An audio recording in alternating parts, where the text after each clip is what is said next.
The Professor by Charlotte Brontë. Narrated and presented by Golden Fiction Tales. Chapter 1, Introductory. The other day, in looking over my papers, I found in my desk the following copy of a letter sent by me a year since to an old school acquaintance. Dear Charles, I think when you and I were at Eton together, we were neither of us what could be called popular characters. You were a sarcastic, observant, shrewd, cold-blooded creature. My own portrait I will not attempt to draw, but I cannot recollect that it was a strikingly attractive one. Can you? What animal magnetism drew thee and me together I know not. Certainly I never experienced anything of the Pylades and Arrest's sentiment for you, and I have reason to believe that you, on your part, were equally free from all romantic regard to me. Still, out of school hours we walked and talked continually together, when the theme of conversation was our companions, or our masters. We understood each other.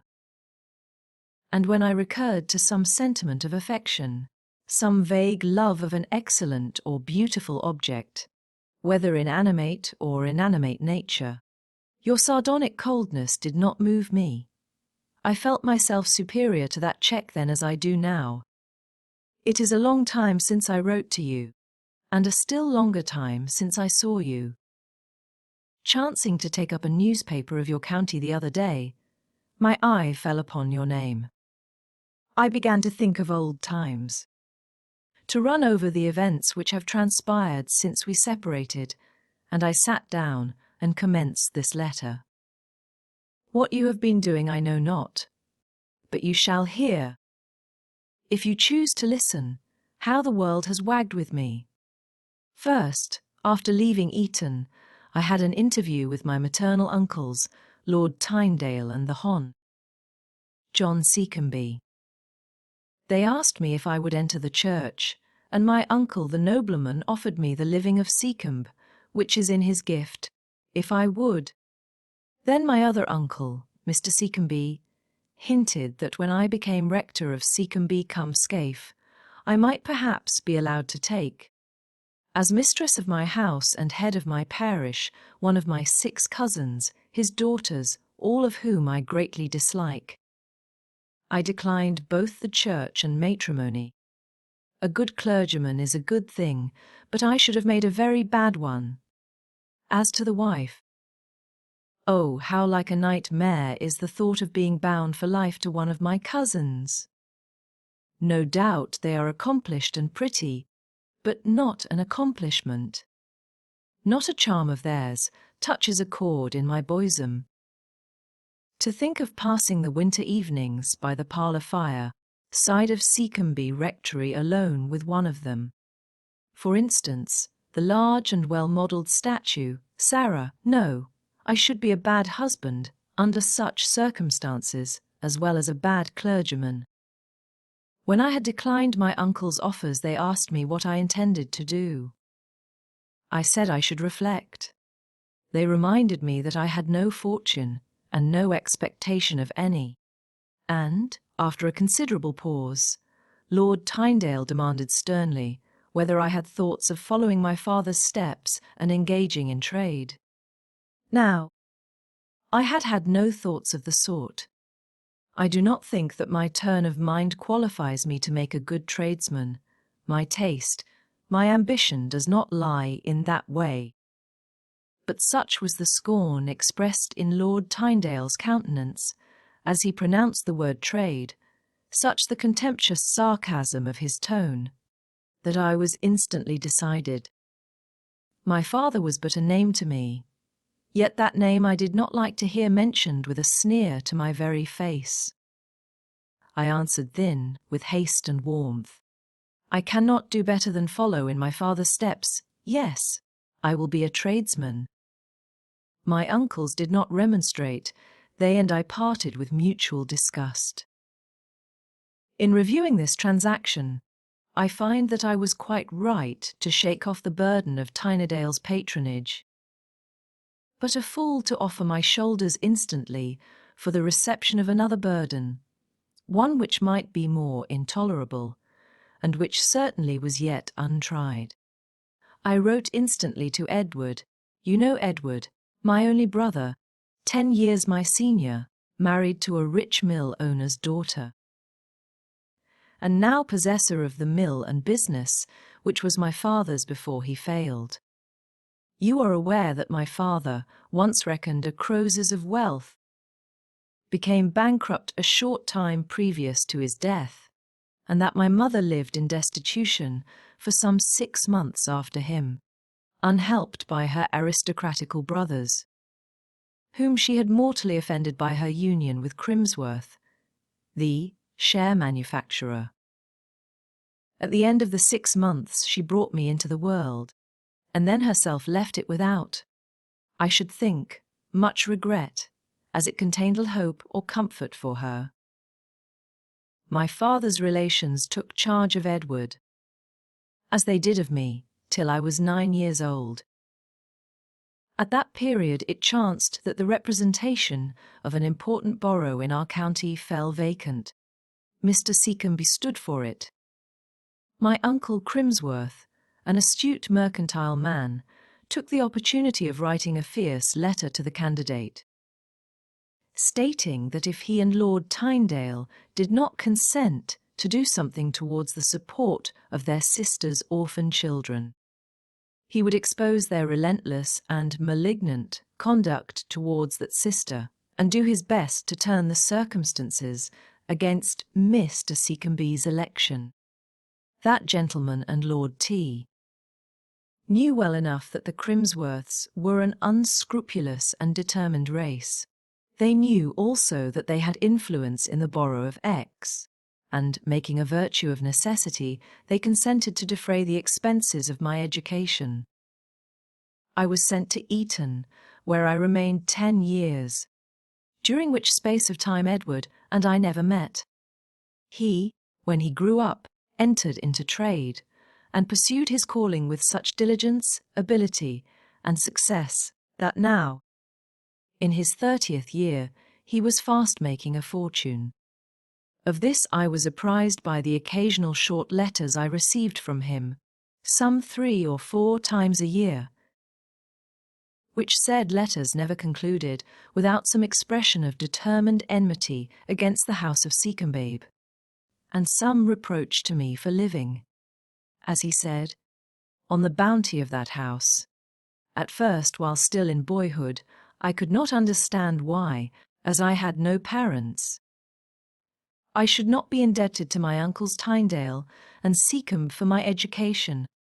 But as I grew up, and heard by degrees of the persevering hostility, the hatred till death evinced by them against my father, of the sufferings of my mother, of all the wrongs, in short, of our house, then did I conceive shame of the dependence in which I lived, and form a resolution no more to take bread from hands which had refused to minister to the necessities of my dying mother. It was by these feelings I was influenced when I refused the rectory of Seacombe and the union with one of my patrician cousins, an irreparable breach thus being effected between my uncles and myself. I wrote to Edward, told him what had occurred, and informed him of my intention to follow his steps and be a tradesman. I asked, moreover, if he could give me employment. His answer expressed no approbation of my conduct, but he said I might come down to shire, if I liked, and he would see what could be done in the way of furnishing me with work. I repressed all, even mental comment on his note, packed my trunk and carpet bag, and started for the north directly. After 2 days' travelling, railroads were not then in existence. I arrived, one wet October afternoon, in the town of X. I had always understood that Edward lived in this town, but on inquiry I found that it was only Mr. Crimsworth's mill and warehouse which were situated in the smoky atmosphere of Biggin Close. His residence lay 4 miles out, in the country, It was late in the evening when I alighted at the gates of the habitation designated to me as my brother's. As I advanced up the avenue, I could see through the shades of twilight and the dark gloomy mists which deepened those shades that the house was large, and the grounds surrounding it sufficiently spacious. I paused a moment on the lawn in front, and leaning my back against a tall tree which rose in the centre, I gazed with interest on the exterior of Crimsworth Hall. Edward is rich, thought I to myself. I believed him to be doing well, but I did not know he was master of a mansion like this. Cutting short all marvelling, speculation, conjecture, etc., I advanced to the front door and rang. A man servant opened it. I announced myself. He relieved me of my wet cloak and carpet bag, and ushered me into a room furnished as a library. Where there was a bright fire and candles burning on the table, he informed me that his master was not yet returned from X market, but that he would certainly be at home in the course of half an hour. Being left to myself, I took the stuffed easy chair, covered with red morocco, which stood by the fireside, and while my eyes watched the flames dart from the glowing coals, and the cinders fall at intervals on the hearth, my mind busied itself in conjectures concerning the meeting about to take place. Amidst much that was doubtful in the subject of these conjectures, there was one thing tolerably certain. I was in no danger of encountering severe disappointment. From this, the moderation of my expectations guaranteed me. I anticipated no overflowings of fraternal tenderness. Edward's letters had always been such as to prevent the engendering or harbouring of delusions of this sort. Still, as I sat awaiting his arrival, I felt eager, very eager. I cannot tell you why. My hand, so utterly a stranger to the grasp of a kindred hand, clenched itself to repress the tremor with which impatience would fain have shaken it. I thought of my uncles, and as I was engaged in wondering whether Edward's indifference would equal the cold disdain I had always experienced from them, I heard the avenue gates open. Wheels approached the house. Mr. Crimsworth was arrived, and after the lapse of some minutes, and a brief dialogue between himself and his servant in the hall, his tread drew near the library door. That tread alone announced the master of the house. I still retain some confused recollection of Edward as he was 10 years ago, a tall, wiry, raw youth. Now, as I rose from my seat and turned towards the library door, I saw a fine-looking and powerful man, light-complexioned, well-made, and of athletic proportions.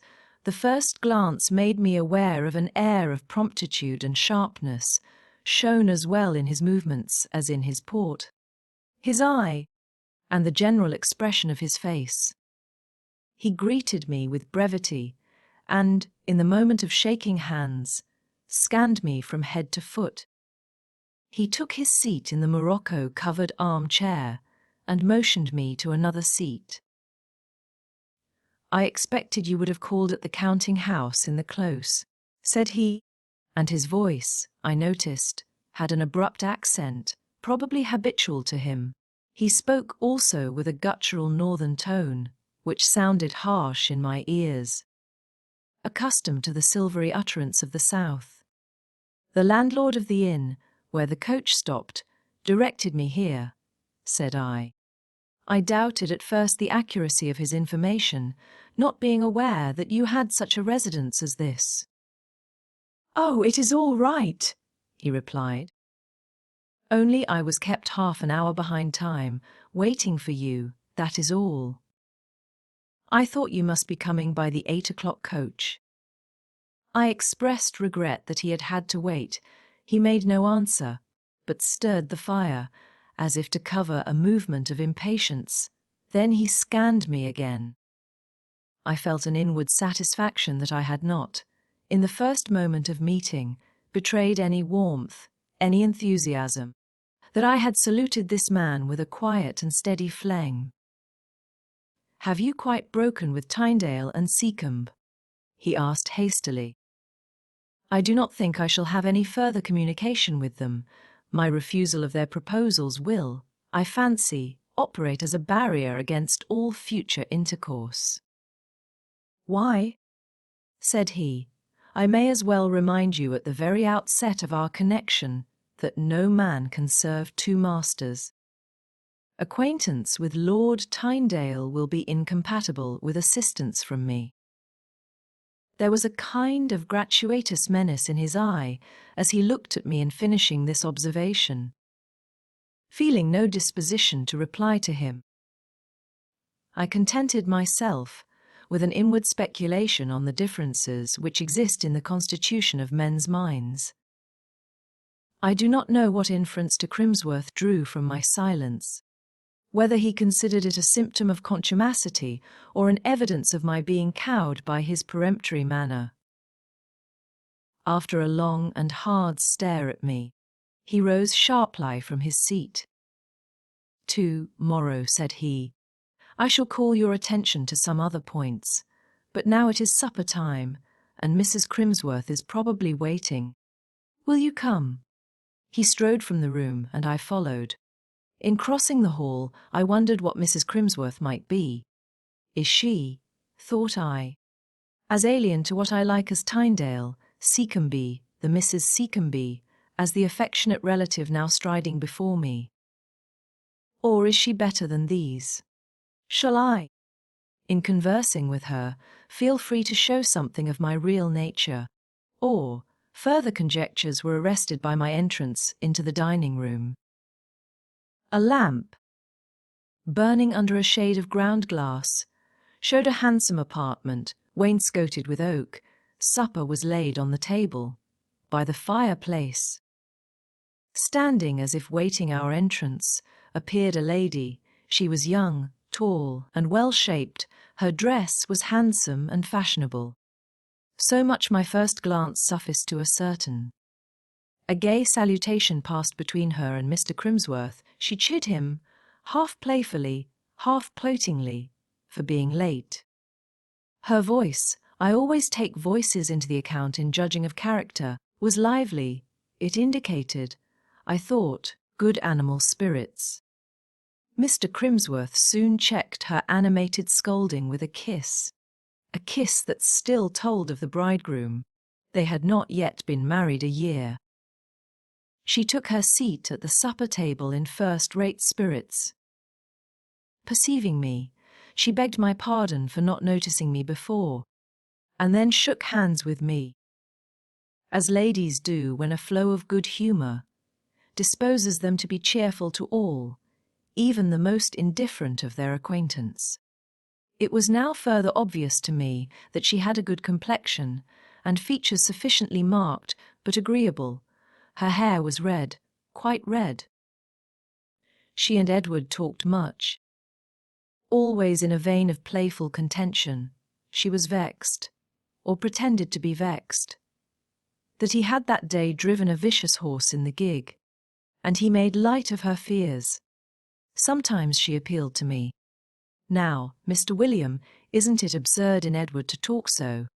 He says he will drive Jack and no other horse, and the brute has thrown him twice already." She spoke with a kind of lisp, not disagreeable, but childish. I soon saw also that there was more than girlish, a somewhat infantine expression in her by no means small features.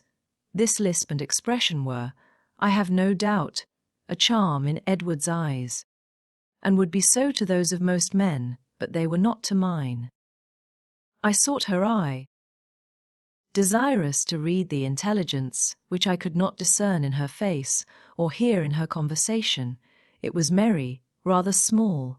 By turns I saw vivacity, vanity, coquetry, look out through its irid, but I watched in vain for a glimpse of soul. I am no Oriental, white necks, carmine lips and cheeks, clusters of bright curls. Do not suffice for me without the Promethean spark which will live after the roses and lilies are faded, the burnished hair grown grey.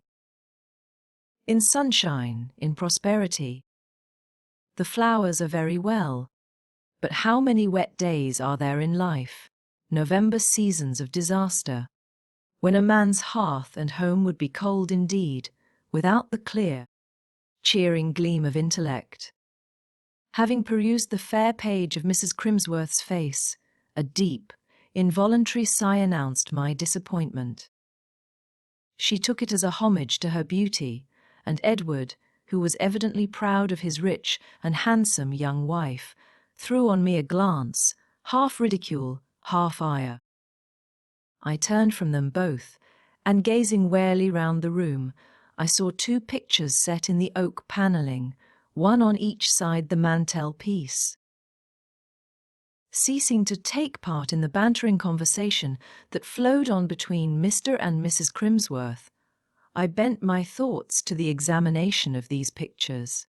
They were portraits, a lady and a gentleman, both costumed in the fashion of 20 years ago. The gentleman was in the shade. I could not see him well. The lady had the benefit of a full beam from the softly shaded lamp. I presently recognized her. I had seen this picture before in childhood. It was my mother. That and the companion picture being the only heirlooms saved out of the sale of my father's property. The face, I remembered, had pleased me as a boy. But then I did not understand it. Now I knew how rare that class of face is in the world, and I appreciated keenly its thoughtful, yet gentle expression. The serious grey eye possessed for me a strong charm, as did certain lines in the features indicative of most true and tender feeling. I was sorry it was only a picture. I soon left Mr. and Mrs. Crimsworth to themselves. A servant conducted me to my bedroom. In closing my chamber door, I shut out all intruders, you, Charles, as well as the rest. Goodbye for the present, William Crimsworth. To this letter I never got an answer before my old friend received it. He had accepted a government appointment in one of the colonies and was already on his way to the scene of his official labours. What has become of him since? I know not. The leisure time I have at command, and which I intended to employ for his private benefit, I shall now dedicate to that of the public at large. My narrative is not exciting, and above all, not marvellous, but it may interest some individuals who, having toiled in the same vocation as myself, will find in my experience frequent reflections of their own. The above letter will serve as an introduction. I now proceed. Chapter 2. A fine October morning succeeded to the foggy evening that had witnessed my first introduction to Crimsworth Hall. I was early up and walking in the large park, like meadow surrounding the house.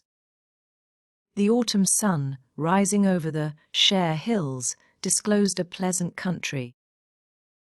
Woods brown and mellow varied the fields from which the harvest had been lately carried, a river, gliding between the woods.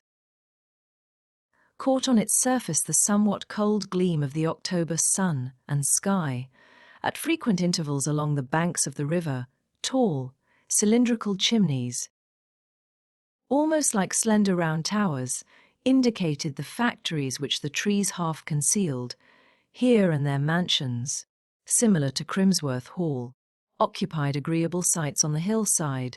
The country wore, on the whole, a cheerful, active, fertile look. Steam, trade, machinery had long banished from it all romance and seclusion. At a distance of 5 miles, a valley, opening between the low hills, held in its cups the great town of X. A dense, permanent vapour brooded over this locality. There lay Edward's concern. I forced my eye to scrutinize this prospect. I forced my mind to dwell on it for a time, and when I found that it communicated no pleasurable emotion to my heart, that it stirred in me none of the hopes a man ought to feel when he sees laid before him the scene of his life's career, I said to myself, "William, you are a rebel against circumstances, you are a fool, and know not what you want. You have chosen trade, and you shall be a tradesman." Look, I continued mentally. Look at the sooty smoke in that hollow, and know that there is your post. There you cannot dream. You cannot speculate and theorize. There you shall out and work. Thus self-schooled, I returned to the house. My brother was in the breakfast room. I met him collectedly. I could not meet him cheerfully. He was standing on the rug, his back to the fire. How much did I read in the expression of his eye as my glance encountered his, when I advanced to bid him good morning. How much that was contradictory to my nature! He said good morning abruptly and nodded, and then he snatched, rather than took, a newspaper from the table, and began to read it with the air of a master who seizes a pretext to escape the bore of conversing with an underling. It was well I had taken a resolution to endure for a time, or his manner would have gone far to render insupportable the disgust I had just been endeavouring to subdue. I looked at him. I measured his robust frame and powerful proportions.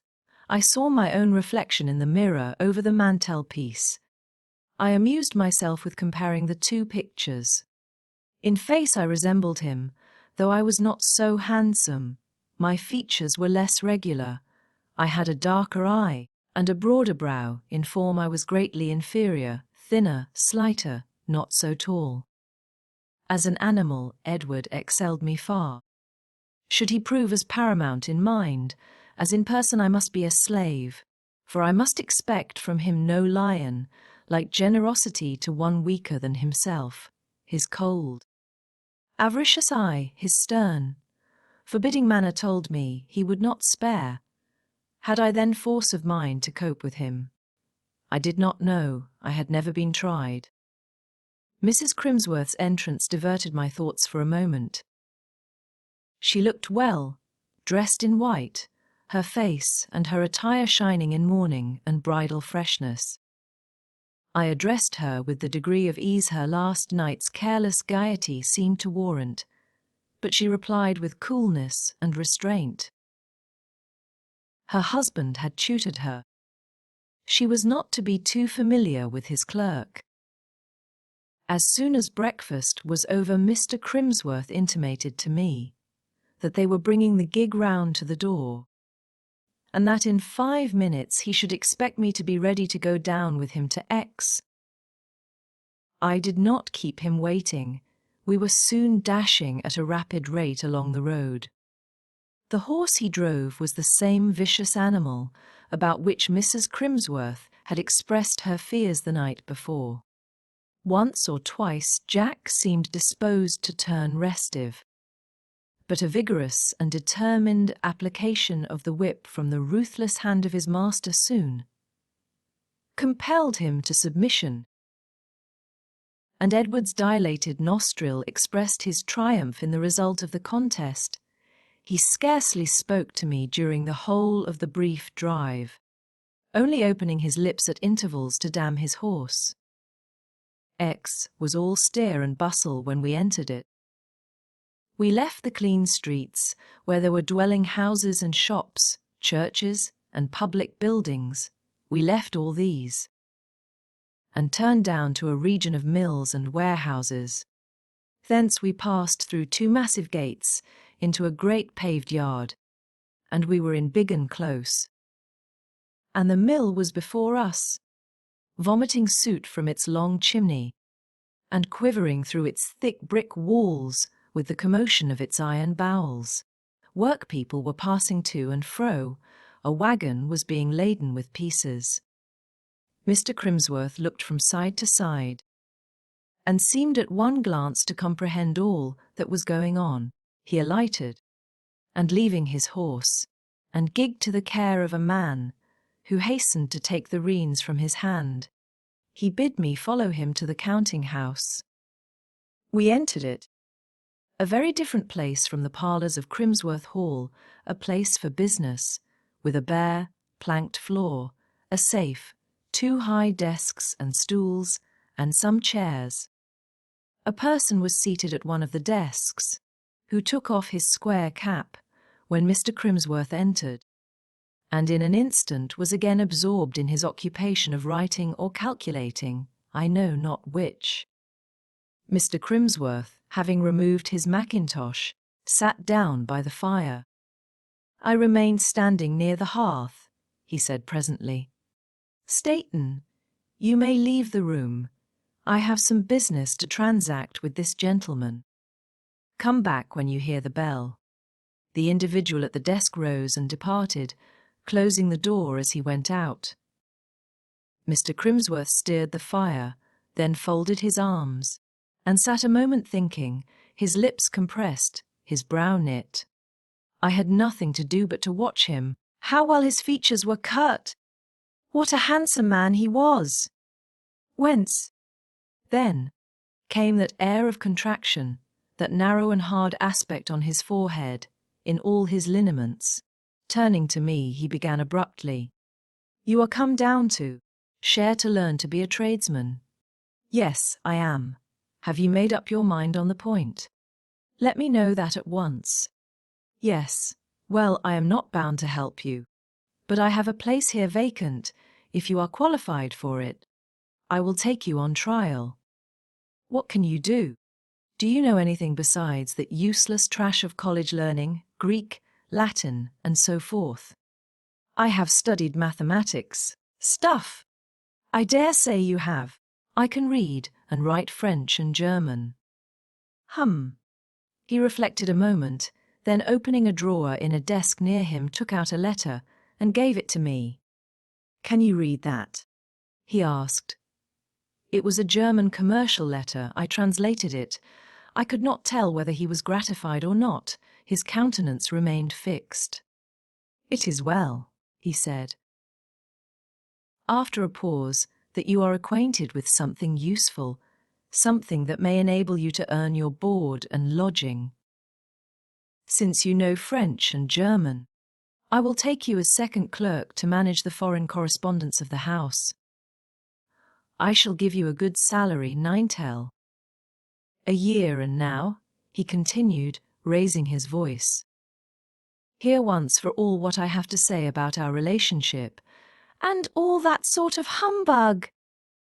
I must have no nonsense on that point. It would never suit me. I shall excuse you nothing on the plea of being my brother, if I find you stupid, negligent, dissipated, idle, or possessed of any faults detrimental to the interests of the house. I shall dismiss you as I would any other clerk. £90 a year are good wages, and I expect to have the full value of money out of you. Remember, too, that things are on a practical footing in my establishment. Business, like habits, feelings, and ideas, suit me best. Do you understand? Partly, I replied. I suppose you mean that I am to do my work for my wages, not to expect favour from you, and not to depend on you for any help but what I earn. That suits me exactly, and on these terms I will consent to be your clerk. I turned on my heel and walked to the window. This time I did not consult his face to learn his opinion. What it was I do not know, nor did I then care. After a silence of some minutes he recommenced. You perhaps expect to be accommodated with apartments at Crimsworth Hall, and to go and come with me in the gig. I wish you, however, to be aware that such an arrangement would be quite inconvenient to me.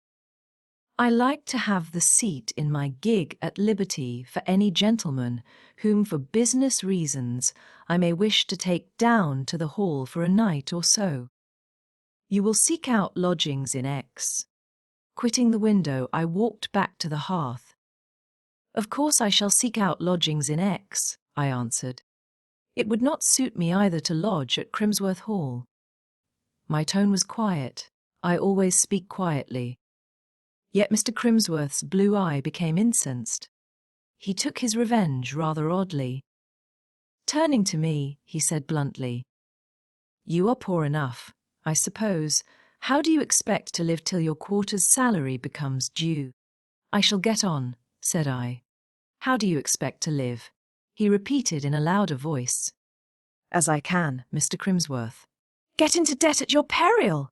That's all," he answered. "For aught I know, you may have extravagant aristocratic habits.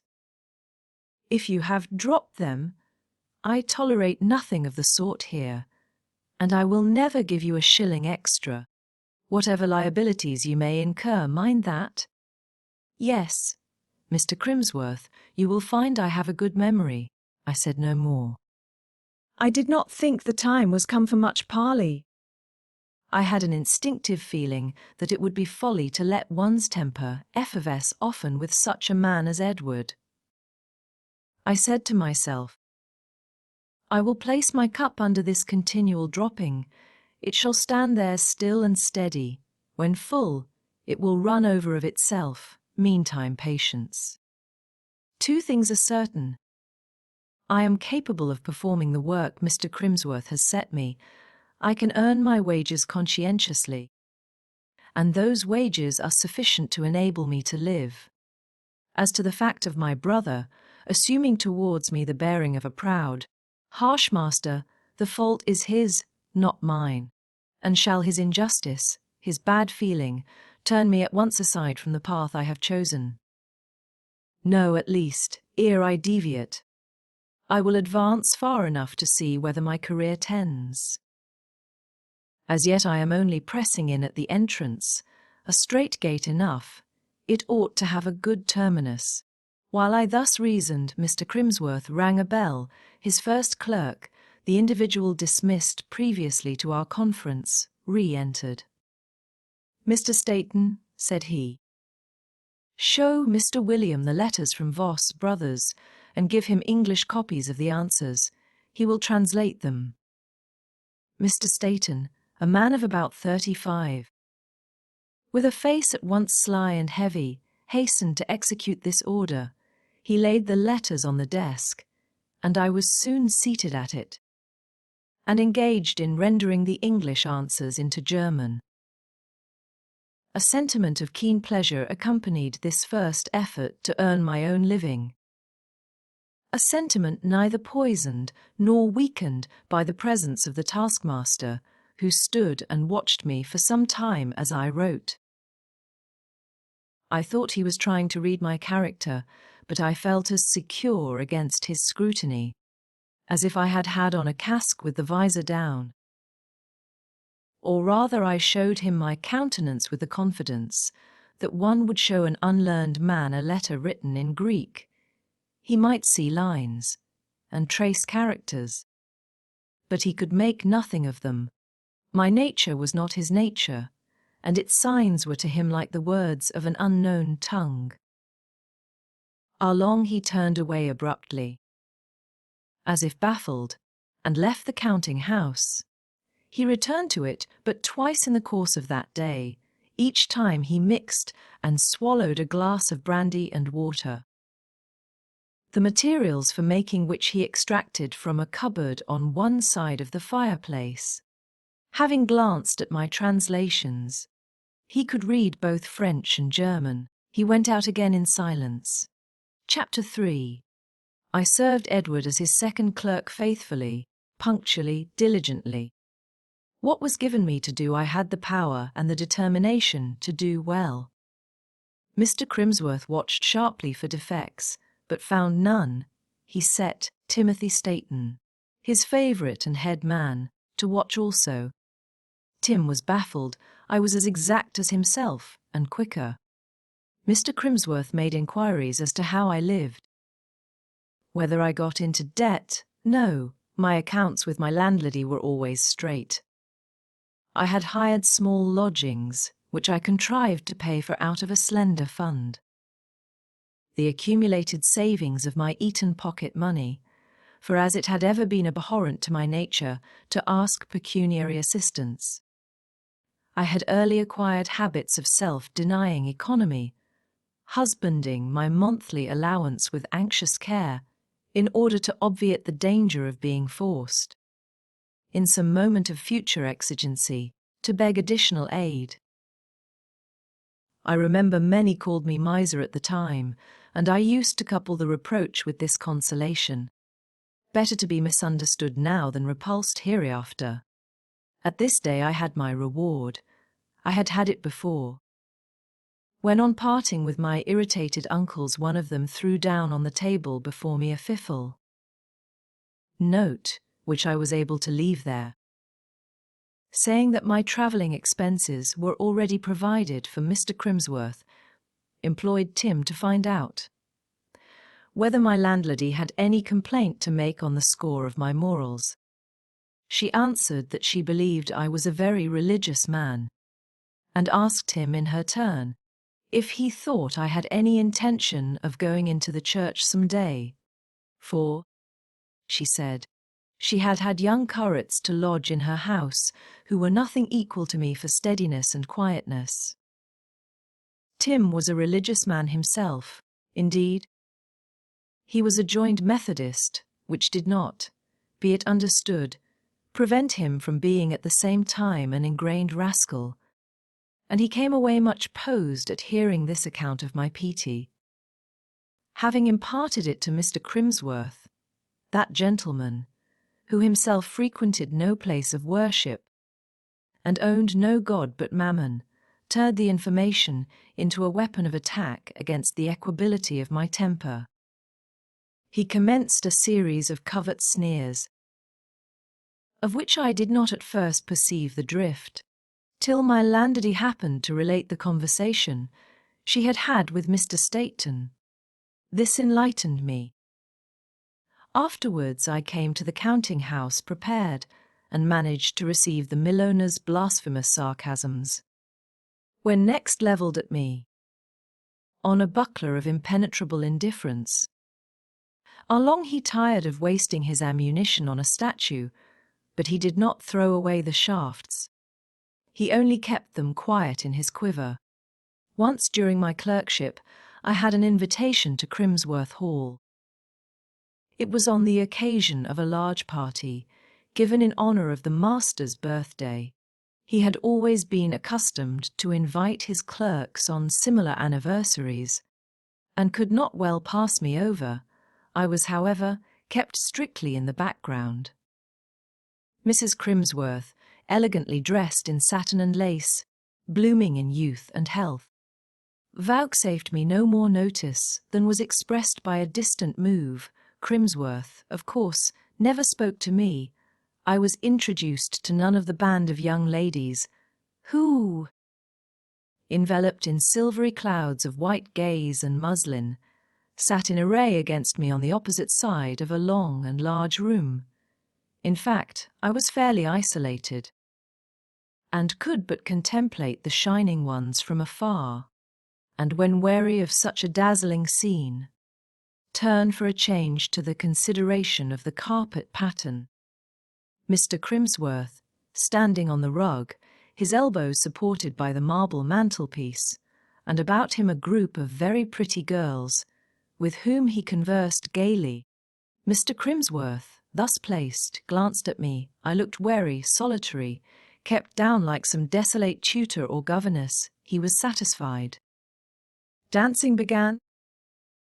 I should have liked well enough to be introduced to some pleasing and intelligent girl, and to have freedom and opportunity to show that I could both feel and communicate the pleasure of social intercourse, that I was not, in short, a block or a piece of furniture, but an act-thinking, sentient man.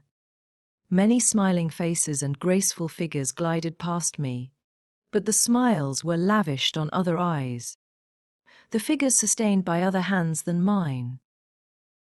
I turned away tantalized, left the dancers, and wandered into the oak-panelled dining room. No fibre of sympathy united me to any living thing in this house. I looked for and found my mother's picture. I took a wax taper from a stand and held it up. I gazed long, earnestly. My heart grew to the image. My mother, I perceived, had bequeathed to me much of her features and countenance, her forehead, her eyes, her complexion. No regular beauty pleases egotistical human beings so much as a softened and refined likeness of themselves. For this reason, fathers regard with complacency the lineaments of their daughters' faces, where frequently their own similitude is found flatteringly associated with softness of hue and delicacy of outline. I was just wondering how that picture, to me so interesting, would strike an impartial spectator when a voice close behind me pronounced the words, "Humph, there's some sense in that face." I turned. At my elbow stood a tall man, young, though probably 5 or 6 years older than I, in other respects of an appearance the opposite to commonplace. Though just now, as I am not disposed to paint his portrait in detail, the reader must be content with the silhouette I have just thrown off. It was all I myself saw of him for the moment. I did not investigate the colour of his eyebrows, nor of his eyes either. I saw his stature, and the outline of his shape. I saw, too, his fastidious-looking retrousse nose. These observations, few in number and general in character, the last excepted sufficed, for they enabled me to recognize him.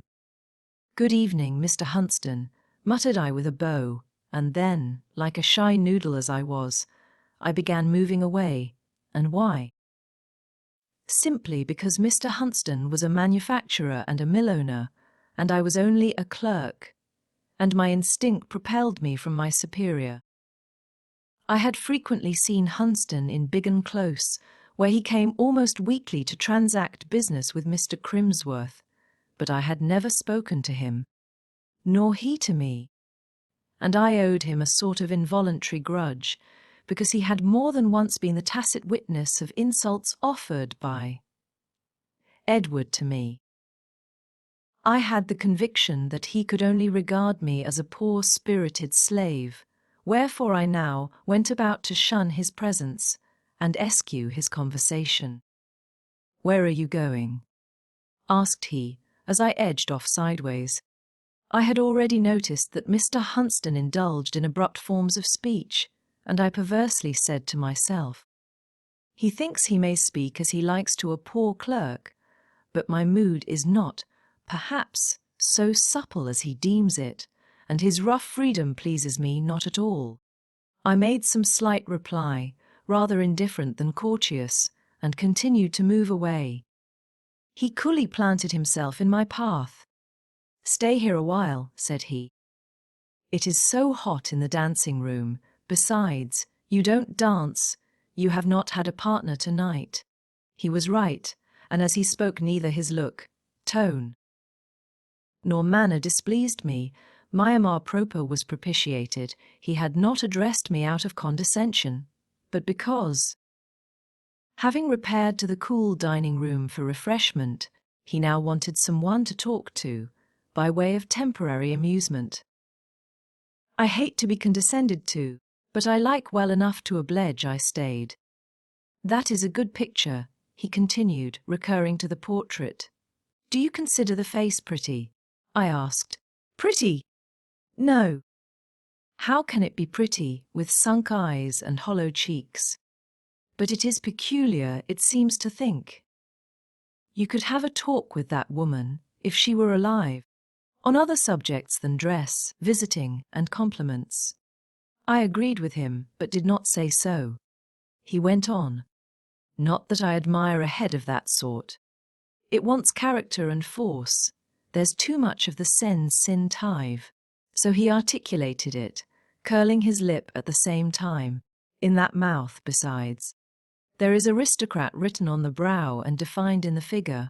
I hate your aristocrats." "You think, then, Mr. Hunsden, that patrician descent may be read in a distinctive cast of form and features. Patrician descent be hanged. Who doubts that your lordlings may have their distinctive cast of form and features as much as we, shire tradesmen, have ours? But which is the best? Not theirs assuredly. As to their women, it is a little different. They cultivate beauty from childhood upwards, and may by care and training attain to a certain degree of excellence in that point, just like the Oriental odalisques. Yet even this superiority is doubtful.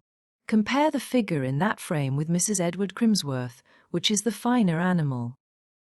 I replied quietly, compare yourself and Mr. Edward Crimsworth, Mr. Hunsden. Oh, Crimsworth is better filled up than I am. I know besides he has a straight nose, arched eyebrows, and all that, but these advantages, if they are advantages, he did not inherit from his mother, the patrician, but from his father, old Crimsworth, who, my father says, was as veritable a share blue dyer as ever put indigo in a vat, yet withal the handsomest man in the 3 ridings. It is you, William, who are the aristocrat of your family. And you are not as fine a fellow as your plebeian brother by long chalk. There was something in Mr. Hunsden's point-blank mode of speech which rather pleased me than otherwise, because it set me at my ease. I continued the conversation with a degree of interest. How do you happen to know that I am to Crimsworth's brother? I thought you and everybody else looked upon me only in the light of a poor clerk. Well, and so we do, and what you but a poor clerk? You do Crimsworth's work. And he gives you wages, shabby wages they are too. I was silent. Hunsden's language now bordered on the impertinent, still his manner did not offend me in the least. It only piqued my curiosity. I wanted him to go on, which he did in a little while. This world is an absurd one, said he. Why so, Mr. Hunsden? I wonder you should ask. You are yourself a strong proof of the absurdity I allude to. I was determined he should explain himself of his own accord, without my pressing him so to do. So I resumed my silence. Is it your intention to become a tradesman? He inquired presently. It was my serious intention 3 months ago. Humph! The more fool you. You look like a tradesman. What a practical business-like face you have. My face is as the Lord made it, Mr. Hunsden. The Lord never made either your face or head for X. What good can your bumps of ideality, comparison, self-esteem, conscientiousness, do you hear? But if you like big and close, stay there, it's your own affair, not mine. Perhaps I have no choice. Well, I care not about it. It will make little difference to me what you do or where you go. But I'm cool now. I want to dance again. And I see such a fine girl sitting in the corner of the sofa there. By her mamma, see if I don't get her for a partner in a jiffy. There's Waddy. Sam Waddy making up to her, won't I cut him out? And Mr. Hunsden strode away. I watched him through the open folding doors. He outstripped Waddy, applied for the hand of the fine girl, and led her off triumphant. She was a tall, well-made, full-formed, dashingly dressed young woman, much in the style of Mrs. E. Crimsworth. Hunsden whirled her through the waltz with spirit. He kept at her side during the remainder of the evening. And I read in her animated and gratified countenance that he succeeded in making himself perfectly agreeable. The mamma, too, a stout person in a turban, Mrs. Lupton by name, looked well pleased. Prophetic visions probably flattered her inward eye. The Hunstons were of an old stem, and scornful as York. Such was my late interlocutor's name, professed to be of the advantages of birth. In his secret heart, he well knew and fully appreciated the distinction his ancient if not high lineage conferred on him in a mushroom place like X, concerning whose inhabitants it was proverbially said that not one in 1,000 knew his own grandfather. Moreover, the Hunstons, once rich, were still independent, and report affirmed that York bade fair, by his success in business, to restore to pristine prosperity the partially decayed fortunes of his house. These circumstances considered, Mrs. Lupton's broad face might well wear a smile of complacency as she contemplated the heir of Hunston Wood occupied in paying assiduous court to her darling Sarah Martha. I, however, whose observations, being less anxious, were likely to be more accurate, soon saw that the grounds for maternal self-congratulation were slight indeed. The gentleman appeared to me much more desirous of making than susceptible of receiving an impression. I know not what it was in Mr. Hunston that, as I watched him, I had nothing better to do, suggested to me, every now and then, the idea of a foreigner. In form and features he might be pronounced English, though even there one caught a dash of something Gallic, but he had no English shyness. He had learnt somewhere, somehow, the art of setting himself quite at his ease, and of allowing no insular timidity to intervene as a barrier between him and his convenience or pleasure. Refinement he did not affect.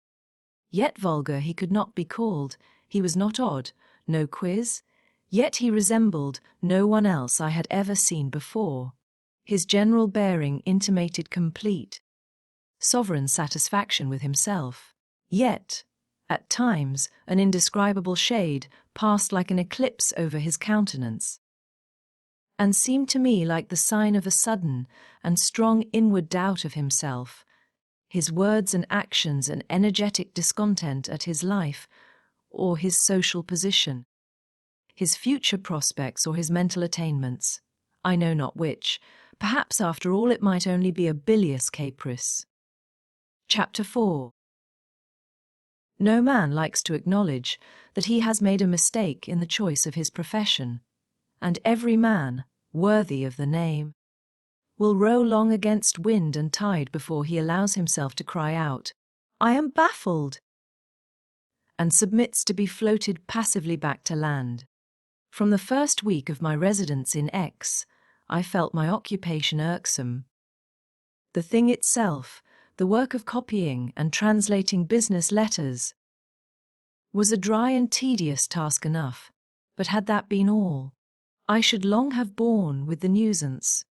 I am not of an impatient nature, and influenced by the double desire of getting my living and justifying to myself and others the resolution I had taken to become a tradesman. I should have endured in silence the rust and cramp of my best faculties. I should not have whispered, even inwardly, that I longed for liberty. I should have pent in every sigh by which my heart might have ventured to intimate its distress under the closeness, smoke, monotony, and joyless tumult of big and close, and its panting desire for freer and fresher scenes. I should have set up the image of duty, the fetish of perseverance, in my small bedroom at Mrs. King's lodgings, and they too should have been my household gods, from which my darling, my cherished in secret imagination, the tender and the mighty, should never, either by softness or strength, have severed me. But this was not all. The antipathy which had sprung up between myself and my employer, striking deeper root and spreading denser shade daily, excluded me from every glimpse of the sunshine of life, and I began to feel like a plant growing in humid darkness out of the slimy walls of a well. Antipathy is the only word which can express the feeling Edward Crimsworth had for me, a feeling, in a great measure, involuntary, and which was liable to be excited by the most trifling movement, look, or word of mine. My southern accent annoyed him. The degree of education evinced in my language irritated him. My punctuality, industry, and accuracy fixed his dislike, and gave it the high flavour and poignant relish of envy. He feared that I too should one day make a successful tradesman. Had I been in anything inferior to him, he would not have hated me so thoroughly, but I knew all that he knew, and, what was worse, he suspected that I kept the padlock of silence on mental wealth in which he was no sharer. If he could have once placed me in a ridiculous or mortifying position, he would have forgiven me much, but I was guarded by 3 faculties: caution, tact, observation, and prowling and prying, as was Edward's malignity. It could never baffle the lynx eyes of these, my natural sentinels. Day by day did his malice watch my tact, hoping it would sleep, and prepared to steal snake-like on its slumber, but tact, if it be genuine, never sleeps. I had received my first quarter's wages, and was returning to my lodgings, possessed heart and soul with the pleasant feeling that the master who had paid me grudged every penny of that hard-earned pittance. I had long ceased to regard Mr. Crimsworth as my brother. He was a hard, grinding master. He wished to be an inexorable tyrant. That was all. Thoughts, not varied but strong, occupied my mind. 2 voices spoke within me. Again they uttered the same monotonous phrases. One said, "William, your life is intolerable." The other, "What can you do to alter it?" I walked fast, for it was a cold, frosty night in January as I approached my lodgings. I turned from a general view of my affairs to the particular speculation as to whether my fire would be out. Looking towards the window of my sitting room, I saw no cheering red gleam. "That slut of a servant has neglected it as usual," said I, "and I shall see nothing but pale ashes if I go in. It is a fine starlight night. I will walk a little farther." It was a fine night, and the streets were dry and even clean for X. There was a crescent curve of moonlight to be seen by the parish church tower, and hundreds of stars shone keenly bright in all quarters of the sky. Unconsciously I steered my course towards the country. I had got into Grove Street, and began to feel the pleasure of seeing dim trees at the extremity, round a suburban house, when a person leaning over the iron gate of one of the small gardens which front the neat dwelling houses in this street, addressed me as I was hurrying with quick stride past. What the deuce is the hurry? Just so must Lot have left Sodom, when he expected fire to pour down upon it, out of burning brass clouds. I stopped short and looked towards the speaker. I smelt the fragrance and saw the red spark of a cigar, the dusk outline of a man, too, bent towards me over the wicket. "You see, I am meditating in the field at eventide," continued this shade. God knows it's cool work. "Especially as instead of Rebecca on a camel's hump, with bracelets on her arms and a ring in her nose, fate sends me only a counting-house clerk, in a grey tweed wrapper." The voice was familiar to me. Its second utterance enabled me to seize the speaker's identity. Mr. Huntston, good evening. Good evening, indeed. "Yes, but you would have passed me without recognition if I had not been so civil as to speak first." "I did not know you." "A famous excuse. You ought to have known me." "I knew you, though you were going ahead like a steam engine." "Are the police after you?" "It wouldn't be worth their while. I'm not of consequence enough to attract them." "Alice, poor shepherd! Alack and well a day! What a theme for regret, and how down in the mouth you must be, judging from the sound of your voice. But since you're not running from the police, from whom are you running?" "The devil." "On the contrary, I am going post to him." That is well, you're just in luck. This is Tuesday evening. There are scores of market gigs and carts returning to Dinford tonight, and he, or some of his, have a seat in all regularly. So, if you'll step in and sit an hour in my bachelor's parlour, you may catch him as he passes without much trouble. I think, though, you'd better let him alone tonight. He'll have so many customers to serve. Tuesday is his busy day in X and Dinnerford. Come in at all events. He swung the wicket open as he spoke. Do you really wish me to go in? I asked. As you please. I'm alone. Your company for an hour or two would be agreeable to me, but if you don't choose to favour me so far, I'll not press the point. I hate to bore anyone. It suited me to accept the invitation as it suited Hunston to give it. I passed through the gate and followed him to the front door, which he opened. Thence we traversed a passage and entered his parlour, the door being shut. He pointed me to an armchair by the hearth. I sat down and glanced round me. It was a comfortable room, at once snug and handsome. The bright grate was filled with a genuine, share fire, red, clear and generous, no penurious south of England embers heaped in the corner of a grate. On the table a shaded lamp diffused around a soft, pleasant, and equal light. The furniture was almost luxurious for a young bachelor, comprising a couch and two very easy chairs. Bookshelves filled the recesses on each side of the mantelpiece. They were well furnished and arranged with perfect order. The neatness of the room suited my taste. I hate irregular and slovenly habits. From what I saw, I concluded that Hunston's ideas on that point corresponded with my own. While he removed from the centre table to the side, bought a few pamphlets and periodicals, I ran my eye along the shelves of the book-case nearest me. French and German works predominated, the old French dramatists, sundry modern authors, theirs, Villemain, Paul de Kock, George Sand, Eugene Sue, in German, Goethe, Schiller, Schucke, Jean-Paul Richter. In English there were works on political economy. I examined no further, for Mr. Hunston himself recalled my attention.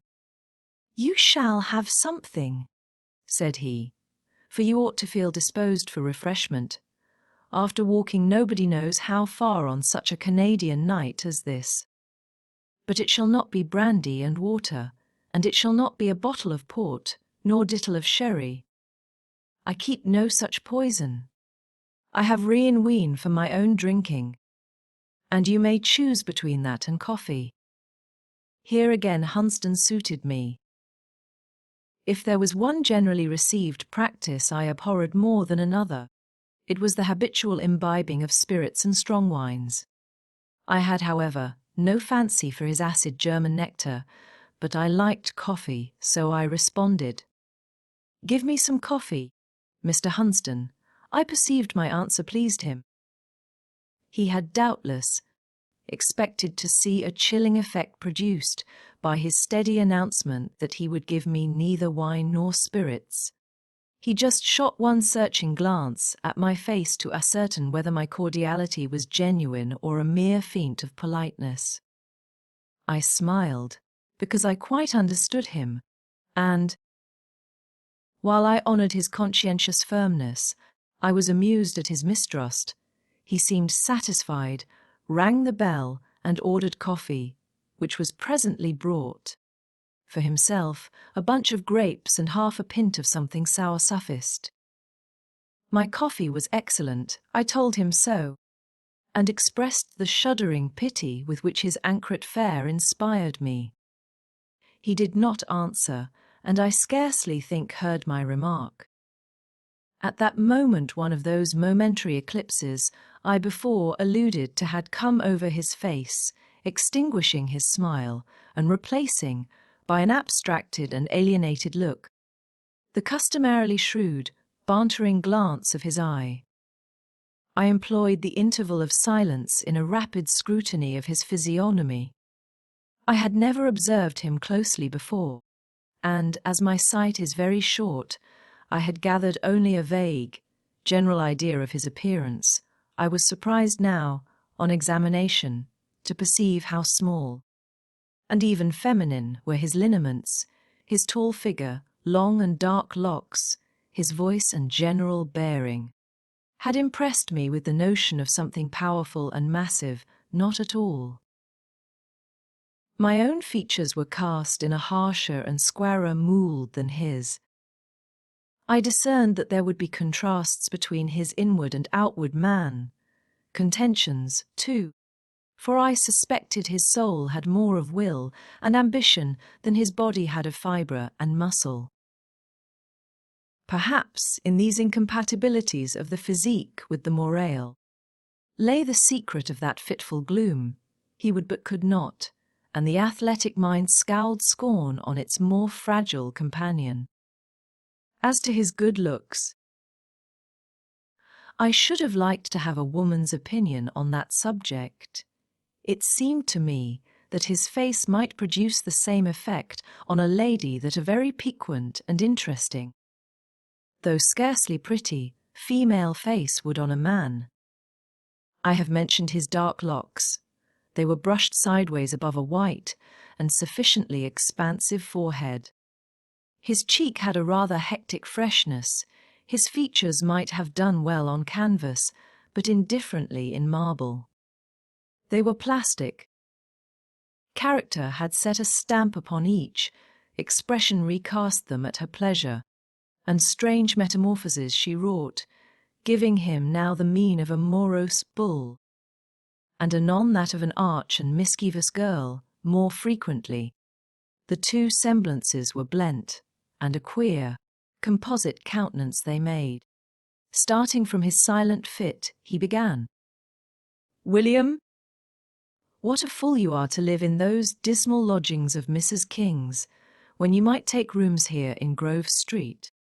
And have a garden like me." I should be too far from the mill. What of that? It would do you good to walk there, and back 2 or 3 times a day besides. Are you such a fossil that you never wish to see a flower or a green leaf? I am no fossil. What are you then? You sit at that desk in Crimsworth's counting house day by day and week by week, scraping with a pen on paper, just like an automaton. You never get up. You never say you are tired. You never ask for a holiday. You never take change or relaxation. You give way to no excess of an evening. You neither keep wild company, nor indulge in strong drink. Do you, Mr. Hunston? Don't think to pose me with short questions. Your case and mine are diametrically different, and it is nonsense attempting to draw a parallel. I say that when a man endures patiently what ought to be unendurable, he is a fossil. Whence do you acquire the knowledge of my patience? Why, man, do you suppose you are a mystery? The other night you seemed surprised at my knowing to what family you belonged. Now you find subject for wonderment in my calling you patient. What do you think I do with my eyes and ears? I've been in your counting house more than once when Crimsworth has treated you like a dog, called for a book, for instance, and when you gave him the wrong one, or what he chose to consider the wrong one, flung it back almost in your face, desired you to shut or open the door as if you had been his flunkey, to say nothing of your position at the party about a month ago, where you had neither place nor partner, but hovered about like a poor, shabby hanger-on, and how patient you were under each, and all of these circumstances. Well? Mr. Hunston, what then? I can hardly tell you what then. The conclusion to be drawn as to your character depends upon the nature of the motives which guide your conduct. If you are patient because you expect to make something eventually out of Crimsworth, notwithstanding his tyranny, or perhaps by means of it. You are what the world calls an interested and mercenary, but may be a very wise fellow, if you are patient, because you think it a duty to meet insult with submission. You are an essential sap, and in no shape the man for my money, if you are patient because your nature is phlegmatic, flat, inexcitable, and that you cannot get up to the pitch of resistance. Why? God made you to be crushed, and lie down by all means, and lie flat, and let Juggernaut ride well over you. Mr. Hunston's eloquence was not, it will be perceived, of the smooth and oily order. As he spoke, he pleased me ill. I seemed to recognize in him one of those characters who, sensitive enough themselves, are selfishly relentless towards the sensitiveness of others. Moreover, though he was neither like Crimsworth nor Lord Tynedale, yet he was acrid and, I suspected, overbearing in his way. There was a tone of despotism in the urgency of the very reproaches by which he aimed at goading the oppressed into rebellion against the oppressor. Looking at him still more fixedly than I had yet done, I saw written in his eye and mean a resolution to arrogate to himself a freedom so unlimited that it might often trench on the just liberty of his neighbours. I rapidly ran over these thoughts, and then I laughed a low and involuntary laugh, moved thereto by a slight inward revelation of the inconsistency of man. It was as I thought. Hunston had expected me to take with calm his incorrect and offensive surmises, his bitter and haughty taunts, and himself was chafed by a laugh, scarce louder than a whisper. His brow darkened, his thin nostril dilated a little. "Yes," he began, "I told you that you were an aristocrat. And who but an aristocrat would laugh such a laugh as that, and look such a look?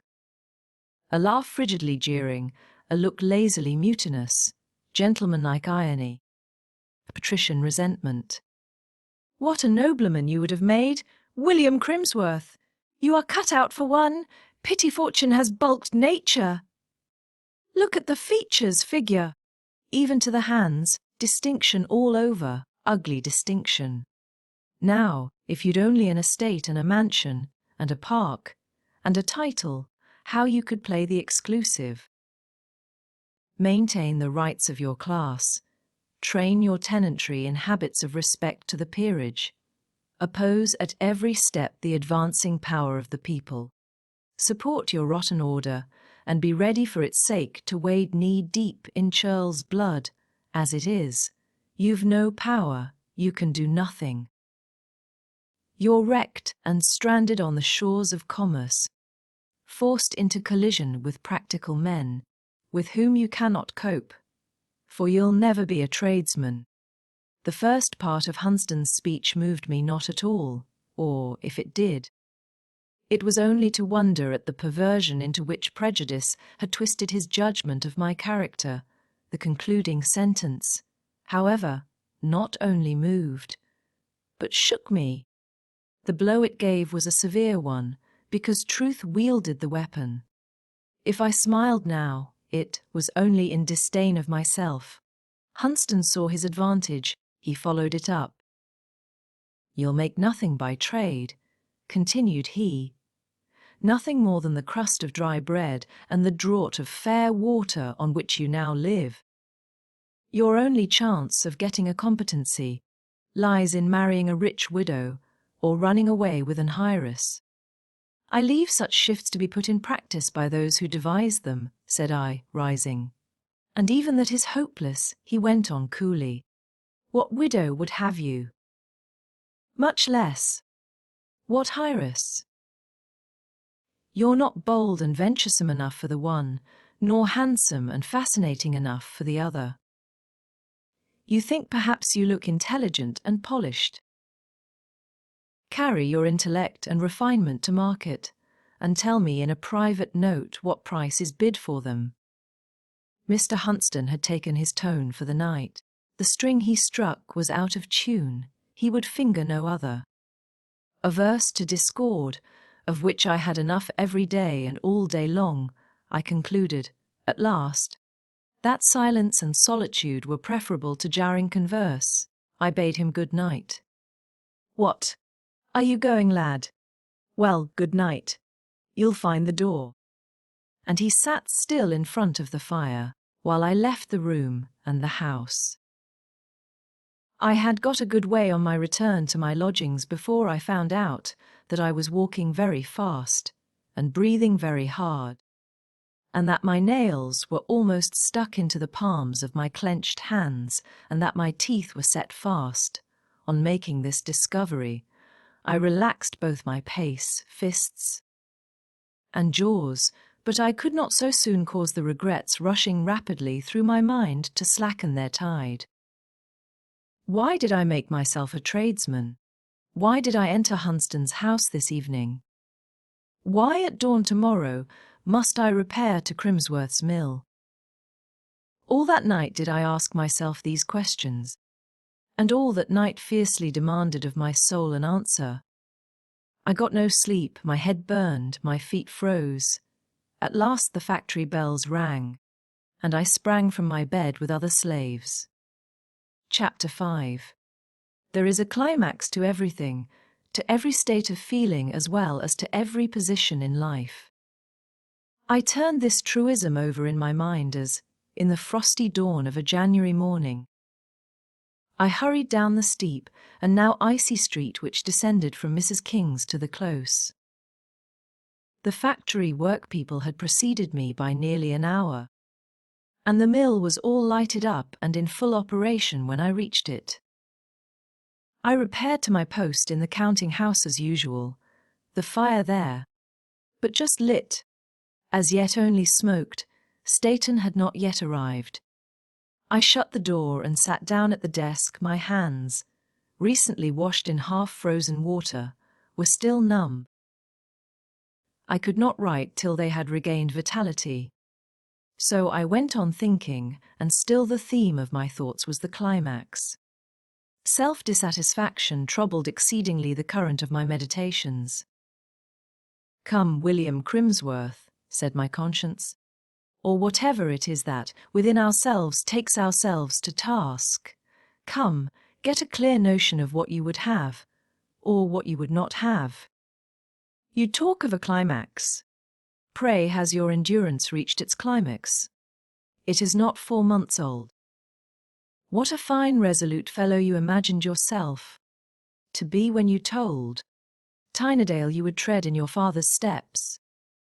And a pretty treading you are likely to make of it. How well you like X! Just at this moment how redolent of pleasant associations are its streets, its shops, its warehouses, its factories. How the prospect of this day cheers you! Letter copying till noon, solitary dinner at your lodgings, letter copying till evening. Solitude, for you neither find pleasure in Brown's, nor Smith's, nor Nichols', nor Eccles' company. And as to Hunston, you fancied there was pleasure to be derived from his society. How did you like the taste you had of him last night? Was it sweet? Yet he is a talented, an original-minded man, and even he does not like you. Your self-respect defies you to like him. He has always seen you to disadvantage. He always will see you to disadvantage.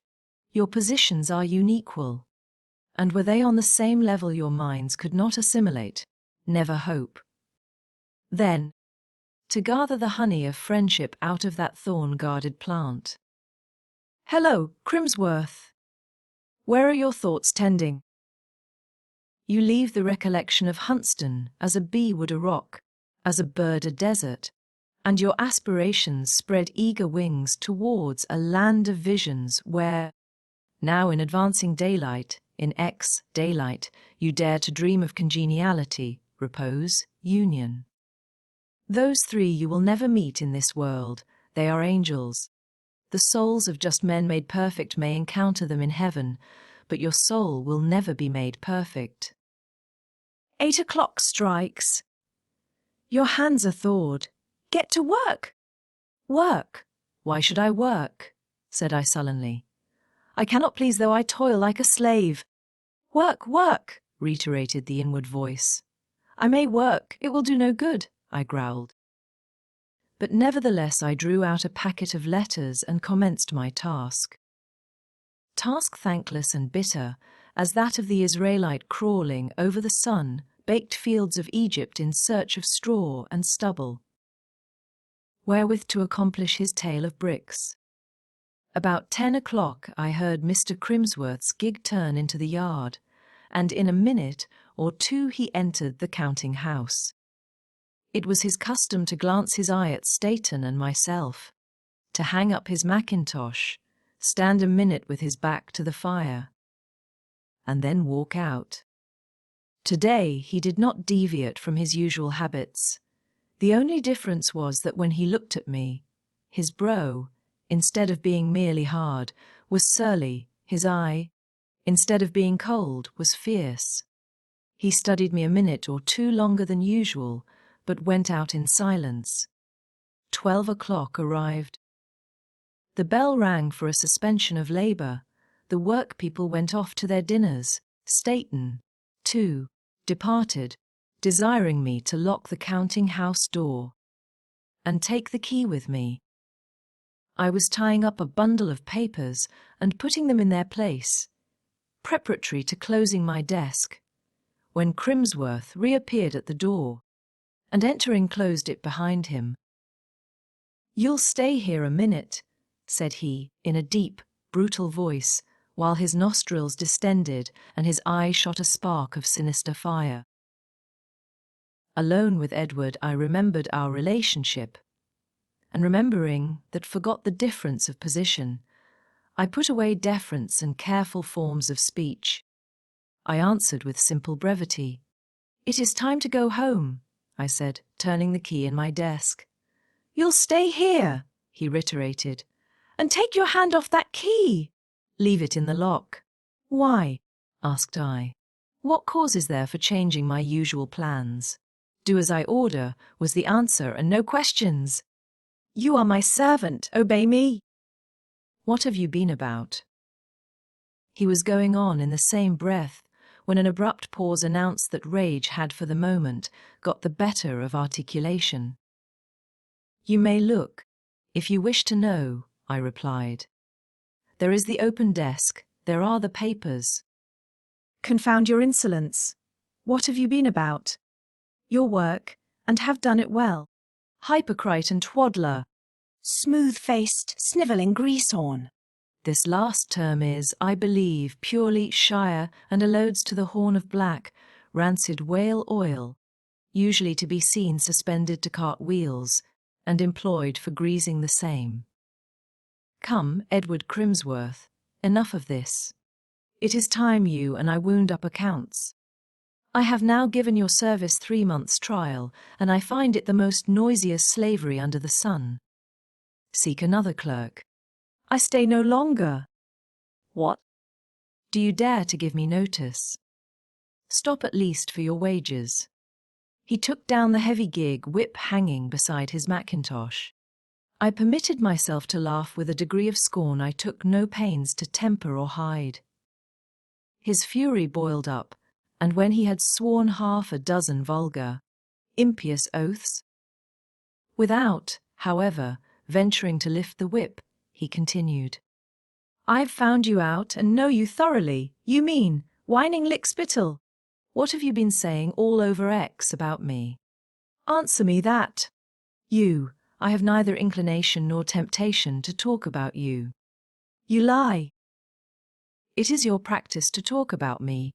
It is your constant habit to make public complaint of the treatment you receive at my hands. You have gone and told it far and near that I give you low wages and knock you about like a dog. "I wish you were a dog. I'd set to this minute." "And never stir from the spot till I'd cut every strip of flesh from your bones with this whip." He flourished his tool. The end of the lash just touched my forehead. A warm, excited thrill ran through my veins, my blood seemed to give a bound, and then raced fast and hot along its channels. I got up nimbly, came round to where he stood, and faced him. "Down with your whip," said I, "and explain this instant what you mean." "Sarah, to whom are you speaking? To you?" "There is no one else present, I think. You say I have been calumniating you, complaining of your low wages and bad treatment. Give your grounds for these assertions." Crimsworth had no dignity, and when I sternly demanded an explanation, he gave one in a loud, scolding voice. "Grounds? You shall have them. And turn to the light that I may see your brazen face blush black when you hear yourself proved to be a liar and a hypocrite. At a public meeting in the town hall yesterday, I had the pleasure of hearing myself insulted by the speaker, opposed to me in the question under discussion, by allusions to my private affairs, by cant about monsters without natural affection, family despots, and such trash, and when I rose to answer, I was met by a shout from the filthy mob, where the mention of your name enabled me at once to detect the quarter in which this base attack had originated. When I looked round, I saw that treacherous villain, Hunsden, acting as fugleman. I detected you in close conversation with Hunsden at my house a month ago, and I know that you were at Hunsden's rooms last night. Deny it if you dare. "Oh, I shall not deny it." And if Hunsden hounded on the people to hiss you, he did quite right. You deserve popular execration, for a worse man, a harder master, a more brutal brother than you are has seldom existed. "Sarah, Sarah," reiterated Crimsworth, and to complete his apostrophe, he cracked the whip straight over my head. A minute sufficed to wrest it from him, break it in 2 pieces, and throw it under the grate. He made a headlong rush at me, which I evaded, and said, "Touch me, and I'll have you up before the nearest magistrate." Men like Crimsworth, if firmly and calmly resisted, always abate something of their exorbitant insolence. He had no mind to be brought before a magistrate, and I suppose he saw I meant what I said. After an odd and long stare at me, at once bull-like and amazed, he seemed to bethink himself that, after all, his money gave him sufficient superiority over a beggar like me, and that he had in his hands a surer and more dignified mode of revenge than the somewhat hazardous one of personal chastisement. "Take your hat," said he. "Take what belongs to you, and go out at that door, get away to your parish, you pauper. Beg, steal, starve, get transported, do what you like. "But at your peril venture again into my sight." If ever I hear of your setting foot on an inch of ground belonging to me, I'll hire a man to cane you. It is not likely you'll have the chance. Once off your premises, what temptation can I have to return to them? I leave a prison, I leave a tyrant. I leave what is worse than the worst that can lie before me, so no fear of my coming back." "Go, or I'll make you," exclaimed Crimsworth. I walked deliberately to my desk, took out such of its contents as were my own property, put them in my pocket, locked the desk, and placed the key on the top. "What are you abstracting from that desk?" demanded the millowner. "Leave all behind in its place, or I'll send for a policeman to search you." "Look sharp about it, then," said I, and I took down my hat, drew on my gloves, and walked leisurely out of the counting-house, walked out of it to enter it no more. I recollect that when the mill bell rang the dinner hour, before Mr. Crimsworth entered, and the scene above related took place, I had rather a sharp appetite, and had been waiting somewhat impatiently to hear the signal of feeding time. I forgot it now, however.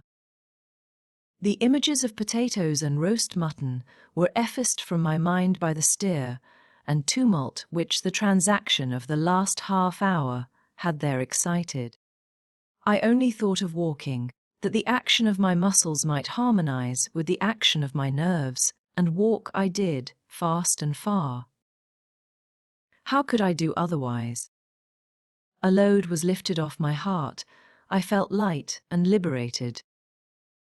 I had got away from big and close without a breach of resolution, without injury to my self-respect. I had not forced circumstances, circumstances had freed me. Life was again open to me.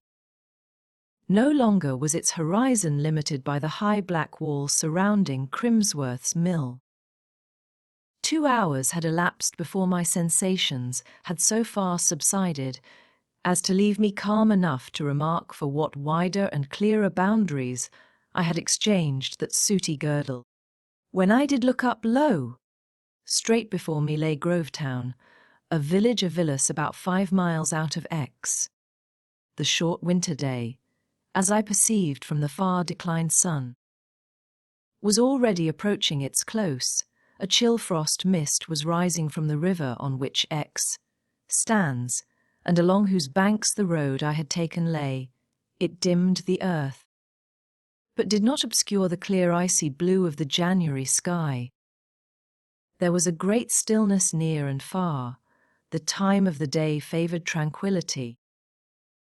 As the people were all employed within doors, the hour of evening release from the factories not being yet arrived, a sound of full-flowing water alone pervaded the air. For the river was deep and abundant, swelled by the melting of a late snow. I stood a while, leaning over a wall, and looking down at the current. I watched the rapid rush of its waves.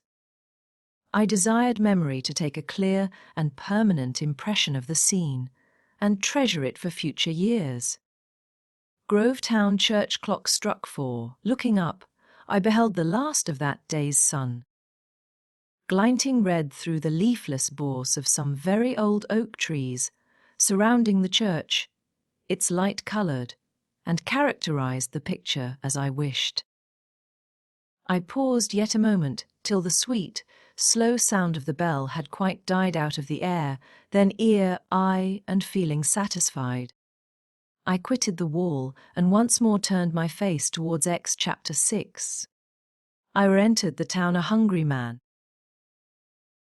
The dinner I had forgotten recurred, seductively to my recollection, and it was with a quick step and sharp appetite I ascended the narrow street leading to my lodgings. It was dark when I opened the front door and walked into the house. I wondered how my fire would be. The night was cold, and I shuddered at the prospect of a grate full of sparkless cinders.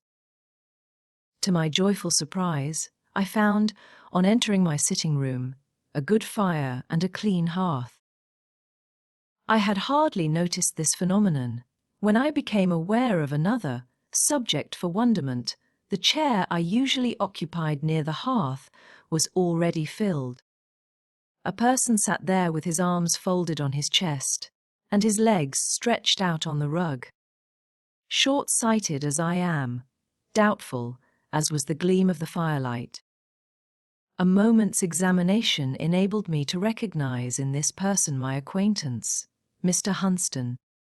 I could not of course be much pleased to see him, considering the manner in which I had parted from him the night before, and as I walked to the hearth, stirred the fire, and said coolly, "Good evening." My demeanour evinced as little cordiality as I felt, yet I wondered in my own mind what had brought him there, and I wondered, also, what motives had induced him to interfere so actively between me and Edward. It was to him, it appeared, that I owed my welcome dismissal.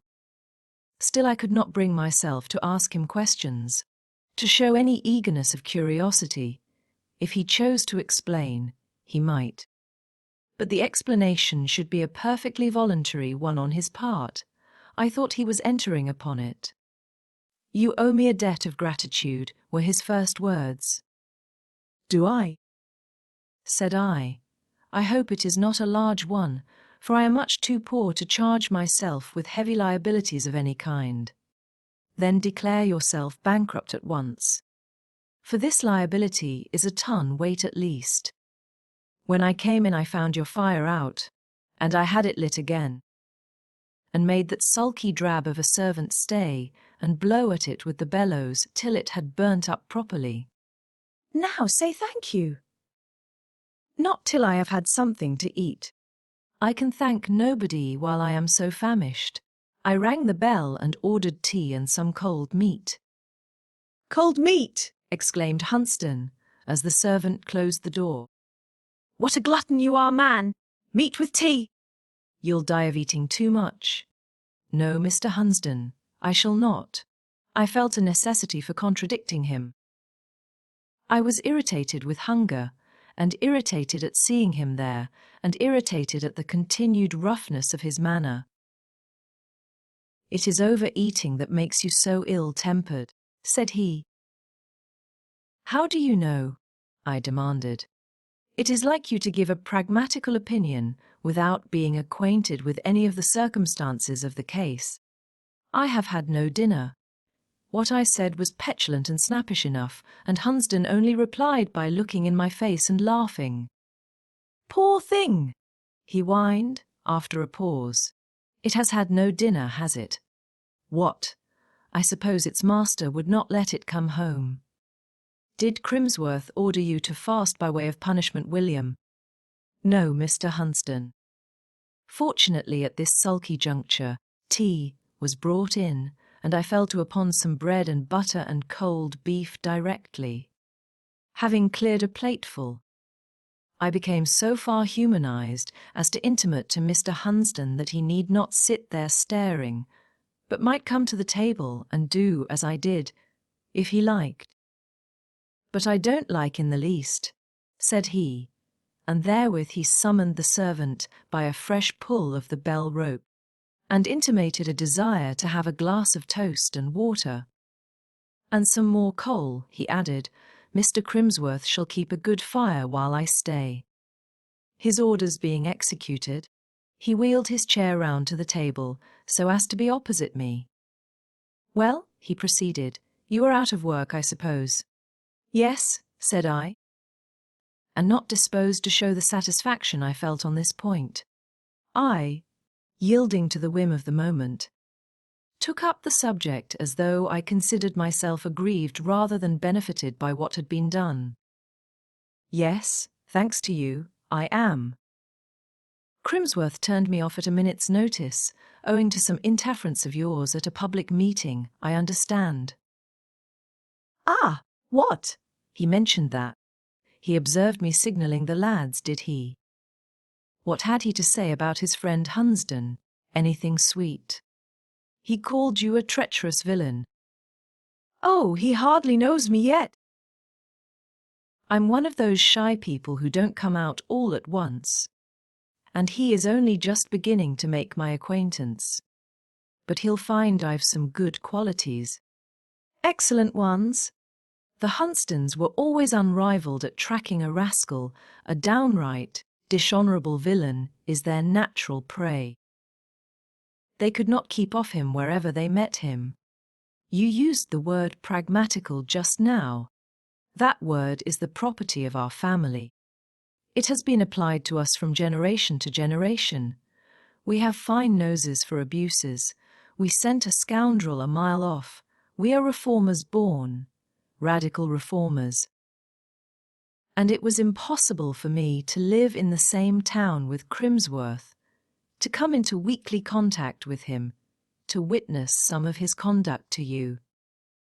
For whom personally I care nothing. I only consider the brutal injustice with which he violated your natural claim to equality. I say it was impossible for me to be thus situated, and not feel the angel or the demon of my race at work within me. I followed my instinct, opposed a tyrant, and broke a chain. Now this speech interested me much, both because it brought out Hunston's character and because it explained his motives. It interested me so much that I forgot to reply to it, and sat silent, pondering over a throng of ideas it had suggested. "Are you grateful to me?" he asked presently. In fact, I was grateful, or almost so, and I believe I half liked him at the moment, notwithstanding his proviso, that what he had done was not out of regard for me. But human nature is perverse. Impossible to answer his blunt question in the affirmative, so I disclaimed all tendency to gratitude, and advised him, if he expected any reward for his championship, to look for it in a better world, as he was not likely to meet with it here. In reply, he termed me a dry-hearted aristocratic scamp, whereupon I again charged him with having taken the bread out of my mouth. "Your bread was dirty, man!" cried Hunston. "Dirty and unwholesome. It came through the hands of a tyrant, for I tell you Crimsworth is a tyrant to his workpeople, a tyrant to his clerks, and will some day be a tyrant to his wife. Nonsense. Bread is bread, and a salary is a salary. I've lost mine, and through your means. There's sense in what you say, after all," rejoined Hunston. "I must say I am rather agreeably surprised to hear you make so practical an observation as that last.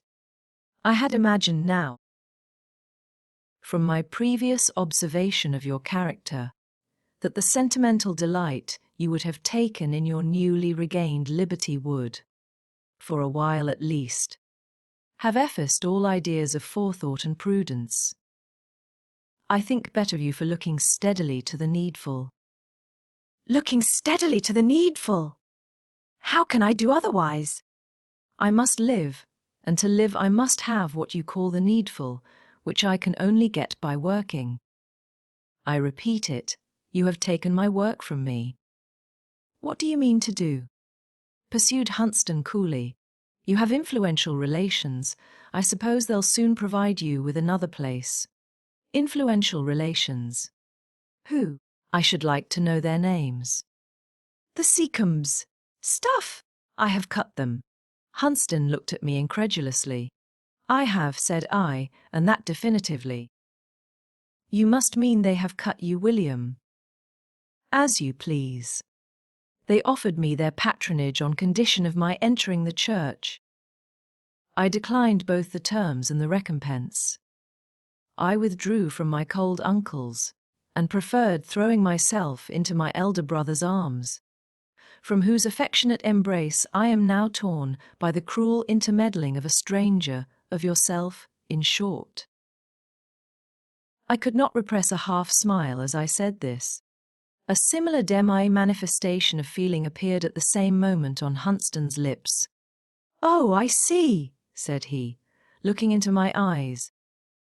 And it was evident he did see right down into my heart.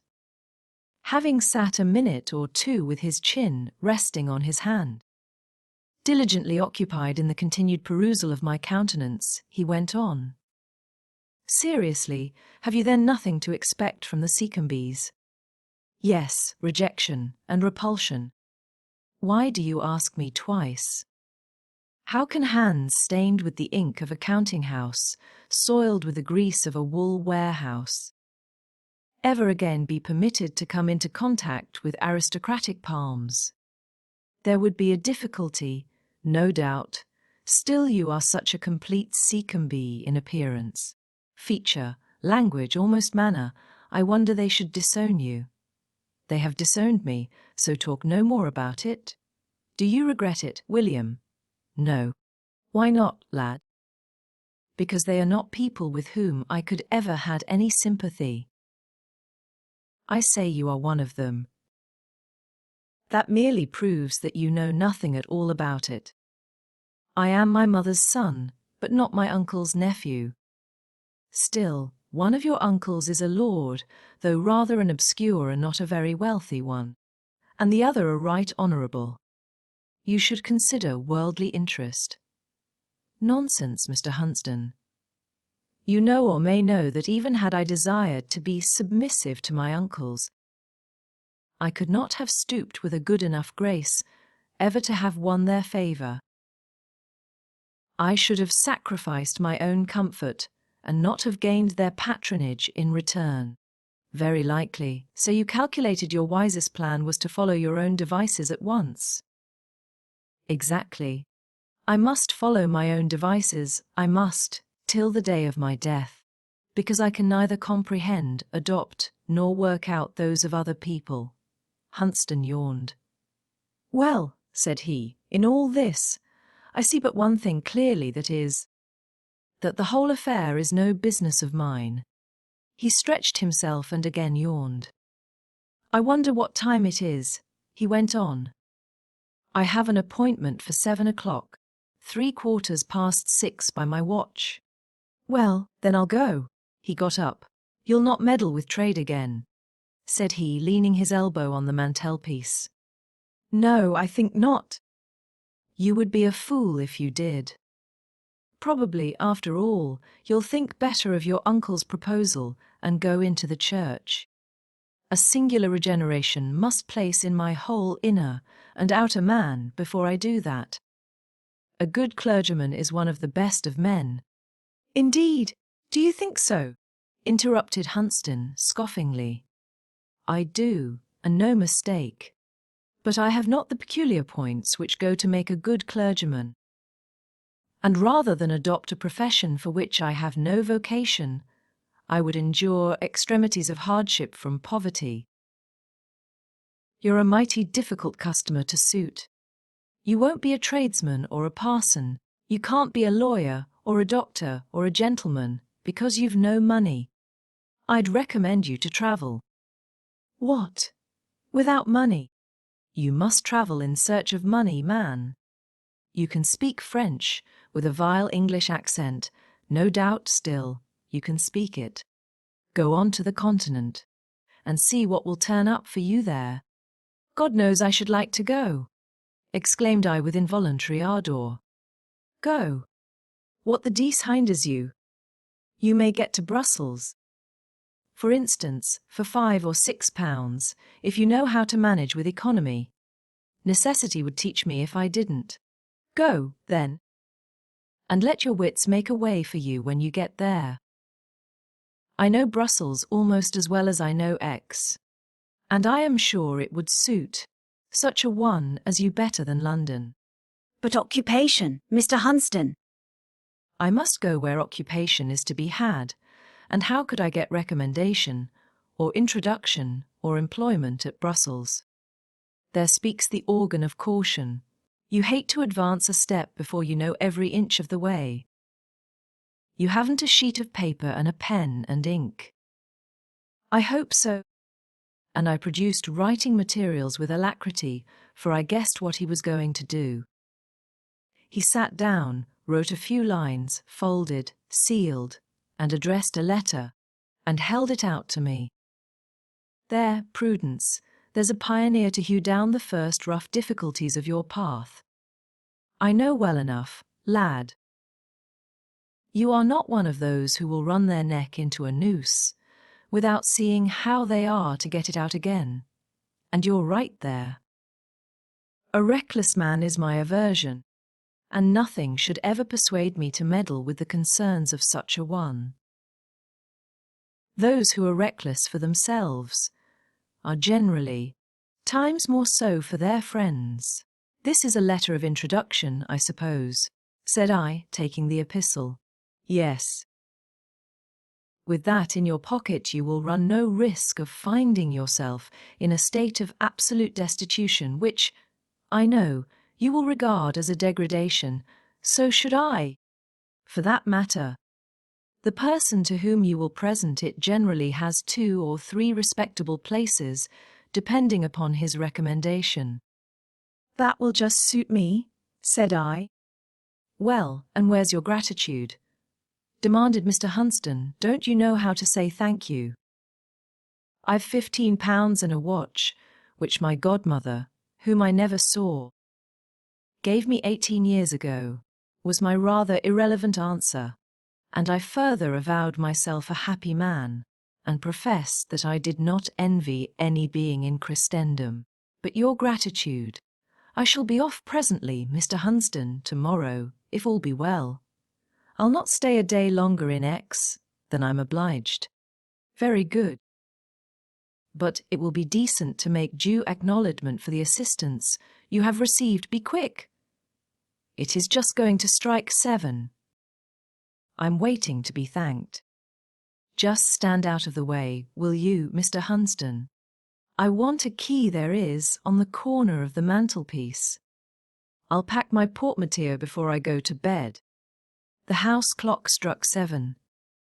The lad is a heathen, said Hunsden, and taking his hat from a sideboard, he left the room, laughing to himself. I had half an inclination to follow him. I really intended to leave X the next morning, and should certainly not have another opportunity of bidding him good-bye. The front door banged to. Let him go, said I. We shall meet again some day. Chapter 7. Reader, perhaps you were never in Belgium. Haply you don't know the physiognomy of the country. You have not its lineaments defined upon your memory, as I have them on mine. 3, nay 4. Pictures line the four-walled cell where are stored for me the records of the past. First, Eton. All in that picture is in far perspective, receding, diminutive, but freshly coloured, green, dewy, with a spring sky, piled with glittering yet showery clouds, for my childhood was not all sunshine.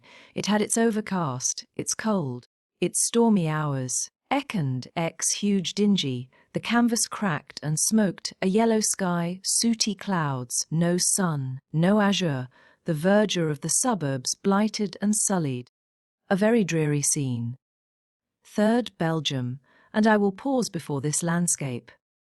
As to the fourth, a curtain covers it, which I may hereafter withdraw, or may not, as suits my convenience and capacity.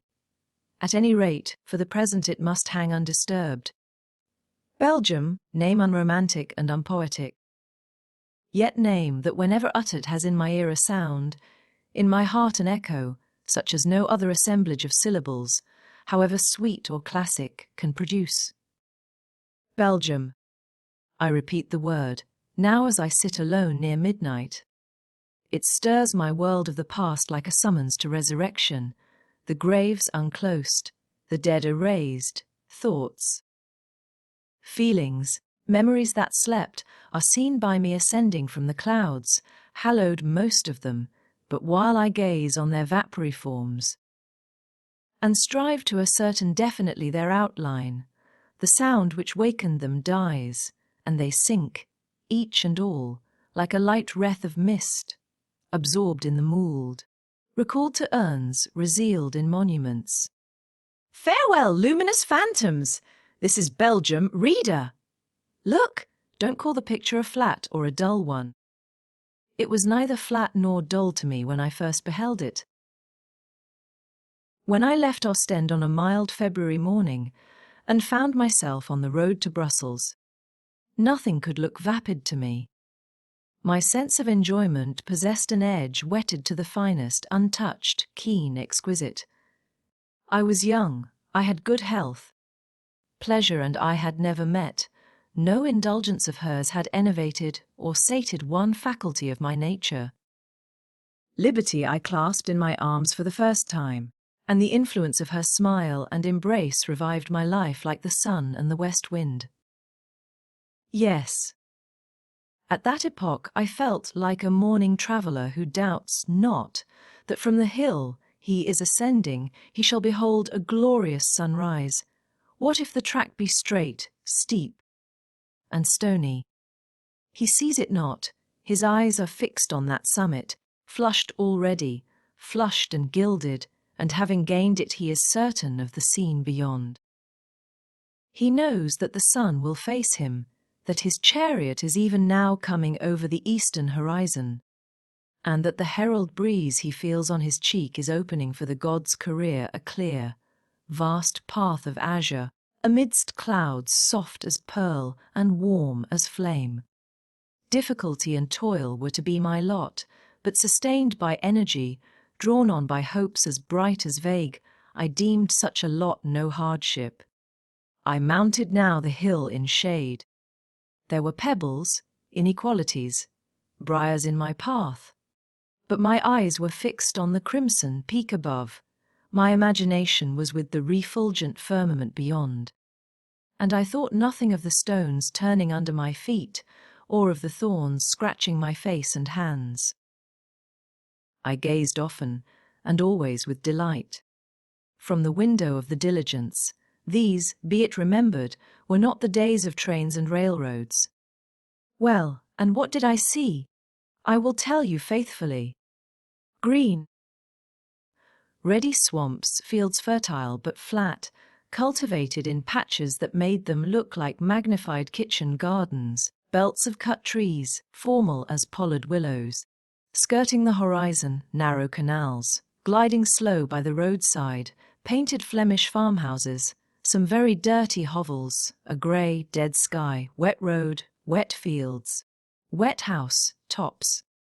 Not a beautiful, scarcely a picturesque object met my eye along the whole route, yet to me, all was beautiful, all was more than picturesque. It continued fair so long as daylight lasted, though the moisture of many preceding damp days had sodden the whole country. As it grew dark, however, the rain recommenced, and it was through streaming and starless darkness my eye caught the first gleam of the lights of Brussels. I saw little of the city but its lights that night. Having alighted from the diligence, a fiacre conveyed me to the Hôtel de, where I had been advised by a fellow traveller to put up. Having eaten a traveller's supper, I retired to bed and slept a traveller's sleep. Next morning I woke from prolonged and sound repose with the impression that I was yet in X. And perceiving it to be broad daylight, I started up, imagining that I had overslept myself and should be behind time at the counting house. The momentary and painful sense of restraint vanished before the revived and reviving consciousness of freedom. As, throwing back the white curtains of my bed, I looked forth into a wide, lofty foreign chamber, how different from the small and dingy, though not uncomfortable, apartment I had occupied for a night or two at a respectable inn in London while waiting for the sailing of the packet. Yet far be it from me to profane the memory of that little dingy room.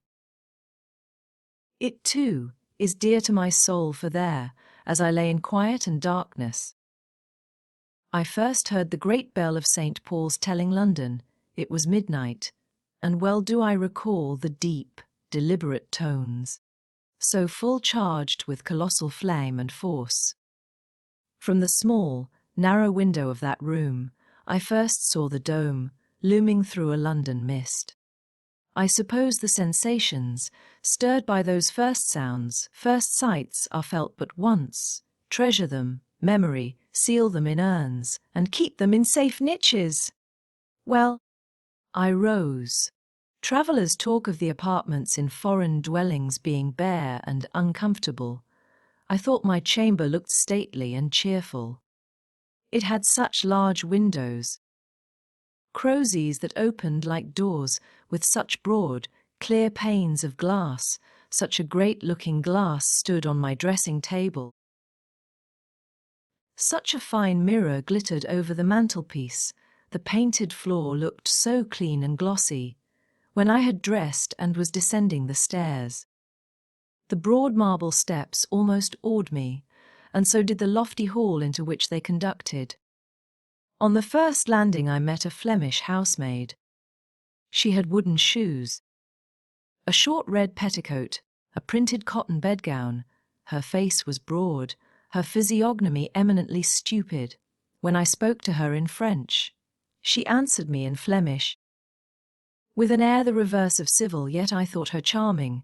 If she was not pretty or polite, she was, I conceived, very picturesque. She reminded me of the female figures in certain Dutch paintings I had seen in other years at Seacombe Hall. I repaired to the public room. That, too, was very large and very lofty, and warmed by a stove. The floor was black, and the stove was black, and most of the furniture was black. Yet I never experienced a freer sense of exhilaration than when I sat down at a very long, black table, covered, however, in part by a white cloth, and, having ordered breakfast, began to pour out my coffee from a little black coffee pot. The stove might be dismal looking to some eyes, not to mine. But it was indisputably very warm, and there were two gentlemen seated by it talking in French, impossible to follow their rapid utterance, or comprehend much of the port of what they said, yet French, in the mouths of Frenchmen, or Belgians. I was not then sensible of the horrors of the Belgian accent, was as music to my ears. One of these gentlemen presently discerned me to be an Englishman, no doubt from the fashion in which I addressed the waiter. For I would persist in speaking French in my execrable south of England style, though the man understood English. The gentleman, after looking towards me once or twice, politely accosted me in very good English. I remember I wished to God that I could speak French as well. His fluency and correct pronunciation impressed me, for the first time, with a due notion of the cosmopolitan character of the capital I was in. It was my first experience of that skill in living languages I afterwards found to be so general in Brussels. I lingered over my breakfast as long as I could, while it was there on the table, and while that stranger continued talking to me. I was a free, independent traveller, but at last the things were removed. The two gentlemen left the room. Suddenly the illusion ceased. Reality and business came back. I, a bondsman just released from the yoke, freed for 1 week from 21 years of constraint, must, of necessity, resume the fetters of dependency. Hardly had I tasted the delight of being without a master when duty issued her stern mandate. Go forth and seek another service. I never linger over a painful and necessary task. I never take pleasure before business. It is not in my nature to do so. Impossible to enjoy a leisurely walk over the city, though I perceived the morning was very fine, until I had first presented Mr. Hunsden's letter of introduction, and got fairly on to the track of a new situation. Wrenching my mind from liberty and delight, I seized my hat and forced my reluctant body out of the Hotel D into the foreign street. It was a fine day, but I would look at the blue sky or at the stately houses round me. My mind was bent on one thing, finding out Mr. Brown, numero Rue Royal, for so my letter was addressed. By dint of inquiry I succeeded. I stood at last at the desired door, knocked, asked for Mr. Brown, and was admitted.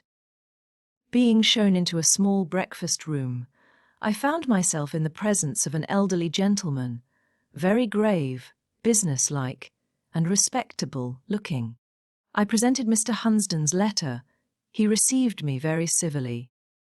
After a little desultory conversation, he asked me if there was anything in which his advice or experience could be of use.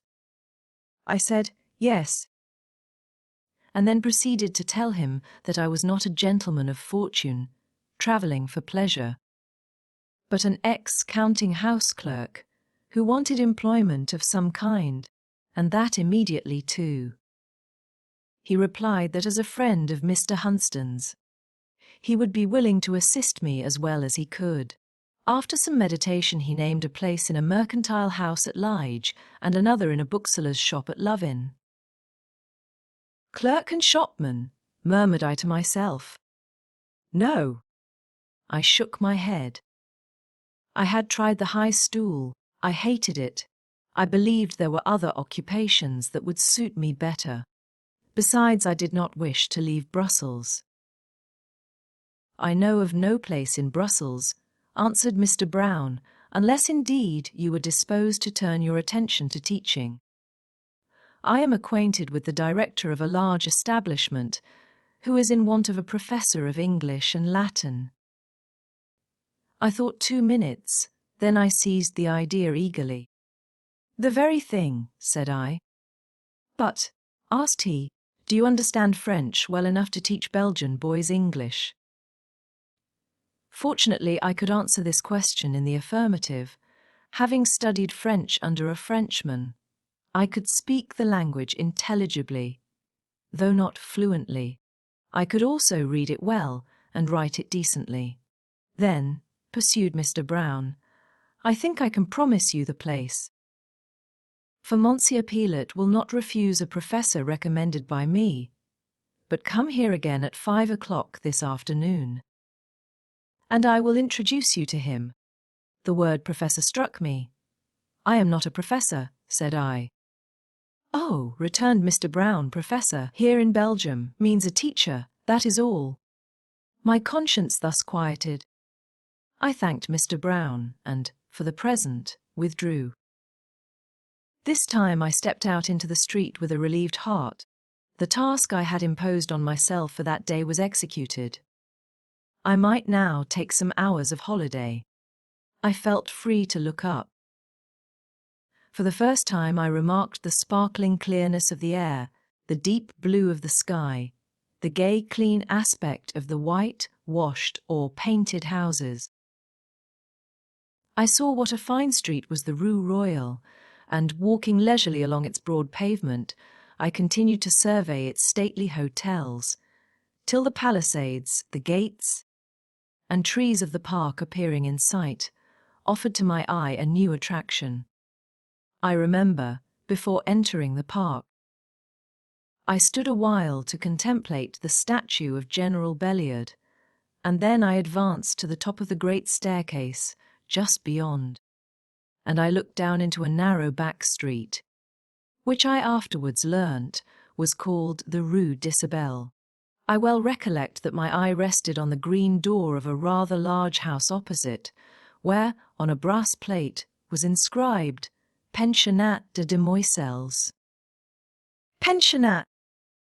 The word excited an uneasy sensation in my mind. It seemed to speak of restraint. Some of the demoiselles, externats no doubt, were at that moment issuing from the door. I looked for a pretty face amongst them, but their close, little French bonnets hid their features. In a moment they were gone. I had traversed a good deal of Brussels before 5 o'clock arrived, but punctually as that hour struck, I was again in the Rue Royale. Admitted to Mr. Brown's breakfast room, I found him, as before, seated at the table, and he was not alone. A gentleman stood by the hearth. 2 words of introduction designated him as my future master. M. Pilote, Mr. Crimsworth, Mr. Crimsworth, M. Pilote. A bow on each side finished the ceremony. I don't know what sort of a bow I made, an ordinary one, I suppose, for I was in a tranquil, commonplace frame of mind. I felt none of the agitation which had troubled my first interview with Edward Crimsworth. M. Pilote's bow was extremely polite, yet not theatrical, scarcely French. He and I were presently seated opposite to each other. In a pleasing voice, low, and, out of consideration to my foreign ears, very distinct and deliberate, M. Pilote intimated that he had just been receiving from lay respectable M. Brown an account of my attainments and character, which relieved him from all scruple as to the propriety of engaging me as professor of English and Latin in his establishment. Nevertheless, for form's sake, he would put a few questions to test my powers. He did, and expressed in flattering terms his satisfaction at my answers. The subject of salary next came on. It was fixed at 1,000 francs per annum, besides board and lodging. And in addition, suggested M. Pellet, as there will be some hours in each day during which your services will not be required in my establishment, you may, in time, obtain employment in other seminaries, and thus turn your vacant moments to profitable account. I thought this very kind.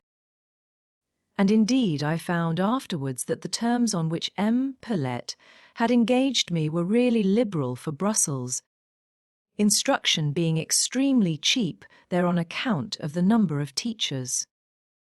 It was further arranged that I should be installed in my new post the very next day, after which Mem Pellet and I parted. Well, and what was he like? And what were my impressions concerning him? He was a man of about 40 years of age, of middle size, and rather emaciated figure. His face was pale, his cheeks were sunk, and his eyes hollow. His features were pleasing and regular. They had a French turn. For M. Pellet was no Fleming, but a Frenchman both by birth and parentage, yet the degree of harshness inseparable from Gallic lineaments was, in his case, softened by a mild blue eye and a melancholy, almost suffering, expression of countenance. His physiognomy was fine yet spiritual. I use two French words because they define better than any English terms the species of intelligence with which his features were imbued. He was altogether an interesting and prepossessing personage. I wondered only at the utter absence of all the ordinary characteristics of his profession, and almost feared he could not be stern and resolute enough for a schoolmaster. Externally, at least, M. Pellet presented an absolute contrast to my late master, Edward Crimsworth. Influenced by the impression I had received of his gentleness, I was a good deal surprised when, on arriving the next day at my new employer's house, and being admitted to a first view of what was to be the sphere of my future labours, namely the large, lofty, and well-lighted schoolrooms, I beheld a numerous assemblage of pupils, boys of course, whose collective appearance showed all the signs of a full, flourishing, and well-disciplined seminary. As I traversed the classes in company with M. Pellet, a profound silence reigned on all sides, and if by chance a murmur or a whisper arose, one glance from the pensive eye of this most gentle pedagogue stilled it instantly. It was astonishing, I thought, how so mild a check could prove so effectual. When I had perambulated the length and breadth of the classes, M. Pellet turned and said to me, "Would you object to taking the boys as they are, and testing their proficiency in English?" The proposal was unexpected. I had thought I should have been allowed at least 3 days to prepare. But it is a bad omen to commence any career by hesitation, so I just stepped to the professor's desk near which we stood, and faced the circle of my pupils. I took a moment to collect my thoughts, and likewise to frame in French the sentence by which I proposed to open business. I made it as short as possible. Messieurs, prenez vos livres de lecture, Anglais or Francais, monsieur, demanded a thick-set, moon-faced young Flamand in a blouse. The answer was fortunately easy. Anglais. I determined to give myself as little trouble as possible in this lesson. It would not do yet to trust my unpractised tongue with the delivery of explanations. My accent and idiom would be too open to the criticisms of the young gentleman before me, relative to whom I felt already it would be necessary at once to take up an advantageous position, and I proceeded to employ means accordingly. "Commences," cried I, when they had all produced their books. The moon-faced youth, by name Jules Vanderkelkov, as I afterwards learnt, took the first sentence.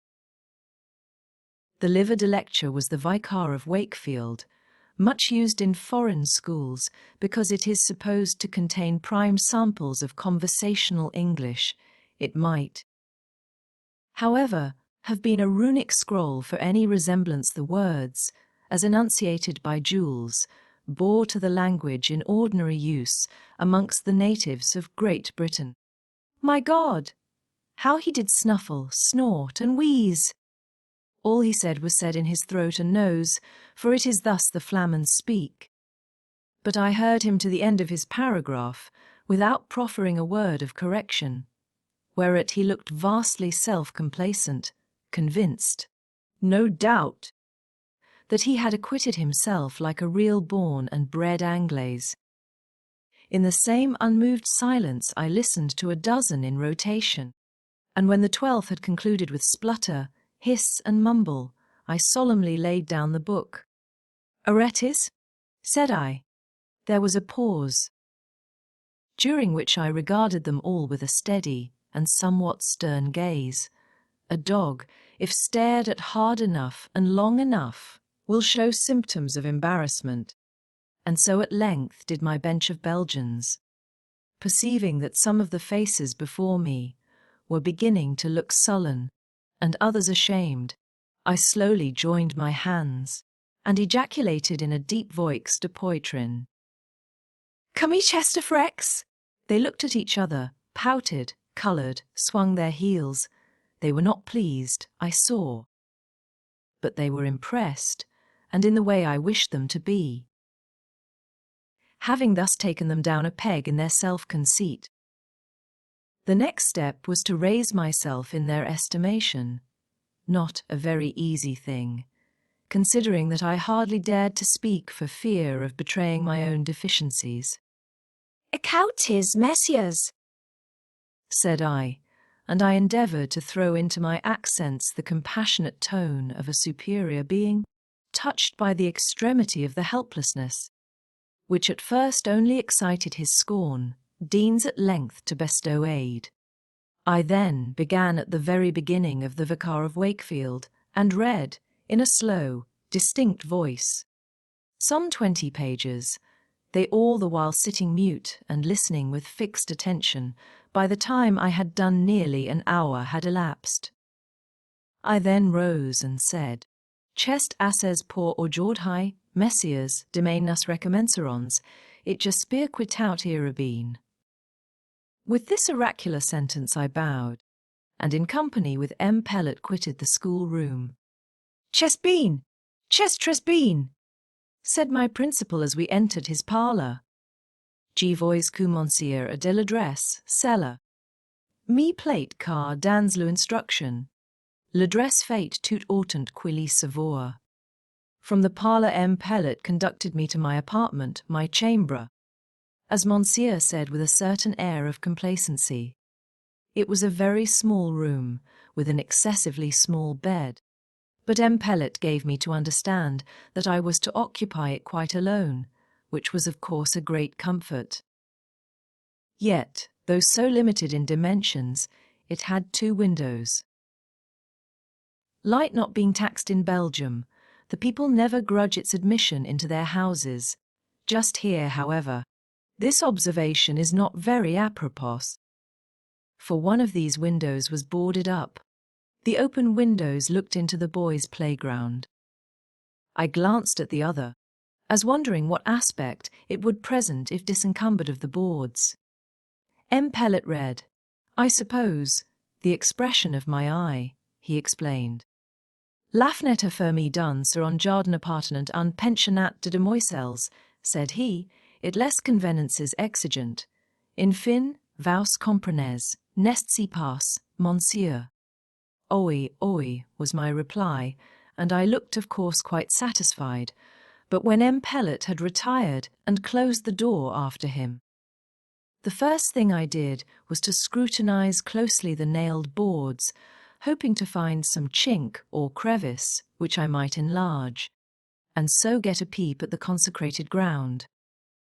My researches were vain, for the boards were well joined and strongly nailed. It is astonishing how disappointed I felt. I thought it would have been so pleasant to have looked out upon a garden planted with flowers and trees. So amusing to have watched the demoiselles at their play. To have studied female character in a variety of phases, myself the while sheltered from view by a modest muslin curtain, whereas, owing doubtless to the absurd scruples of some old duenna of a directress, I had now only the option of looking at a bare gravelled court, with an enormous Pas de Giant in the middle, and the monotonous walls and windows of a boys' school house round. Not only then, but many a time after, especially in moments of weariness and low spirits, did I look with dissatisfied eyes on that most tantalizing board, longing to tear it away and get a glimpse of the green region which I imagined to lie beyond. I knew a tree grew close up to the window, for though there were as yet no leaves to rustle, I often heard at night the tapping of branches against the panes. In the daytime, when I listened attentively, I could hear, even through the boards, the voices of the demoiselles in their hours of recreation, and, to speak the honest truth, my sentimental reflections were occasionally a trifle disarranged by the not quite silvery, in fact the too often brazen sounds, which, rising from the unseen paradise below, penetrated clamorously into my solitude. Not to mince matters, it really seemed to me a doubtful case whether the lungs of Mundell, Rita's girls or those of M. Pellet's boys were the strongest, and when it came to shrieking the girls indisputably beat the boys hollow. I forgot to say, by the by, that Rita was the name of the old lady who had had my window bearded up. I say old, for such I, of course, concluded her to be, judging from her cautious, chaperon-like proceedings. Besides, nobody ever spoke of her as young. I remember I was very much amused when I first heard her Christian name. It was Zoraide, Mademoiselle Zoraide Rita. But the continental nations do allow themselves vagaries in the choice of names, such as we sober English never run into. I think, indeed, we have too limited a list to choose from. Meantime my path was gradually growing smooth before me. I, in a few weeks, conquered the teasing difficulties inseparable from the commencement of almost every career. Ere long I had acquired as much facility in speaking French as set me at my ease with my pupils, and as I had encountered them on a right footing at the very beginning, and continued tenaciously to retain the advantage I had early gained, they never attempted mutiny, which circumstance all who are in any degree acquainted with the ongoings of Belgian schools, and who know the relation in which professors and pupils too frequently stand towards each other in those establishments, will consider an important and uncommon one. Before concluding this chapter, I will say a word on the system I pursued with regard to my classes. My experience may possibly be of use to others. It did not require very keen observation to detect the character of the youth of Brabant, but it needed a certain degree of tact to adopt one's measures to their capacity. Their intellectual faculties were generally weak, their animal propensities strong. Thus there was at once an impotence and a kind of inert force in their natures. They were dull, but they were also singularly stubborn, heavy as lead and, like lead, most difficult to move. Such being the case, it would have been truly absurd to exact from them much in the way of mental exertion. Having short memories, dense intelligence, feeble reflective powers, they recoiled with repugnance from any occupation that demanded close study or deep thought. Had the abhorred effort been extorted from them by injudicious and arbitrary measures on the part of the professor, they would have resisted as obstinately, as clamorously, as desperate swine, and though not brave singly, they were relentless acting in mass. I understood that before my arrival in M. Pellet's establishment, the combined insubordination of the pupils had effected the dismissal of more than one English master. It was necessary then to exact only the most moderate application from natures so little qualified to apply, to assist in every practicable way. Understandings so opaque and contracted, to be ever gentle, considerate, yielding even, to a certain point, with dispositions so irrationally perverse, but, having reached that culminating point of indulgence, you must fix your foot, plant it, root it in rock, become immutable as the towers of Stide. Gudule for a step. But half a step farther, and you would plunge headlong into the gulf of imbecility, there lodged. You would speedily receive proofs of Flemish gratitude and magnanimity in showers of Brabant saliva and handfuls of low country mud. You might smooth to the utmost the path of learning, remove every pebble from the track. But then you must finally insist with decision on the pupil taking your arm and allowing himself to be led quietly along the prepared road. When I had brought down my lesson to the lowest level of my dullest pupil's capacity, when I had shown myself the mildest, the most tolerant of masters, a word of impertinence, a movement of disobedience, changed me at once into a despot. I offered then but one alternative, submission and acknowledgment of error, or ignominious expulsion. This system answered, and my influence by degrees became established on a firm basis. The boy is father to the man, it is said. And so I often thought when looked at my boys and remembered the political history of their ancestors. Pelet's school was merely an epitome of the Belgian nation. Chapter 8. And Pellet himself. How did I continue to like him? Oh, extremely well. Nothing could be more smooth, gentlemanlike, and even friendly than his demeanour to me. I had to endure from him neither cold neglect, irritating interference, nor pretentious assumption of superiority. I fear, however, too poor. Hard-worked Belgian ushers in the establishment could not have said as much. To them the director's manner was invariably dry, stern, and cool. I believe he perceived once or twice that I was a little shocked at the difference he made between them and me, and accounted for it by saying, with a quiet sarcastic smile, "Ce ne sont que des flamands à l'aise." And then he took his cigar gently from his lips and spat on the painted floor of the room in which we were sitting.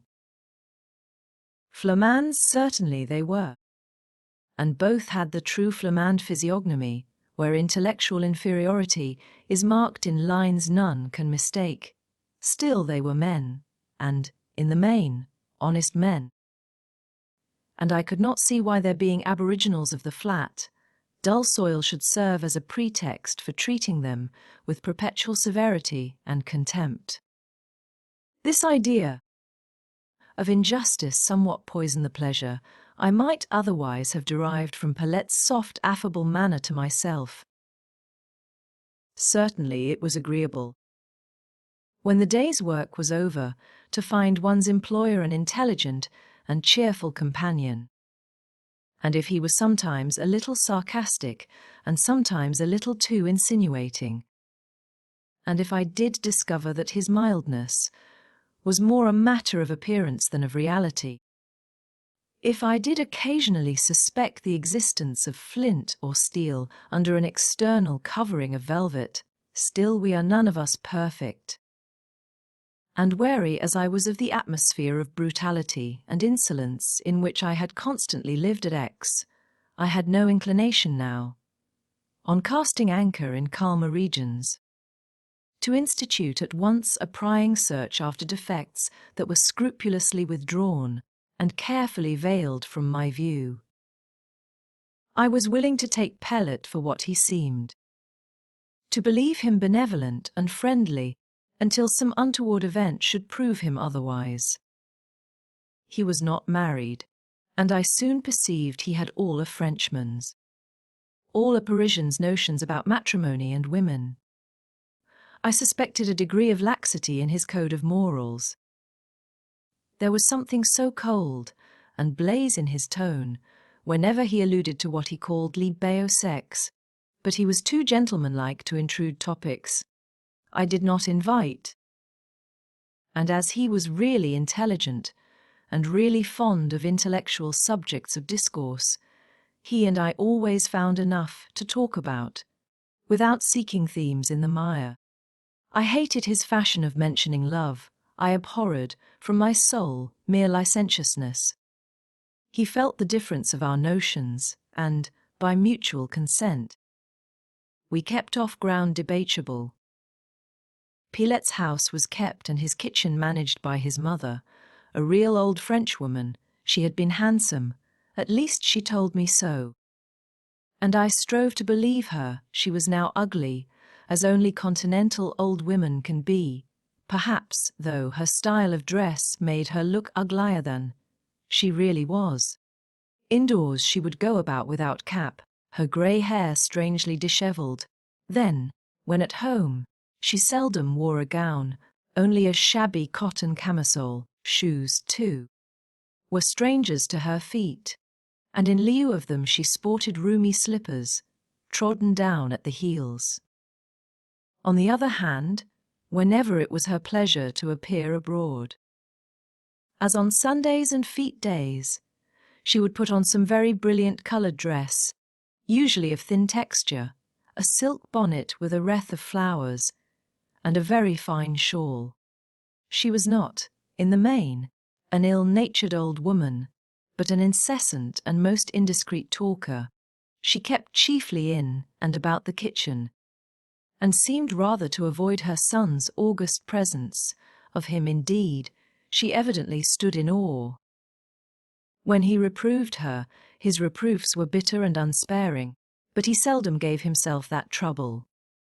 Madame Pellet had her own society, her own circle of chosen visitors whom, however, I seldom saw, as she generally entertained them in what she called her cabinet, a small den of a place adjoining the kitchen, and descending into it by 1 or 2 steps. On these steps, by the by, I have not unfrequently seen Madame Pellet seated with a trencher on her knee, engaged in the threefold employment of eating her dinner, gossiping with her favourite servant, the housemaid, and scolding her antagonist, the cook. She never dined, and seldom indeed took any meal with her son. And as to showing her face at the boys' table, that was quite out of the question. These details will sound very odd in English ears, but Belgium is not England, and its ways are not our ways. Madame Pellet's habits of life, then, being taken into consideration, I was a good deal surprised when, one Thursday evening— Thursday was always a half-holiday, as I was sitting all alone in my apartment, correcting a huge pile of English and Latin exercises, a servant tapped at the door, and, on its being opened, presented Madame Pellet's compliments, and she would be happy to see me to take my gouter, a meal which answers to our English tea, with her in the dining-room. "Plate ill," said I, for I thought I must have misunderstood. The message and invitation were so unusual, the same words were repeated. I accepted, of course, and as I descended the stairs, I wondered what whim had entered the old lady's brain.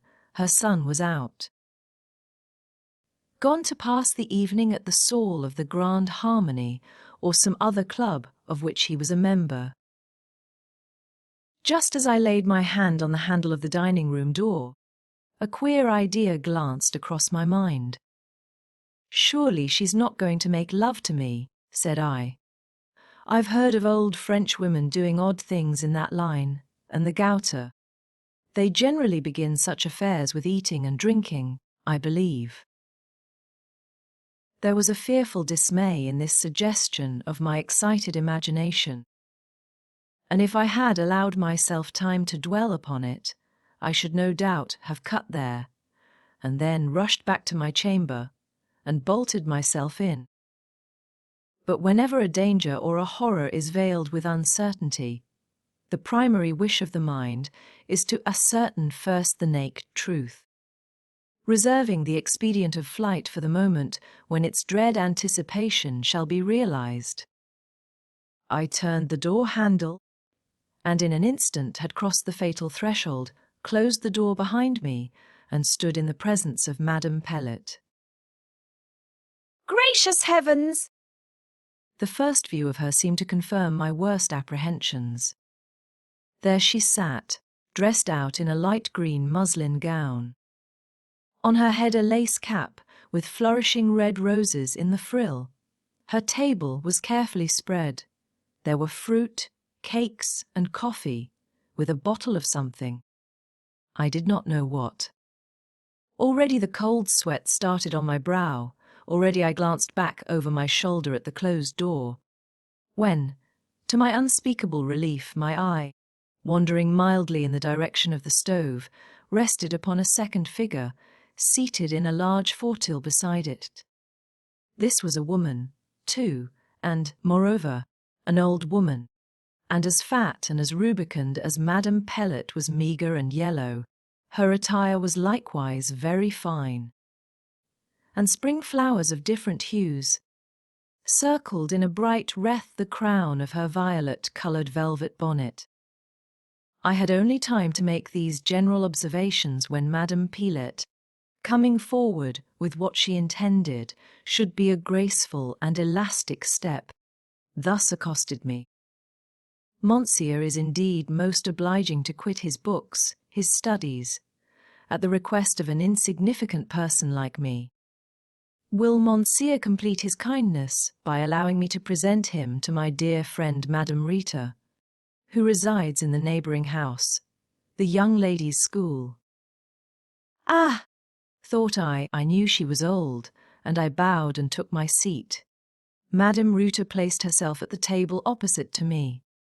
How do you like Belgium, Monsieur? Asked she, in an accent of the broadest Bruxelloise. I could now well distinguish the difference between the fine and pure Parisian utterance of M. Pellet, for instance, and the guttural enunciation of the Flamands. I answered politely, and then wondered how so coarse and clumsy an old woman as the one before me should be at the head of a ladies' seminary, which I had always heard spoken of in terms of high commendation. In truth, there was something to wonder at. Madame Rita looked more like a joyous, free-living old Flemish fermier, or even a maîtresse d'auberge, than a staid, grave, rigid directrice de pensionnat. In general, the continental, or at least the Belgian old women, permit themselves a license of manners, speech, and aspect, such as our venerable grandames would recoil from as absolutely disreputable. And Madame Rita's jolly face bore evidence that she was no exception to the rule of her country. There was a twinkle and leer in her left eye. Her right she kept habitually half shut, which I thought very odd indeed. After several vain attempts to comprehend the motives of these two droll old creatures for inviting me to join them at their Gotha, I at last fairly gave it up, and resigning myself to inevitable mystification, I sat and looked first at one, then at the other, taking care meantime to do justice to the confitures, cakes, and coffee with which they amply supplied me. They too ate, and that with no delicate appetite, and having demolished a large portion of the solids, they proposed a petit verre. I declined. Not so Mesdames Pellet and Rita, each mixed herself what I thought rather a stiff tumbler of punch. and placing it on a stand near the stove, they drew up their chairs to that convenience, and invited me to do the same. I obeyed, and being seated fairly between them, I was thus addressed first by Madame Pellet, then by Madame Rita. "We will now speak of business," said Madame Pellet, and she went on to make an elaborate speech which, being interpreted, was to the effect that she had asked for the pleasure of my company that evening in order to give her friend, Madame Rita, an opportunity of broaching an important proposal, which might turn out greatly to my advantage. "Pourvu que vous soyez sage," said Madame Rita, "it a vrai dire, vous in avez been lawyer. Take one drop of the punch," or punch, as she pronounced it. "It is an agreeable and wholesome beverage after a full meal." I bowed, but again declined it. She went on. "I feel," said she, after a solemn sip, "I feel profoundly the importance of the commission with which my dear daughter has entrusted me. For you are aware, monsieur, that it is my daughter who directs the establishment in the next house." "Ah, I thought it was yourself, madame." Though, indeed, at that moment I recollected that it was called Mademoiselle, not Madame Ruta's pensionnat. Oh no. I manage the house and look after the servants, as my friend Madame Pellet does for Monsieur her son, nothing more. "Ah, you thought I gave lessons in class, did you?" And she laughed loud and long, as though the idea tickled her fancy amazingly. "Madame is in the wrong to laugh," I observed. "If she does not give lessons, I am sure it is not because she cannot." And I whipped out a white pocket handkerchief and wafted it, with a French grace, past my nose, bowing at the same time. "Quill charmant Jean home," murmured Madame Pellet in a low voice. Madame Rita, being less sentimental, as she was Flamand and not French, only laughed again. "You are a dangerous person, I fear," said she. "If you can forge compliments at that rate, Zoraide will positively be afraid of you, but if you are good, I will keep your secret, and not tell her how well you can flatter. Now, listen what sort of a proposal she makes to you. She has heard that you are an excellent professor, and as she wishes to get the very best masters for her school, car Zoraide fate tout commune one reine, chest one veritable maîtresse femme, she has commissioned me to step over this afternoon and sound Madame Pellet as to the possibility of engaging you. Zoraide is a wary general. She never advances without first examining well her ground.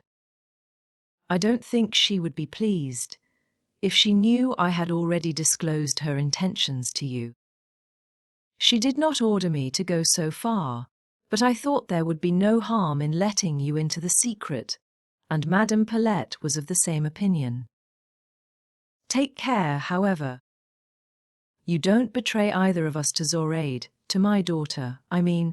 She is so discreet and circumspect herself. She cannot understand that one should find a pleasure in gossiping a little." "Chest absolument, come mon fils," cried Madame Pellet. "All the world is so changed since our girlhood," rejoined the other. "Young people have such old heads now. But to return, monsieur. Madame Pellet will mention the subject of your giving lessons in my daughter's establishment to her son, and he will speak to you, and then tomorrow you will step over to our house and ask to see my daughter, and you will introduce the subject as if the first intimation of it had reached you from M. Pellet himself, and be sure you never mention my name, for I would not displease Zoraide on any account." "Bean," interrupted I, for all this chatter and circumlocution began to bore me very much. "I will consult M. Pellet, and the thing shall be settled as you desire. Good evening, mesdames. I am infinitely obliged to you. Comment. Vous in alles déjà. exclaimed Madame Pellet. Prenis in cor quilquechos monsieur, one pommy cute des biscuits, in cor one tasse de café. Mercy, mercy, madame, au revoir. And I backed at last out of the apartment. Having regained my own room, I set myself to turn over in my mind the incident of the evening. It seemed a queer affair altogether, and queerly managed. The two old women had made quite a little intricate mess of it. Still I found that the uppermost feeling in my mind on the subject was one of satisfaction. In the first place, it would be a change to give lessons in another seminary, and then to teach young ladies would be an occupation so interesting. To be admitted at all into a ladies' boarding school would be an incident so new in my life. Besides, thought I, as I glanced at the boarded window, I shall now at last see the mysterious garden. I shall gaze both on the angels and their Eden. Chapter 9. M. Pellet could not of course object to the proposal made by Mundell. Reuter permission to accept such additional employment, should it offer, having formed an article of the terms on which he had engaged me. It was, therefore, arranged in the course of next day that I should be at liberty to give lessons in model. Rita's establishment 4 afternoons in every week. When evening came, I prepared to step over, in order to seek a conference with Mademoiselle herself on the subject. I had not had time to pay the visit before, having been all day closely occupied in class.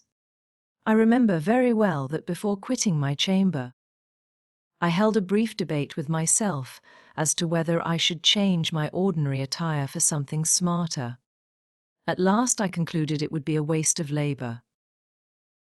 Doubtless, thought I, she is some stiff old maid, for though the daughter of Madame Reuter, she may well number upwards of 40 winters besides. If it were otherwise, if she be both young and pretty, I am not handsome, and no dressing can make me so, therefore I'll go as I am. And off I started, cursorily glancing sideways as I passed the toilet table, surmounted by a looking-glass. A thin irregular face I saw, with sunk, dark eyes under a large, square forehead, complexion destitute of bloom or attraction, something young, but not youthful, no object to win a lady's love, no butt for the shafts of Cupid. I was soon at the entrance of the pensionnat. In a moment I had pulled the bell. In another moment the door was opened, and within appeared a passage paved alternately with black and white marble. The walls were painted in imitation of marble also, and at the far end opened a glass door, through which I saw shrubs and a grass plat, looking pleasant in the sunshine of the mild spring evening, for it was now the middle of April. This, then, was my first glimpse of the garden, but I had not time to look long. The portress, after having answered in the affirmative my question as to whether her mistress was at home, opened the folding doors of a room to the left, and having ushered me in, closed them behind me. I found myself in a salon with a very well painted, highly varnished floor, chairs and sofas covered with white draperies, a green porcelain stove, walls hung with pictures in gilt frames, a gilt pendule and other ornaments on the mantelpiece, a large lustre pendant from the centre of the ceiling, mirrors, consoles, muslin curtains, and a handsome centre table completed the inventory of furniture. All looked extremely clean and glittering, but the general effect would have been somewhat chilling had not a second large pair of folding doors, standing wide open, and disclosing another and smaller saloon, more snugly furnished, offered some relief to the eye. This room was carpeted, and therein was a piano, a couch, a chiffonier above all. It contained a lofty window with a crimson curtain, which, being undrawn, afforded another glimpse of the garden, through the large, clear panes, round which some leaves of ivy, some tendrils of vine were trained. "Monsieur Creamsfoot, Nessie pass," said a voice behind me, and, starting involuntarily, I turned. I had been so taken up with the contemplation of the pretty little salon that I had not noticed the entrance of a person into the larger room. It was, however, model Rita, who now addressed me, and stood close beside me, and when I had bowed with instantaneously recovered sang-froid, for I am not easily embarrassed, I commenced the conversation by remarking on the pleasant aspect of her little cabinet and the advantage she had over Empillet in possessing a garden. "Yes," she said. She often thought so, and added, "It is my garden, monsieur, which makes me retain this house. Otherwise I should probably have removed to larger and more commodious premises long since. But you see I could not take my garden with me, and I should scarcely find one so large and pleasant anywhere else in town." I approved her judgment. "But you have not seen it yet," said she, rising. "Come to the window and take a better view." I followed her. She opened the sash, and leaning out I saw in full the enclosed demesne which had hitherto been to me an unknown region. It was a long, not very broad strip of cultured ground, with an alley bordered by enormous old fruit trees down the middle. There was a sort of lawn, a parterre of rose trees, some flower borders, and, on the far side, a thickly planted copse of lilacs, laburnums, and acacias. It looked pleasant, to me, very pleasant, so long a time had elapsed since I had seen a garden of any sort. But it was not only on Muddle Ruta's garden that my eyes dwelt, when I had taken a view of her well-trimmed beds and budding shrubberies. I allowed my glance to come back to herself, nor did I hastily withdraw it. I had thought to see a tall, meagre, yellow, conventual image in black, with a close white cap, bandaged under the chin like a nun's head-gear, whereas there stood by me a little and roundly formed woman, who might indeed be older than I, but was still young. She could not, I thought, be more than 6 or 27. She was as fair as a fair Englishwoman. She had no cap. Her hair was nut-brown, and she wore it in curls. Pretty her features were not, nor very soft, nor very regular, but neither were they in any degree plain, and I already saw cause to deem them expressive. What was their predominant cast? Was it sagacity? Sense, I thought so, but I could scarcely as yet be sure. I discovered, however, that there was a certain serenity of eye and freshness of complexion, most pleasing to behold. The colour on her cheek was like the bloom on a good apple, which is as sound at the core as it is red on the rind. Muddle Ruta and I entered upon business. She said she was not absolutely certain of the wisdom of the step she was about to take, because I was so young, and parents might possibly object to a professor like me for their daughters. "But it is often well to act on one's own judgment," said she, "and to lead parents, rather than be led by them. The fitness of a professor is not a matter of age, and from what I have heard, and from what I observe myself, I would much rather trust you than M. Ledru, the music master, who is a married man of near 50. I remarked that I hoped she would find me worthy of her good opinion, that if I knew myself, I was incapable of betraying any confidence reposed in me. "Do rest," said she, "the surveillance will be strictly attended to." And then she proceeded to discuss the subject of terms. She was very cautious, quite on her guard. She did not absolutely bargain, but she warily sounded me to find out what my expectations might be. and when she could not get me to name a sum. She reasoned and reasoned with a fluent yet quiet circumlocution of speech, and at last nailed me down to 500 francs per annum. Not too much, but I agreed. Before the negotiation was completed, it began to grow a little dusk. I did not hasten it, for I liked well enough to sit and hear her talk. I was amused with the sort of business talent she displayed.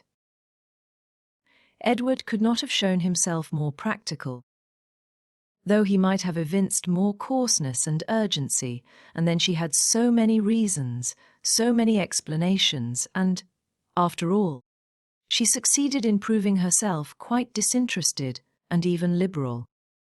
At last she concluded she could say no more, because, as I acquiesced in all things, there was no further ground for the exercise of her parts of speech. I was obliged to rise. I would rather have sat a little longer.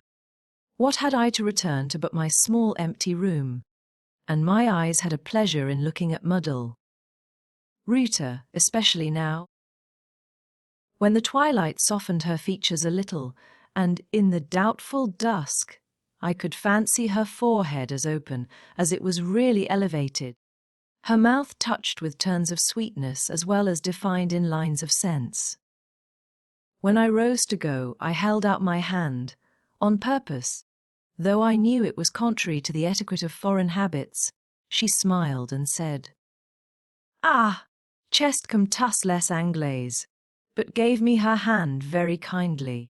"It is the privilege of my country, mademoiselle," said I, "and remember, I shall always claim it." She laughed a little, quite good-naturedly, and with the sort of tranquillity obvious in all she did, a tranquillity which soothed and suited me singularly. At least I thought so that evening. Brussels seemed a very pleasant place to me when I got out again into the street, and it appeared as if some cheerful, eventful, upward-tending career were even then opening to me, on that selfsame mild, still April night. So impressionable a being is man, or at least such a man as I was in those days. Chapter 10. Next day the morning hours seemed to pass very slowly at M. Pilots. I wanted the afternoon to come that I might go into the neighbouring pensionnat and give my first lesson within its pleasant precincts, for pleasant they appeared to me. At noon the hour of recreation arrived. At 1 o'clock we had lunch. This got on the time, and at last St. Gudul's deep bell, tolling slowly too, marked the moment for which I had been waiting. At the foot of the narrow back stairs that descended from my room, I met M. Pellet. "Commis-vous vis loire rayonnant," said he. "Je n'y vous ai jamais vu aussi gai. Qui chest-il donc passe? Apparemment que j'aime les changements," replied I. "Ah, Je comprends que cela sois sage silement. Vous êtes bien June, trop June pour le rôle que vous allez jouer, il faut prendre garde, saves vous. Mas quel danger y a-t-il? Je n'en sais rien, nous vous laissez pas aller de vives impressions, voilà tout. I laugh. A sentiment of exquisite pleasure played over my nerves at the thought that vives impressions were likely to be created. It was the deadness, the sameness of life's daily ongoings that had hitherto been my bane. My blouse-clad leaves in the boys' seminary never stirred in me any vives impressions except it might be occasionally some of anger. I broke from M. Pellet, and as I strode down the passage, he followed me with one of his laughs, a very French, rakish, mocking sound. Again I stood at the neighbouring door, and soon was re-admitted into the cheerful passage with its clear dove-colour imitation marble walls.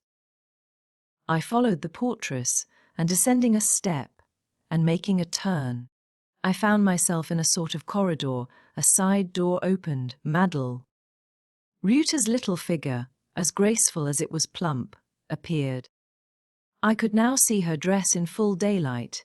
A neat, simple mouse line, laine gown fitted her compact round shape to perfection.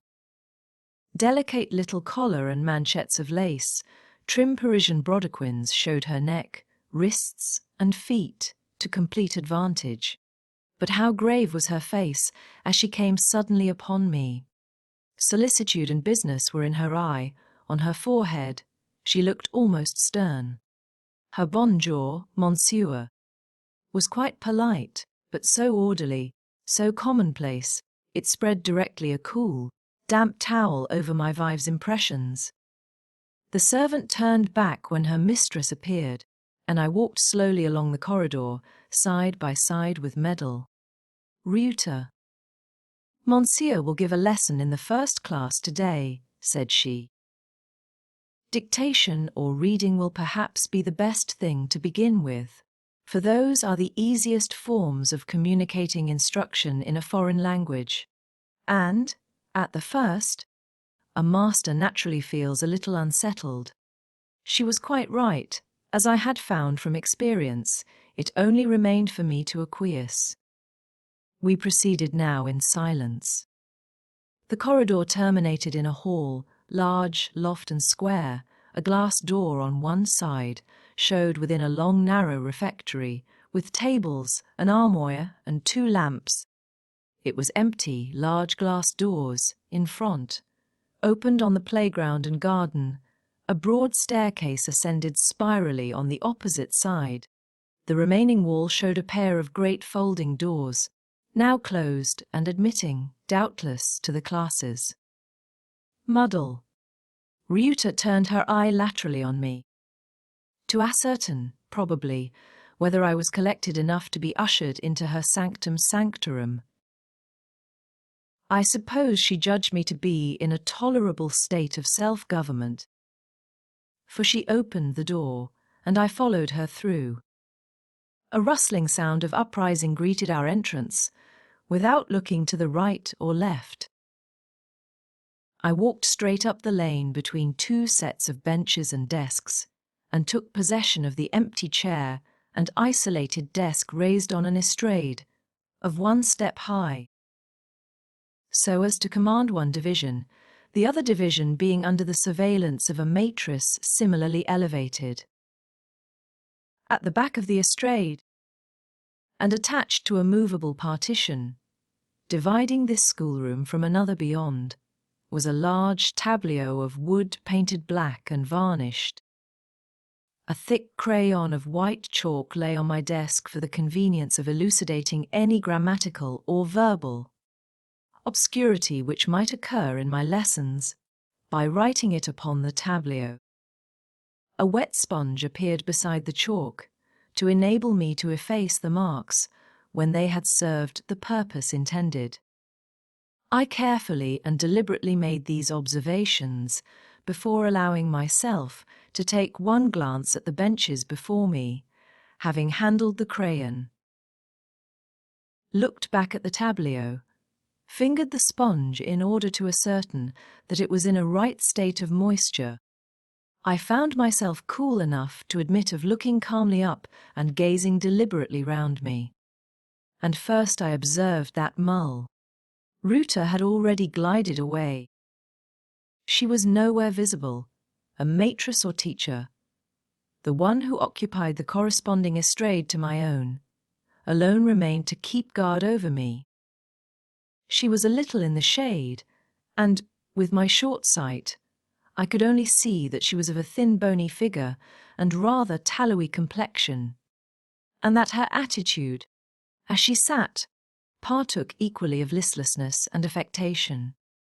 More obvious, more prominent, shone on by the full light of the large window, were the occupants of the benches just before me, of whom some were girls of 14, 15, 16, some young women from 18, as it appeared to me, up to 20, the most modest attire, the simplest fashion of wearing the hair, were apparent in all, and good features, ruddy, blooming complexions. Large and brilliant eyes, forms full, even to solidity, seemed to abound. I did not bear the first view like a stoic. I was dazzled, my eyes fell, and in a voice somewhat too low I murmured, Prines vos cahiers de dicti, mesdemoiselles. Not so had I bid the boys at Pilots take their reading books. A rustle followed, and an opening of desks, behind the lifted lids which momentarily screened the heads bent down to search for exercise books. I heard tittering and whispers. Eulalie, Jesus preta plir de raya, observed one. Camille Rauji in parlant. Oi, chest on veritable blank beck. Tes toy. Hortense, il now secute. And now the lids sank, and the heads reappeared. I had marked 3, the whisperers. And I did not scruple to take a very steady look at them, as they emerged from their temporary eclipse. It is astonishing what ease and courage their little phrases of flippancy had given me. The idea by which I had been awed was that the youthful beings before me, with their dark nun-like robes and softly braided hair, were a kind of half-angels. The light titter, the giddy whisper, had already in some measure relieved my mind of that fond and oppressive fancy. The 3 I allude to were just in front, within half a yard of my estrade, and were among the most womanly-looking present. Their names I knew afterwards, and may as well mention now. They were Eulalie, Hortense, Caroline. Eulalie was tall, and very finely shaped. She was fair, and her features were those of a low-country Madonna. Many a figure de verge have I seen in Dutch pictures exactly resembling hers. There were no angles in her shape or in her face. All was curve and roundness. Neither thought, sentiment, nor passion disturbed by line or flush the equality of her pale, clear skin. Her noble bust heaved with her regular breathing. Her eyes moved a little. By these evidences of life alone could I have distinguished her from some large handsome figure moulded in wax. Hortense was of middle size and stout. Her form was ungraceful, her face striking, more alive and brilliant than Eulalie's. Her hair was dark brown. Her complexion richly coloured. There were frolic and mischief in her eye.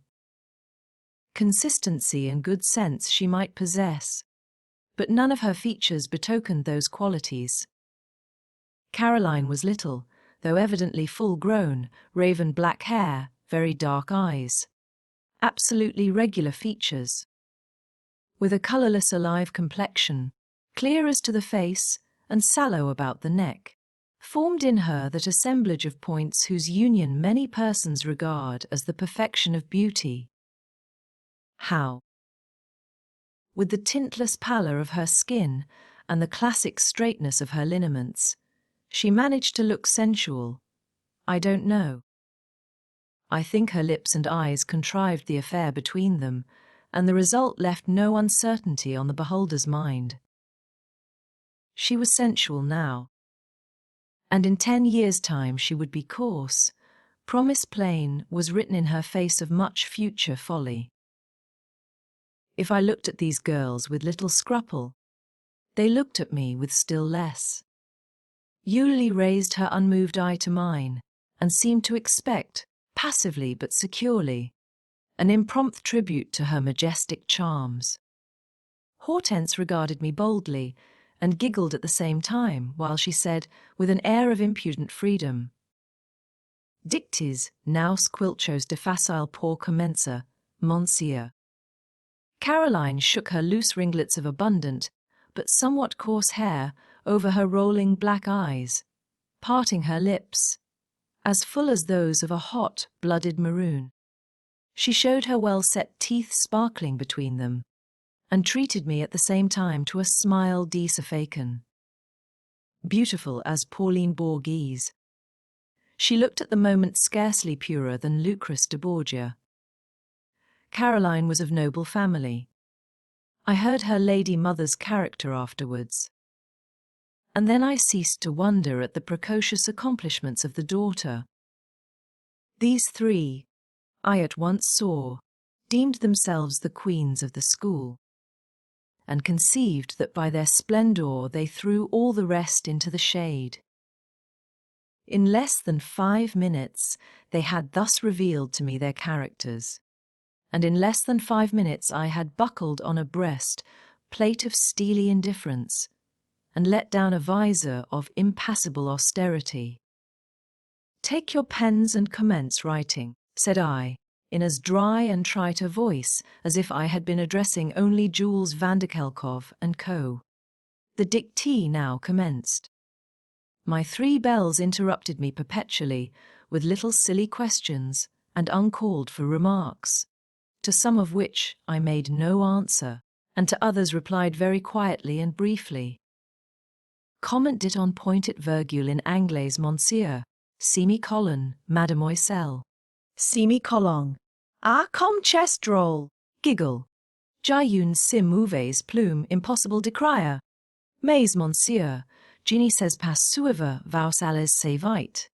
Je n'ai rien compris moi. Here a general murmur arose, and the teacher, opening her lips for the first time, ejaculated, "Silence, mesdemoiselles!" No silence followed, on the contrary. The 3 ladies in front began to talk more loudly. "Chest si difficile, l'anglais? Je déteste la dictée. Quil ennui décrire quelque chose que l'on n'y comprenne pas?"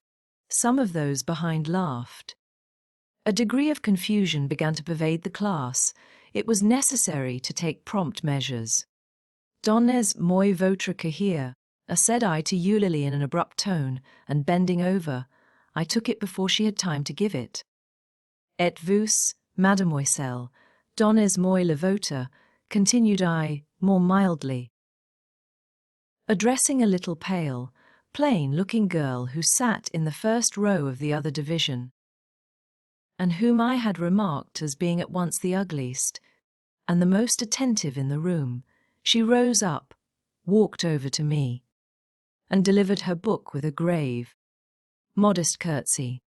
I glanced over the 2 dictations. Eulalie's was slurred, blotted, and full of silly mistakes. Sylvie's, such was the name of the ugly little girl, was clearly written. It contained no error against sense, and but few faults of orthography. I coolly read aloud both exercises, marking the faults. Then I looked at Eulalie. "Chest hontiques," said I, and I deliberately tore her dictation in 4 parts, and presented her with the fragments. I returned Sylvie her book with a smile, saying, "Chest bean, Jesus content devouse." Sylvie looked calmly pleased. Eulalie swelled like an incensed turkey. But the mutiny was quelled. The conceited coquetry and futile flirtation of the first bench were exchanged for a tacitur sullenness, much more convenient to me, and the rest of my lesson passed without interruption. A bell clanging out in the yard announced the moment for the cessation of school labours. I heard our own bell at the same time, and that of a certain public college immediately after. Order dissolved instantly. Up started every pupil. I hastened to seize my hat, bow to the maîtresse, and quit the room before the tide of externats should pour from the inner class, where I knew near 100 were prisoned, and whose rising tumult I already heard. I had scarcely crossed the hall and gained the corridor when Muddle Rooter came again upon me. "Step in here a moment," said she, and she held open the door of the side room from whence she had issued on my arrival. It was a salle à manger, as appeared from the buffet and the armoire vitrée, filled with glass and china, which formed part of its furniture. Ere she had closed the door on me and herself, the corridor was already filled with day pupils, tearing down their cloaks, bonnets, and cabas from the wooden pegs on which they were suspended. The shrill voice of a maîtresse was heard at intervals, vainly endeavouring to enforce some sort of order. Vainly, I say. Discipline there was none in these rough ranks, and yet this was considered one of the best conducted schools in Brussels. "Well, you have given your first lesson," began Muddle. Router in the most calm, equable voice. As though quite unconscious of the chaos from which we were separated only by a single wall. "Were you satisfied with your pupils, or did any circumstance in their conduct give you cause for complaint? Conceal nothing from me, repose in me entire confidence." Happily, I felt in myself complete power to manage my pupils without aid. The enchantment, the golden haze which had dazzled my perspicuity at first, had been a good deal dissipated. I cannot say I was chagrined or downcast by the contrast which the reality of a pensionnat de demoiselles presented to my vague ideal of the same community. I was only enlightened and amused. Consequently, I felt in no disposition to complain to Muddle. Router, and I received her considerate invitation to confidence with a smile. "1,000 thanks, mademoiselle, all has gone very smoothly." She looked more than doubtful.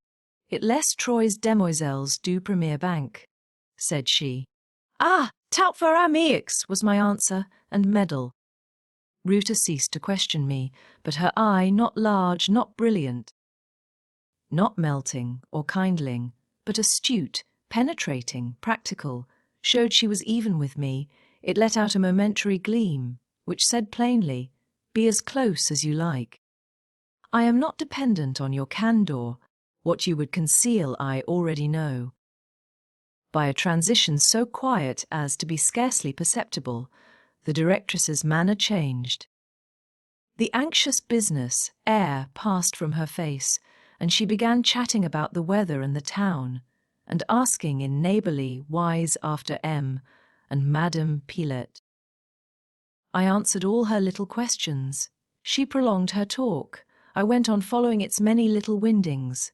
She sat so long, said so much, varied so often the topics of discourse, that it was not difficult to perceive she had a particular aim in thus detaining me. Her mere words could have afforded no clue to this aim, but her countenance aided, while her lips uttered only affable commonplaces. Her eyes reverted continually to my face. Her glances were not given in full, but out of the corners, so quietly, so stealthily, yet I think I lost not one. I watched her as keenly as she watched me. I perceived soon that she was feeling after my real character. She was searching for salient points, and weak points, and eccentric points. She was applying now this test, now that, hoping in the end to find some chink, some niche, where she could put in her little firm foot and stand upon my neck, mistress of my nature. Do not mistake me, reader, it was no amorous influence she wished to gain. At that time it was only the power of the politician to which she aspired. I was now installed as a professor in her establishment, and she wanted to know where her mind was superior to mine, by what feeling or opinion she could lead me. I enjoyed the game much, and did not hasten its conclusion. Sometimes I gave her hopes, beginning a sentence rather weakly. When her shrewd eye would light up, she thought she had me. Having led her a little way, I delighted to turn round and finish with sound, hard sense, whereat her countenance would fall. At last a servant entered to announce dinner. The conflict being thus necessarily terminated, we parted without having gained any advantage on either side. Muddle. Rita had not even given me an opportunity of attacking her with feeling, and I had managed to baffle her little schemes of craft. It was a regular drawn battle. I again held out my hand when I left the room. She gave me hers. It was a small and white hand, but how cool! I met her eye too in full. Obliging her to give me a straightforward look, this last test went against me. It left her as it found her, moderate, temperate, Tranquil, me it disappointed. I am growing wiser, thought I, as I walked back to M. Pelet's. Look at this little woman. Is she like the women of novelists and romancers? To read of female character as depicted in poetry and fiction, one would think it was made up of sentiment, either for good or bad. Here is a specimen, and a most sensible and respectable specimen, too, whose staple ingredient is abstract reason. No Talleyrand was ever more passionless than Zoraide Reuter. So I thought then. I found afterwards that blunt susceptibilities are very consistent with strong propensities. Chapter 11. I had indeed had a very long talk with the crafty little politician, and on regaining my quarters, I found that dinner was half over. To be late at meals was against a standing rule of the establishment. And had it been one of the Flemish ushers, who this entered after the removal of the soup and the commencement of the first course, M. Pelet would probably have greeted him with a public rebuke, and would certainly have mulcted him both of soup and fish. As it was, that polite though partial gentleman only shook his head, and as I took my place, unrolled my napkin, and said my heretical grace to myself. He civilly dispatched a servant to the kitchen to bring me a plate of purée aux carottes, for this was a maigre day, and before sending away the first course, reserved for me a portion of the stock fish of which it consisted. Dinner being over, the boys rushed out for their evening play. Kint and Vandam, the two ushers, of course followed them.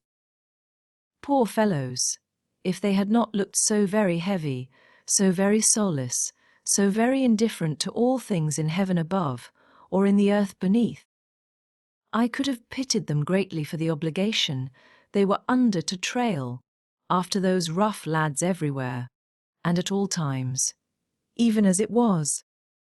I felt disposed to scout myself as a privileged prig when I turned to ascend to my chamber, sure to find there, if not enjoyment, at least liberty. But this evening, as had often happened before, I was to be still farther distinguished. "A bien mauvais sujet," said the voice of M. Pelet behind me, as I set my foot on the first step of the stair. "O allez vous. Venez à la salle à manger, que je vous gronde en pieu." "I beg pardon, monsieur," said I, as I followed him to his private sitting-room, for having returned so late. It was not my fault. "That is just what I want to know," rejoined M. Pelet, as he ushered me into the comfortable parlour with a good wood fire, for the stove had now been removed for the season. Having rung the bell, he ordered coffee for two, and presently he and I were seated, almost in English comfort, one on each side of the hearth, a little round table between us, with a coffee pot, a sugar basin, and two large white china cups. While M. Pelet employed himself in choosing a cigar from a box, my thoughts reverted to the two outcast ushers, whose voices I could hear even now crying hoarsely for order in the playground. "Chest one grand responsibilite, quella surveillance," observed I. "Plate ill," did M. Pelet. I remarked that I thought Messieurs Vandam and Kint must sometimes be a little fatigued with their labours. "Des beats de somme, murmured scornfully the director. Meantime I offered him his cup of coffee. "Servus vous mon garçon," said he blandly, when I had put a couple of huge lumps of continental sugar into his cup. "And now tell me why you stayed so long at Mendel." "Reuter's. I know that lessons conclude, in her establishment as in mine, at 4 o'clock, and when you returned it was past 5. Madel wished to speak with me, monsieur." "Indeed. "On what subject?" "If one may ask." "Mademoiselle talked about nothing, monsieur." A fertile topic. "And did she discourse therein in the schoolroom before the pupils?" No, like you, Monsieur. She asked me to walk into her parlour. And Madame Reuter, the old duenna, my mother's gossip, was there, of course. No, Monsieur. I had the honour of being quite alone with Mademoiselle. Qu'est jolie cela, observed M. Pellet, and he smiled and looked into the fire. Honi sait qui mal my pence, murmured I, significantly. Je connais en plume petite voisine, voix vaus. In that case, Monsieur will be able to aid me in finding out what was Mademoiselle's reason for making me sit before her sofa one mortal hour, listening to the most copious and fluent dissertation on the merest frivolities. She was sounding your character. I thought so, Monsieur. Did she find out your weak point? What is my weak point? Why, the sentimental. Any woman sinking her shaft deep enough will at last reach a fathomless spring of sensibility in the breast, Crimsworth. I felt the blood stir about my heart and rise warm to my cheek. Some women might. Monsieur is muddle, rooter of the number. Come, speak frankly, mon fils, L. est encore jeune, plus age qui tu pete ita. Mais just assez pour une lila tendresse, d'une petite maman à l'heure d'une pause devoie, n'est si pas quella terrait supérieurement. No, Monsieur. I should like my wife to be my wife, and not half my mother. She is then a little too old for you. No, Monsieur, not a day too old if she suited me in other things. In what does she not suit you, William? She is personally agreeable, is she not? Very. Her hair and complexion are just what I admire, and her turn of form, though quite Belgian, is full of grace. Bravo, and her face, her features, how do you like them? A little harsh, especially her mouth. Ah, yes, her mouth, said M. Pellet, and he chuckled inwardly. There is character about her mouth, firmness, but she has a very pleasant smile, don't you think so? Rather crafty. True. But that expression of craft is owing to her eyebrows. Have you remarked her eyebrows? I answered that I had not. You have not seen her looking down then, said he. No. It is a treat, notwithstanding. Observe her when she has some knitting, or some other woman's work in hand, and sits the image of peace, calmly intent on her needles and her silk, some discussion, meantime, going on around her, in the course of which peculiarities of character are being developed, or important interests canvassed. She takes no part in it. Her humble, feminine mind is wholly with her knitting. None of her features move. She neither presumes to smile approval, nor frown disapprobation. Her little hands assiduously ply their unpretending task. If she can only get this purse finished, or this bonnet grec completed, it is enough for her. If gentlemen approach her chair, a deeper quiescence, a meeker modesty settles on her features, and clothes her general mien. Observe then her eyebrows. It dites might sail nigh past de chat dans, lunit du renard dans louter. I will take careful notice the first opportunity, said I. And then, continued M. Pellet, the eyelid will flicker, the light-coloured lashes be lifted a second, and a blue eye, glancing out from under the screen, will take its brief, sly, searching survey, and retreat again. I smiled, and so did Pellet, and after a few minutes' silence, I asked, Will she ever marry, do you think? Marry, will birds pair? Of course it is both her intention and resolution to marry when she finds a suitable match. And no one is better aware than herself of the sort of impression she is capable of producing. No one likes better to captivate in a quiet way. I am mistaken if she will not yet leave the print of her stealing steps on thy heart, Crimsworth. Of her steps? Confound it, no! My heart is not a plank to be walked on. But the soft touch of a pâté de Vellers will do it no harm. She offers me no pâté de velas, she is all form and reserve with me.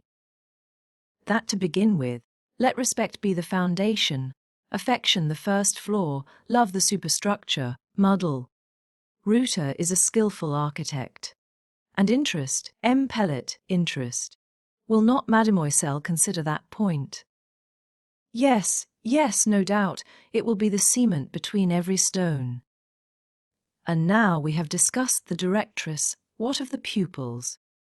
N'ayat il passe de belles études parmi ses jeunes tights. Studies of character. Yes, curious ones at least, I imagine, but one cannot divine much from a first interview. Ah, you affect discretion, but tell me now, were you not a little abashed before these blooming young creatures? At first, yes, but I rallied and got through with all due sang-froid. I don't believe you. It is true, notwithstanding. At first I thought them angels. But they did not leave me long under that delusion. 3 of the eldest and handsomest undertook the task of setting me right, and they managed so cleverly that in 5 minutes I knew them, at least for what they were, 3 arrant coquettes.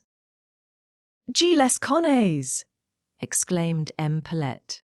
Elles sont toges a première rang à l'église at a low promenade, one blonde superbe, one jolie espiègle, one belle brune. Exactly. Lovely creatures, all of them. Heads for artists, what a group they would make, taken together!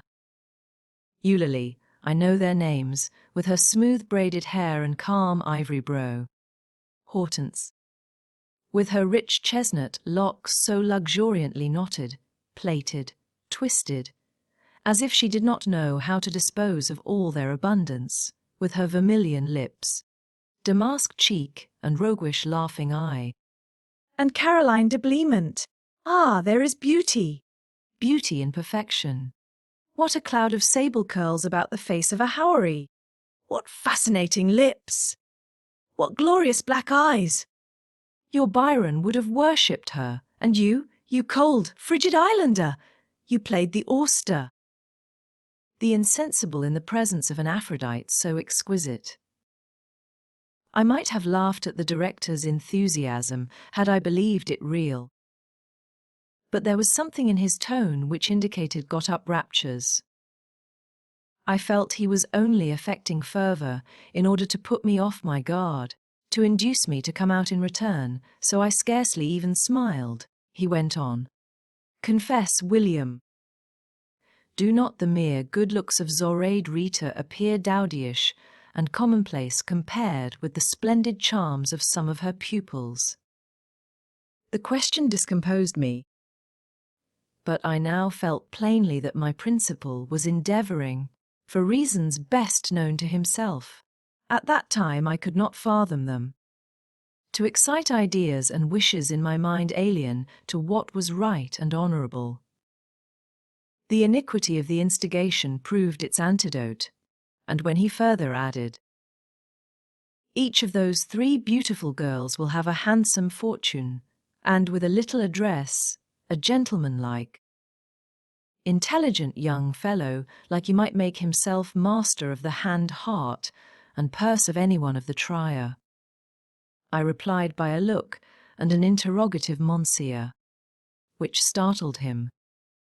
He laughed a forced laugh, affirmed that he had only been joking, and demanded whether I could possibly have thought him in earnest. Just then the bell rang, the play hour was over, it was an evening on which Pellet was accustomed to read passages from the drama and the bell's letters to his pupils.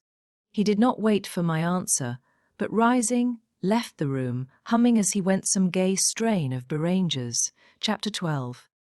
Daily, as I continued my attendance at the seminary of Mundel, Reuter, did I find fresh occasions to compare the ideal with the real. What had I known of female character previously to my arrival at Brussels? Precious little. And what was my notion of it? Something vague, slight, gauzy, glittering. Now when I came in contact with it I found it to be a palpable substance enough, very hard too sometimes, and often heavy. There was metal in it, both lead and iron. Let the idealists, the dreamers about earthly angel and human flowers, just look here while I open my portfolio and show them a sketch or two. Penciled after nature. I took these sketches in the second-class schoolroom of Muddle, Reuter's establishment, where about 100 specimens of the genus Gene, Phil collected together, offered a fertile variety of subject. A miscellaneous assortment they were, differing both in caste and country. As I sat on my estrade and glanced over the long range of desks, I had under my eye French, English, Belgians, Austrians, and Prussians. The majority belonged to the class burgess, but there were many countesses. There were the daughters of 2 generals and of several colonels, captains, and government employees. These ladies sat side by side with young females destined to be demoiselles de magazines, and with some flamanders, the genuine aborigines of the country. In dress all were nearly similar, and in manners there was small difference. Exceptions there were to the general rule. But the majority gave the tone to the establishment, and that tone was rough, boisterous, masked by a point-blank disregard of all forbearance towards each other or their teachers, an eager pursuit by each individual of her own interest and convenience, and a coarse indifference to the interest and convenience of everyone else. Most of them could lie with audacity when it appeared advantageous to do so. All understood the art of speaking fair when a point was to be gained, and could with consummate skill, and at a moment's notice, turn the cold shoulder the instant civility ceased to be profitable. Very little open quarrelling ever took place amongst them, but backbiting and tale-bearing were universal. Close friendships were forbidden by the rules of the school, and no one girl seemed to cultivate more regard for another than was just necessary to secure a companion, when solitude would have been irksome. They were each and all supposed to have been reared in utter unconsciousness of vice. The precautions used to keep them ignorant, if not innocent, were innumerable. How was it, then, that scarcely one of those girls, having attained the age of 14, could look a man in the face with modesty and propriety? An air of bold, impudent flirtation, or a loose, silly leer, was sure to answer the most ordinary glance from a masculine eye. I know nothing of the arcana of the Roman Catholic religion, and I am not a bigot in matters of theology, but I suspect the root of this precocious impurity, so obvious, so general in popish countries, is to be found in the discipline, if not the doctrines of the Church of Rome. I record what I have seen. These girls belonged to what are called the respectable ranks of society. They had all been carefully brought up, yet was the mass of them mentally depraved. So much for the general view.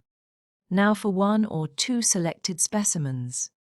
The first picture is a full length of Aurelia Koslow, a German Fraulein, or rather a half-breed between German and Russian. She is 18 years of age and has been sent to Brussels to finish her education. She is of middle size, stiffly made, body long, legs short, bust much developed, but not compactly moulded, waist disproportionately compressed by an inhumanly braced corset, dress carefully arranged, large feet tortured into small bottines, head small, hair smoothed, braided, oiled, and gummed to perfection, very low forehead, very diminutive and vindictive grey eyes, somewhat Tartar features, rather flat nose, rather high cheekbones, yet the ensemble not positively ugly, tolerably good complexion. So much for person. As to mind, deplorably ignorant and ill-informed. incapable of writing or speaking correctly even German. Her native tongue, a dunce in French, and her attempts at learning English a mere farce, yet she has been at school 12 years. But as she invariably gets her exercises of every description done by a fellow pupil, and reads her lessons off a book concealed in her lap, it is not wonderful that her progress has been so snail-like. I do not know what Aurelia's daily habits of life are, because I have not the opportunity of observing her at all times, but from what I see of the state of her desk, books, and papers, I should say she is slovenly and even dirty. Her outward dress, as I have said, is well attended to, but in passing behind her bench, I have remarked that her neck is grey for want of washing, and her hair, so glossy with gum and grease, is not such as one feels tempted to pass the hand over, much less to run the fingers through. Aurelia's conduct in class, at least when I am present, is something extraordinary, considered as an index of girlish innocence. The moment I enter the room, she nudges her next neighbor and indulges in a half-suppressed laugh. As I take my seat on the estrade, she fixes her eye on me. She seems resolved to attract and, if possible, monopolize my notice. To this end she launches at me all sorts of looks, languishing, provoking, leering, laughing. As I am found quite proof against this sort of artillery, for we scorn what, unasked, is lavishly offered, she has recourse to the expedient of making noises. Sometimes she sighs, sometimes groans, sometimes utters inarticulate sounds, for which language has no name. If, in walking up the schoolroom, I pass near her, she puts out her foot that it may touch mine, if I do not happen to observe the manuova, and my boot comes in contact with her broadquin. She affects to fall into convulsions of suppressed laughter. If I notice the snare and avoid it, she expresses her mortification in sullen muttering. Where I hear myself abused in bad French, pronounced with an intolerable low German accent, not far from Uldel, Coslo sits another young lady by name Adele Dronsart. This is a Belgian, rather low of stature, in form heavy, with broad waist, short neck and limbs, good red and white complexion, features well chiseled and regular, well-cut eyes of a clear brown color, light brown hair, good teeth, age not much above 15, but as full-grown as a stout young Englishwoman of 20. This portrait gives the idea of a somewhat dumpy but good-looking damsel, does it not?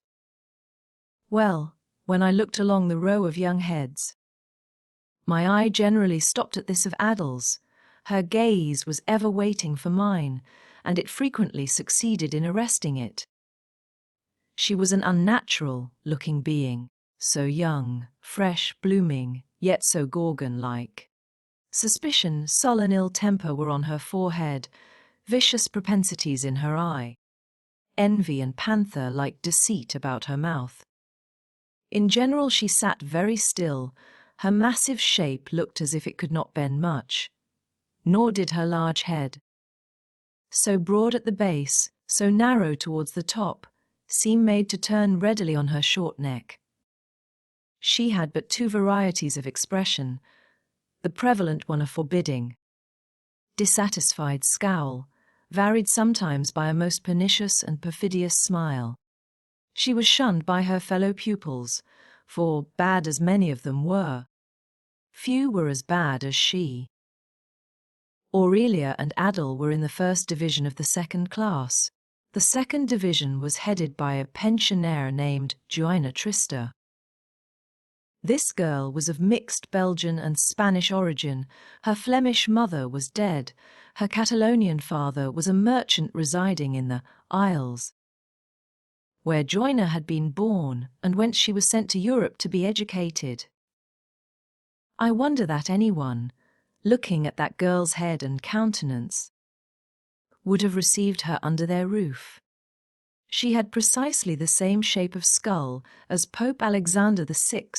Her organs of benevolence, veneration, conscientiousness, adhesiveness, were singularly small, those of self-esteem, firmness, destructiveness, combativeness, preposterously large. Her head sloped up in the penthouse shape, was contracted about the forehead, and prominent behind.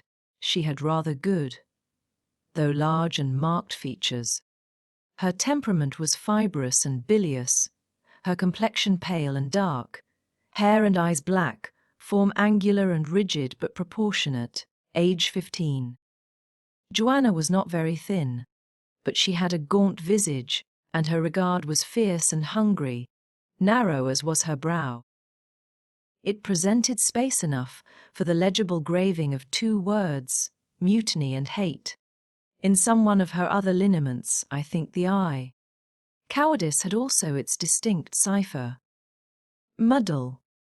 Trista thought fit to trouble my first lessons with a coarse work day sort of turbulence. She made noises with her mouth like a horse, she ejected her saliva, she uttered brutal expressions. Behind and below her were seated a band of very vulgar, inferior-looking flamanders, including 2 or 3 examples of that deformity of person and imbecility of intellect whose frequency in the Low Countries would seem to furnish proof that the climate is such as to induce degeneracy of the human mind and body. These, I soon found, were completely under her influence, and with their aid she got up and sustained a swinish tumult, which I was constrained at last to quill by ordering her and 2 of her tools to rise from their seats, and, having kept them standing 5 minutes, turning them bodily out of the schoolroom, the accomplices into a large place adjoining called the Grand Saul, the principal into a cabinet, of which I closed the door and pocketed the key. This judgment I executed in the presence of Mundell. Rita, who looked much aghast at beholding so decided a proceeding, the most severe that had ever been ventured on in her establishment. Her look of affright I answered with one of composure, and finally with a smile, which perhaps flattered and certainly soothed her. Joanna Trista remained in Europe long enough to repay, by malevolence and ingratitude, all who had ever done her a good turn, and she then went to join her father in the Isles, exulting in the thought that she should there have slaves, whom, as she said, she could kick and strike at will. These 3 pictures are from the life. I possess others, as marked and as little agreeable, but I will spare my reader the exhibition of them. Doubtless it will be thought that I ought now, by way of contrast, to show something charming, some gentle virgin head circled with a halo, some sweet personification of innocence, clasping the dove of peace to her bosom. No, I saw nothing of the sort, and therefore cannot portray it. The pupil in the school possessing the happiest disposition was a young girl from the country, Louise Path. She was sufficiently benevolent and obliging, but not well taught nor well mannered. Moreover, the plague spot of dissimulation was in her also. Honour and principle were unknown to her. She had scarcely heard their names. The least exceptionable pupil was the poor little Sylvie I have mentioned once before. Sylvie was gentle in manners, intelligent in mind. She was even sincere, as far as her religion would permit her to be so. But her physical organization was defective. Weak health stunted her growth and chilled her spirits. And then, destined as she was for the cloister, her whole soul was warped to a conventual bias, and in the tame, trained subjection of her manner, one read that she had already prepared herself for her future course of life.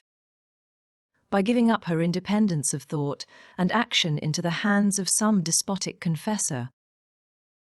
She permitted herself no original opinion, no preference of companion or employment. In everything she was guided by another, with a pale, passive, automaton air. She went about all day long doing what she was bid, never what she liked, or what, from innate conviction, she thought it right to do. The poor little future religieuse had been early taught to make the dictates of her own reason, and conscience quite subordinate to the will of her spiritual director. She was the model pupil of Muddle, Ruta's establishment pale, blighted image, where life lingered feebly, but whence the soul had been conjured by Romish wizard Craft. A few English pupils there were in this school, and these might be divided into two classes. West. The continental English, the daughters chiefly of broken adventurers, whom debt or dishonour had driven from their own country. These poor girls had never known the advantages of settled homes, decorous example, or honest Protestant education, resident a few months now in one Catholic school, now in another, as their parents wandered from land to land, from France to Germany. From Germany to Belgium, they had picked up some scanty instruction, many bad habits, losing every notion even of the first elements of religion and morals, and acquiring an imbecile indifference to every sentiment that can elevate humanity. They were distinguishable by an habitual look of sullen dejection, the result of crushed self-respect and constant browbeating from their popish fellow pupils, who hated them as English and scorned them as heretics. The second class were British English. Of these I did not encounter half a dozen during the whole time of my attendance at the seminary. Their characteristics were clean but careless dress, ill-arranged hair, compared with the tight and trim foreigners, erect carriage, flexible figures. White and taper hands, features more irregular, but also more intellectual than those of the Belgians, grave and modest countenances. A general air of native propriety and decency.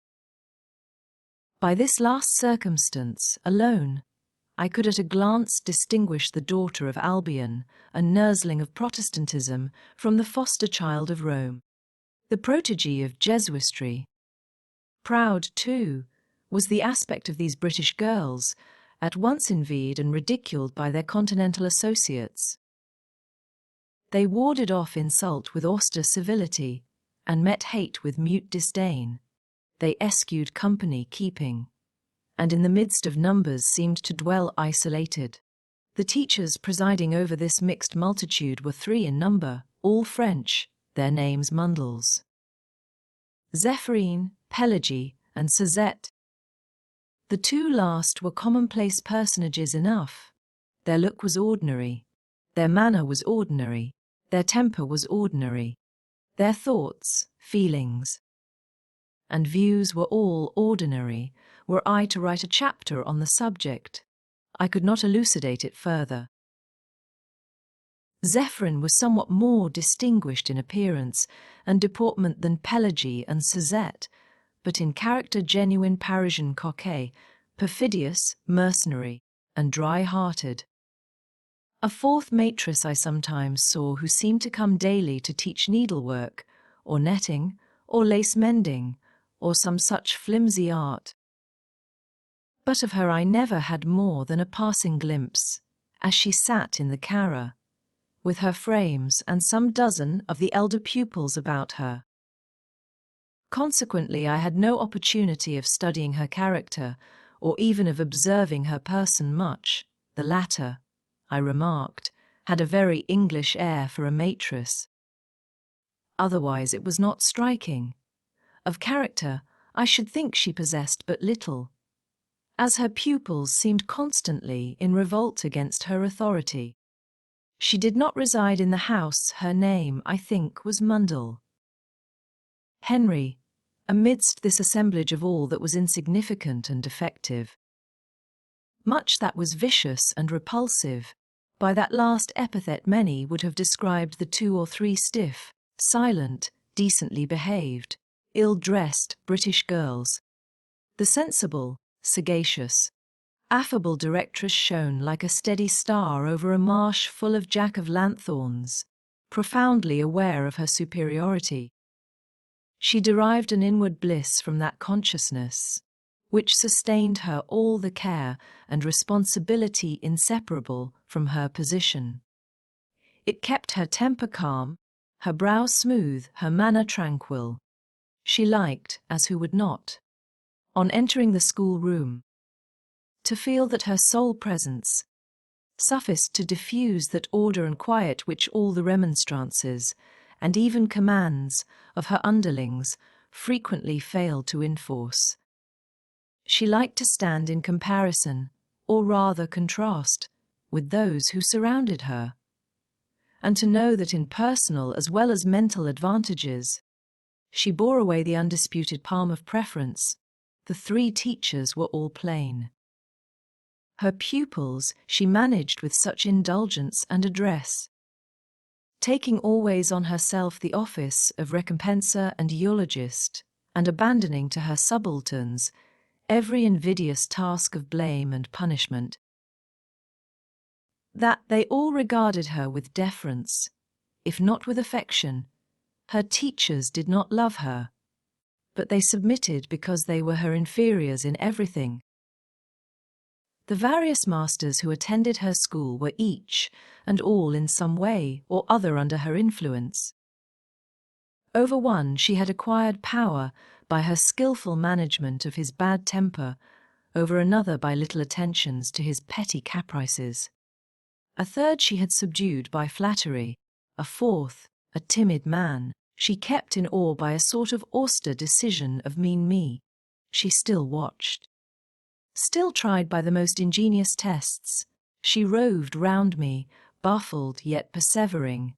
I believe she thought I was like a smooth and bare precipice, which offered neither jutting stone nor tree root, nor tuft of grass to aid the climber.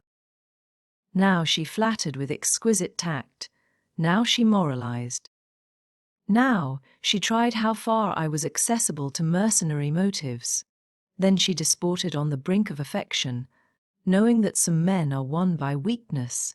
Anon, she talked excellent sense, aware that others have the folly to admire judgment. I found it at once pleasant and easy to evade all these efforts. It was sweet, when she thought me nearly won, to turn round and to smile in her very eyes, half scornfully, and then to witness her scarcely veiled, though mute mortification. Still she persevered, and at last, I am bound to confess it, her finger, essaying, proving every atom of the casket, touched its secret spring. And for a moment the lid sprung open. She laid her hand on the jewel within. Whether she stole and broke it, or whether the lid shut again with a snap on her fingers, read on, and you shall know. It happened that I came one day to give a lesson when I was indisposed.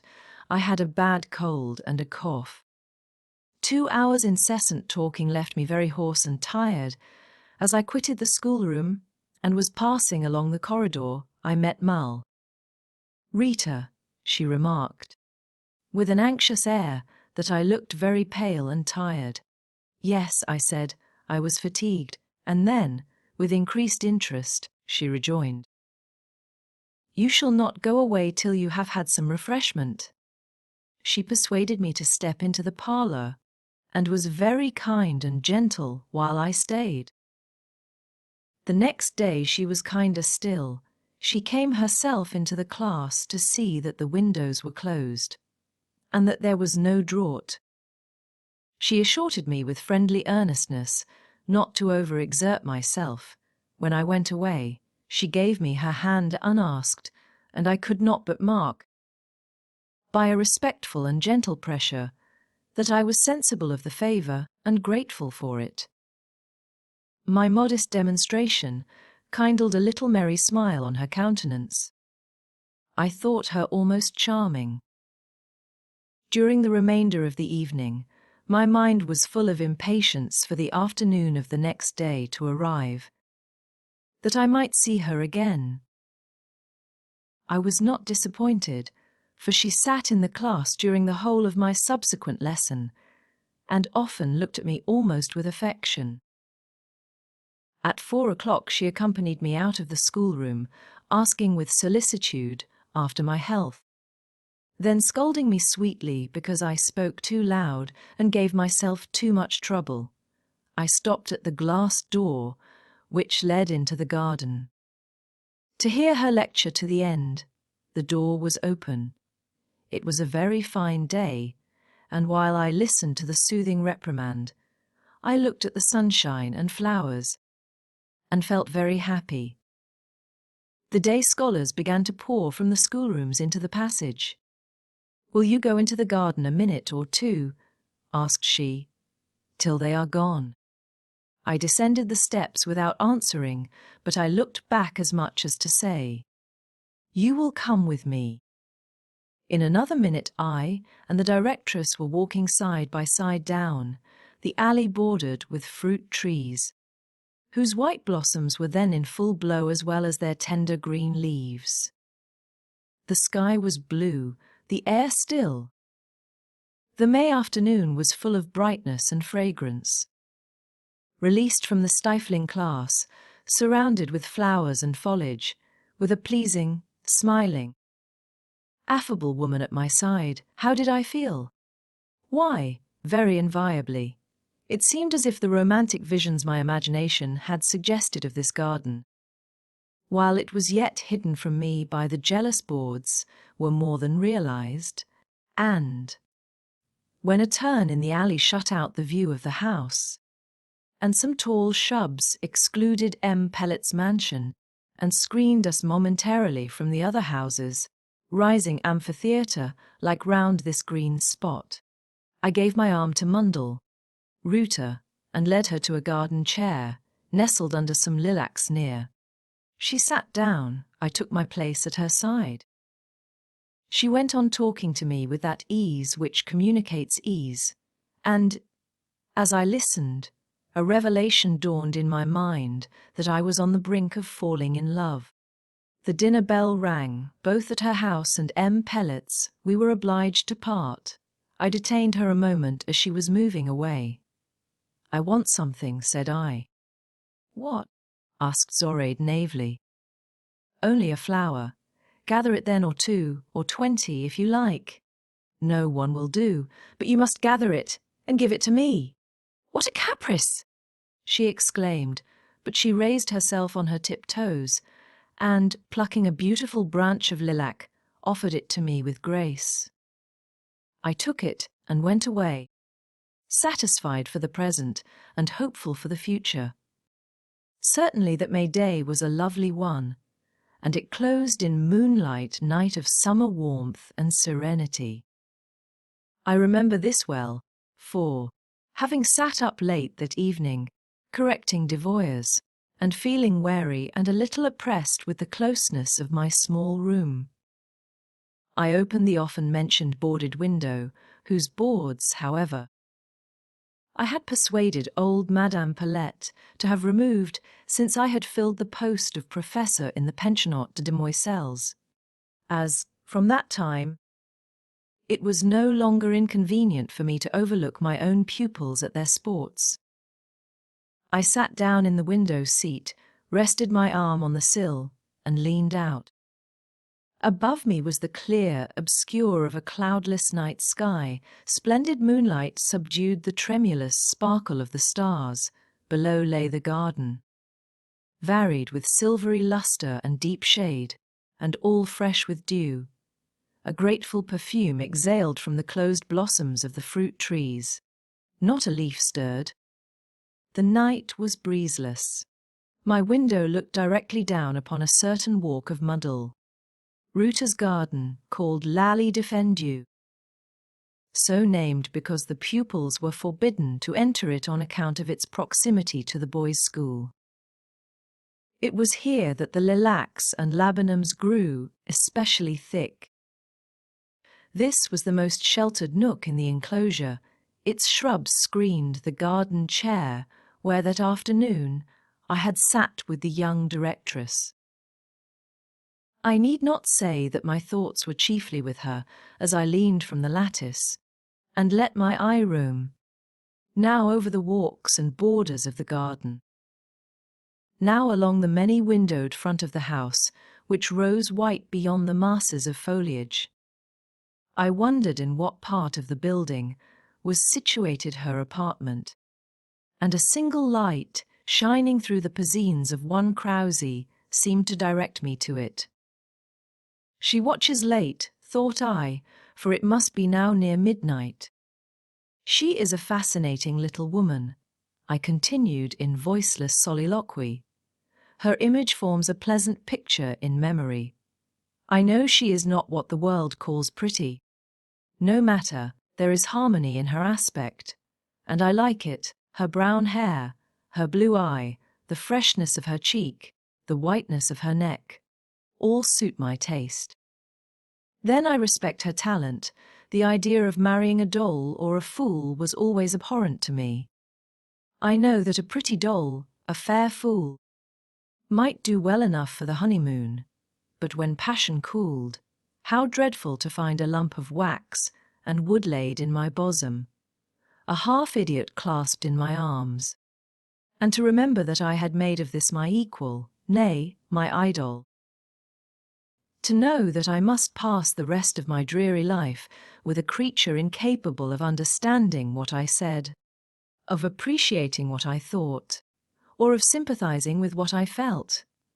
Now Zoraide Rita, thought I, has tact, character, judgment, discretion, has she heart? What a good, simple little smile played about her lips when she gave me the branch of lilacs. I have thought her crafty, dissembling, interested sometimes, it is true, but may not much that looks like cunning and dissimulation in her conduct be only the efforts made by a bland temper to traverse quietly perplexing difficulties? And as to interest, she wishes to make her way in the world, no doubt, and who can blame her? Even if she be truly deficient in sound principle, is it not rather her misfortune than her fault? She has been brought up a Catholic.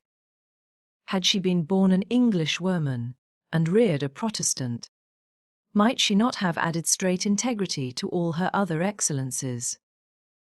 Supposing she were to marry an English and Protestant husband, would she not, rational, sensible as she is, quickly acknowledge the superiority of right over expediency, honesty over policy?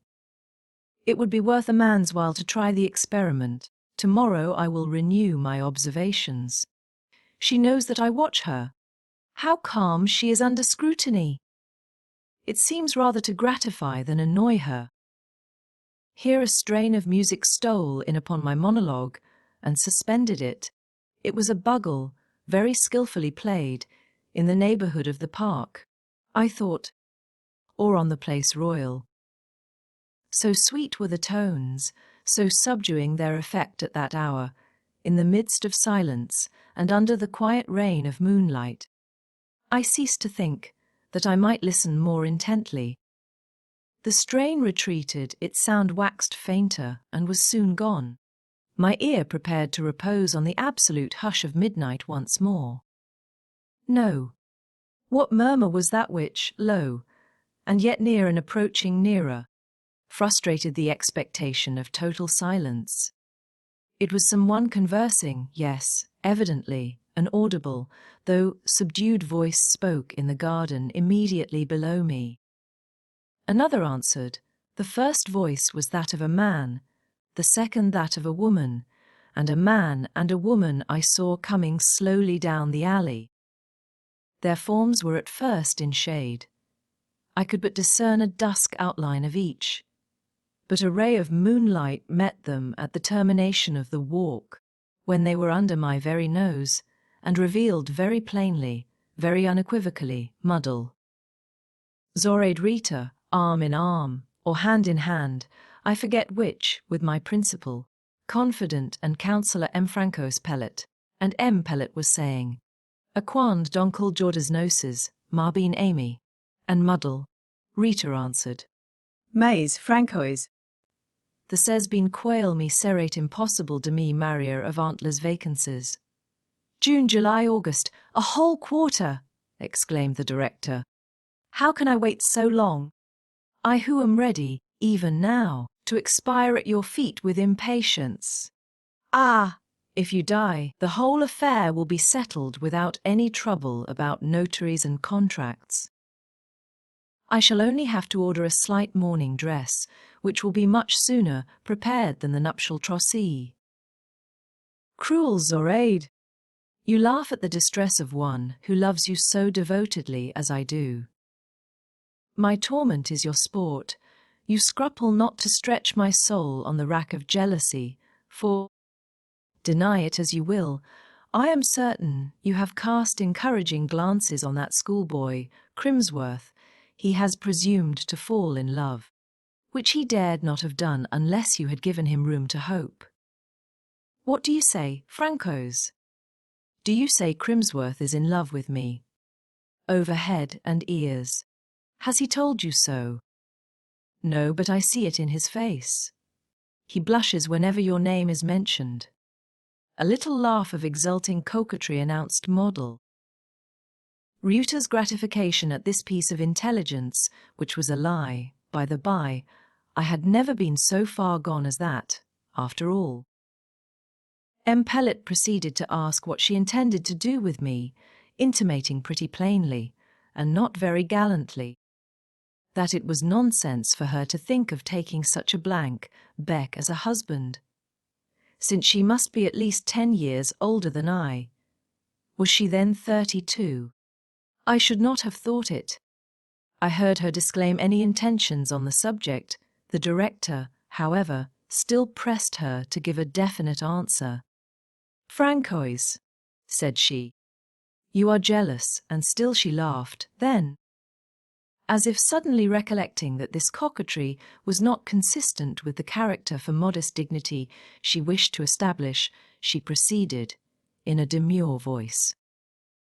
Truly, my dear Francois, I will not deny that this young Englishman may have made some attempts to ingratiate himself with me, but, so far from giving him any encouragement, I have always treated him with as much reserve as it was possible to combine with civility. Affianced as I am to you, I would give no man false hopes, believe me, dear friend. Still Pellet uttered murmurs of distrust, so I judged at least from her reply. What folly! How could I prefer an unknown foreigner to you?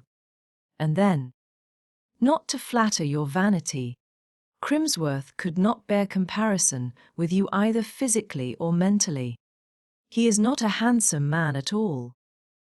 Some may call him gentleman-like and intelligent-looking, but for my part.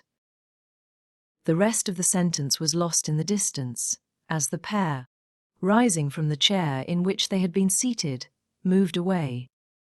I waited their return.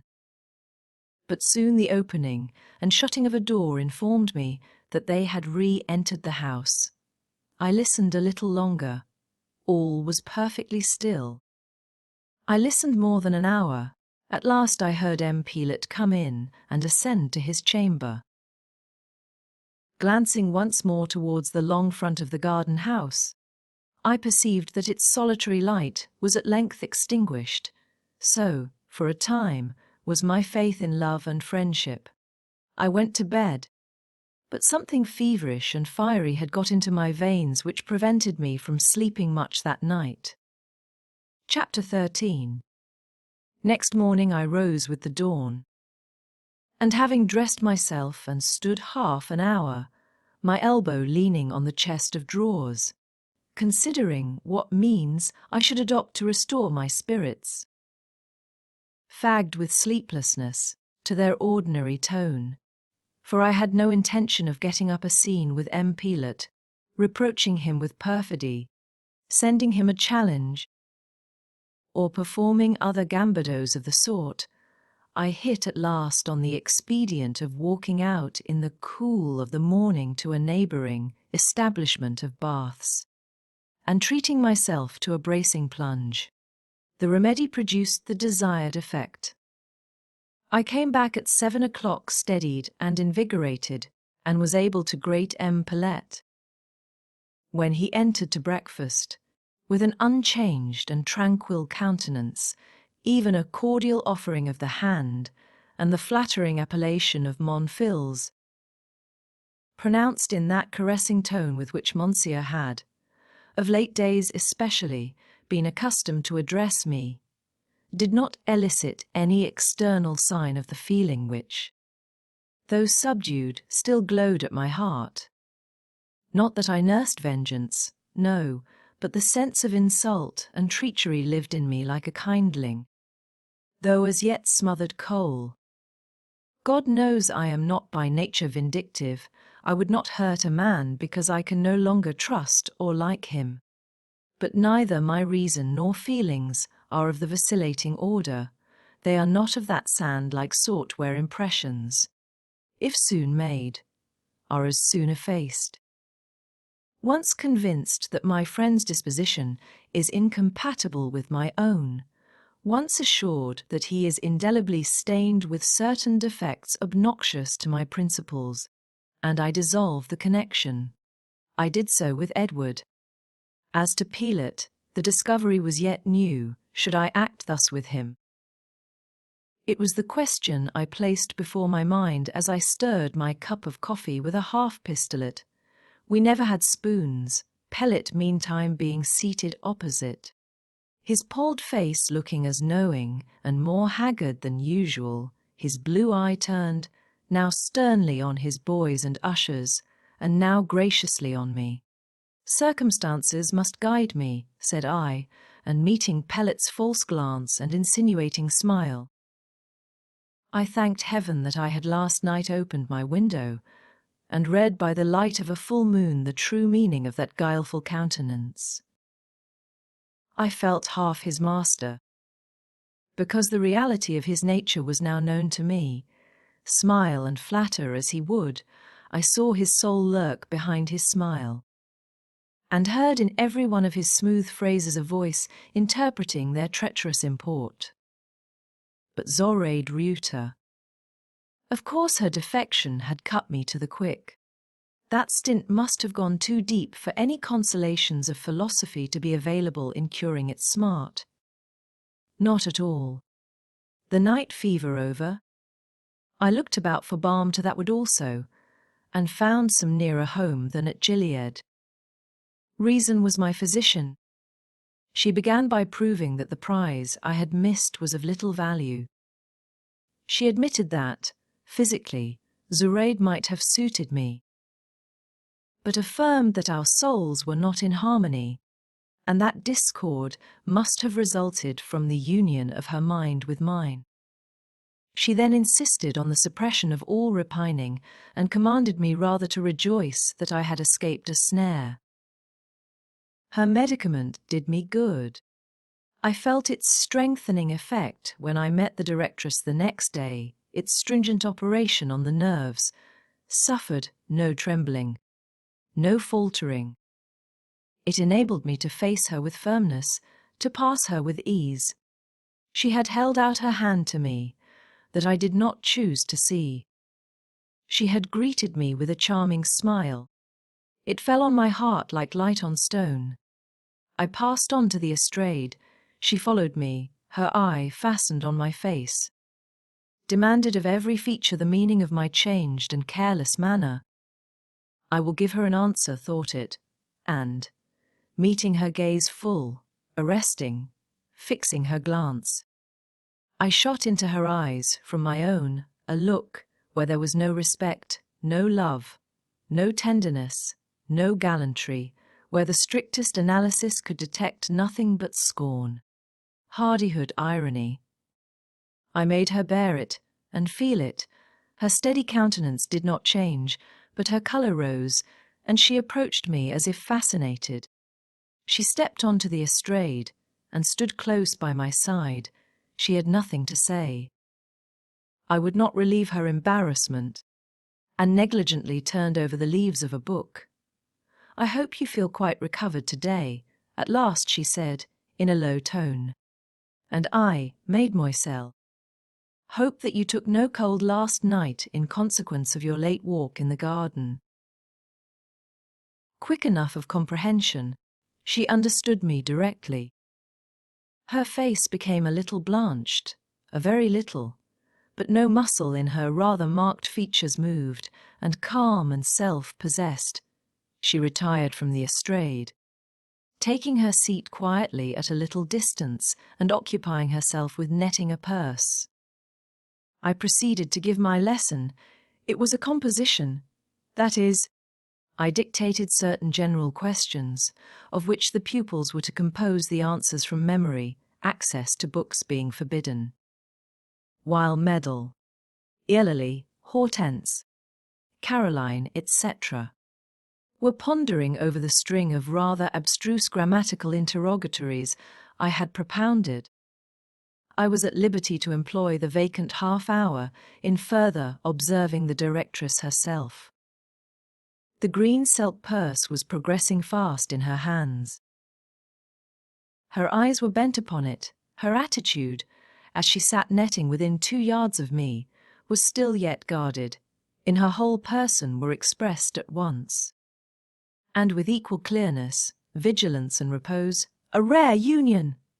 Looking at her, I was forced, as I had often been before, to offer her good sense. Her wondrous self-control, the tribute of involuntary admiration. She had felt that I had withdrawn from her my esteem. She had seen contempt and coldness in my eye. And to her, who coveted the approbation of all around her, who thirsted after universal good opinion, such discovery must have been an acute wound. I had witnessed its effect in the momentary pallor of her cheek unused to vary, yet how quickly, by dint of self-control, had she recovered her composure!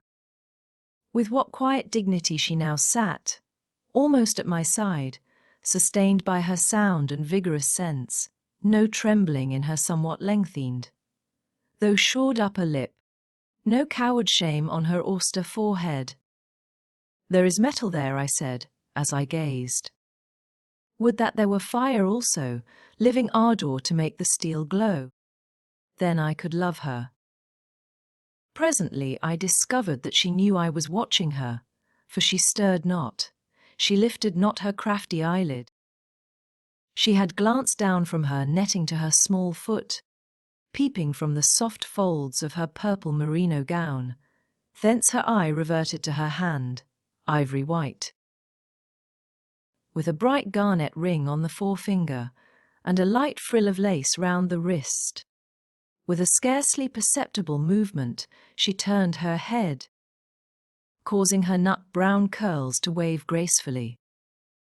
In these slight signs I read that the wish of her heart, the design of her brain, was to lure back the game she had scared.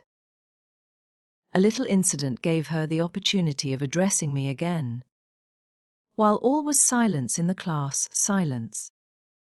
But for the rustling of copy-books and the travelling of pens over their pages, a leaf of the large folding door, opening from the hall, unclosed, admitting a pupil who, after making a hasty obeisance, ensconced herself with some appearance of trepidation, probably occasioned by her entering so late, in a vacant seat at the desk nearest the door.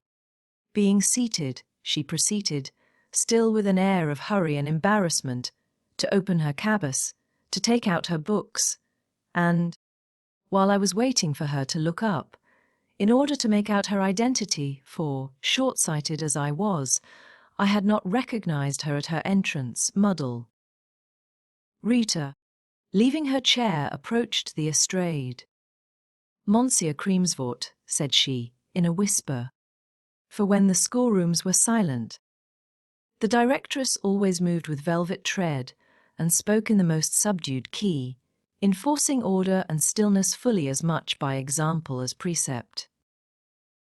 Monsieur Creamsford.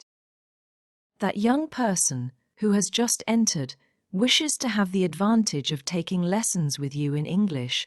She is not a pupil of the house. She is, indeed, in one sense, a teacher, for she gives instruction in lace mending and in little varieties of ornamental needlework.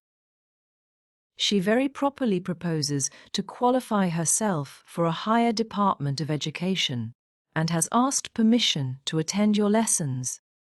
In order to perfect her knowledge of English, in which language she has, I believe, already made some progress. Of course it is my wish to aid her in an effort so praiseworthy. You will permit her then to benefit by your instruction. N'est-ce pas, monsieur? And Mel. Ruta's eyes were raised to mine with a look at once naive, benign, and beseeching.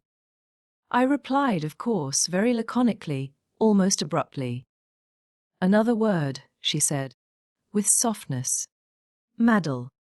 Henry has not received a regular education. Perhaps her natural talents are not of the highest order.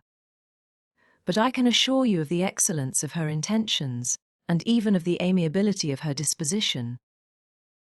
Monsieur will then, I am sure, have the goodness to be considerate with her at first, and not expose her backwardness, her inevitable deficiencies, before the young ladies, who, in a sense, are her pupils.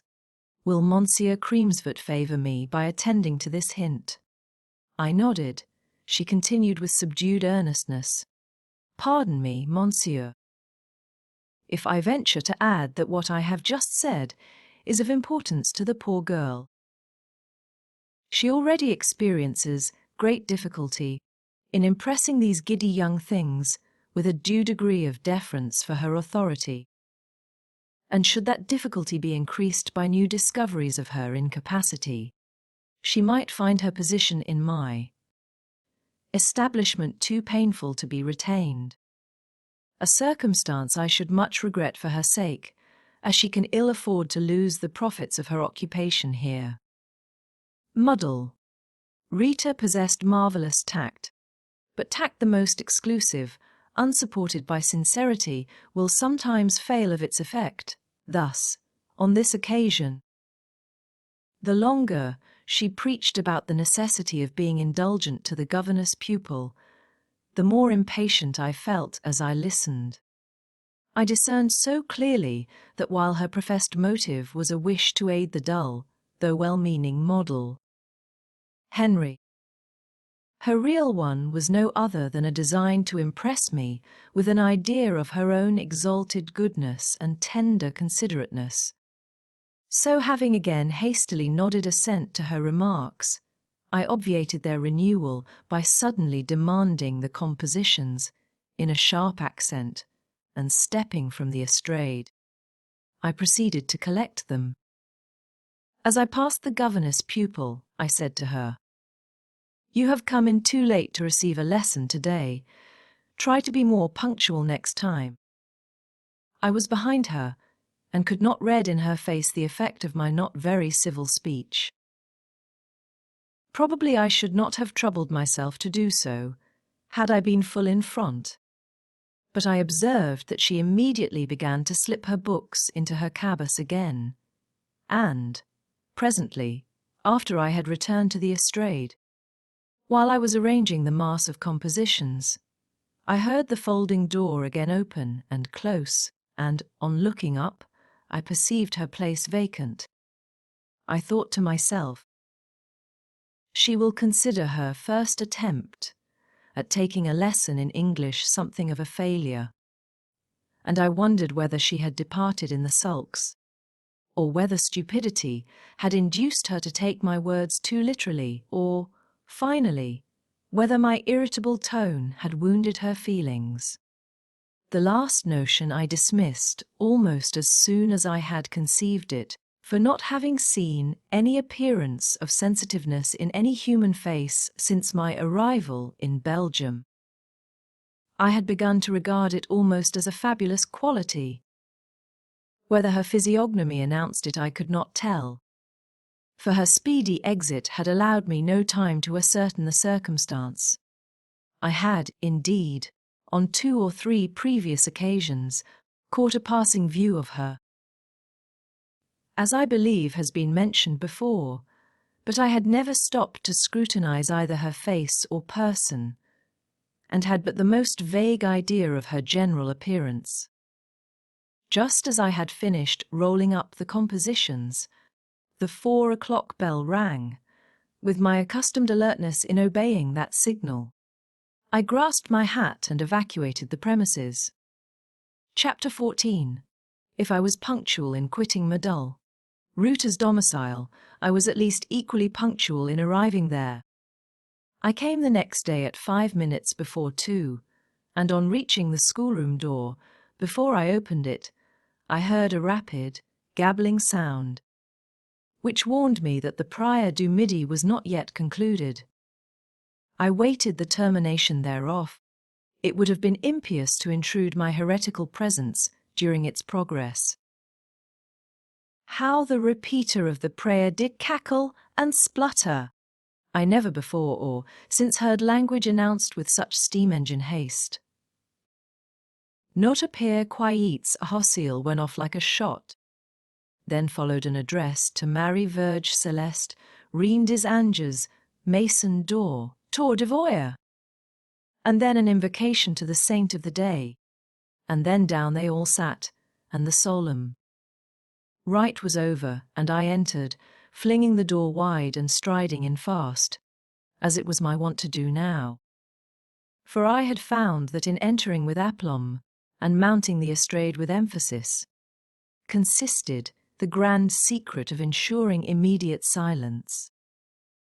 The folding doors between the 2 classes, opened for the prayer, were instantly closed. A maîtresse, work-box in hand, took her seat at her appropriate desk. The pupils sat still with their pens and books before them. My 3 beauties in the van, now well humbled by a demeanour of consistent coolness, sat erect with their hands folded quietly on their knees. They had given up giggling and whispering to each other, and no longer venture to pert speeches in my presence. They now only talk to me occasionally with their eyes, by means of which organs they could still, however, say very audacious and coquettish things. Had affection, goodness, modesty, real talent ever employed those bright orbs as interpreters, I do not think I could have refrained from giving a kind and encouraging, perhaps an ardent reply now and then. But as it was, I found pleasure in answering the glance of vanity with the gaze of stoicism. Youthful, fair, brilliant, as were many of my pupils, I can truly say that in me they never saw any other bearing than such as an Auster, though just guardian, might have observed towards them. If any doubt the accuracy of this assertion, as inferring more conscientious self-denial or Scipio, like self-control, than they feel disposed to give me credit for, let them take into consideration the following circumstances, which, while detracting from my merit, justify my veracity. No, O incredulous reader! That a master stands in a somewhat different relation towards a pretty, light-headed, probably ignorant girl, to that occupied by a partner at a ball, or a gallant on the promenade. A professor does not meet his pupil to see her dressed in satin and muslin, with hair perfumed and curled, neck scarcely shaded by aerial lace, round white arms circled with bracelets, feet dressed for the gliding dance. It is not his business to whirl her through the waltz, to feed her with compliments, to heighten her beauty by the flush of gratified vanity. Neither does he encounter her on the smooth, rolled, tree-shaded boulevard, in the green and sunny park, whither she repairs clad in her becoming walking dress, her scarf thrown with grace over her shoulders, her little bonnet scarcely screening her curls, the red rose under its brim adding a new tint to the softer rose on her cheek, her face and eyes, too. Illumined with smiles, perhaps as transient as the sunshine of the gala day, but also quite as brilliant, it is not his office to walk by her side. To listen to her lively chat, to carry her parasol, scarcely larger than a broad green leaf, to lead in a ribbon her Bleheim spaniel or Italian greyhound. No. He finds her in the schoolroom, plainly dressed, with books before her. Owing to her education or her nature books are to her a nuisance. And she opens them with aversion, yet her teacher must instill into her mind the contents of these books. That mind resists the admission of grave information.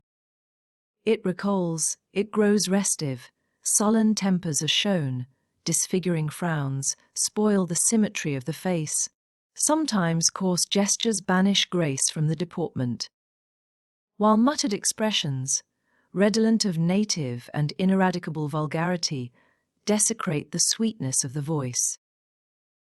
Where the temperament is serene, though the intellect be sluggish, an unconquerable dullness opposes every effort to instruct. Where there is cunning but not energy, dissimulation, falsehood, 1,000 schemes and tricks are put in play to evade the necessity of application, in short, to the tutor, female youth. Female charms are like tapestry hangings, of which the wrong side is continually turned towards him, and even when he sees the smooth, neat external surface he so well knows what knots, long stitches, and jagged ends are behind that he has scarce a temptation to admire, to fondly the seemly forms and bright colours exposed to general view. Our likings are regulated by our circumstances. The artist prefers a hilly country because it is picturesque, the engineer a flat one because it is convenient. The man of pleasure likes what he calls a fine woman. She suits him. The fashionable young gentleman admires the fashionable young lady. She is of his kind. The toil-worn, fagged, probably irritable tutor, blind almost to beauty, insensible to airs and graces, glories chiefly in certain mental qualities. Application. Love of knowledge, natural capacity, docility, truthfulness, gratefulness are the charms that attract his notice and win his regard. These he seeks, but seldom meets. These, if by chance he finds, he would fain retain forever. And when separation deprives him of them, he feels as if some ruthless hand had snatched from him his only wee lamb. Such being the case, and the case it is, my readers will agree with me that there was nothing either very meritorious or very marvellous in the integrity and moderation of my conduct at Muddle. Rita's pensionat de demoiselles. My first business this afternoon consisted in reading the list of places for the month. Determined by the relative correctness of the compositions given the preceding day. The list was headed, as usual, by the name of Sylvie, that plain, quiet little girl I have described before as being at once the best and ugliest pupil in the establishment. The second place had fallen to the lot of a certain Lerny Ledru, a diminutive, sharp-featured, and parchment-skinned creature of quick wits, frail conscience, and indurated feelings, a lawyer-like thing, of whom I used to say that, had she been a boy, she would have made a model of an unprincipled, clever attorney. Then came Eulalie, the proud beauty, the Juno of the school, whom 6 long years of drilling in the simple grammar of the English language had compelled, despite the stiff phlegm of her intellect, to acquire a mechanical acquaintance with most of its rules. No smile, no trace of pleasure or satisfaction appeared in Sylvie's nun-like and passive face as she heard her name read first. I always felt saddened by the sight of that poor girl's absolute quiescence on all occasions, and it was my custom to look at her, to address her, as seldom as possible. Her extreme docility, her assiduous perseverance, would have recommended her warmly to my good opinion, her modesty, her intelligence, would have induced me to feel most kindly, most affectionately towards her, notwithstanding the almost ghastly plainness of her features, the disproportion of her form, the corpse-like lack of animation in her countenance. Had I not been aware that every friendly word, every kindly action, would be reported by her to her confessor, and by him misinterpreted and poisoned. Once I laid my hand on her head in token of approbation. I thought Sylvie was going to smile, her dim eye almost kindled. But presently she shrank from me. I was a man and a heretic, she, poor child, a destined nun and devoted Catholic. Thus a fourfold wall of separation divided her mind from mine.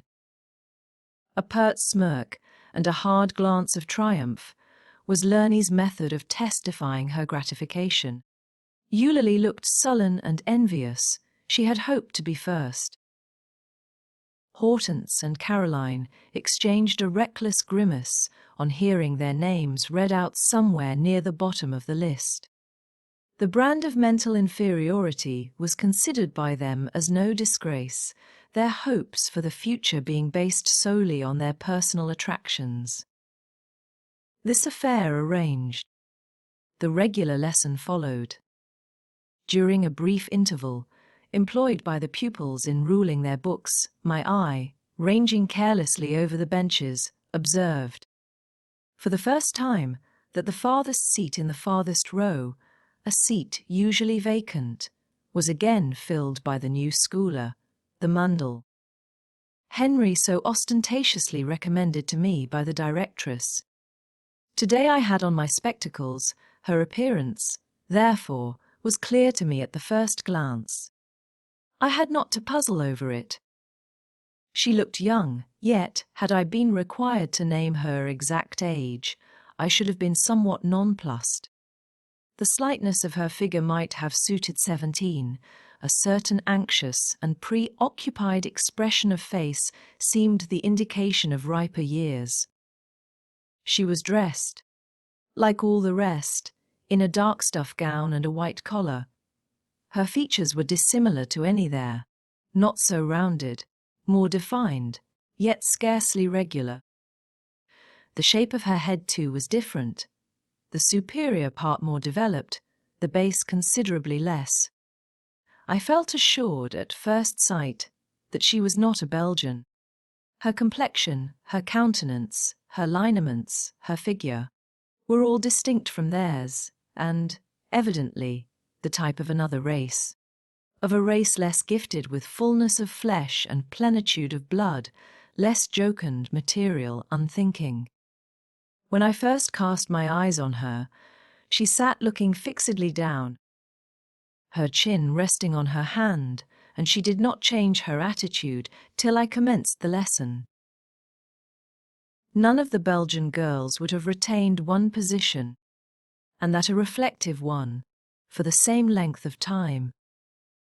Yet, having intimated that her appearance was peculiar, as being unlike that of her Flemish companions, I have little more to say respecting it. I can pronounce no encomiums on her beauty, for she was not beautiful, nor offer condolence on her plainness.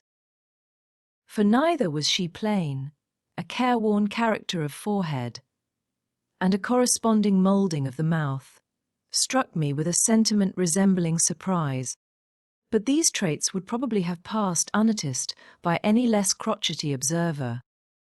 Now, reader, though I have spent more than a page in describing Muddle Henry, I know well enough that I have left on your mind's eye no distinct picture of her. I have not painted her complexion, nor her eyes, nor her hair, nor even drawn the outline of her shape. You cannot tell whether her nose was aquiline or retros, whether her chin was long or short, her face square or oval. Nor could I the first day, and it is not my intention to communicate to you at once a knowledge I myself gained by little and little. I gave a short exercise, which they all wrote down. I saw the new pupil was puzzled at first with the novelty of the form and language. Once or twice she looked at me with a sort of painful solicitude, as not comprehending at all what I meant. Then she was not ready when the others were. She could not write her phrases so fast as they did. I would not help her. I went on relentless. She looked at me. Her eye said most plainly, "I cannot follow you." I disregarded the appeal, and, carelessly leaning back in my chair, glancing from time to time with a nonchalant air out of the window, I dictated a little faster. On looking towards her again, I perceived her face clouded with embarrassment, but she was still writing on most diligently. I paused a few seconds. She employed the interval in hurriedly perusing what she had written, and shame and discomfiture were apparent in her countenance. She evidently found she had made great nonsense of it. In 10 minutes more the dictation was complete, and, having allowed a brief space in which to correct it, I took their books. It was with a reluctant hand muddle. Henry gave up hers, but, having once yielded it to my possession, she composed her anxious face, as if, for the present, she had resolved to dismiss regret, and had made up her mind to be thought unprecedentedly stupid. Glancing over her exercise, I found that several lines had been omitted, but what was written contained very few faults. I instantly inscribed "Bon" at the bottom of the page, and returned it to her. She smiled, at first incredulously, then as if reassured, but did not lift her eyes. She could look at me, it seemed, when perplexed and bewildered, but not when gratified. I thought that scarcely fair. Chapter 15. Some time elapsed before I again gave a lesson in the first class. The holiday of Whitsuntide occupied 3 days, and on the 4th it was the turn of the second division to receive my instructions. As I made the transit of the car, I observed, as usual, the band of sewers surrounding Mundell. Henry, there were only about a dozen of them, but they made as much noise as might have sufficed for 50. They seemed very little under her control. 3 or 4 at once assailed her with importunate requirements. She looked harassed. She demanded silence, but in vain. She saw me, and I read in her eye pain that a stranger should witness the insubordination of her pupils. She seemed to entreat order. Her prayers were useless. Then I remarked that she compressed her lips and contracted her brow, and her countenance, if I read it correctly, said, "I have done my best. I seem to merit blame notwithstanding. Blame me then who will." I passed on. As I closed the schoolroom door, I heard her say, suddenly and sharply, addressing one of the eldest and most turbulent of the lot, "Amly Mullenberg, ask me no question, and request of me no assistance, for a week to come. During that space of time I will neither speak to you nor help you." The words were uttered with emphasis, nay, with vehemence, and a comparative silence followed. Whether the calm was permanent, I know not. 2 doors now closed between me and the carrer. Next day was appropriated to the first class. On my arrival, I found the directress seated, as usual, in a chair between the 2 estrades, and before her was standing Mundell. Henry in an attitude, as it seemed to me, of somewhat reluctant attention. The directress was knitting and talking at the same time. Amidst the hum of a large schoolroom, it was easy so to speak in the ear of one person as to be heard by that person alone, and it was thus muddle. Ruta parleyed with her teacher. The face of the latter was a little flushed, not a little troubled. There was vexation in it. Whence resulting I know not, for the directress looked very placid indeed. She could not be scolding in such gentle whispers, and with so equable a mien. No, it was presently proved that her discourse had been of the most friendly tendency, for I heard the closing words. Chest asses, my bonne Amy, a present genie vux pass retenir davantage. Without reply, muddle. Henry turned away. Dissatisfaction was plainly evinced in her face, and a smile, slight and brief, but bitter, distrustful, and, I thought, scornful, curled her lip as she took her place in the class. It was a secret, involuntary smile, which lasted but a second. An air of depression succeeded, chased away presently by one of attention and interest, when I gave the word for all the pupils to take their reading books. In general, I hated the reading lesson. It was such a torture to the ear, to listen to their uncouth mouthing of my native tongue, and no effort of example or precept on my part ever seemed to effect the slightest improvement in their accent. Today, each in her appropriate key, lisped, stuttered, mumbled, and jabbered as usual. About 15 had racked me in turn, and my auricular nerve was expecting with resignation the discords of the 16th, when a full, though low voice, read out, in clear correct English. On his way to Perth, the king was met by a Highland woman, calling herself a prophetess. She stood at the side of the ferry by which he was about to travel to the north, and cried with a loud voice, "My lord the king, if you pass this water you will never return again alive. Vide the history of Scotland." I looked up in amazement. The voice was a voice of Albion. The accent was pure and silvery. It only wanted firmness and assurance to be the counterpart of what any well-educated lady in Essex or Middlesex might have announced. Yet the speaker or reader was no other than Mundell. Henry, in whose grave, joyless face I saw no mark of consciousness that she had performed any extraordinary feat. No one else evinced surprise either. Model.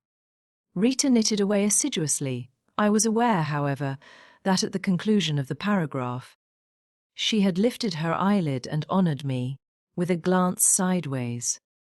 She did not know the full excellency of the teacher's style of reading, but she perceived that her accent was not that of the others, and wanted to discover what I thought. I masked my visage with indifference, and ordered the next girl to proceed. When the lesson was over, I took advantage of the confusion caused by breaking up to approach Mundell. "Henry." She was standing near the window and retired as I advanced. She thought I wanted to look out, and did not imagine that I could have anything to say to her. I took her exercise book out of her hand. As I turned over the leaves I addressed her. "You have had lessons in English before?" I asked. "No, sir." "No, you read it well. You have been in England." "Oh, no." With some animation. "You have been in English families." Still the answer was no. Here my eye, resting on the fly-leaf of the book, saw written, Francis Even Henry. "Your name?" I asked. "Yes, sir."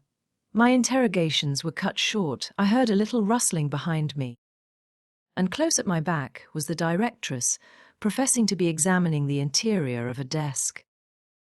"Mademoiselle," said she, looking up and addressing the teacher, "will you have the goodness to go and stand in the corridor while the young ladies are putting on their things, and try to keep some order?"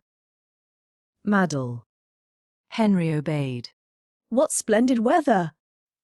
Observed the directress cheerfully, glancing at the same time from the window. I assented and was withdrawing, What of your new pupil, monsieur? Continued she, following my retreating steps. Is she likely to make progress in English? Indeed, I can hardly judge. She possesses a pretty good accent. Of her real knowledge of the language I have, as yet had no opportunity of forming an opinion. And her natural capacity, monsieur. I have had my fears about that. Can you relieve me by an assurance at least of its average power? I see no reason to doubt its average power, mademoiselle, but really I scarcely know her, and have not had time to study the calibre of her capacity. I wish you a very good afternoon. She still pursued me. You will observe, monsieur. And tell me what you think. I could so much better rely on your opinion than on my own. Women cannot judge of these things as men can. And, excuse my pertinacity, monsieur, but it is natural I should feel interested about this poor little girl, pauvre petite. She has scarcely any relations. Her own efforts are all she has to look to. Her acquirements must be her sole fortune. Her present position has once been mine, or nearly so. It is then but natural I should sympathize with her. And sometimes when I see the difficulty she has in managing pupils, I feel quite chagrined. I doubt not she does her best. Her intentions are excellent, but, monsieur, she wants tact and firmness. I have talked to her on the subject, but I am not fluent, and probably did not express myself with clearness. She never appears to comprehend me.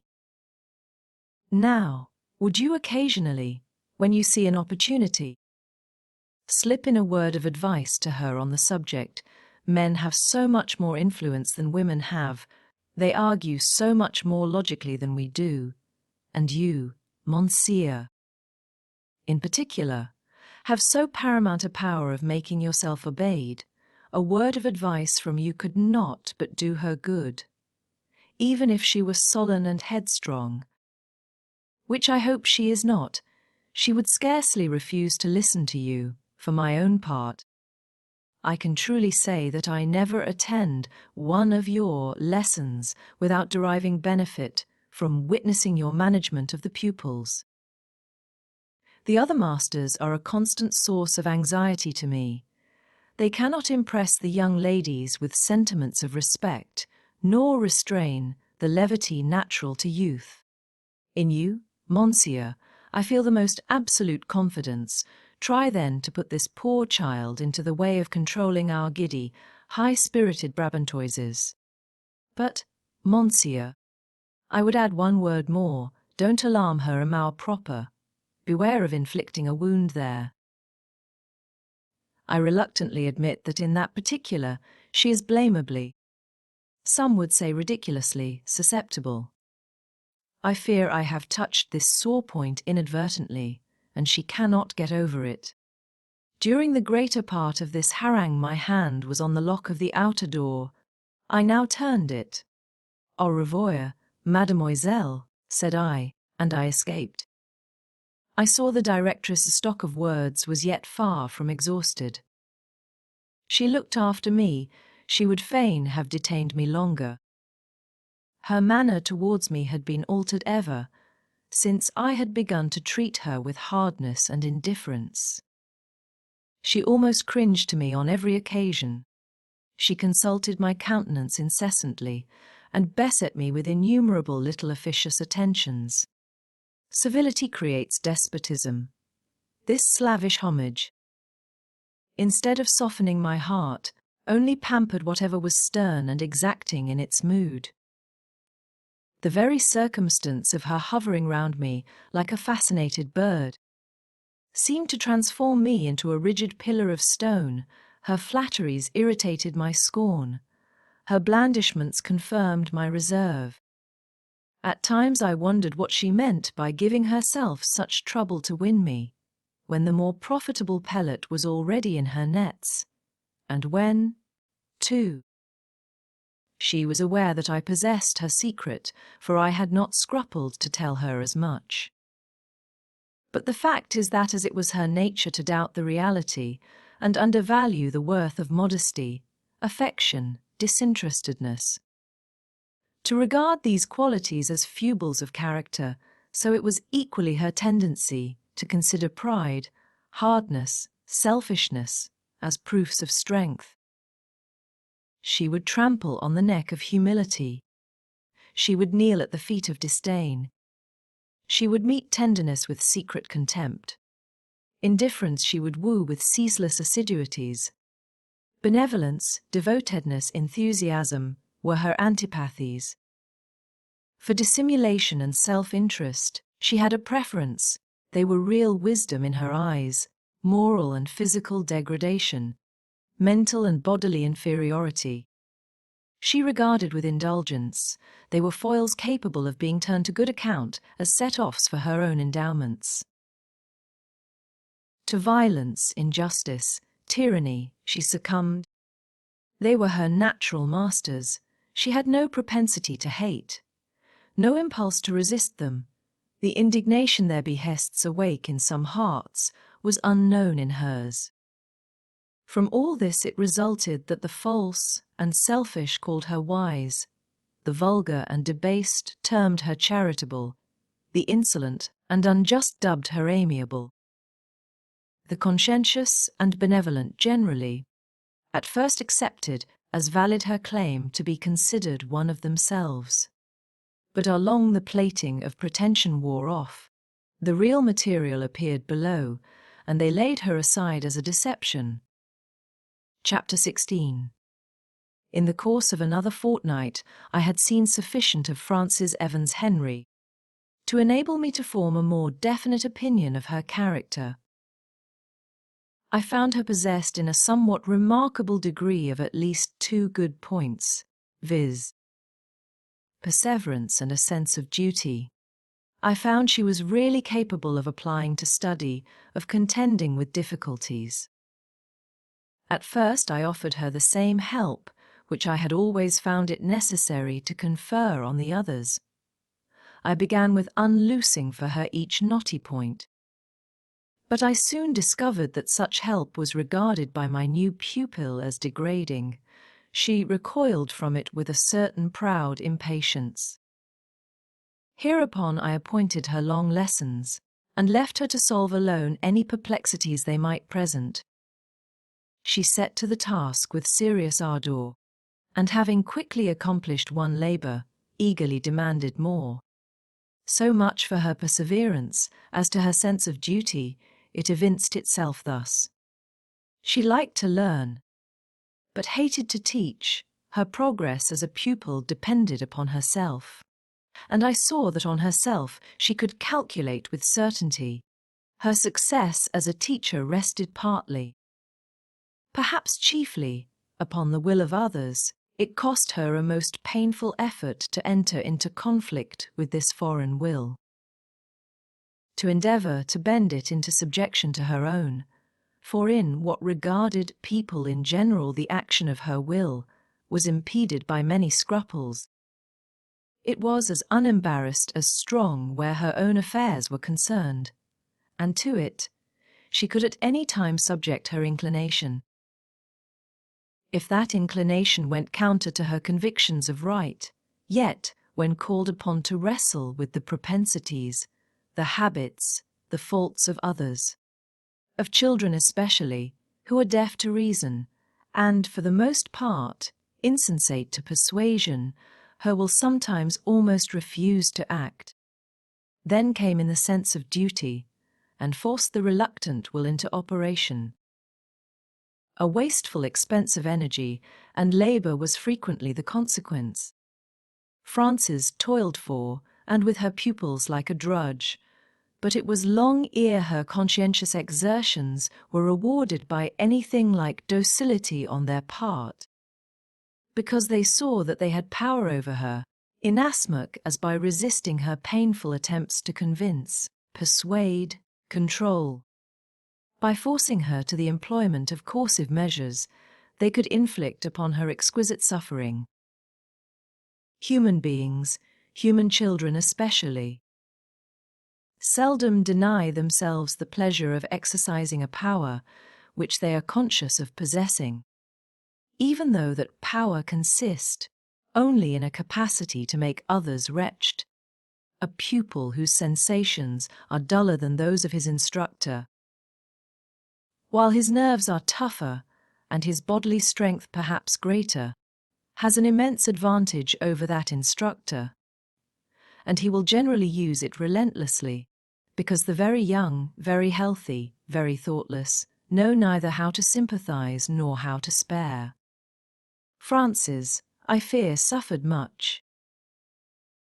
A continual weight seemed to oppress her spirits. I have said she did not live in the house, and whether in her own abode, wherever that might be, she wore the same preoccupied, unsmiling, sorrowfully resolved air that always shaded her features under the roof of Mundell. Reuter, I could not tell. One day I gave, as a devoyer, the trite little anecdote of Alfred tending cakes in the herdsman's hut, to be related with amplifications. A singular affair most of the pupils made of it. Brevity was what they had chiefly studied. The majority of the narratives were perfectly unintelligible.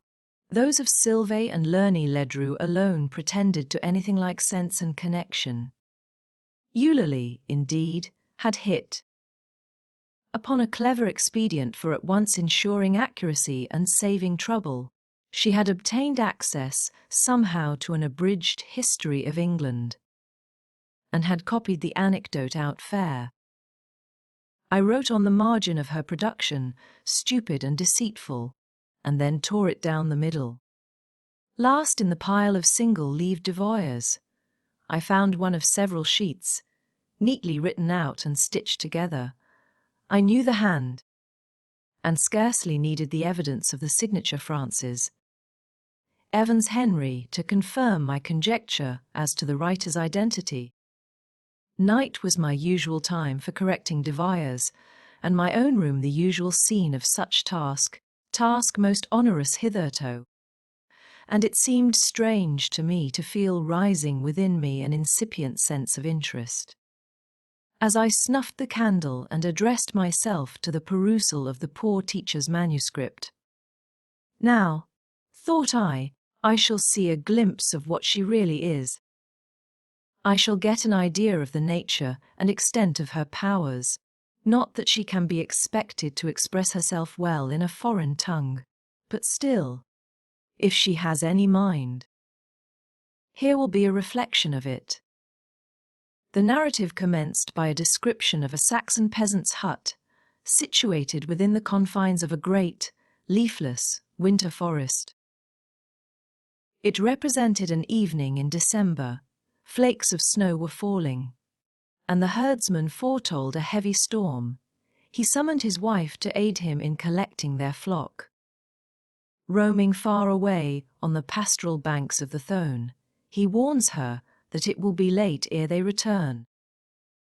The good woman is reluctant to quit her occupation of baking cakes for the evening meal, but acknowledging the primary importance of securing the herds and flocks, she puts on her sheep-skin mantle and, addressing a stranger who rests half-reclined on a bed of rushes near the hearth, bids him mind the bread till her return.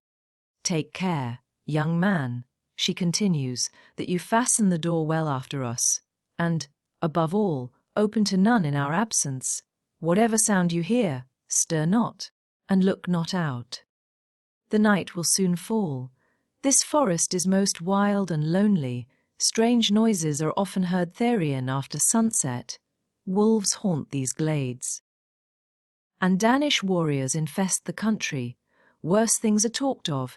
You might chance to hear, as it were, a child cry, and on opening the door to afford it succour, a great black bull or a shadowy goblin dog might rush over the threshold, or, more awful still, if something flapped, as with wings, against the lattice, and then a raven or a white dove flew in and settled on the hearth, such a visitor would be a sure sign of misfortune to the house.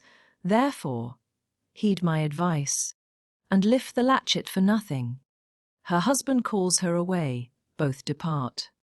The stranger, left alone, listens a wail to the muffled snow wind, the remote, swollen sound of the river, and then he speaks. It is Christmas Eve, says he. I mark the date. Here I sit alone on a rude couch of rushes, sheltered by the thatch of a herdsman's hut whose inheritance was a kingdom. O my night's harbourage to a poor serf, my throne is usurped. My crown presses the brow of an invader. I have no friends. My troops wander broken in the hills of Wales. Reckless robbers spoil my country. My subjects lie prostrate, their breasts crushed by the heel of the brutal Dane. Fate, that has done thy worst, and now thou standest before me resting the hand on thy blunted blade. I see thine eye confront mine and demand why I still live, why I still hope. Pagan demon, I credit not thine omnipotence, and so cannot succumb to thy power. My God, whose Son, as on this night, took on him the form of man, and for man vouchsafed to suffer and bleed, controls thy hand, and without his behest that canst not strike a stroke. My God is sinless, eternal, all-wise, in him is my trust, and though stripped and crushed by thee, though naked, desolate, void of resource, I do not despair, I cannot despair. Were the lance of Guthrum now wet with my blood, I should not despair. I watch, I toil, I hope, I pray. Jehovah in his own time will aid.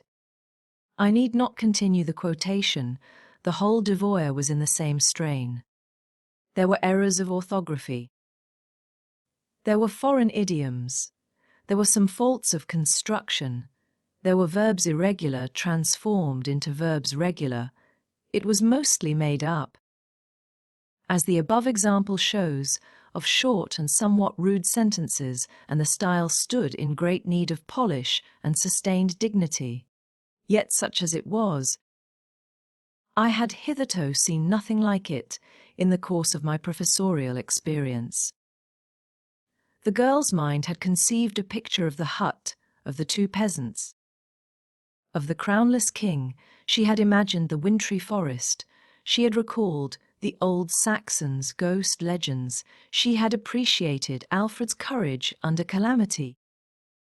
She had remembered his Christian education, and had shown him, with the rooted confidence of those primitive days, relying on the scriptural Jehovah for aid against the mythological destiny. This she had done without a hint from me. I had given the subject, but not said a word about the manner of treating it. I will find or make an opportunity of speaking to her, I said to myself as I rolled the devoir up. I will learn what she has of English in her besides the name of Frances Evans.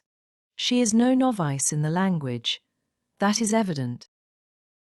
Yet she told me she had neither been in England, nor taken lessons in English, nor lived in English families.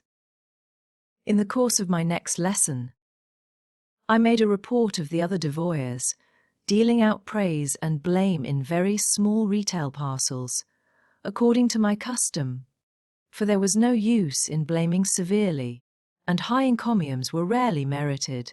I said nothing of Mull, Henry's exercise, and spectacles on nose. I endeavoured to decipher in her countenance her sentiments at the omission. I wanted to find out whether in her existed a consciousness of her own talents. If she thinks she did a clever thing in composing that devoir, she will now look mortified, thought I. Grave as usual, almost sombre, was her face, as usual. Her eyes were fastened on the cahier open before her. There was something, I thought, of expectation in her attitude, as I concluded a brief review of the last devoir. And when, casting it from me and rubbing my hands, I bade them take their grammars, some slight change did pass over her air and mien, as though she now relinquished a faint prospect of pleasant excitement She had been waiting for something to be discussed in which she had a degree of interest. The discussion was not to come on, so expectation sank back, shrunk and sad, but attention, promptly filling up the void, repaired in a moment the transient collapse of feature. Still, I felt, rather than saw, during the whole course of the lesson, that a hope had been wrenched from her, and that if she did not show distress, it was because she would not. At 4 o'clock, when the bell rang and the room was in immediate tumult, instead of taking my hat and starting from the estrade, I sat still a moment. I looked at Frances. She was putting her books into her cabas, having fastened the button. She raised her head, encountering my eye. She made a quiet, respectful obeisance, as bidding good afternoon, and was turning to depart.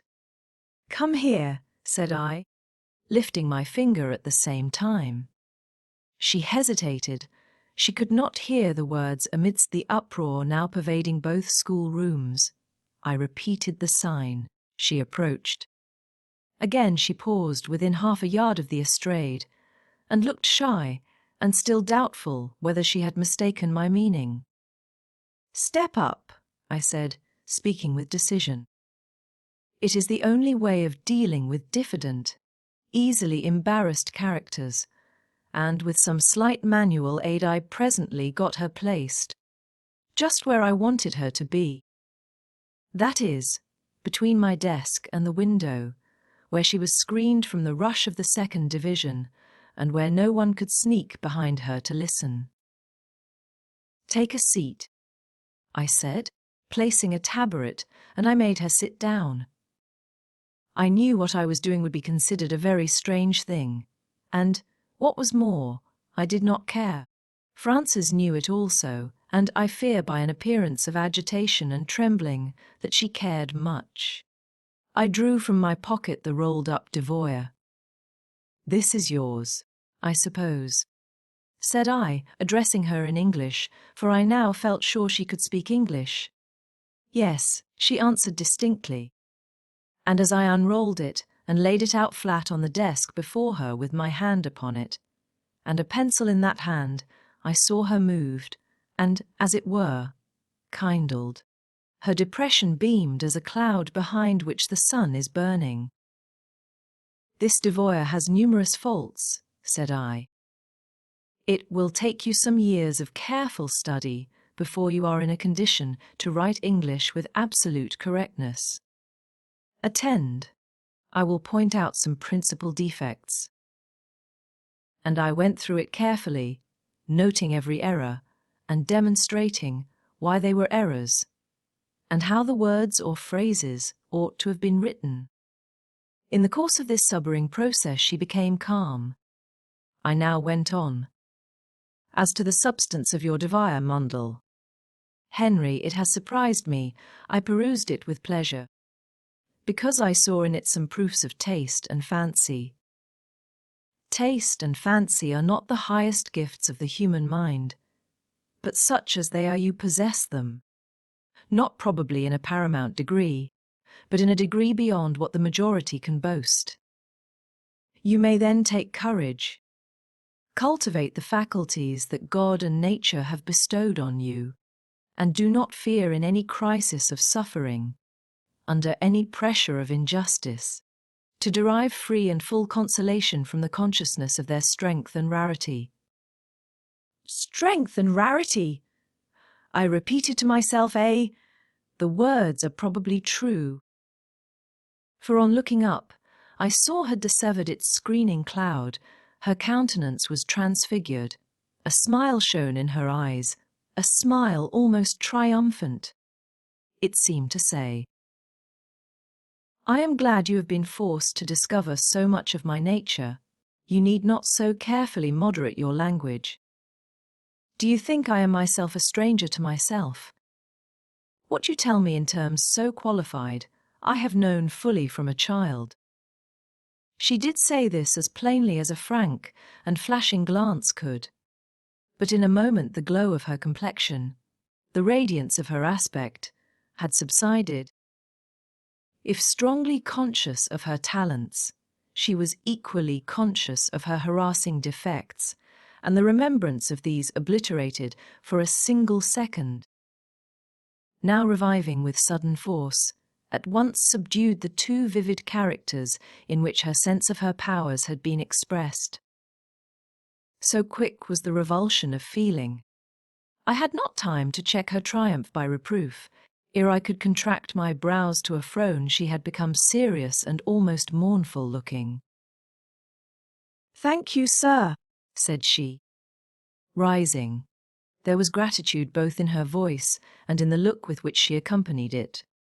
It was time, indeed, for our conference to terminate, for, when I glanced around, behold, all the boarders, the day scholars had departed, were congregated within a yard or two of my desk, and stood staring with eyes and mouths wide open. The three maitresses formed a whispering knot in one corner, and close at my elbow was the directress, sitting on a low chair, calmly clipping the tassels of her finished purse. Chapter 17.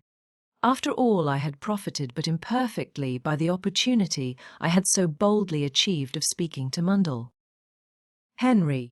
It was my intention to ask her how she came to be possessed of two English baptismal names, Francis and Evans, in addition to her French surname, also whence she derived her good accent.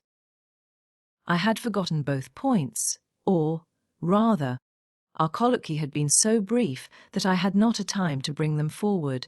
Moreover, I had not half tested her powers of speaking English. All I had drawn from her in that language were the words "yes" and "thank you, sir." No matter, I reflected. What has been left incomplete now shall be finished another day. Nor did I fail to keep the promise thus made to myself. It was difficult to get even a few words of particular conversation with one pupil among so many. But, according to the old proverb, where there is a will, there is a way, and again I managed to find an opportunity for exchanging a few words with Mull.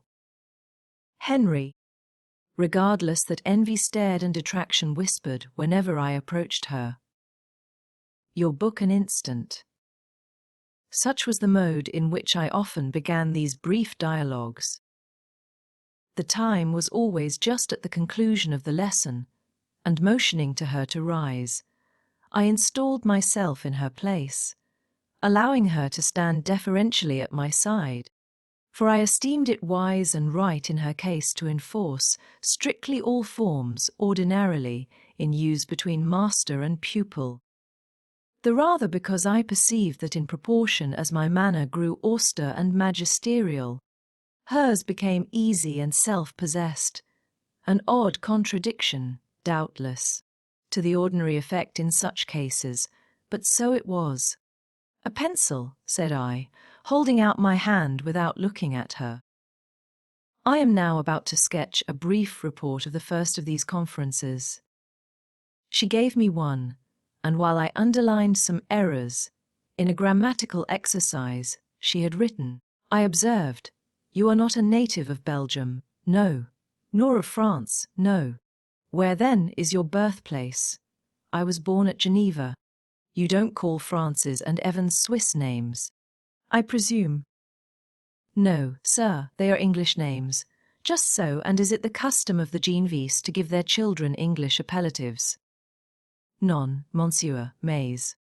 "Speak English, if you please." "Manglish." But, slowly and with embarrassment, my parents were not all the two Genevese. Say both, instead of all the two, mademoiselle. Not both Swiss. "My mother was English." "Ah, and of English extraction." "Yes, her ancestors were all English. And your father, he was Swiss." "What besides?" "What was his profession?" "Ecclesiastic pastor, he had a church." "Since your mother is an Englishwoman, why do you not speak English with more facility?" "Mammon est morte. Il via dixans." "And you do homage to her memory by forgetting her language." Have the goodness to put French out of your mind so long as I converse with you. Keep to English. Chest si difficile, monsieur, quand on you in a plusal habitude. You had the habitude formerly, I suppose. Now answer me in your mother tongue. Yes, sir. I spoke the English more than the French when I was a child. Why do you not speak it now? Because I have no English friends. You live with your father, I suppose.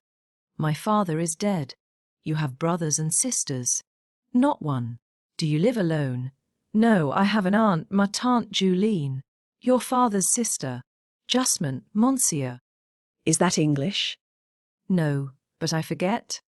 For which, mademoiselle, if you were a child I should certainly devise some slight punishment. At your age. You must be 2 or 23, I should think. Pass encore, monsieur, in un mois j'aurai dix ni fans.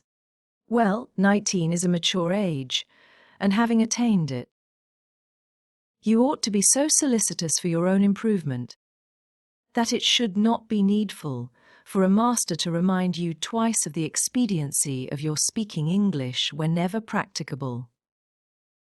To this wise speech I received no answer, and, when I looked up, my pupil was smiling to herself a much meaning, though not very gay smile. It seemed to say, he talks of he knows not what.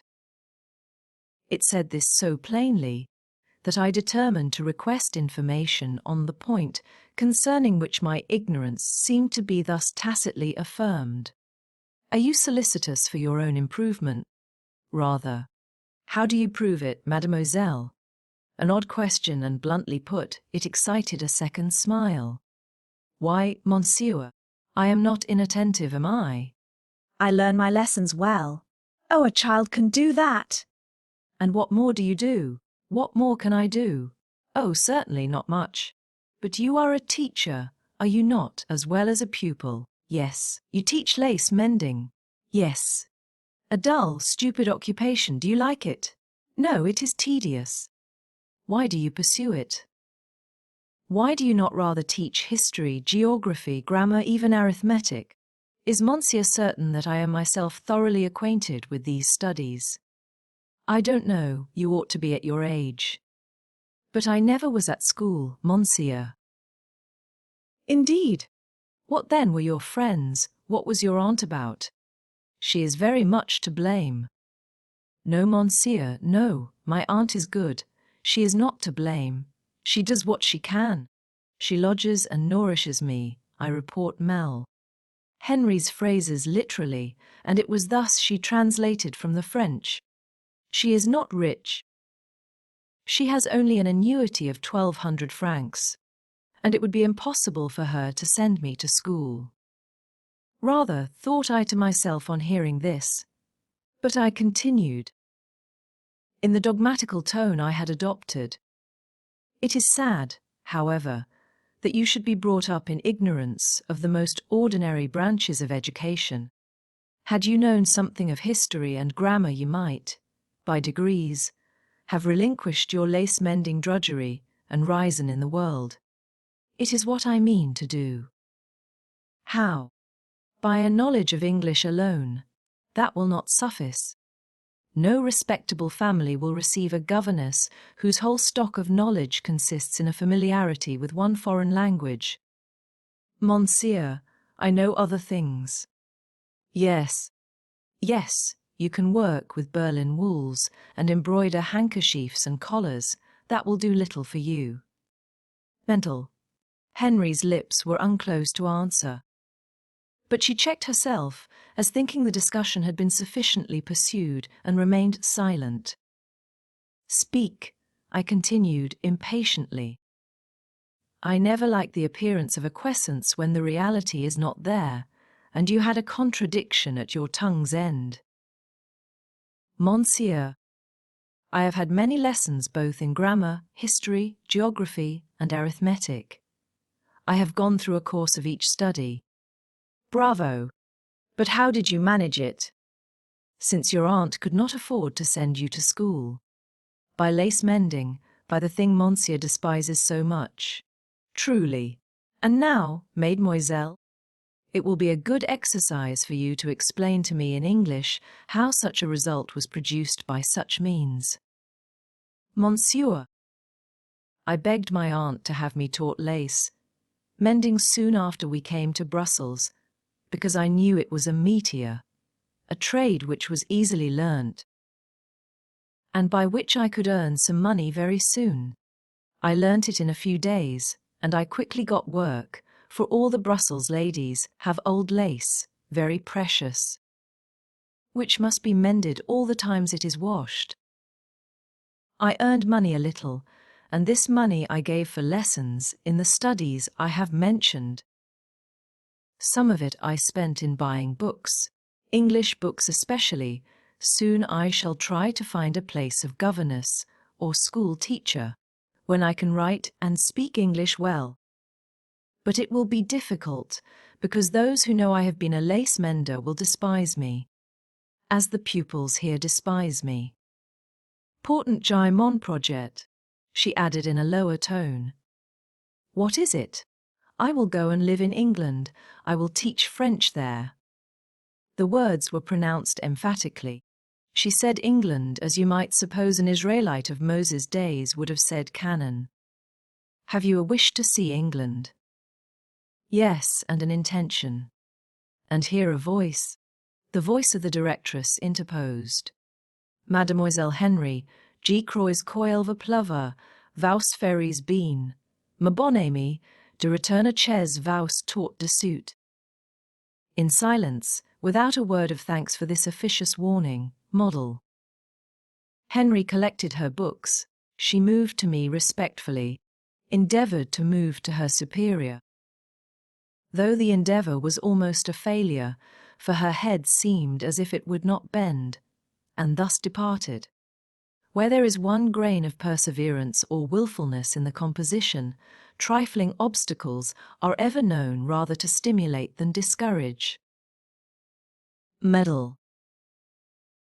Rita might as well have spared herself the trouble of giving that intimation about the weather.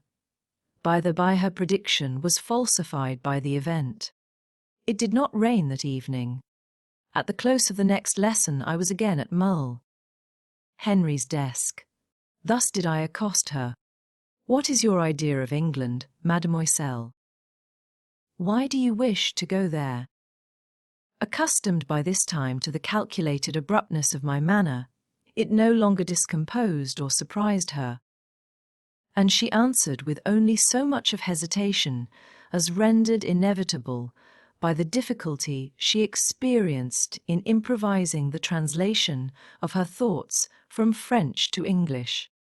England is something unique, as I have heard and read. My idea of it is vague, and I want to go there to render my idea clear, definite. How much of England do you suppose you could see if you went there in the capacity of a teacher? A strange notion you must have of getting a clear and definite idea of a country. All you could see of Great Britain would be the interior of a school, or at most of one or two private dwellings. It would be an English school, they would be English dwellings. Indisputably, but what then? What would be the value of observations made on a scale so narrow? Monsieur, might not one learn something by analogy? An ecantillon, a sample often serves to give an idea of the whole. Besides, narrow and wide are words comparative, are they not? All my life would perhaps seem narrow in your eyes. All the life of that little animal subterranean, one tube, comment dit on. Mole. Yes, a mole which lives underground would seem narrow even to me. Well, mademoiselle, what then? Proceed. Mais monsieur, vous me comprenez? Not in the least. Have the goodness to explain. Why, monsieur, it is just so. In Switzerland I have done but little, learnt but little, and seen but little. My life there was in a circle. I walked the same round every day. I could not get out of it, had I rested, remained there even till my death. I should never have enlarged it, because I am poor and not skillful. I have not great acquirements. When I was quite tired of this round, I begged my aunt to go to Brussels. My existence is no larger here. Because I am no richer or higher, I walk in as narrow a limit. But the scene is changed. It would change again if I went to England. I knew something of the Borgias of Geneva. Now I know something of the Borgias of Brussels. If I went to London, I would know something of the Borgias of London. Can you make any sense out of what I say, Monsieur, or is it all obscure? I see. Now let us advert to another subject. You propose to devote your life to teaching, and you are a most unsuccessful teacher. You cannot keep your pupils in order. A flush of painful confusion was the result of this harsh remark. She bent her head to the desk, but soon raising it replied, Monsieur, I am not a skillful teacher. It is true, but practice improves. Besides, I work under difficulties. Here I only teach sewing. I can show no power in sewing, no superiority. It is a subordinate art. Then I have no associates in this house. I am isolated. I am too a heretic, which deprives me of influence. And in England you would be a foreigner. That, too, would deprive you of influence, and would effectually separate you from all round you. In England you would have as few connections, as little importance as you have here. But I should be learning something. For the rest, there are probably difficulties for such as I everywhere, and if I must contend, and perhaps be conquered, I would rather submit to English pride than to Flemish coarseness. Besides, Monsieur. She stopped, not evidently from any difficulty in finding words to express herself, but because discretion seemed to say, You have said enough. Finish your phrase, I urged. Besides, Monsieur, I long to live once more among Protestants. They are more honest than Catholics. A Romish school is a building with porous walls, a hollow floor, a false ceiling. Every room in this house, Monsieur, has eye holes and ear holes, and what the house is, the inhabitants are, very treacherous. They all think it lawful to tell lies. They all call it politeness to profess friendship where they feel hatred. All. Said I, you mean the pupils, the mere children. Inexperienced, giddy things, who have not learnt to distinguish the difference between right and wrong. On the contrary, Monsieur, the children are the most sincere. They have not yet had time to become accomplished in duplicity. They will tell lies, but they do it inartificially. And you know they are lying. But the grown-up people are very false. They deceive strangers, they deceive each other. A servant here entered. Muddle. Henry, Muddle. Rutavaus pride of volia bean, conjure la petite de dorla chez elle, elvaus attendans, li cabinet de Rosalie la portier. Chesque bon nest pas venu la churcha vois vaus, habien, est que si bon moi? Demanded Muddle. Henry, then smiling with that same bitter, derisive smile I had seen on her lips once before, she hastily rose and made her exit. Chapter 18. The young Anglo-Swiss evidently derived both pleasure and profit from the study of her mother tongue. In teaching her I did not, of course, confine myself to the ordinary school routine.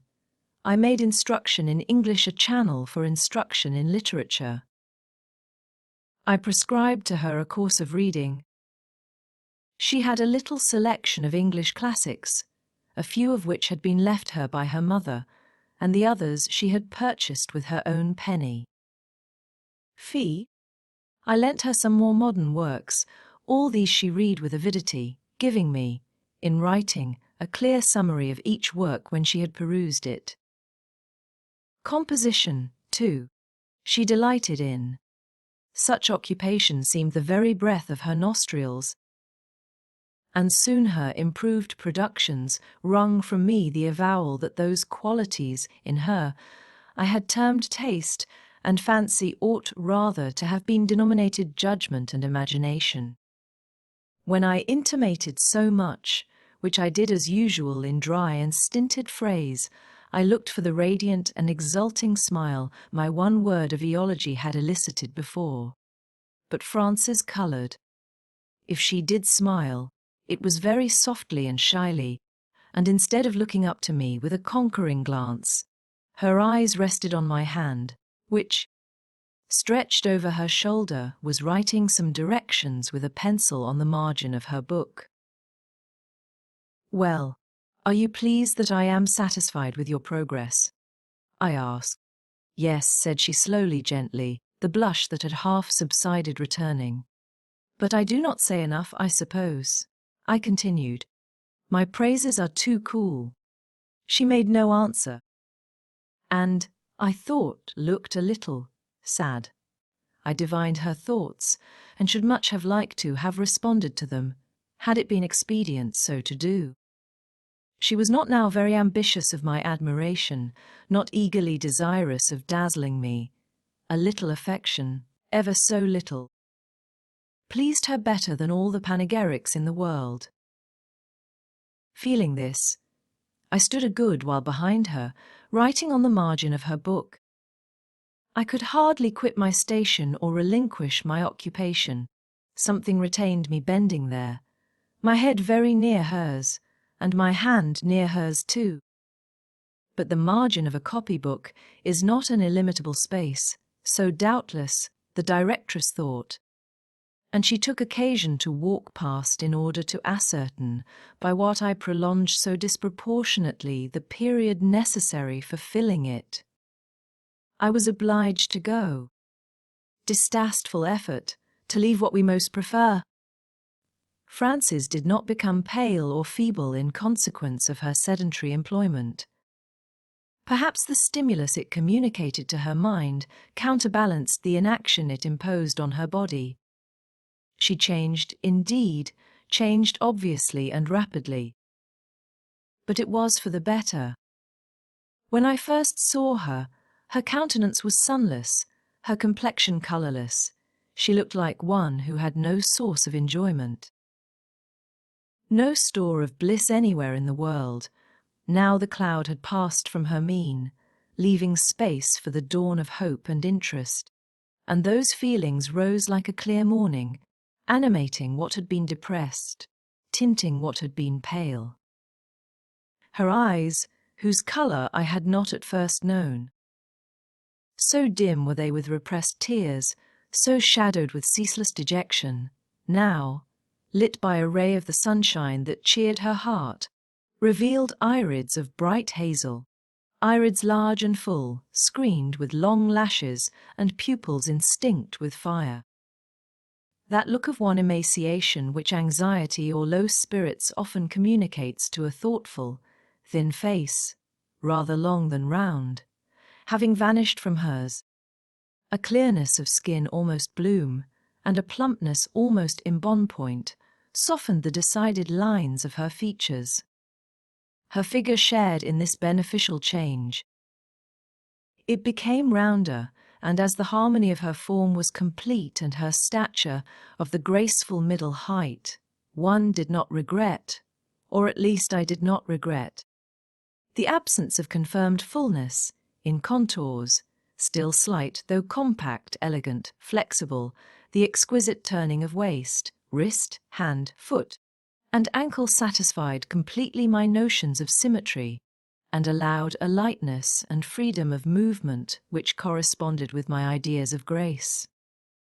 Thus improved, thus wakened to life model, Henry began to take a new footing in the school. Her mental power, manifested gradually but steadily, our long extorted recognition even from the envious, and when the young and healthy saw that she could smile brightly, converse gaily, move with vivacity and alertness, they acknowledged in her a sisterhood of youth and health, and tolerated her as of their kind accordingly. to speak truth. I watched this change much as a gardener watches the growth of a precious plant, and I contributed to it too, even as the said gardener contributes to the development of his favourite. To me it was not difficult to discover how I could best foster my pupil, cherish her starved feelings, and induce the outward manifestation of that inward vigour which sunless drought and blighting blast had hitherto forbidden to expand. Constancy of attention, a kindness as mute as watchful, always standing by her, cloaked in the rough garb of austerity, and making its real nature known only by a rare glance of interest, or a cordial and gentle word.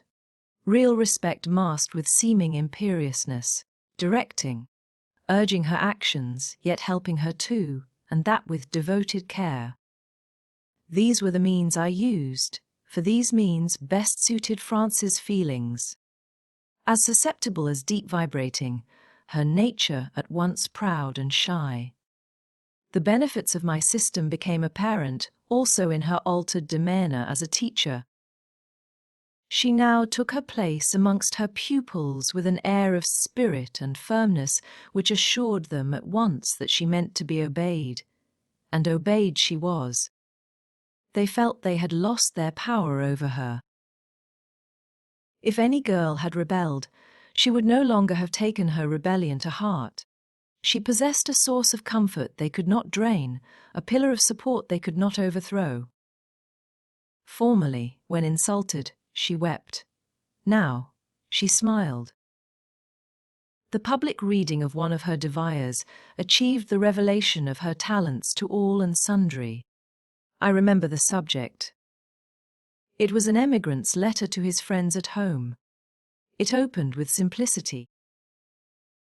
Some natural and graphic touches disclosed to the reader the scene of virgin forest and great, New World river, barren of sail and flag, amidst which the epistle was supposed to be indited.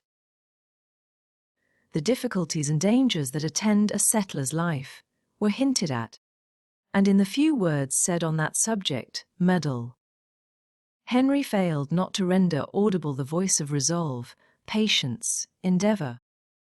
The disasters which had driven him from his native country were alluded to: stainless honour, inflexible independence, indestructible self, respect there took the word. Past days were spoken of, the grief of parting, the regrets of absence, were touched upon, feeling, forcible and fine, breathed eloquent in every period. At the close, consolation was suggested, religious faith became there the speaker, and she spoke well. The devoyer was powerfully written in language at once chaste and choice, in a style nerved with vigour and graced with harmony. Model. Reuter was quite sufficiently acquainted with English to understand it, when read or spoken in her presence, though she could neither speak nor write it herself.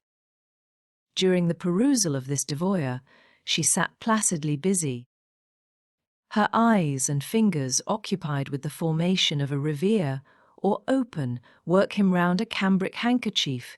She said nothing, and her face and forehead, clothed with a mask of purely negative expression, were as blank of comment as her lips. As neither surprise, pleasure, approbation, nor interest were evinced in her countenance, so no more were disdain, envy, annoyance, weariness. If that inscrutable mean said anything, it was simply this: the matter is too trite to excite an emotion, or call forth an opinion. As soon as I had done, a hum rose, several of the pupils, pressing round Muddle, Henry, began to beset her with compliments. The composed voice of the directress was now heard. Young ladies, such of you as have cloaks and umbrellas will hasten to return home before the shower becomes heavier. It was raining a little. The remainder will wait till their respective servants arrive to fetch them. And the school dispersed, for it was 4 o'clock. Monsieur, a word, said Muddle.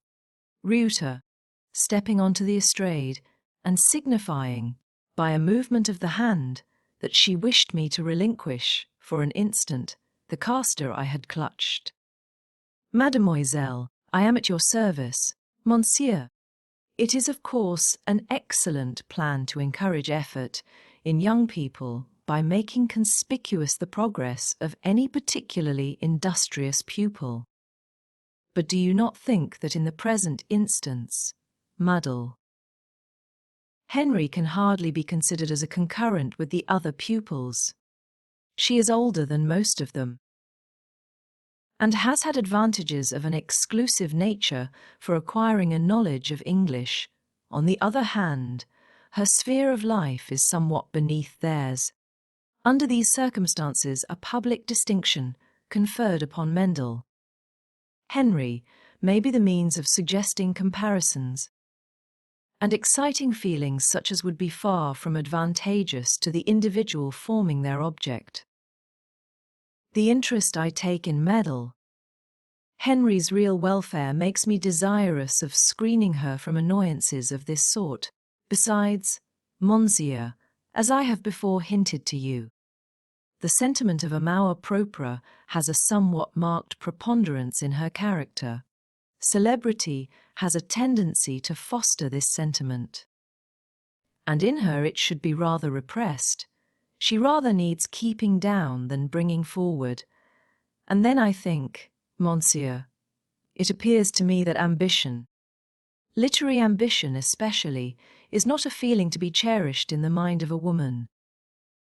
Would not Muddle, Henry, be much safer and happier if taught to believe that in the quiet discharge of social duties consists her real vocation, than if stimulated to aspire after applause and publicity? She may never marry, scanty as are her resources, obscure as are her connections, uncertain as is her health. For I think her consumptive. Her mother died of that complaint. It is more than probable she never will. I do not see how she can rise to a position whence such a step would be possible, but even in celibacy it would be better for her to retain the character and habits of a respectable decorous female. Indisputably, mademoiselle, was my answer. Your opinion admits of no doubt, and, fearful of the harangue being renewed, I retreated under cover of that cordial sentence of assent. At the date of a fortnight after the little incident noted above, I find it recorded in my diary that a hiatus occurred in Muddle, Henry's usually regular attendance in class. The first day or two I wondered at her absence, but did not like to ask an explanation of it. I thought indeed some chance word might be dropped which would afford me the information I wished to obtain, without my running the risk of exciting silly smiles and gossiping whispers by demanding it. But when a week passed and the seat at near the door still remained vacant, and when no allusion was made to the circumstance by any individual of the class, when, on the contrary, I found that all observed a marked silence on the point, I determined, cute qui caut, to break the ice of this silly reserve. I selected Sylvie as my informant, because from her I knew that I should at least get a sensible answer, unaccompanied by wriggle, titter, or other flourish of folly. "Oh, donc est Muddle, Henry," I said one day as I returned an exercise book I had been examining. "Elle est partie, monsieur, partie, et pour combien de temps? Quand reviendront elle? Elle est partie pour toges, monsieur, elle n'y reviendra plus." "Ah," was my involuntary exclamation, then after a pause, "in its vows been sure." Sylvie. Oui, monsieur, mademoiselle la directrice nous lui dit-elle mimi il wire decks of Troy's jaws. And I could pursue my inquiries no further. Time, place, and circumstances forbade my adding another word. I could neither comment on what had been said, nor demand further particulars. A question as to the reason of the teacher's departure, as to whether it had been voluntary or otherwise, was indeed on my lips. But I suppressed it. There were listeners all round. An hour after, in passing Sylvie in the corridor, as she was putting on her bonnet, I stopped short and asked, "Sylvie, do you know Mundell? Henry's address. I have some books of hers," I added carelessly, "and I should wish to send them to her." "No, monsieur," replied Sylvie, "but perhaps Rosalie, the portress, will be able to give it you." Rosalie's cabinet was just at hand. I stepped in and repeated the inquiry. Rosalie, a smart French grisette, looked up from her work with a knowing smile, precisely the sort of smile I had been so desirous to avoid exciting. Her answer was prepared. She knew nothing whatever of Mundell. Henry's address had never known it. Turning from her with impatience, for I believed she lied and was hired to lie, I almost knocked down someone who had been standing at my back. It was the directress. My abrupt movement made her recoil 2 or 3 steps. I was obliged to apologize, which I did more concisely than politely. No man likes to be dogged, and in the very irritable mood in which I then was, the sight of Mundell, Ruta, thoroughly incensed me. At the moment I turned, her countenance looked hard, dark, and inquisitive. Her eyes were bent upon me with an expression of almost hungry curiosity. I had scarcely caught this phase of physiognomy ere it had vanished. A bland smile played on her features. My harsh apology was received with good-humoured facility. "Oh, don't mention it, monsieur. You only touched my hair with your elbow. It is no worse, only a little dishevelled." She shook it back, and passing her fingers through her curls, loosened them into more numerous and flowing ringlets. Then she went on with vivacity. "Rosalie, I was coming to tell you to go instantly and close the windows of the salon. The wind is rising, and the muslin curtains will be covered with dust." Rosalie departed.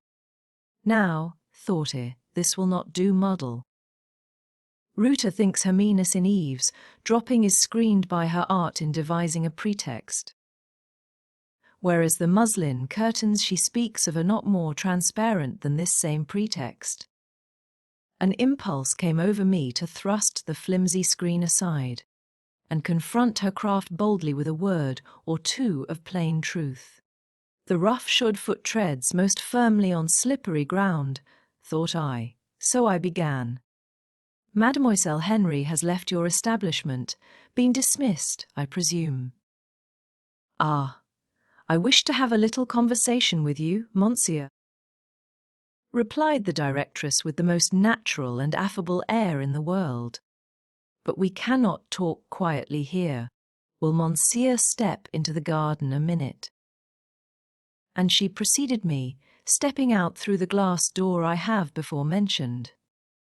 "There," said she, when we had reached the centre of the middle alley, and when the foliage of shrubs and trees, now in their summer pride, closing behind and around us, shut out the view of the house, and thus imparted a sense of seclusion even to this little plot of ground in the very core of a capital.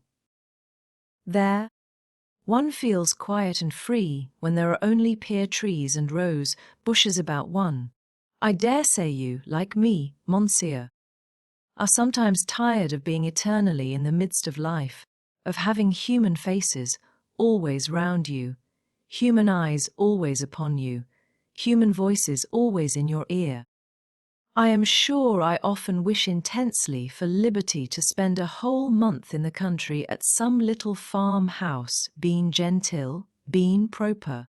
Tout intride champsit de bois, quil vi charmant qui le veille champiter. N'est si pas, monsieur? Cela depend, mademoiselle. Cui vent est bonnet phrase, continued the directress, and she was right there, for it was a south wind, soft and sweet.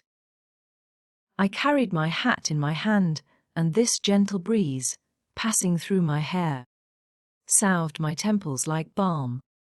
Its refreshing effect, however, penetrated no deeper than the mere surface of the frame, for as I walked by the side of Mundell, Reuter, my heart was still hot within me, and while I was musing the fire burned, then spake I with my tongue.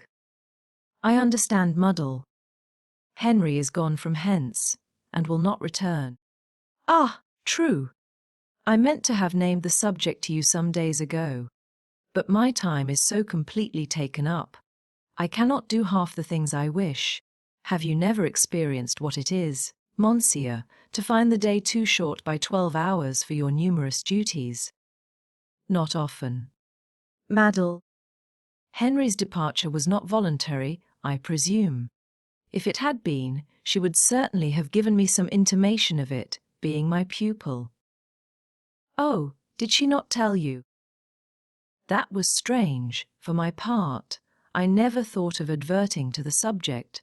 When one has so many things to attend to, one is apt to forget little incidents that are not of primary importance. You consider Muddle, Henry's dismission, then, as a very insignificant event. Dismission. Ah. She was not dismissed. I can say with truth, Monsieur, that since I became the head of this establishment no master or teacher has ever been dismissed from it. Yet some have left it, mademoiselle. Many I have found it necessary to change frequently.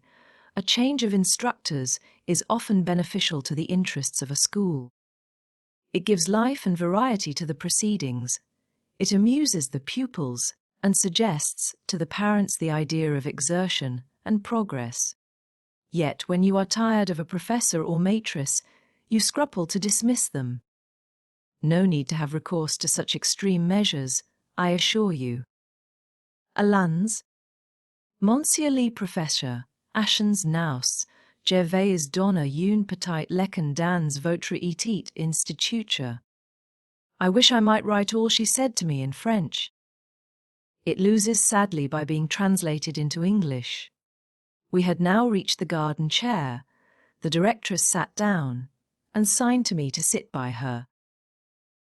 But I only rested my knee on the seat and stood leaning my head and arm against the embowering branch of a huge laburnum whose golden flowers, blent with the dusky green leaves of a lilac bush, formed a mixed arch of shade and sunshine over the retreat. Maddle. Reuter sat silent a moment.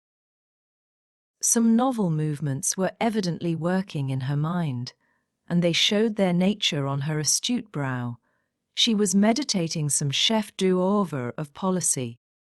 Convinced by several months' experience that the affectation of virtues she did not possess was unavailing to ensnare me, aware that I had read her real nature, and would believe nothing of the character she gave out as being hers, she had determined, at last, to try a new key, and see if the lock of my heart would yield to that, a little audacity, a word of truth, a glimpse of the real. Yes, I will try, was her inward resolve, and then her blue eye glittered upon me. It did not flash, nothing of flame ever kindled in its temperate gleam. Monsieur fears to sit by me, she inquired playfully. I have no wish to usurp Pilote's place, I answered, for I had got the habit of speaking to her bluntly, a habit begun in anger, but continued, because I saw that, instead of offending, it fascinated her. She cast down her eyes and drooped her eyelids. She sighed uneasily. She turned with an anxious gesture, as if she would give me the idea of a bird that flutters in its cage and would fain fly from its jail and jailer, and seek its natural mate and pleasant nest. Well, and your lesson? I demanded briefly. Ah, she exclaimed, recovering herself, you are so young, so frank and fearless, so talented, so impatient of imbecility, so disdainful of vulgarity, you need a lesson. Here it is then. Far more is to be done in this world by dexterity than by strength, but Perhaps you knew that before. For there is delicacy as well as power in your character policy, as well as pride. Go on, said I, and I could hardly help smiling. The flattery was so piquant, so finely seasoned. She caught the prohibited smile, though I passed my hand over my month to conceal it, and again she made room for me to sit beside her. I shook my head, though temptation penetrated to my senses at the moment, and once more I told her to go on. Well, then, if ever you are at the head of a large establishment, dismiss nobody. To speak truth, monsieur, and to you I will speak truth. I despise people who are always making rows, blustering, sending off one to the right, and another to the left, urging and hurrying circumstances. I'll tell you what I like best to do, monsieur, shall I? She looked up again. She had compounded her glance well this time, much archness, more deference. A spicy dash of coquetry, an unveiled consciousness of capacity. I nodded. She treated me like the great mogul, so I became the great mogul as far as she was concerned. I like, monsieur, to take my knitting in my hands, and to sit quietly down in my chair. Circumstances defile past me. I watch their march. So long as they follow the course I wish, I say nothing and do nothing. I don't clap my hands and cry out bravo! How lucky I am! To attract the attention and envy of my neighbours, I am merely passive, but when events fall out ill, when circumstances become adverse, I watch very vigilantly. I knit on still, and still I hold my tongue, but every now and then, monsieur, I just put my two out, so and give the rebellious circumstance a little secret push, without noise, which sends it the way I wish, and I am successful after all, and nobody has seen my expedient. So, when teachers or masters become troublesome and inefficient, when, in short, the interests of the school would suffer from their retaining their places, I mind my knitting, events progress, circumstances glide past. I see one which, if pushed ever so little awary, will render untenable the post I wish to have vacated. The deed is done, the stumbling block removed, and no one saw me. I have not made an enemy, I am rid of an encumbrance. A moment since, and I thought her alluring. This speech concluded, I looked on her with distaste. Just like you, was my cold answer. And in this way you have ousted Medell. Henry. You wanted her office. Therefore you rendered it intolerable to her. Not at all, monsieur. I was merely anxious about Mundell. Henry's health, no, your moral sight is clear and piercing. But there you have failed to discover the truth. I have always taken a real interest in Mundell. Henry's welfare, I did not like her going out in all weathers. I thought it would be more advantageous for her to obtain a permanent situation. Besides, I considered her now qualified to do something more than teach sewing. I reasoned with her, left the decision to herself. She saw the correctness of my views and adopted them. Excellent. And now, mademoiselle, you will have the goodness to give me her address. Her address! And a sombre and stony change came over the mien of the directress. Her address? Ah? Well, I wish I could oblige you, monsieur, but I cannot, and I will tell you why. Whenever I myself asked her for her address, she always evaded the inquiry. I may be wrong, but I thought her motive for doing so was a natural, though mistaken reluctance to introduce me to some, probably, very poor abode. Her means were narrow, her origin obscure. She lives somewhere, doubtless, in the Bassville. I'll not lose sight of my best pupil yet, said I, though she were born of beggars and lodged in a cellar. For the rest, it is absurd to make a bugbear of her origin to me. I happen to know that she was a Swiss pastor's daughter, neither more nor less, and, as to her narrow means, I care nothing for the poverty of her purse so long as her heart overflows with affluence. Your sentiments are perfectly noble, Monsieur, said the directress. Affecting to suppress a yawn, her sprightliness was now extinct, her temporary candour shut up, the little, red-coloured, piratical-looking pennon of audacity she had allowed to float a minute in the air, was furled, and the broad, sober-haired flag of dissimulation again hung low over the citadel. I did not like her thus, so I cut short the tete-a-tete and departed. Chapter 19. Novelists should never allow themselves to weary of the study of real life. If they observed this duty conscientiously, they would give us fewer pictures chequered with vivid contrasts of light and shade. They would seldom elevate their heroes and heroines to the heights of rapture, still seldomer sink them to the depths of despair. For if we rarely taste the fullness of joy in this life, we yet more rarely savour the acrid bitterness of hopeless anguish, unless, indeed, we have plunged like beasts into sensual indulgence, abused, strained, stimulated, again overstrained, and at last destroyed our faculties for enjoyment. Then, truly, we may find ourselves without support, robbed of hope. Our agony is great. And how can it end? We have broken the spring of our powers. Life must be all suffering. Too feeble to conceive faith, death must be darkness, God, spirits.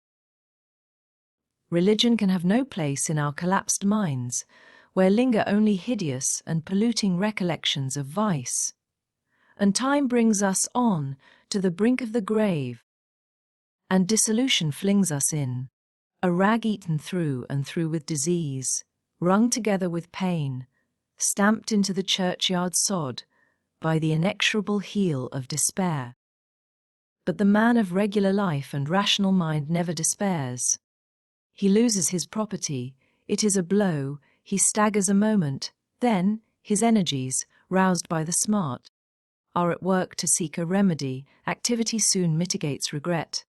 Sickness affects him, he takes patience, endures what he cannot cure. Acute pain racks him. His writhing limbs know not where to find rest, he leans on hope's anchors. Death takes from him what he loves, roots up, and tears violently away the stem round which his affections were twined, a dark, dismal time, a frightful wrench.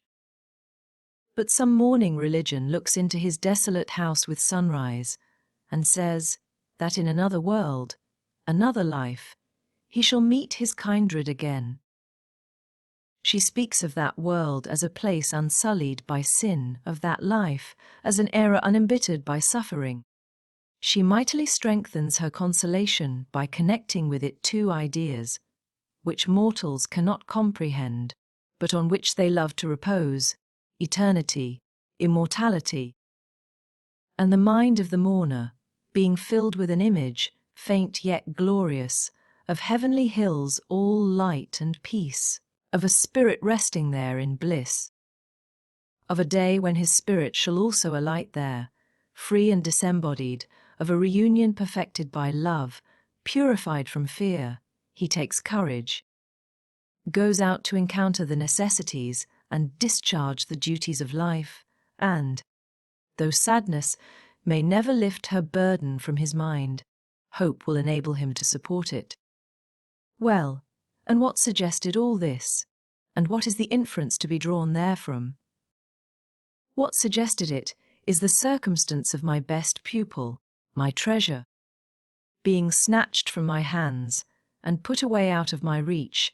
The inference to be drawn from it is that, being a steady, reasonable man, I did not allow the resentment, disappointment and grief engendered in my mind by this evil chance to grow there to any monstrous size.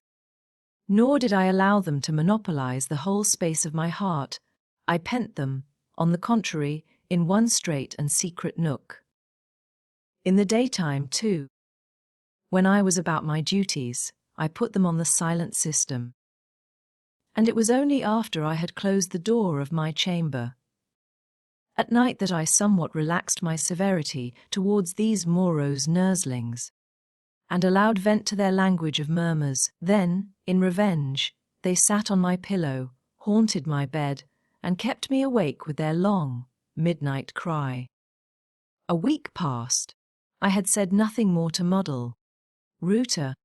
I had been calm in my demeanour to her, though stony cold and hard.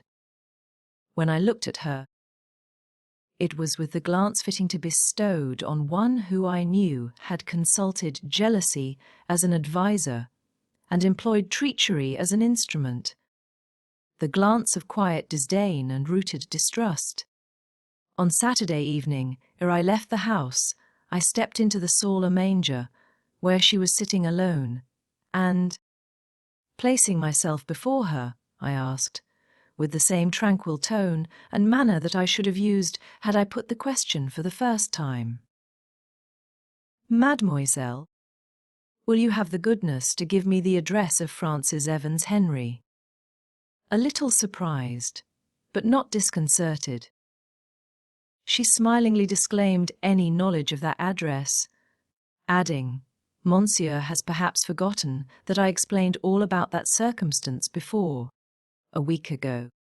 "Mademoiselle," I continued, "you would greatly oblige me by directing me to that young person's abode." She seemed somewhat puzzled, and, at last, looking up with an admirably counterfeited air of naivete, she demanded, "Does Monsieur think I am telling an untruth?" Still avoiding to give her a direct answer, I said, "It is not then your intention, Mademoiselle, to oblige me in this particular." "But, Monsieur, how can I tell you what I do not know?" "Very well. I understand you perfectly, Mademoiselle, and now I have only 2 or 3 words to say. This is the last week in July. In another month the vacation will commence. Have the goodness to avail yourself of the leisure it will afford you to look out for another English master. At the close of August, I shall be under the necessity of resigning my post in your establishment." I did not wait for her comments on this announcement, but bowed and immediately withdrew. That same evening, soon after dinner, a servant brought me a small packet. It was directed in a hand I knew, but had not hoped so soon to see again. Being in my own apartment and alone, there was nothing to prevent my immediately opening it. It contained 4 5-franc pieces and a note in English. "Monsieur, I came to muddle Ruta's house yesterday, at the time when I knew you would be just about finishing your lesson, and I asked if I might go into the schoolroom and speak to you. Muddle. Ruta came out and said you were already gone. It had not yet struck 4. So I thought she must be mistaken, but concluded it would be vain to call another day on the same errand. In one sense a note will do as well. It will wrap up the 20 francs, the price of the lessons I have received from you, and if it will not fully express the thanks I owe you in addition, if it will not bid you good-bye as I could wish to have done, if it will not tell you, as I long to do, how sorry I am that I shall probably never see you more, why?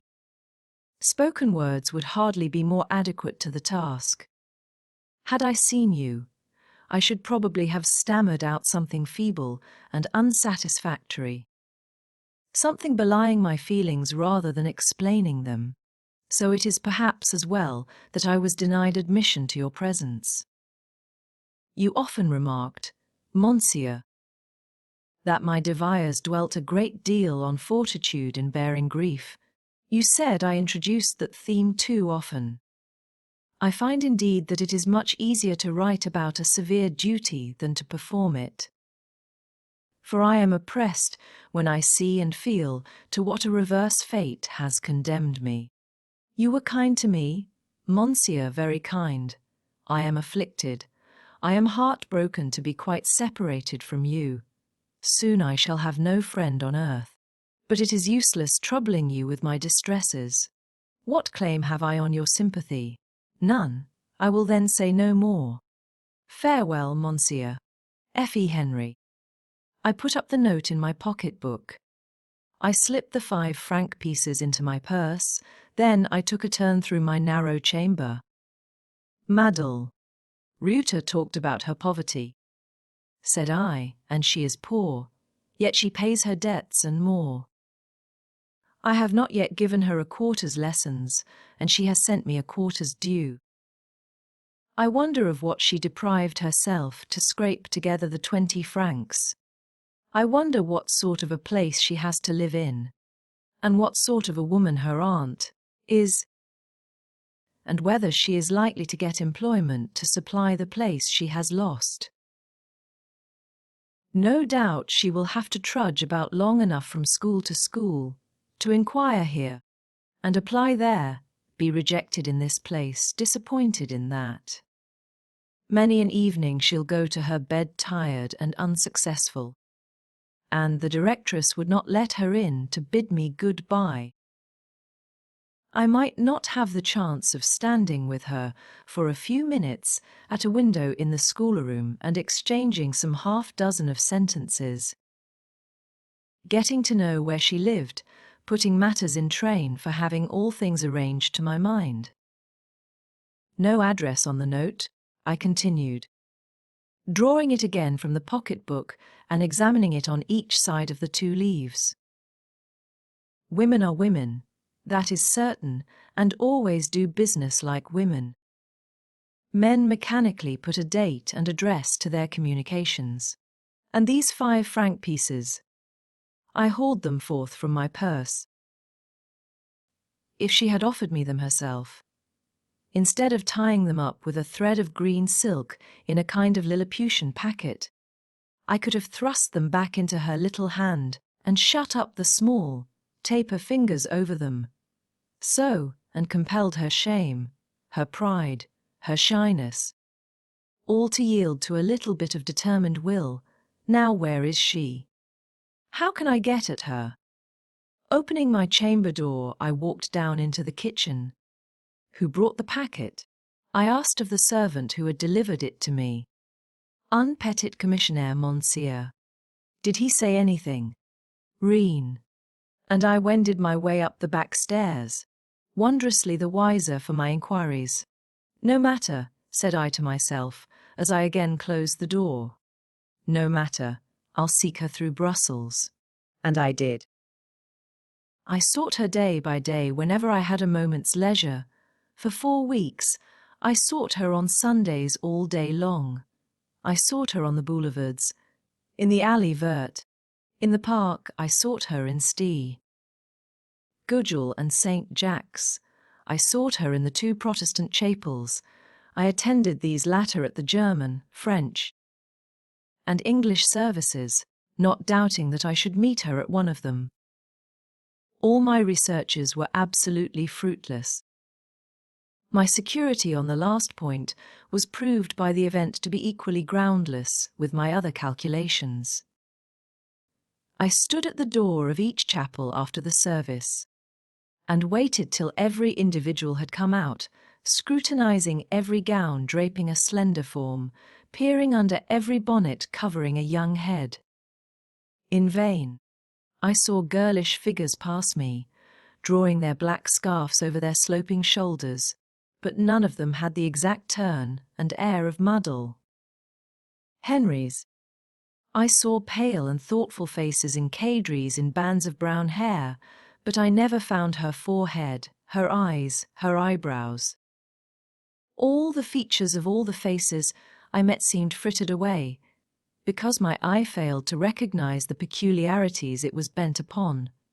An ample space of brow and a large, dark and serious eye, with a fine but decided line of eyebrow traced above. She has probably left Brussels, perhaps is gone to England, as she said she would. Muttered I inwardly, as on the afternoon of the 4th Sunday, I turned from the door of the Chapel Royal, which the doorkeeper had just closed and locked, and followed in the wake of the last of the congregation, now dispersed and dispersing over the square.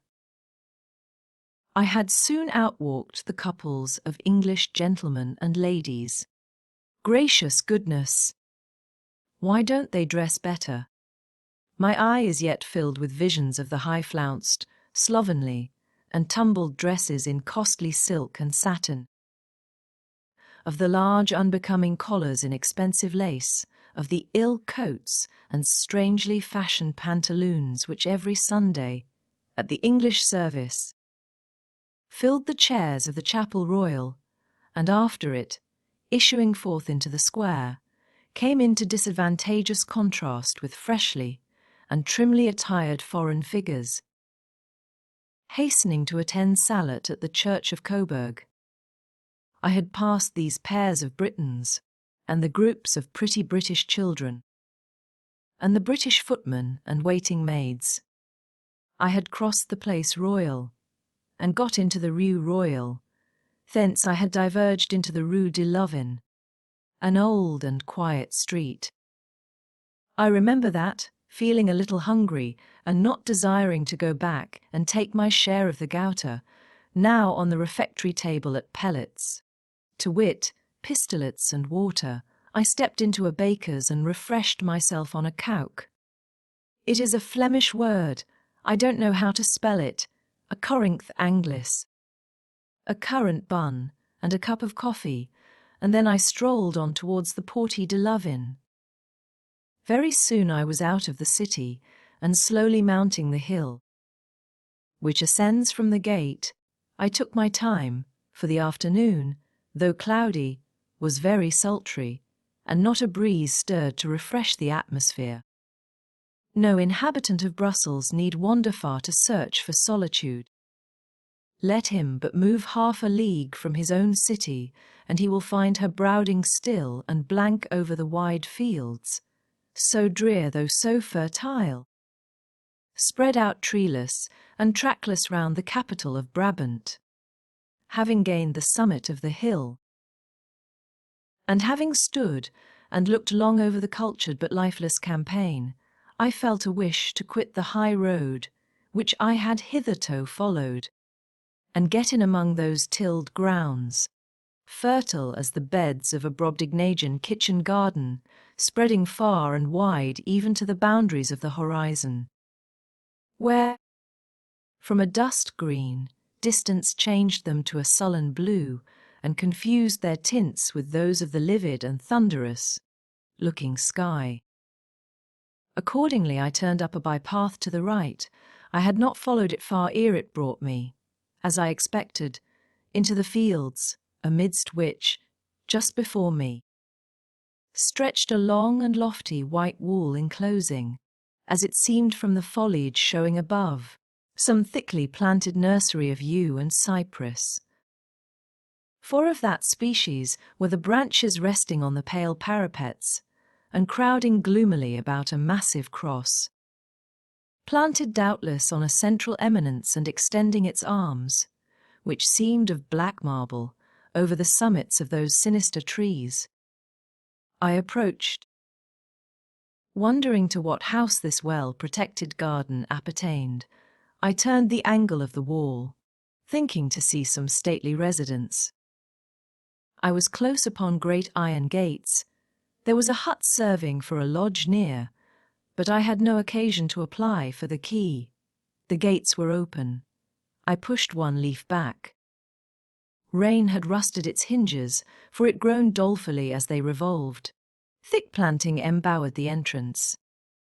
Passing up the avenue, I saw objects on each hand which, in their own mute language of inscription and sign, explained clearly to what abode I had made my way.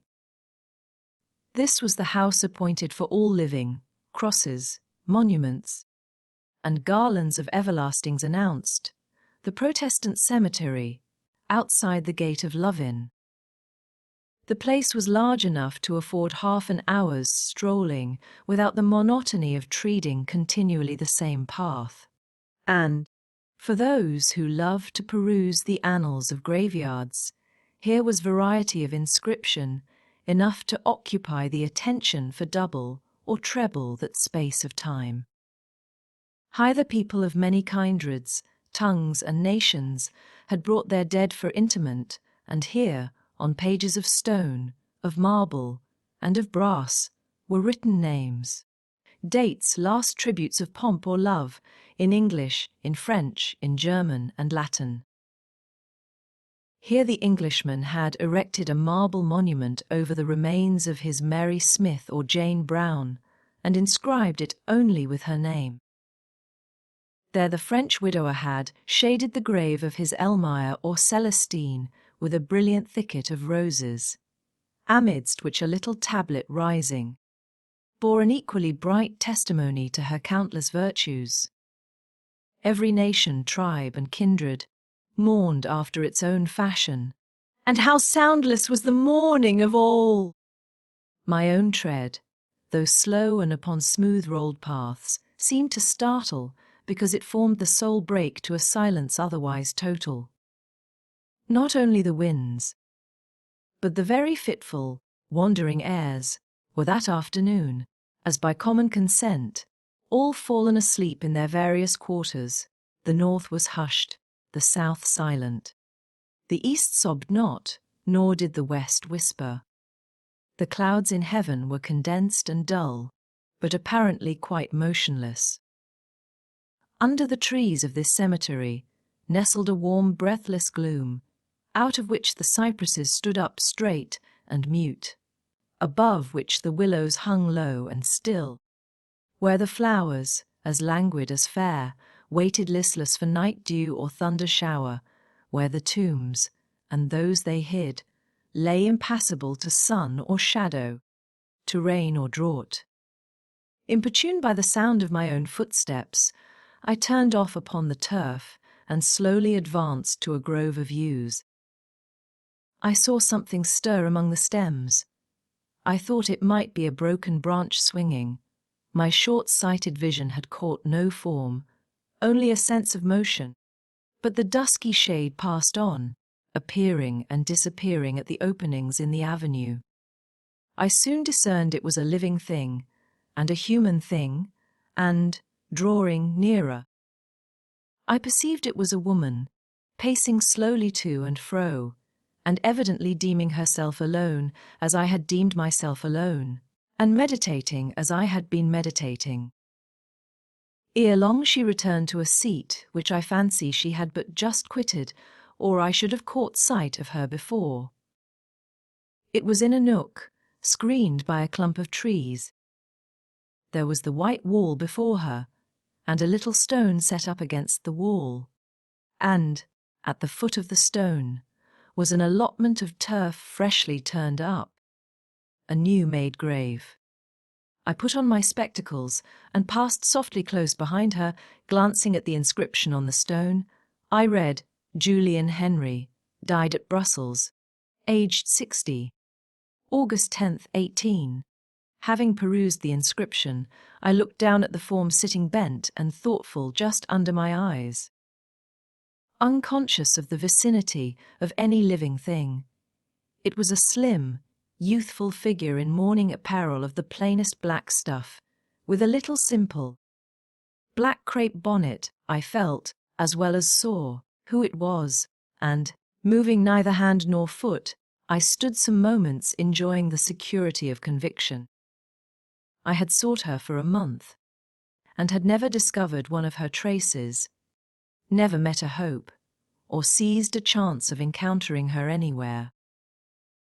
I had been forced to loosen my grasp on expectation, and, but an hour ago, had sunk slackly under the discouraging thought that the current of life, and the impulse of destiny, had swept her forever from my reach, and, behold, while bending suddenly earthward beneath the pressure of despondency, while following with my eyes the track of sorrow on the turf of a graveyard, Here was my lost jewel dropped on the tear-fed herbage, nestling in the messy and mouldy roots of yew trees.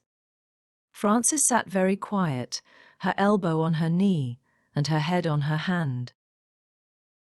I knew she could retain a thinking attitude a long time without change. At last, a tear fell. She had been looking at the name on the stone before her, and her heart had no doubt endured one of those constrictions with which the desolate living, regretting the dead, are, at times, so sorely oppressed. Many tears rolled down, which she wiped away again and again with her handkerchief. Some distressed sobs escaped her, and then, the paroxysm over, she sat quiet as before.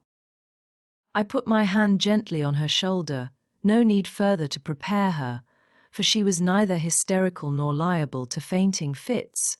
A sudden push, indeed, might have startled her, but the contact of my quiet touch merely woke attention as I wished, and, though she turned quickly, yet so lightning swift is thought. In some minds especially, I believe the wonder of what, the consciousness of who it was that thus stole unawares on her solitude, had passed through her brain, and flashed into her heart even before she had effected that hasty movement. At least, amazement had hardly opened her eyes and raised them to mine. Ere recognition informed their irids with most speaking brightness. Nervous surprise had hardly discomposed her features, ere a sentiment of most vivid joy shone clear and warm on her whole countenance. I had hardly time to observe that she was wasted and pale, called to feel a responsive inward pleasure by the sense of most full and exquisite pleasure glowing in the animated flush, and shining in the expansive light, now diffused over my pupil's face. It was the summer sun flashing out after the heavy summer shower, and what fertilizes more rapidly than that beam, burning almost like fire in its ardor. I hate boldness, that boldness which is of the brassy brow and insensate nerves, but I love the courage of the strong heart, the fervor of the generous blood. I loved with passion the light of Frances Evans' clear, hazel eye, when it did not fear to look straight into mine. I loved the tones with which she uttered the words, Mon maître, mon maître. I loved the movement with which she confided her hand to my hand. I loved her as she stood there, penniless and parentless, for a sensualist charmless, for me a treasure, my best object of sympathy on earth. Thinking such thoughts as I thought, feeling such feelings as I felt, my ideal of the shrine in which to seal my stores of love. Personification of discretion and forethought, of diligence and perseverance, of self-denial and self-control, those guardians, those trusty keepers of the gift I longed to confer on her, the gift of all my affections, model of truth and honor, of independence and conscientiousness. Those refiners and sustainers of an honest life, silent possessor of a well of tenderness, of a flame, as genial as still, as pure as quenchless, of natural feeling, natural passion, those sources of refreshment and comfort to the sanctuary of home. I knew how quietly and how deeply the well bubbled in her heart. I knew how the more dangerous flame burned safely under the eye of reason. I had seen when the fire shot up a moment high and vivid, when the accelerated heat troubled life's current in its channels. I had seen reason reduce the rebel and humble its blaze to embers. I had confidence in Frances Evans. I had respect for her, and as I drew her arm through mine and led her out of the cemetery, I felt I had another sentiment, as strong as confidence, as firm as respect, more fervid than either, that of love. "Well, my pupil," said I, as the ominous-sounding gate swinged behind us, "well, I have found you again." A month's search has seemed long, and I little thought to have discovered my lost sheep straying amongst graves. Never had I addressed her but as Mademoiselle before, and to speak thus was to take up a tone new to both her and me. Her answer surprised me, that this language ruffled none of her feelings, woke no discord in her heart. "Mon maître," she said, "have you troubled yourself to seek me? I little imagined you would think much of my absence, but I grieved bitterly to be taken away from you. I was sorry for that circumstance when heavier troubles ought to have made me forget it. Your aunt is dead. Yes, a fortnight since, and she died full of regret, which I could not chase from her mind. She kept repeating, even during the last night of her existence, Francis, you will be so lonely when I am gone, so friendless. She wished too that she could have been buried in Switzerland. And it was I who persuaded her in her old age to leave the banks of Lake Leman, and to come, only as it seems to die, in this flat region of Flanders. Willingly would I have observed her last wish, and taken her remains back to our own country. But that was impossible. I was forced to lay her here. She was ill but a short time, I presume. But 3 weeks. When she began to sink, I asked Muddle Reuter's leave to stay with her and wait on her. I readily got leave. Do you return to the pensionnat? I demanded hastily. Monsieur. When I had been at home a week, Muddle Reuter called one evening, just after I had got my aunt to bed. She went into her room to speak to her, and was extremely civil and affable, as she always is. Afterwards she came and sat with me a long time, and just as she rose to go away, she said, "Mademoiselle, I shall not soon cease to regret your departure from my establishment. Though indeed it is true that you have taught your class of pupils so well that they are all quite accomplished in the little works. You manage so skillfully, and have not the slightest need of further instruction. My second teacher must in future supply your place, with regard to the younger pupils, as well as she can. Though she is indeed an inferior artist to you, and doubtless it will be your part now to assume a higher position in your calling. I am sure you will everywhere find schools and families willing to profit by your talents." And then she paid me my last quarter's salary. I asked, as Mademoiselle would no doubt think, very bluntly, if she designed to discharge me from the establishment. She smiled at my inelegance of speech, and answered that our connection as employer and employed was certainly dissolved, but that she hoped still to retain the pleasure of my acquaintance. She should always be happy to see me as a friend.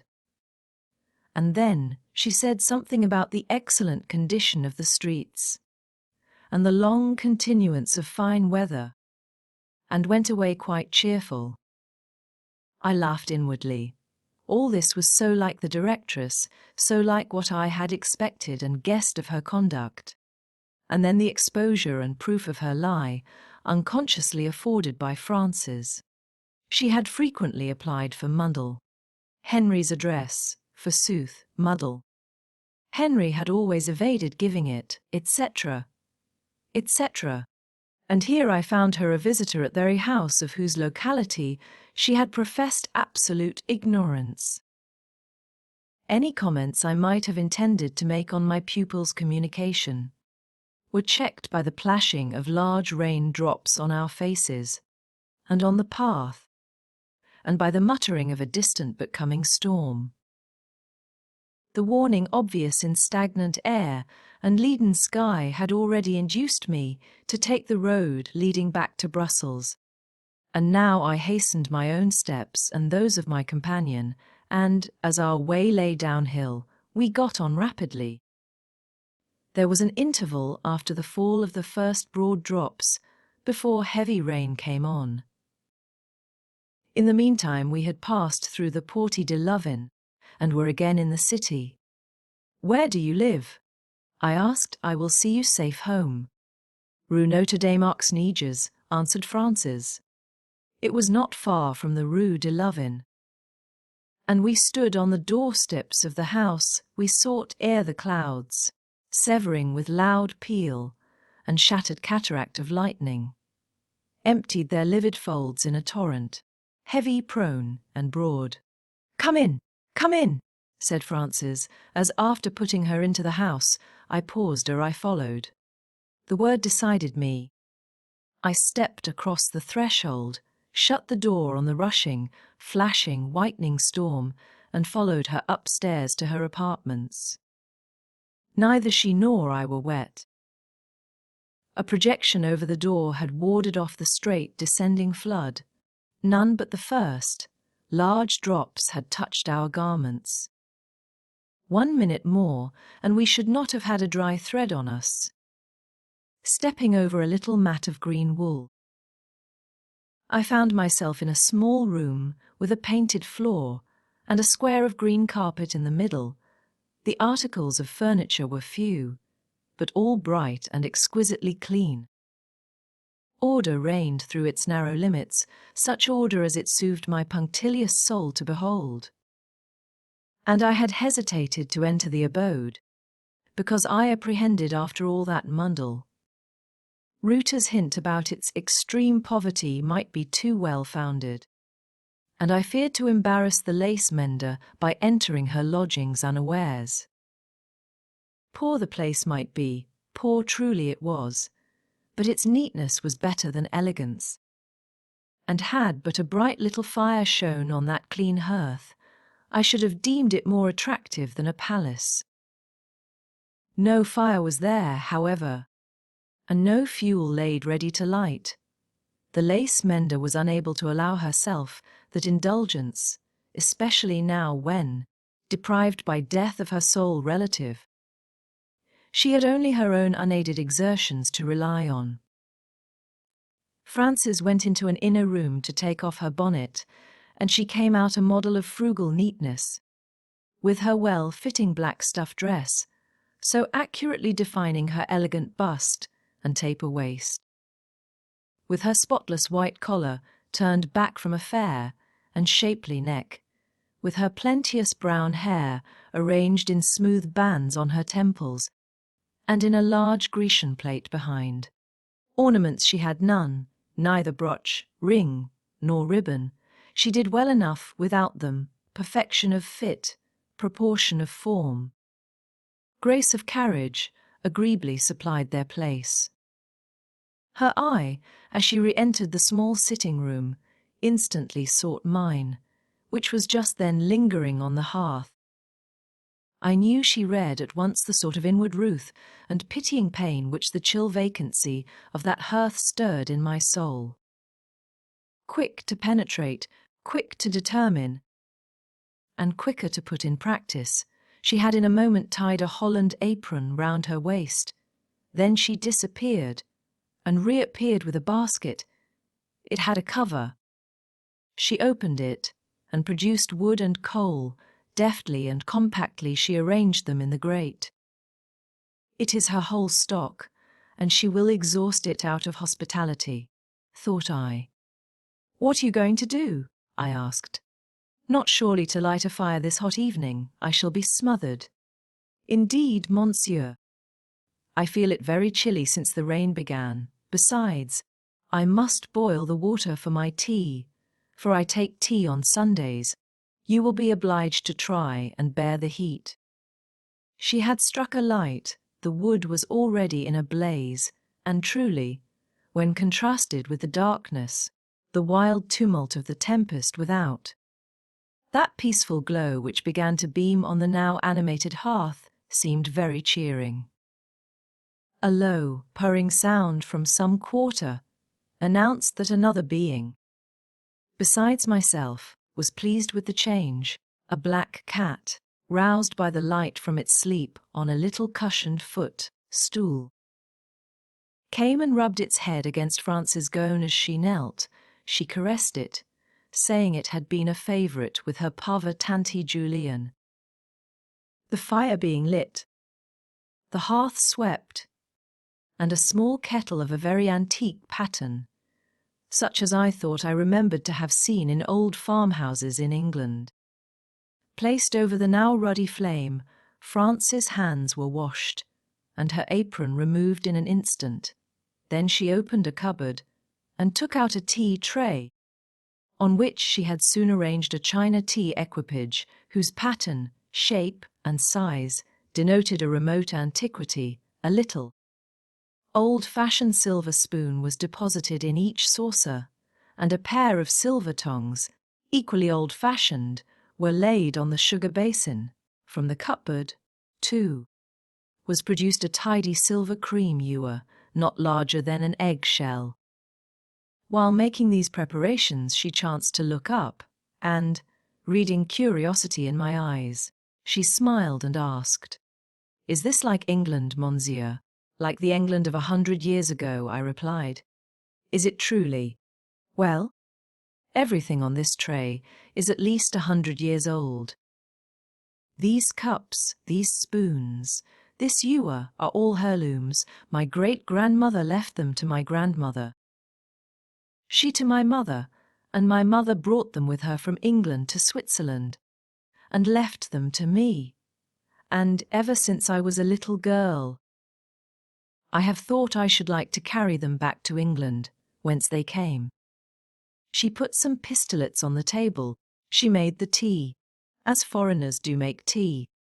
That is, at the rate of a teaspoonful to half a dozen cups. She placed me a chair, and, as I took it, she asked, with a sort of exultation, "Will it make you think yourself at home for a moment? If I had a home in England, I believe it would recall it," I answered, and, in truth, there was a sort of illusion in seeing the fair-complexioned English-looking girl presiding at the English meal and speaking in the English language. "You have then no home," was her remark. "None, nor ever have had. If ever I possess a home, it must be of my own making, and the task is yet to begin." And, as I spoke, a pang, new to me, shot across my heart. It was a pang of mortification at the humility of my position and the inadequacy of my means, while with that pang was born a strong desire to do more, earn more, be more, possess more, and in the increased possessions, my roused and eager spirit panted to include the home I had never had, the wife I inwardly vowed to win.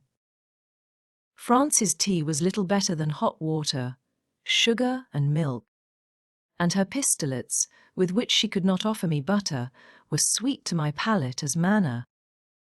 The repast over, and the treasured plate and porcelain being washed and put by, the bright table rubbed still brighter. Ulchat de mea Tante Julian also being fed with provisions brought forth on a plate for its special use, a few stray cinders, and a scattering of ashes too. Being swept from the hearth, Frances at last sat down, and then, as she took a chair opposite to me, she betrayed, for the first time, a little embarrassment. And no wonder, for indeed I had unconsciously watched her rather too closely, followed all her steps and all her movements a little too perseveringly with my eyes.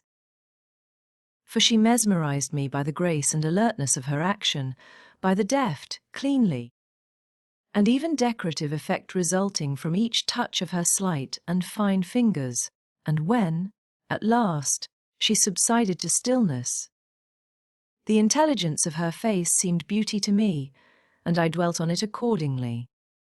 Her colour, however, rising, rather than settling with repose, and her eyes remaining downcast, though I kept waiting for the lids to be raised that I might drink a ray of the light I loved, a light where fire dissolved in softness, where affection tempered penetration, where, just now at least, pleasure played with thought, this expectation not being gratified, I began at last to suspect that I had probably myself to blame for the disappointment. I must cease gazing and begin talking. If I wished to break the spell under which she now sat motionless, so recollecting the composing effect which an authoritative tone and manner had ever been wont to produce on her, I said, "Get one of your English books, mademoiselle, for the rain yet falls heavily, and will probably detain me half an hour longer." Released and set at ease, up she rose, got her book, and accepted at once the chair I placed for her at my side. She had selected Paradise Lost from her shelf of classics, thinking, I suppose, the religious character of the book best adapted it to Sunday. I told her to begin at the beginning, and while she read Milton's invocation to that heavenly muse, who on the secret top of Oreb or Sinai had taught the Hebrew shepherd how in the womb of chaos the conception of a world had originated and ripened, I enjoyed, undisturbed, the treble pleasure of having her near me, hearing the sound of her voice, a sound sweet and satisfying in my ear, and looking, by intervals, at her face.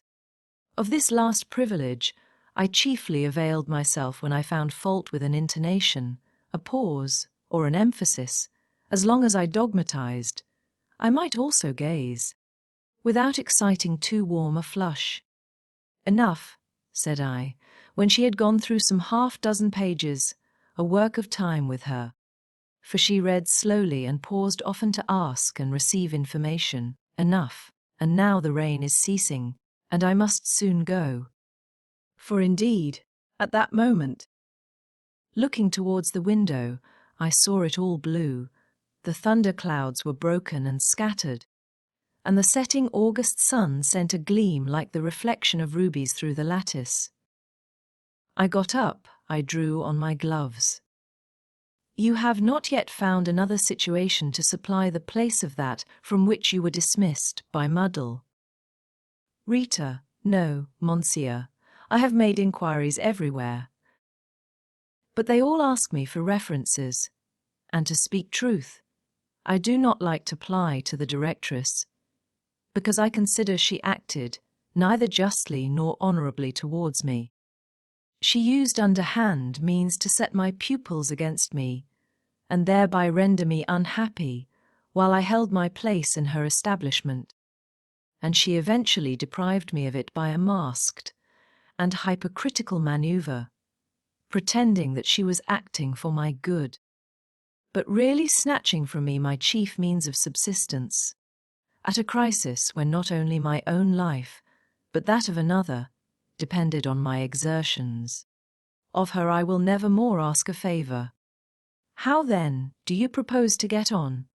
How do you live now? I have still my lace-mending trade. With care it will keep me from starvation, and I doubt not by dint of exertion to get better employment yet. It is only a fortnight since I began to try. My courage or hopes are by no means worn out yet, and if you get what you wish, what then? What are your ultimate views? To save enough to cross the Channel. I always look to England as my Canaan. Well, ere long I shall pay you another visit. Good evening now," and I left her rather abruptly. I had much ado to resist a strong inward impulse, urging me to take a warmer, more expressive leave. What so natural as to fold her for a moment in a close embrace, to imprint one kiss on her cheek or forehead? I was not unreasonable. That was all I wanted. Satisfied in that point, I could go away content. And reason denied me even this. She ordered me to turn my eyes from her face, and my steps from her apartment, to quit her as dryly and coldly as I would have quitted old Madame Pellet. I obeyed, but I swore rancorously to be avenged one day. I'll earn a right to do as I please in this matter, or I'll die in the contest. I have one object before me now, to get that Genevese girl for my wife. And my wife she shall be, that is, provided she has as much or half as much regard for her master as he has for her. And would she be so docile, so smiling, so happy under my instructions if she had not? Would she sit at my side when I dictate or correct with such a still, contented, halcyon mien? For I had ever remarked that however sad or harassed her countenance might be when I entered a room, yet after I had been near her, spoken to her a few words, given her some directions, uttered perhaps some reproofs, she would, all at once, nestle into a nook of happiness and look up serene and revived. The reproofs suited her best of all. While I scolded, she would chip away with her pen-knife at a pencil or a pen, forgetting a little, quoting a little, defending herself by monosyllables. And when I deprived her of the pen or pencil, fearing it would be all cut away, and when I interdicted even the monosyllabic defense, for the purpose of working up the subdued excitement a little higher, she would at last raise her eyes and give me a certain glance, sweetened with gaiety and pointed with defiance, which, to speak truth, thrilled me as nothing had ever done, and made me, in a fashion, though happily she did not know it, her subject, if not her slave. After such little scenes her spirits would maintain their flow, often for some hours, and, as I remarked before, her health therefrom took a sustenance and vigour which, previously to the event of her aunt's death and her dismissal, had almost recreated her whole frame. It has taken me several minutes to write these last sentences, but I had thought all their purport during the brief interval of descending the stairs from France's room. Just as I was opening the outer door, I remembered the 20 francs which I had not restored. I paused. Impossible to carry them away with me. Difficult to force them back on their original owner. I had now seen her in her own humble abode, witnessed the dignity of her poverty, the pride of order, the fastidious care of conservatism, obvious in the arrangement and economy of her little home. I was sure she would not suffer herself to be excused paying her debts. I was certain the favour of indemnity would be accepted from no hand, perhaps least of all from mine. Yet these 4 5-franc pieces were a burden to my self-respect, and I must get rid of them. An expedient, a clumsy one no doubt, but the best I could devise suggested itself to me. I darted up the stairs, knocked. Rare entered the room as if in haste. "Mademoiselle, I have forgotten one of my gloves. I must have left it here." She instantly rose to seek it. As she turned her back, I, being now at the hearth, noiselessly lifted a little vase, one of a set of china ornaments, as old-fashioned as the tea-cups, slipped the money under it, then saying, "Oh, here is my glove!" I had dropped it within the fender. "Good evening, mademoiselle." I made my second exit. Brief as my impromptu return had been, it had afforded me time to pick up a heart H. I remarked that Frances had already removed the red embers of her cheerful little fire from the grate. Forced to calculate every item, to save in every detail, she had instantly on my departure retrenched a luxury too expensive to be enjoyed alone. I am glad it is not yet winter, thought I. But in 2 months more come the winds and rains of November. Would to God that before then I could earn the right, and the power, to shovel coals into that grate ad libitum. Already the pavement was drying, a balmy and fresh breeze stirred the air, purified by lightning. I felt the west behind me, where spread a sky like opal, azure immingled with crimson. The enlarged sun, glorious in Tyrian tints, dipped his brim already, stepping.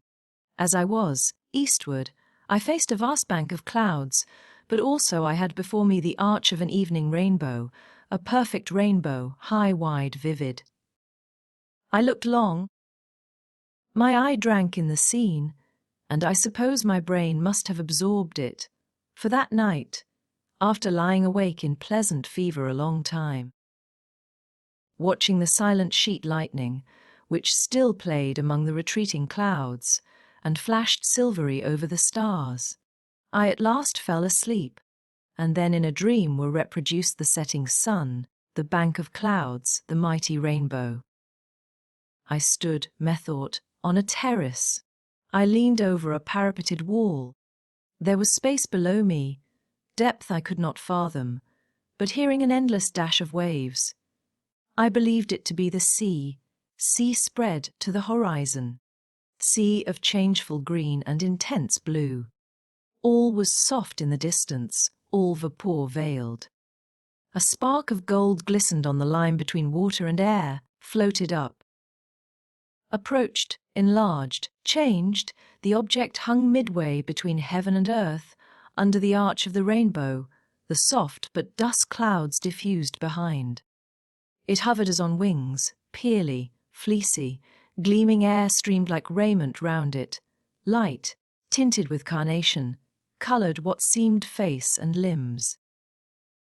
A large star shone with still lustre on an angel's forehead, an upraised arm and hand, glancing like a ray, pointed to the bow overhead, and a voice in my heart whispered, "Hope smiles on effort."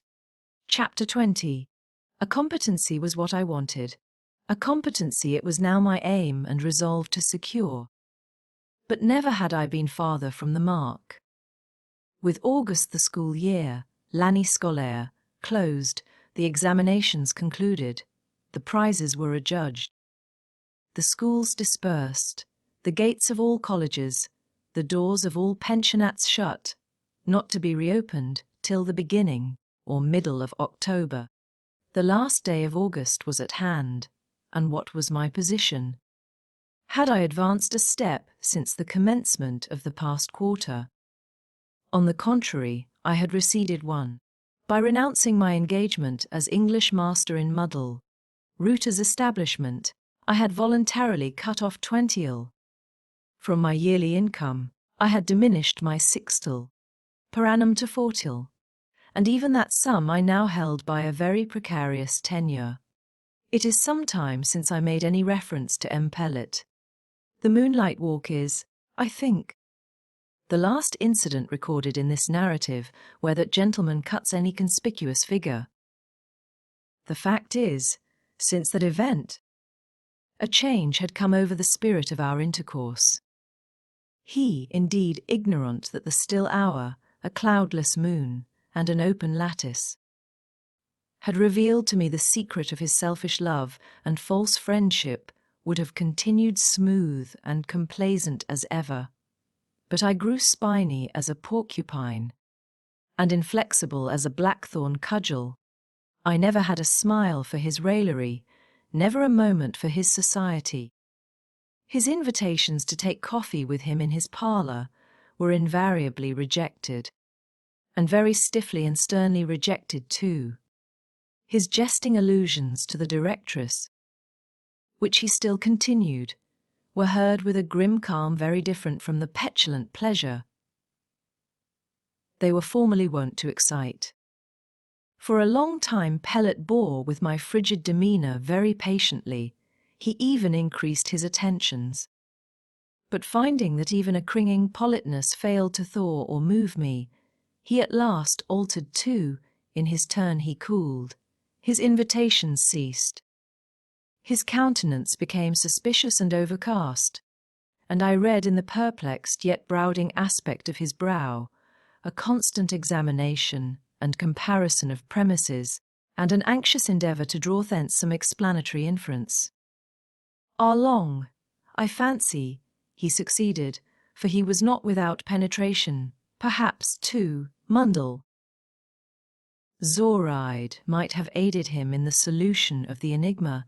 At any rate, I soon found that the uncertainty of doubt had vanished from his manner. Renouncing all pretense of friendship and cordiality, he adopted a reserved, formal, but still scrupulously polite deportment. This was the point to which I had wished to bring him, and I was now again comparatively at my ease. I did not, it is true, like my position in his house. But being freed from the annoyance of false professions and double dealing, I could endure it. Especially as no heroic sentiment of hatred or jealousy of the director distracted my philosophical soul, he had not, I found, wounded me in a very tender point. The wound was so soon and so radically healed, leaving only a sense of contempt for the treacherous fashion in which it had been inflicted, and a lasting mistrust of the hand which I had detected attempting to stab in the dark.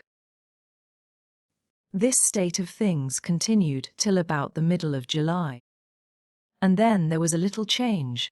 Pellet came home one night, an hour after his usual time, in a state of unequivocal intoxication, a thing anomalous with him. For if he had some of the worst faults of his countrymen, he had also one at least of their virtues, that is, sobriety.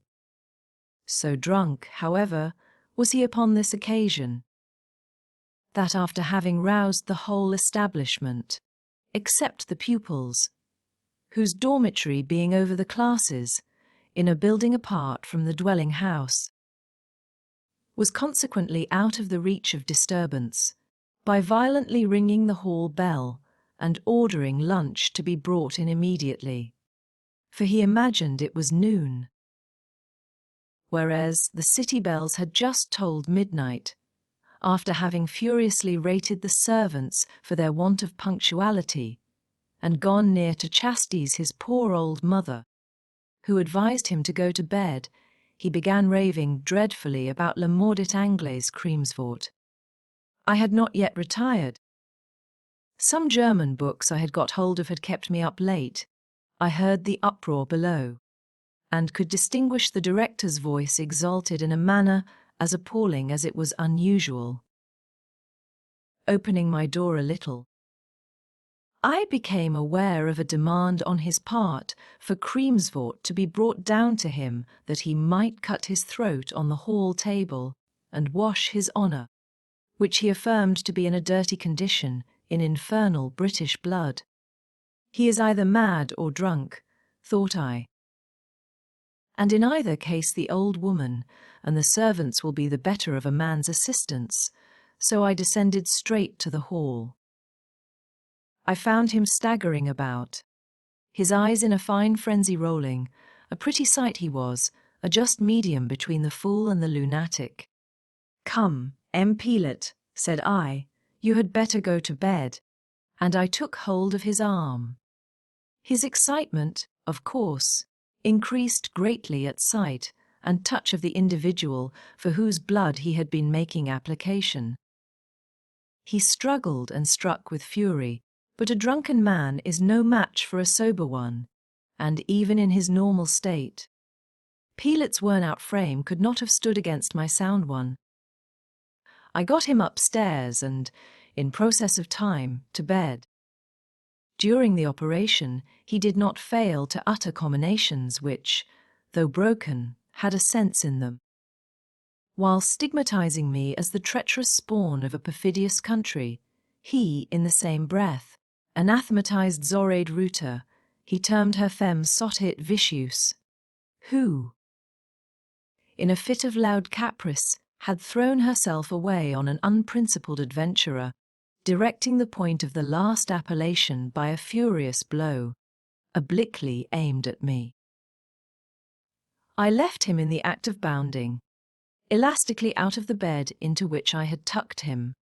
But, as I took the precaution of turning the key in the door behind me, I retired to my own room, assured of his safe custody till the morning, and free to draw undisturbed conclusions from the scene I had just witnessed.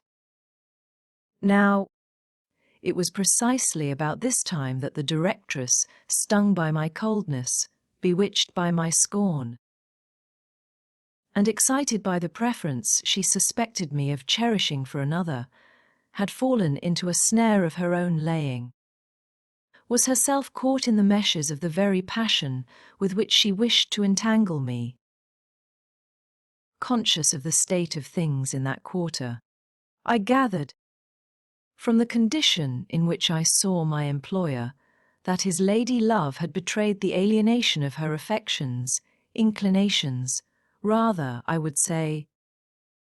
Affection is a word at once too warm and too pure for the subject, had let him see that the cavity of her hollow heart, emptied of his image, was now occupied by that of his Usha. It was not without some surprise that I found myself obliged to entertain this view of the case. Paulette, with his old established school, was so convenient, so profitable a match. Zoraide was so calculating, so interested a woman. I wondered mere personal preference could, in her mind, have prevailed for a moment over worldly advantage. Yet, it was evident, from what Paulette said, that, not only had she repulsed him, but had even let slip expressions of partiality for me. One of his drunken exclamations was, "And the jade dotes on your youth, you raw blockhead, and talks of your noble deportment," as she calls your accursed English formality, "and your pure morals, for soth, des mowers decatenet eldit sot." Hers, I thought, must be a curious soul, where, in spite of a strong, natural tendency to estimate unduly advantages of wealth and station, the sardonic disdain of a fortuneless subordinate had wrought a deeper impression than could be imprinted by the most flattering assiduities of a prosperous chef d'institution. I smiled inwardly, and strange to say, though my amour propre was excited not disagreeably by the conquest, my better feelings remained untouched.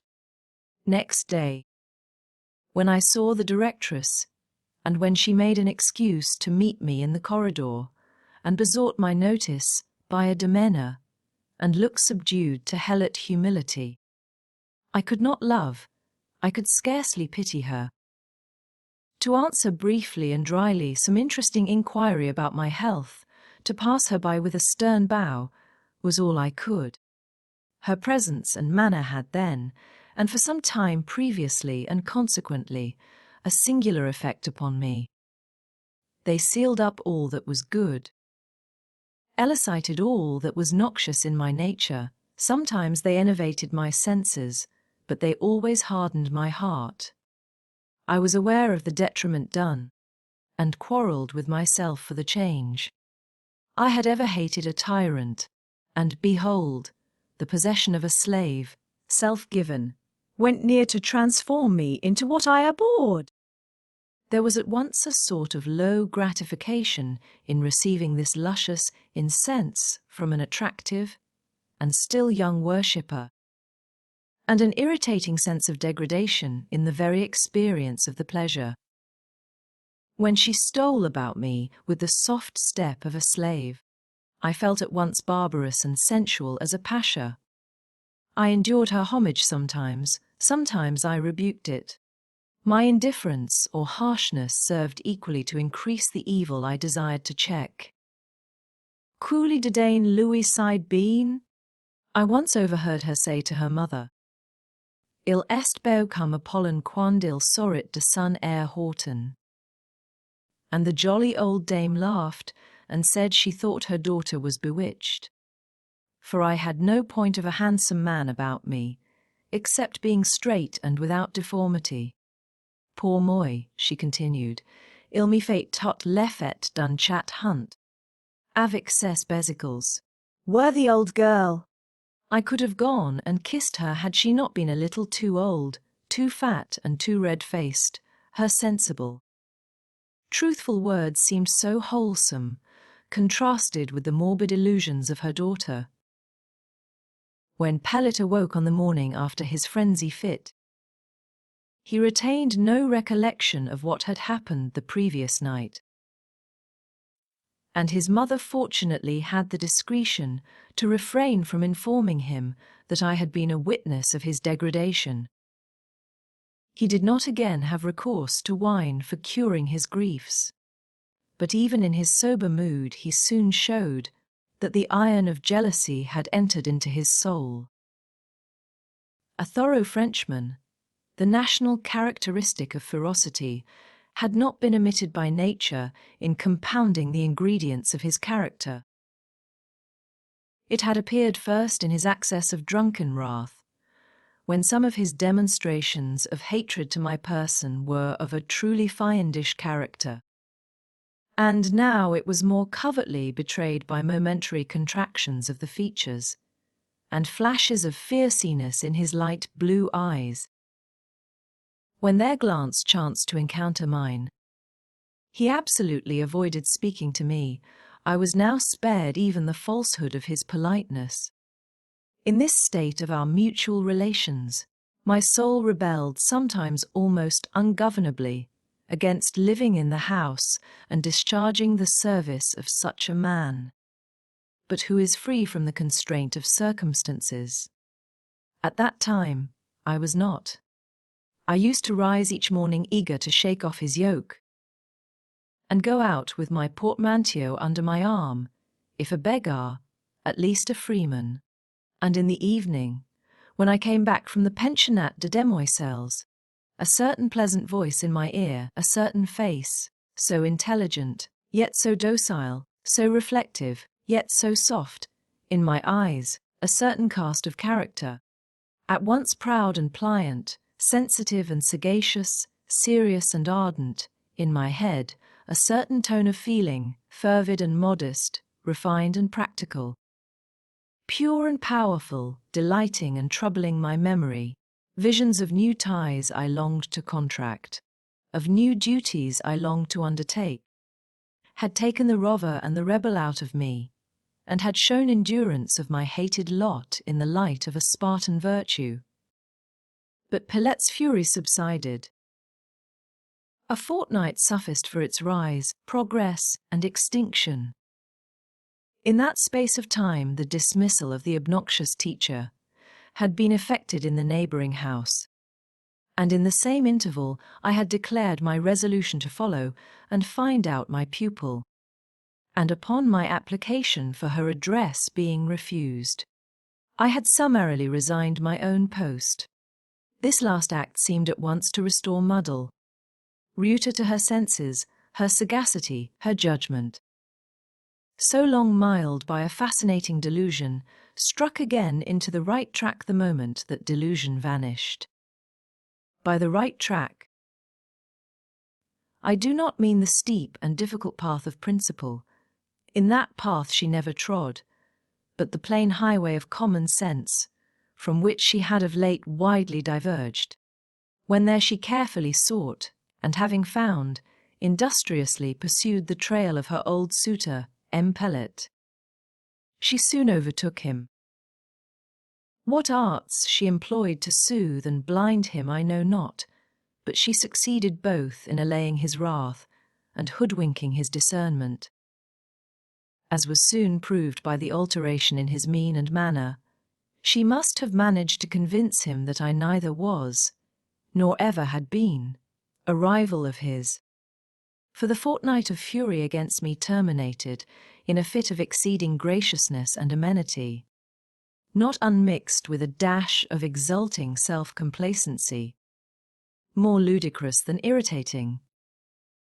Pilette's bachelor's life had been passed in proper French style, with due disregard to moral restraint, and I thought his married life promised to be very French also. He often boasted to me what a terror he had been to certain husbands of his acquaintance. I perceived it would not now be difficult to pay him back in his own coin. The crisis drew on. No sooner had the holidays commenced than note of preparation for some momentous event sounded all through the premises of Pellet. Painters, polishers, and upholsterers were immediately set to work, and there was talk of la chambre de madame, le salon de madame.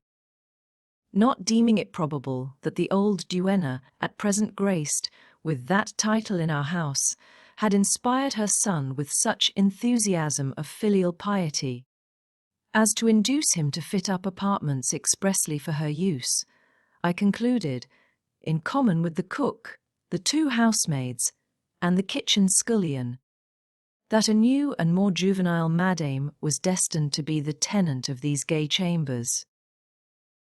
Presently official announcement of the coming event was put forth.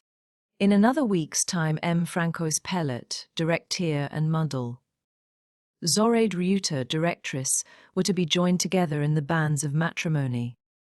Monsieur in person heralded the fact to me, terminating his communication by an obliging expression of his desire that I should continue, as heretofore, his ablest assistant and most trusted friend, and a proposition to raise my salary by an additional 200 francs per annum. I thanked him, gave no conclusive answer at the time, and, when he had left me, threw off my blouse, put on my coat, and set out on a long walk outside the Porte de Flandre, in order, as I thought, to cool my blood, calm my nerves, and shake my disarranged ideas into some order. In fact, I had just received what was virtually my dismissal. I could not conceal, I did not desire to conceal from myself the conviction that, being now certain that Mundel Rita was destined to become Madame Pellet, it would not do for me to remain a dependent dweller in the house which was soon to be hers. Her present demeanour towards me was deficient neither in dignity nor propriety, but I knew her former feeling was unchanged. Decorum now repressed, and policy masked it, but opportunity would be too strong for either of these. Temptation would shiver their restraints. I was no pope, I could not boast infallibility. In short, if I stayed, the probability was that, in 3 months' time, a practical modern French novel would be in full process of concoction under the roof of the unsuspecting Pellet. Now, modern French novels are not to my taste, either practically or theoretically. Limited as had yet been my experience of life, I had once had the opportunity of contemplating, near at hand, an example of the results produced by a course of interesting and romantic domestic treachery. No golden hail of fiction was about this example. I saw it bare and real, and it was very loathsome. I saw a mind degraded by the practice of mean subterfuge, by the habit of perfidious deception, and a body depraved by the infectious influence of the vice-polluted soul. I had suffered much from the forced and prolonged view of this spectacle. Those sufferings I did not now regret, for their simple recollection acted as a most wholesome antidote to temptation. They had inscribed on my reason the conviction that unlawful pleasure, trenching on another's rights, is delusive and envenomed pleasure. Its hollowness disappoints at the time, its poison cruelly tortures afterwards, its effects deprave forever. From all this resulted the conclusion that I must leave Pellets, and that instantly. But, said Prudence, you know not where to go, nor how to live.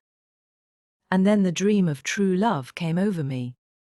Frances Henrid seemed to stand at my side, her slender waist to invite my arm, her hand to court my hand. I felt it was made to nestle in mine. I could not relinquish my right to it, nor could I withdraw my eyes forever from hers, where I saw so much happiness.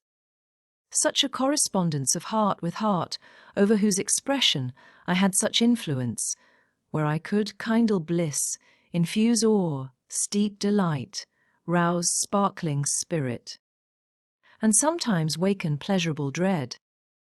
My hopes to will and possess, my resolutions to merit and rise, rose in array against me.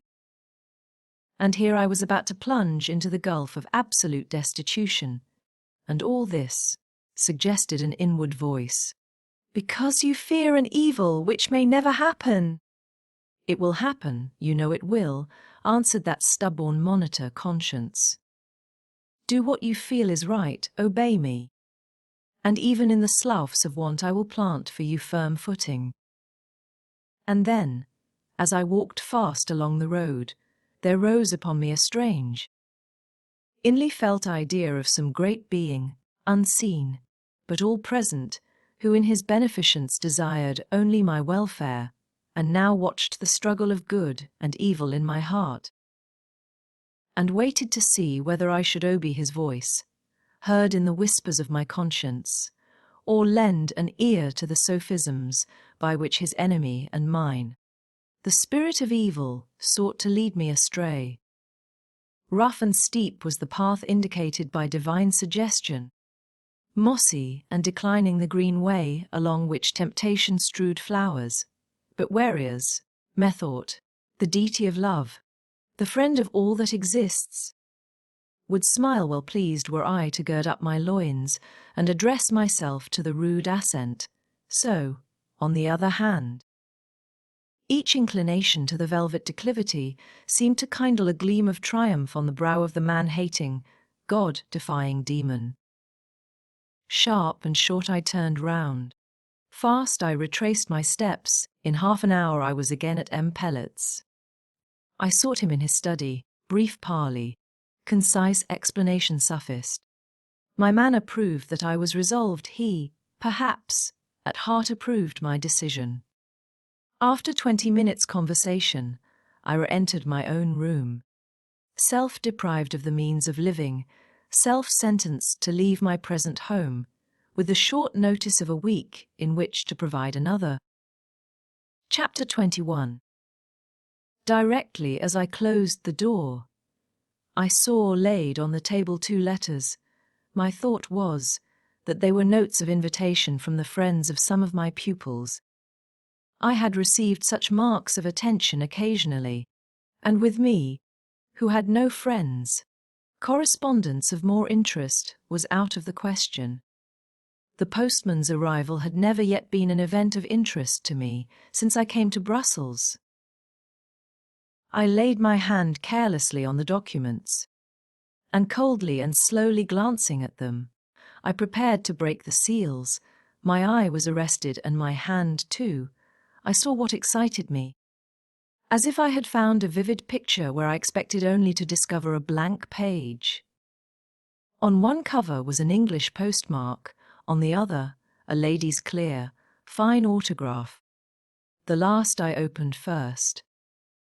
Monsieur, I found out what you'd done the very morning after your visit to me.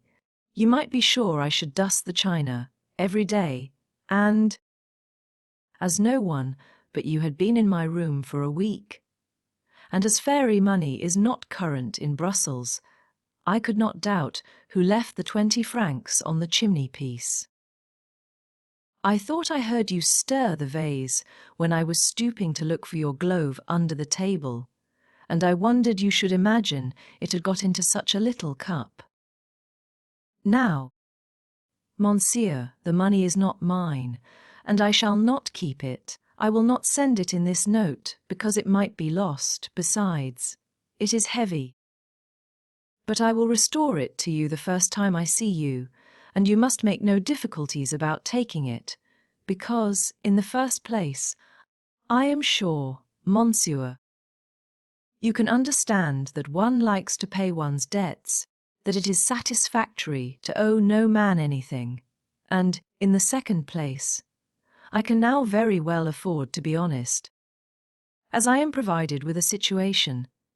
This last circumstance is, indeed, the reason of my writing to you, for it is pleasant to communicate good news, and in these days, I have only my master to whom I can tell anything. A week ago, Monsieur, I was sent for by a Mrs. Wharton, an English lady. Her eldest daughter was going to be married, and some rich relation having made her a present of a veil and dress in costly old lace, as precious, they said, almost as jewels, but a little damaged by time. I was commissioned to put them in repair. I had to do it at the house. They gave me, besides, some embroidery to complete. And nearly a week elapsed before I had finished everything. While I worked, Miss Wharton often came into the room and sat with me, and so did Mrs. Wharton. They made me talk English, asked how I had learned to speak it so well, then they inquired what I knew besides, what books I had read. Soon they seemed to make a sort of wonder of me, considering me no doubt as a learned grisette. One afternoon, Mrs. Wharton brought in a Parisian lady to test the accuracy of my knowledge of French. The result of it was that, owing probably in a great degree to the mother's and daughter's good humour about the marriage, which inclined them to do beneficent deeds, and partly, I think, because they are naturally benevolent people, they decided that the wish I had expressed to do something more than mend lace was a very legitimate one.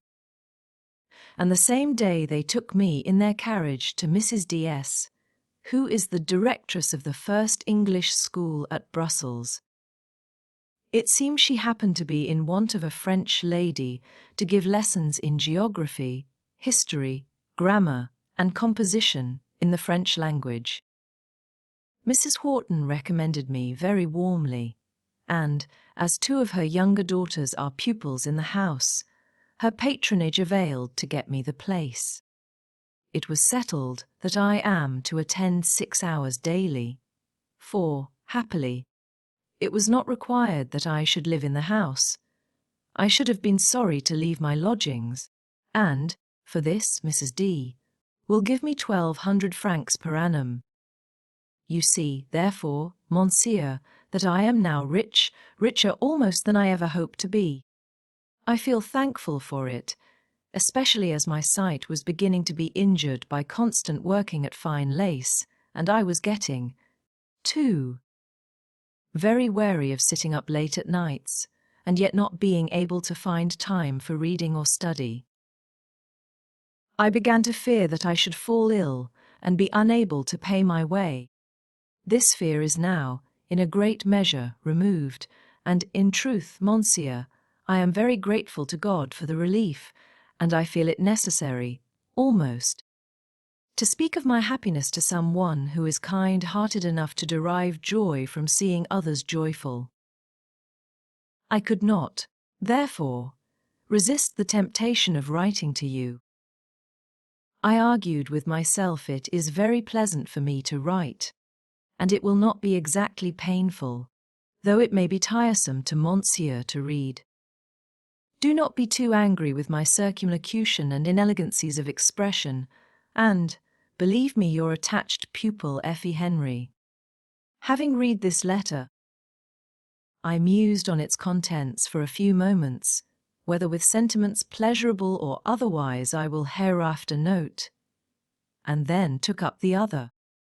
It was directed in a hand to me unknown, small and rather neat, neither masculine nor exactly feminine. The seal bore a coat of arms, concerning which I could only decipher that it was not that of the Seacombe family. Consequently, the epistle could be from none of my almost forgotten, and certainly quite forgetting patrician relations. From whom, then, was it? I removed the envelope. The note folded within ran as follows. I have no doubt in the world that you are doing well in that greasy Flanders, living probably on the fat of the unctuous land, sitting like a black-haired, tawny-skinned, long-nosed Israelite by the flesh-pots of Egypt, or like a rascally son of Levi near the brass cauldrons of the sanctuary, and every now and then plunging in a consecrated hook, and drawing out of the sea of broth the fattest of hive shoulders and the fleshiest of wave breasts. I know this, because you never write to anyone in England. Thankless dog that you are! I, by the sovereign efficacy of my recommendation, got you the place where you are now living in clover, and yet not a word of gratitude, or even acknowledgement, have you ever offered in return. But I am coming to see you, and small conception can you, with your addled aristocratic brains, form of the sort of moral kicking I have, ready packed in my carpet bag, destined to be presented to you immediately on my arrival. Meantime, I know all about your affairs, and have just got information, by Brown's last letter, that you are said to be on the point of forming an advantageous match with a pursy, little Belgian schoolmistress, a Mundle, Zenobe, or some such name. Won't I have a look at her when I come over? And this you may rely on. If she pleases my taste, or if I think it worth while in a pecuniary point of view, I'll pounce on your prize and bear her away triumphant in spite of your teeth. Yet I don't like dumpies either, and Brown says she is little and stout, the better fitted for a wiry, starved-looking chap like you. Be on the lookout, for you know neither the day nor hour when I don't wish to blaspheme, so I'll leave a blank cometh. Yours truly, Hunston York Hunston. Humph, said I, and ere I laid the letter down, I again glanced at the small, neat handwriting. Not a bit like that of a mercantile man, nor, indeed, of any man except Hunsden himself. They talk of affinities between the autograph and the character. What affinity was there here? I recalled the writer's peculiar face and certain traits I suspected, rather than knew, to appertain to his nature, and I answered, a great deal. Hunsden, then, was coming to Brussels, and coming I knew not when, coming charged with the expectation of finding me on the summit of prosperity. About to be married, to step into a warm nest, to lie comfortably down by the side of a snug, well-fed little mate. I wish him joy of the fidelity of the picture he has painted, thought I. What will he say when, instead of a pair of plump turtle doves, billing and cooing in a bower of roses, he finds a single lean cormorant standing mateless and shelterless on poverty's bleak cliff? Oh, confound him! Let him come. And let him laugh at the contrast between rumour and fact. Were he the devil himself, instead of being merely very like him, I'd not condescend to get out of his way, or to forge a smile or a cheerful word wherewith to avert his sarcasm. Then I recurred to the other letter. That struck a chord whose sound I could not deaden by thrusting my fingers into my ears, for it vibrated within, and though its swell might be exquisite music, its cadence was a groan. That Frances was relieved from the pressure of want, that the course of excessive labour was taken off her, filled me with happiness. That her first thought in prosperity should be to augment her joy by sharing it with me, met and satisfied the wish of my heart. Two results of her letter were then pleasant, sweet as two draughts of nectar, but applying my lips for the third time to the cup, and they were excoriated as with vinegar and gall. Two persons whose desires are moderate may live well enough in Brussels on an income which would scarcely afford a respectable maintenance for one in London. And that, not because the necessaries of life are so much dearer in the latter capital, or taxes so much higher than in the former, but because the English surpass in folly all the nations on God's earth, and are more abject slaves to custom, to opinion, to the desire to keep up a certain appearance, than the Italians are to priestcraft, the French to vainglory, the Russians to their Clusar, or the Germans to black beer. I have seen a degree of sense in the modest arrangement of one homely Belgian household that might put to shame the elegance, the superfluities, the luxuries, the strained refinements of 100 genteel English mansions. In Belgium, provided you can make money, you may save it. This is scarcely possible in England. Ostentation there lavishes in a month what industry has earned in a year. More shame to all classes in that most bountiful and beggarly country for their servile following of fashion. I could write a chapter or two on this subject, but must forbear, at least for the present. Had I retained my 60l per annum, I could, now that Frances was in possession of 50l, have gone straight to her this very evening and spoken out the words which, repressed, kept fretting my heart with fever.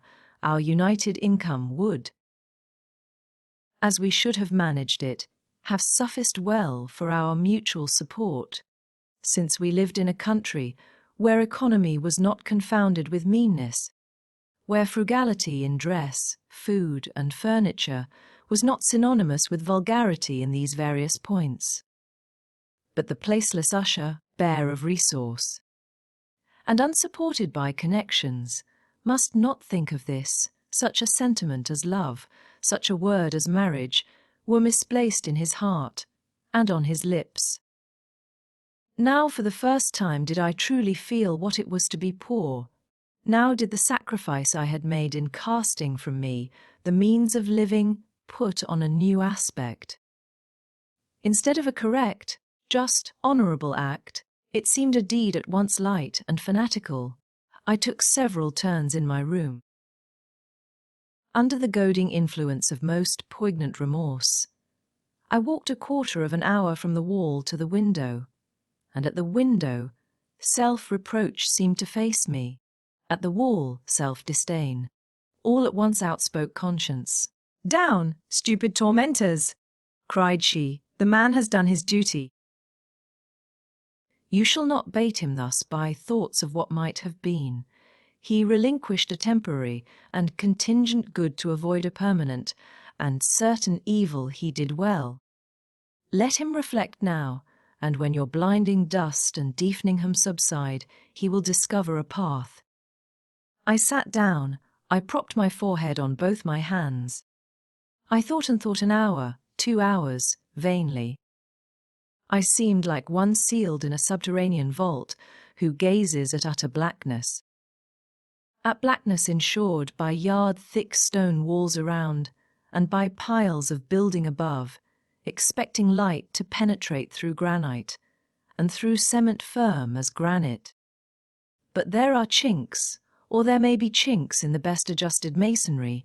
There was a chink in my cavernous cell, for, eventually, I saw, or seemed to see, a ray. Pallid, indeed, and cold and doubtful, but still a ray, for it showed that narrow path which conscience had promised after 3 hours torturing research in brain and memory.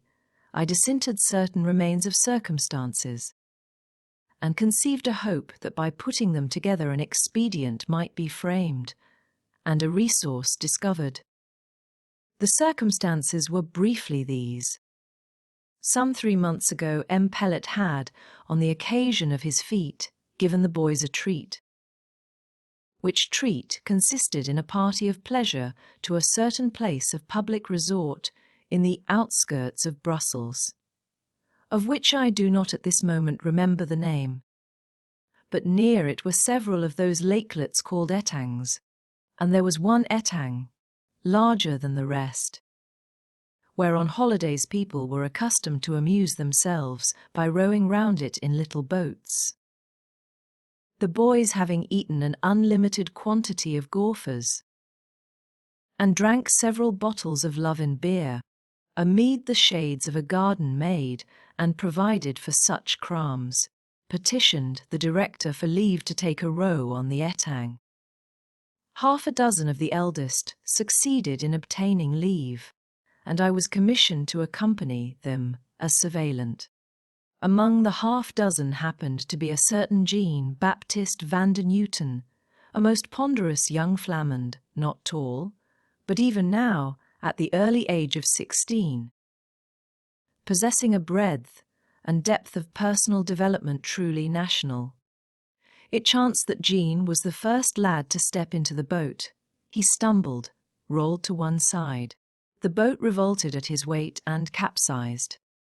Vandenuten sank like lead, rose, sank again. My coat and waistcoat were off in an instant. I had not been brought up at Eton and boated and bathed, and swam there 10 long years for nothing. It was a natural and easy act for me to leap to the rescue. The lads and the boatmen yelled. They thought there would be 2 deaths by drowning instead of 1. But as Jean rose the 3rd time, I clutched him by one leg and the collar, and in 3 minutes more both he and I were safe landed. To speak heaven's truth, my merit in the action was small indeed, for I had run no risk, and subsequently did not even catch cold from the wetting. But when M. and Madame Vandenuten, of whom Jean Baptiste was the sole hope, came to hear of the exploit, they seemed to think I had evinced a bravery and devotion which no thanks could sufficiently repay. Madame, in particular, was certain I must have dearly loved their sweet son, or I would not thus have hazarded my own life to save his. Monsieur, an honest-looking, though phlegmatic man, said very little, but he would not suffer me to leave the room, till I had promised that in case I ever stood in need of help I would, by applying to him, give him a chance of discharging the obligation under which he affirmed I had laid him. These words, then, were my glimmer of light. It was here I found my sole outlet.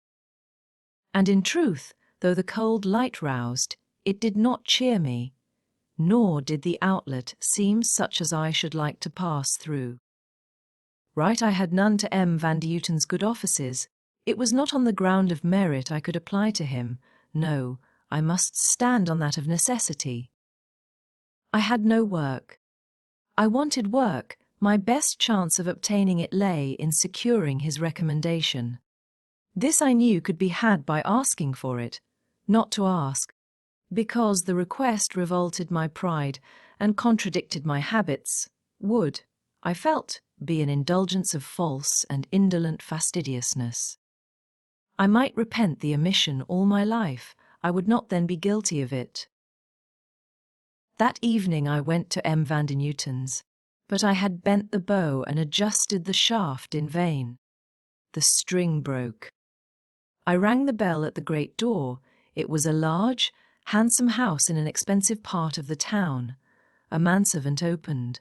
I asked for M. Vandenhuten. M. Vandenhuten and family were all out of town, gone to Ostend, did not know when they would be back. I left my card and retraced my steps. Chapter 22. A week is gone.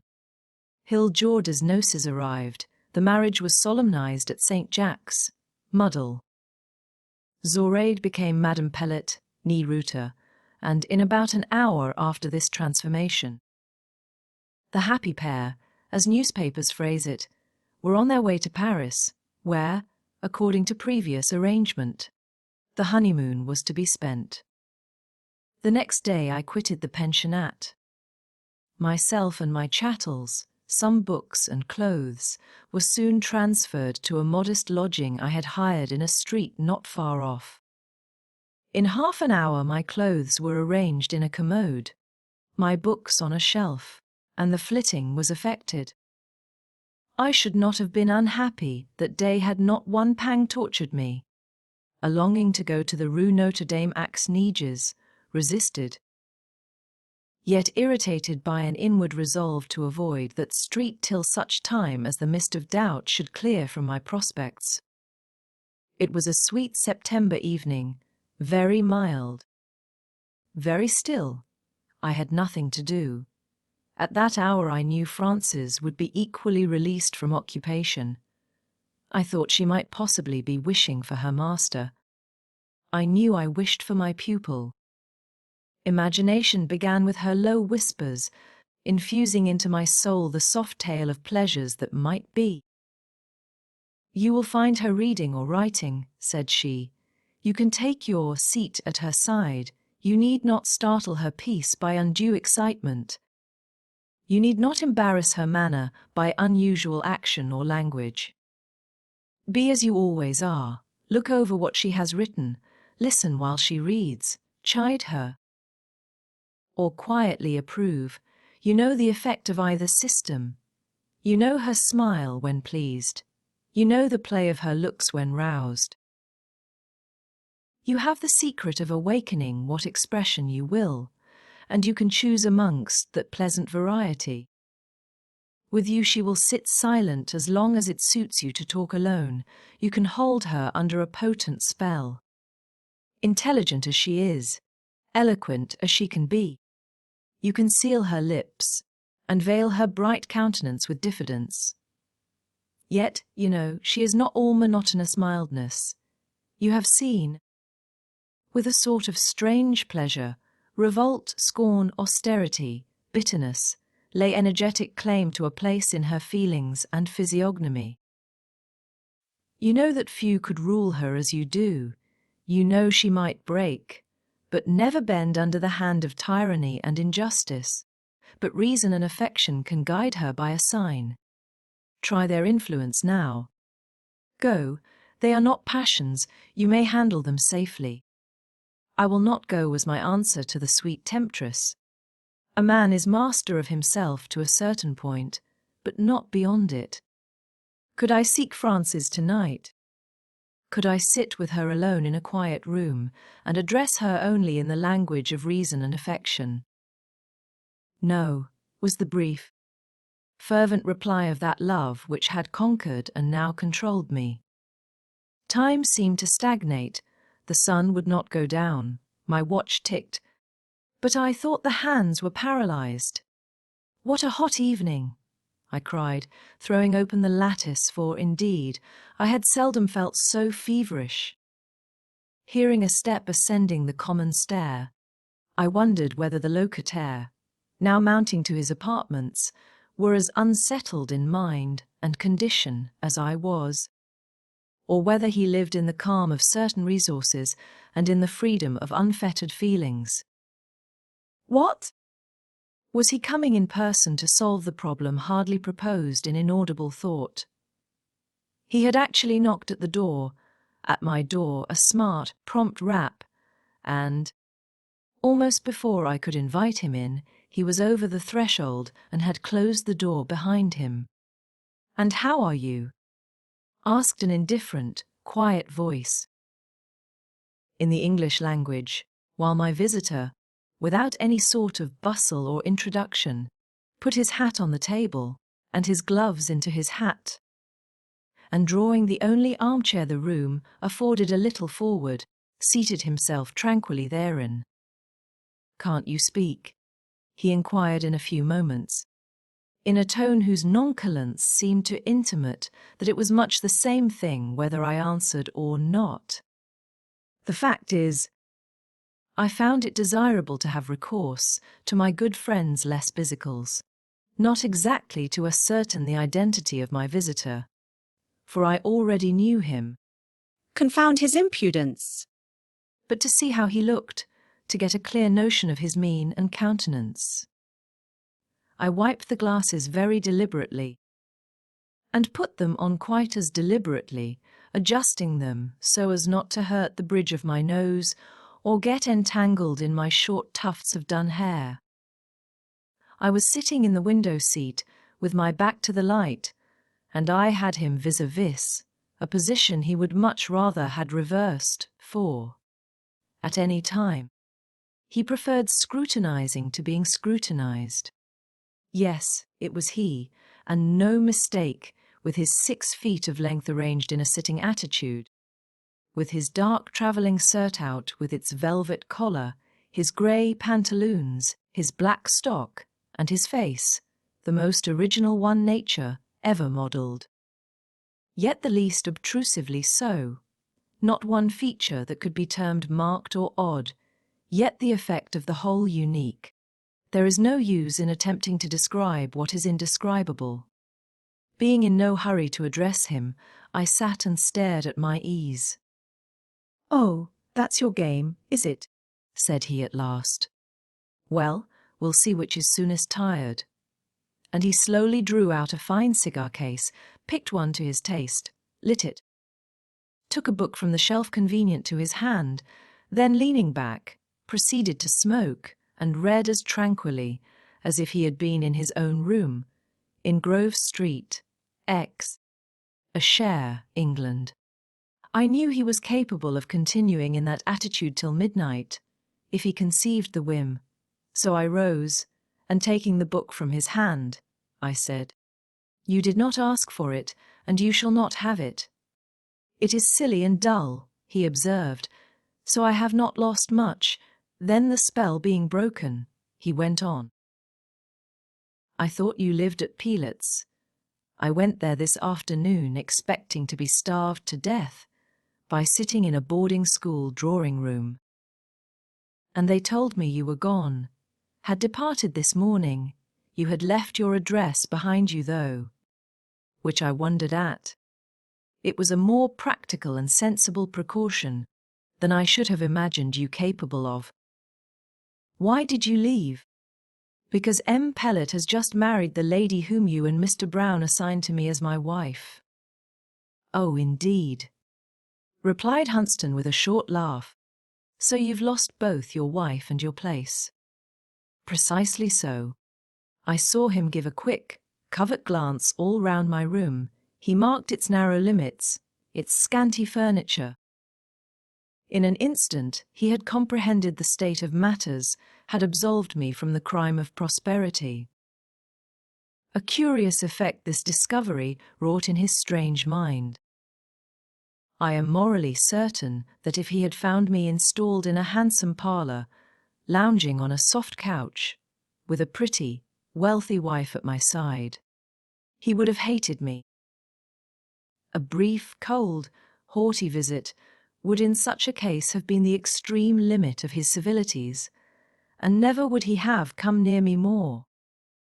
So long as the tide of fortune bore me smoothly on its surface, but the painted furniture, the bare walls, the cheerless solitude of my room relaxed his rigid pride, and I know not what softening change had taken place both in his voice and look ere he spoke again. "You have got another place?" "No."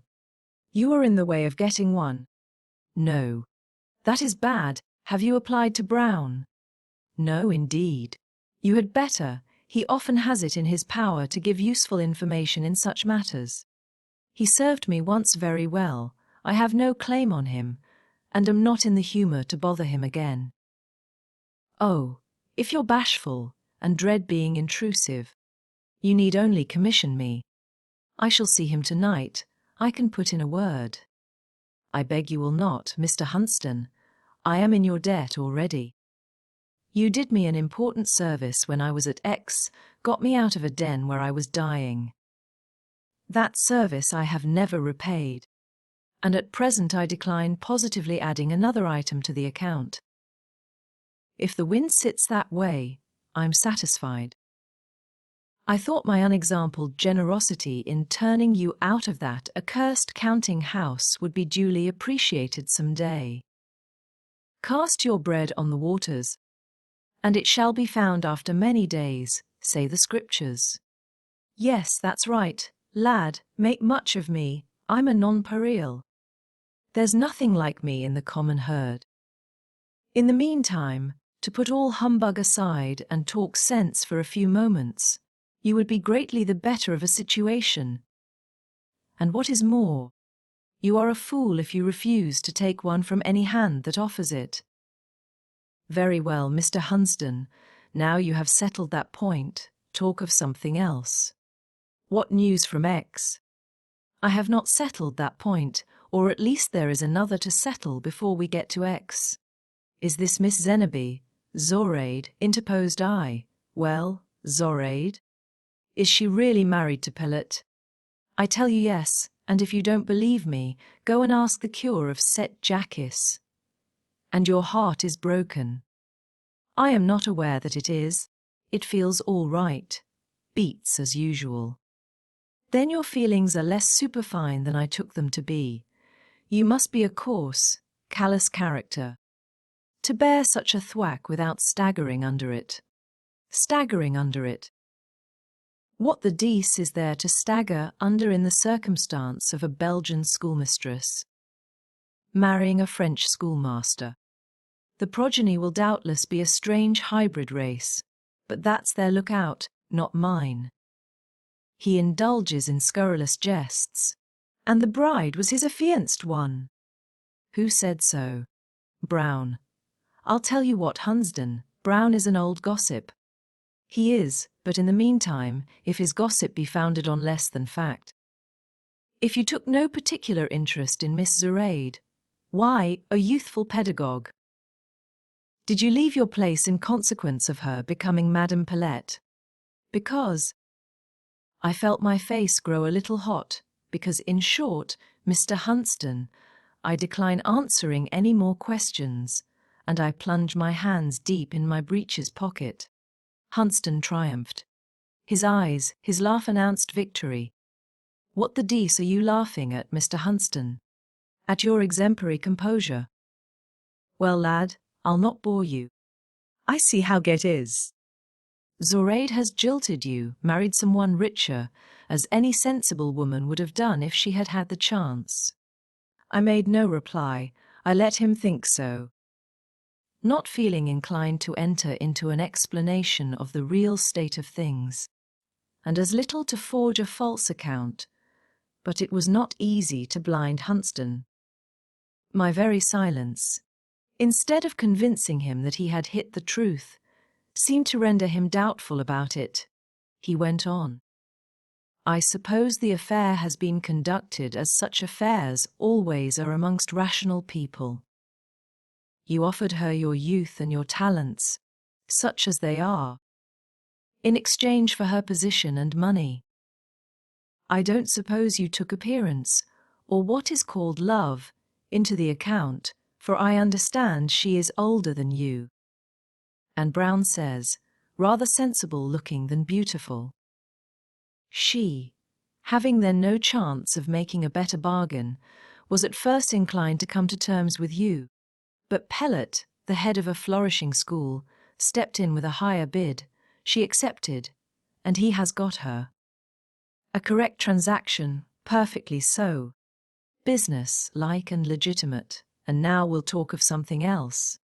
Do, said I, very glad to dismiss the topic, and especially glad to have baffled the sagacity of my cross-questioner, if, indeed, I had baffled it, for though his words now led away from the dangerous point, his eyes, keen and watchful, still preoccupied with the former idea. You want to hear news from X. And what interest can you have in X? You left no friends there, for you made none. Nobody ever asks after you, neither man nor woman, and if I mention your name in company, the men look as if I had spoken of Prester John, and the women sneer covertly. Our X. Bells must have disliked you. How did you excite their displeasure? I don't know. I seldom spoke to them, they were nothing to me. I considered them only as something to be glanced at from a distance. Their dresses and faces were often pleasing enough to the eye. But I could not understand their conversation, nor even read their countenances. When I caught snatches of what they said, I could never make much of it, and the play of their lips and eyes did not help me at all. That was your fault, not theirs. There are sensible, as well as handsome women in X. Women it is worth any man's while to talk to, and with whom I can talk with pleasure. But you had and have no pleasant address. There is nothing in you to induce a woman to be affable. I have remarked you sitting near the door in a room full of company, bent on hearing, not on speaking, on observing, not on entertaining, looking frigidly shy at the commencement of a party, confusingly vigilant about the middle, and insultingly wary towards the end. Is that the way, do you think, ever to communicate pleasure or excite interest? No, and if you are generally unpopular, it is because you deserve to be so." Content. I ejaculated. "No, you are not content. You see beauty always turning its back on you. You are mortified, and then you sneer." "I verily believe all that is desirable on earth, wealth, reputation, love, will forever to you be the ripe grapes on the high trellis. You'll look at them. They will tantalize in you the lust of the eye, but they are out of reach. You have not the address to fetch a ladder, and you'll go away calling them sour." Cutting as these words might have been under some circumstances, they drew no blood now. My life was changed. My experience had been varied since I left X. But Hunston could not know this.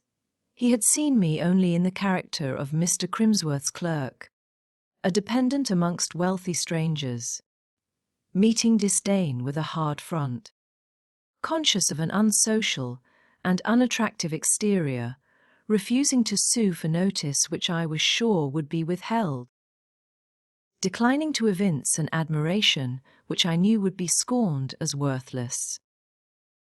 He could not be aware that since then youth and loveliness had been to me everyday objects, that I had studied them at leisure and closely, and had seen the plain texture of truth under the embroidery of appearance, nor could he, keen-sighted as he was, penetrate into my heart, search my brain, and read my peculiar sympathies and antipathies.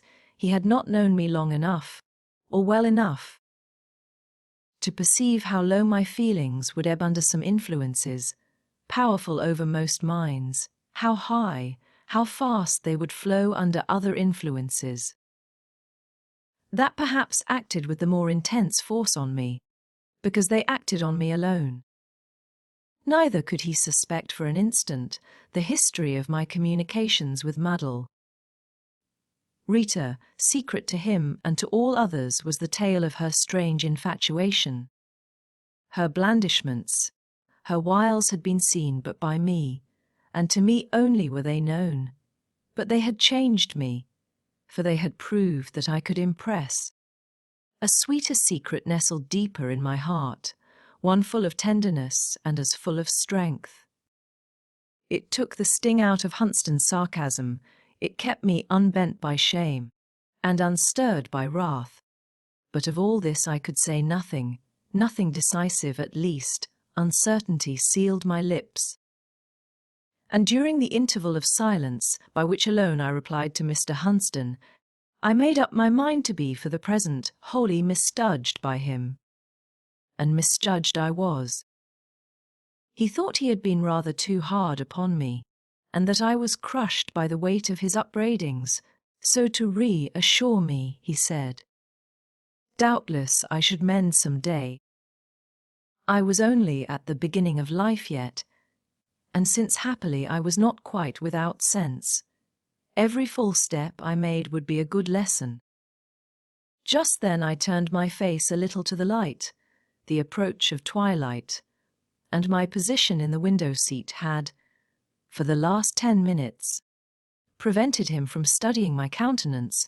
As I moved, however, he caught an expression which he thus interpreted. Confound it!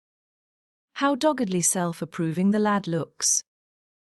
I thought he was fit to die with shame, and there he sits grinning smiles, as good as to say, let the world wag as it will.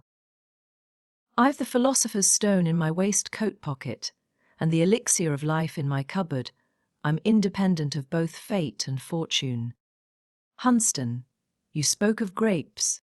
I was thinking of a fruit I like better than your hot house grapes, an unique fruit, growing wild, which I have marked as my own, and hope one day to gather and taste.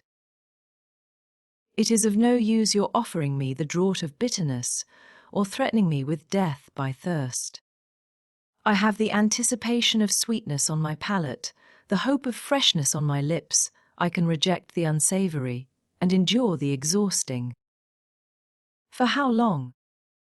Till the next opportunity for effort. and as the prize of success will be a treasure after my own heart. I'll bring a bull's strength to the struggle. Bad luck crushes bulls as easily as bullaces, and I believe the fury dogs you. You were born with a wooden spoon in your mouth, depend on it. I believe you, and I mean to make my wooden spoon do the work of some people's silver ladles. Grasped firmly and handled nimbly, even a wooden spoon will shovel up broth. Hunston rose. I said he, I suppose you're one of those who develop best unwatched and act best unaided, work your own way. Now I'll go. And, without another word, he was going. At the door he turned. Crimsworth Hall is sold, said he. Sold, was my echo. Yes, you know, of course, that your brother failed 3 months ago. What? Edward Crimsworth. Precisely, and his wife went home to her father's. When affairs went awry, his temper sympathized with them. He used her ill. I told you he would be a tyrant to her some day, as to him. As to him, what is become of him? Nothing extraordinary, don't be alarmed. He put himself under the protection of the court, compounded with his creditors, 10p in the pound, in 6 weeks set up again, coaxed back his wife, and is flourishing like a green bay tree. And Crimsworth Hall was the furniture sold too. Everything, from the grand piano down to the rolling pin.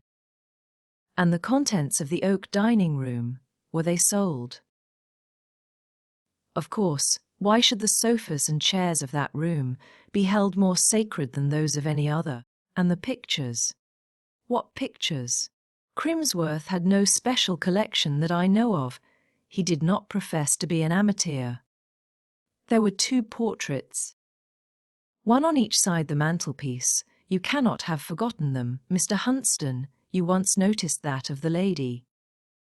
Oh, I know. The thin-faced gentlewoman with a shawl put on like drapery. Why? As a matter of course, it would be sold among the other things. If you had been rich, you might have bought it, for I remember you said it represented your mother. You see what it is to be without a sou, I did. But surely, I thought to myself, I shall not always be so poverty-stricken, I may one day buy it back yet. Who purchased it? Do you know? I asked. How is it likely? I never inquired who purchased anything. There spoke the unpractical man, to imagine all the world is interested in what interests himself. Now, good night. I'm off for Germany tomorrow morning. I shall be back here in 6 weeks, and possibly I may call and see you again. I wonder whether you'll be still out of place. He laughed as mockingly, as heartlessly as Mephistopheles, and so laughing vanished. Some people, however indifferent they may become after a considerable space of absence, always contrive to leave a pleasant impression just at parting. Not so Hunston. A conference with him affected one like a draught of Peruvian bark. It seemed a concentration of the specially harsh, stringent, bitter weather like bark. It invigorated, I scarcely knew. A ruffled mind makes a restless pillow. I slept little on the night after this interview. Towards morning I began to doze. But hardly had my slumber become sleep, when I was roused from it by hearing a noise in my sitting room, to which my bedroom adjoined, a step, and a shoving of furniture. The movement lasted barely 2 minutes. With the closing of the door it ceased. I listened. Not a mouse stirred. Perhaps I had dreamt it. Perhaps a locataire had made a mistake, and entered my apartment instead of his own. It was yet but 5 o'clock. Neither I nor the day were wide awake. I turned, and was soon unconscious. When I did rise, about 2 hours later, I had forgotten the circumstance. The first thing I saw, however, on quitting my chamber, recalled it. Just pushed in at the door of my sitting room, and still standing on end, was a wooden packing case, a rough deal affair, wide but shallow. A porter had doubtless shoved it forward, but seeing no occupant of the room, had left it at the entrance. That is none of mine, thought I, approaching. It must be meant for somebody else. I stooped to examine the address, Dubham, Crimsworth-esque. No, St. Brussels. I was puzzled, but concluding that the best way to obtain information was to ask within, I cut the cords and opened the case. Green baize enveloped its contents, sewn carefully at the sides. I ripped the pack thread with my penknife, and still, as the seam gave way, glimpses of gilding appeared through the widening interstices. Boards and baize being at length removed, I lifted from the case a large picture, in a magnificent frame, leaning it against a chair. In a position where the light from the window fell favourably upon it, I stepped back. Already I had mounted my spectacles. A portrait, painter's sky. The most sombre and threatening of welkins, and distant trees of a conventional depth of hue, raised in full relief a pale, pensive-looking female face, shadowed with soft dark hair, almost blending with the equally dark clouds. Large, solemn eyes looked reflectively into mine. A thin cheek rested on a delicate little hand. A shawl, artistically draped, half hid, half showed a slight figure. A listener, had there been one, might have heard me, after 10 minutes silent gazing, utter the word mother. I might have said more, but with me, the first word uttered aloud in soliloquy rouses consciousness. It reminds me that only crazy people talk to themselves, and then I think out my monologue, instead of speaking it. I had thought a long while, and a long while had contemplated the intelligence, the sweetness, and alas, the sadness also of those fine, grey eyes, the mental power of that forehead, and the rare sensibility of that serious mouth, when my glance, travelling downwards, fell on a narrow billet, stuck in the corner of the picture, between the frame and the canvas. Then I first asked, who sent this picture? Who thought of me, saved it out of the wreck of Crimsworth Hall, and now commits it to the care of its natural keeper? I took the note from its niche, thus it spoke. There is a sort of stupid pleasure in giving a child sweets. A fool his bells, a dog a bone. You are repaid by seeing the child besmear his face with sugar, by witnessing how the fool's ecstasy makes a greater fool of him than ever, by watching the dog's nature come out over his bone. In giving William Crimsworth his mother's picture, I give him sweets, bells, and bone all in one. What grieves me is that I cannot behold the result. I would have added 5 shillings more to my bid if the auctioneer could only have promised me that pleasure. High H. Postscript. You said, last night you positively declined adding another item to your account with me. Don't you think I've saved you that trouble? I muffled the picture in its green baize covering, restored it to the case, and having transported the whole concern to my bedroom, put it out of sight under my bed. My pleasure was now poisoned by pungent pain. I determined to look no more till I could look at my ease. If Hunsden had come in at that moment, I should have said to him, I owe you nothing, Hunsden, not a fraction of a farthing. You have paid yourself in taunts. Too anxious to remain any longer quiescent. I had no sooner breakfasted than I repaired once more to M. van der Newton's, scarcely hoping to find him at home, for a week had barely elapsed since my first call, but fancying I might be able to glean information as to the time when his return was expected. A better result awaited me than I had anticipated. For though the family were yet at Ostend, M. van den Houten had come over to Brussels on business for the day. He received me with the quiet kindness of a sincere though not excitable man. I had not sat 5 minutes alone with him in his bureau before I became aware of a sense of ease in his presence, such as I rarely experienced with strangers. I was surprised at my own composure, for, after all, I had come on business to me exceedingly painful, that of soliciting a favour. I asked on what basis the calm rested. I feared it might be deceptive. Ere long I caught a glimpse of the ground, and at once I felt assured of its solidity. I knew where it was. M. van den Houten was rich, respected, and influential, I poor. Despised and powerless, so we stood to the world at large as members of the world's society, but to each other as a pair of human beings. Our positions were reversed.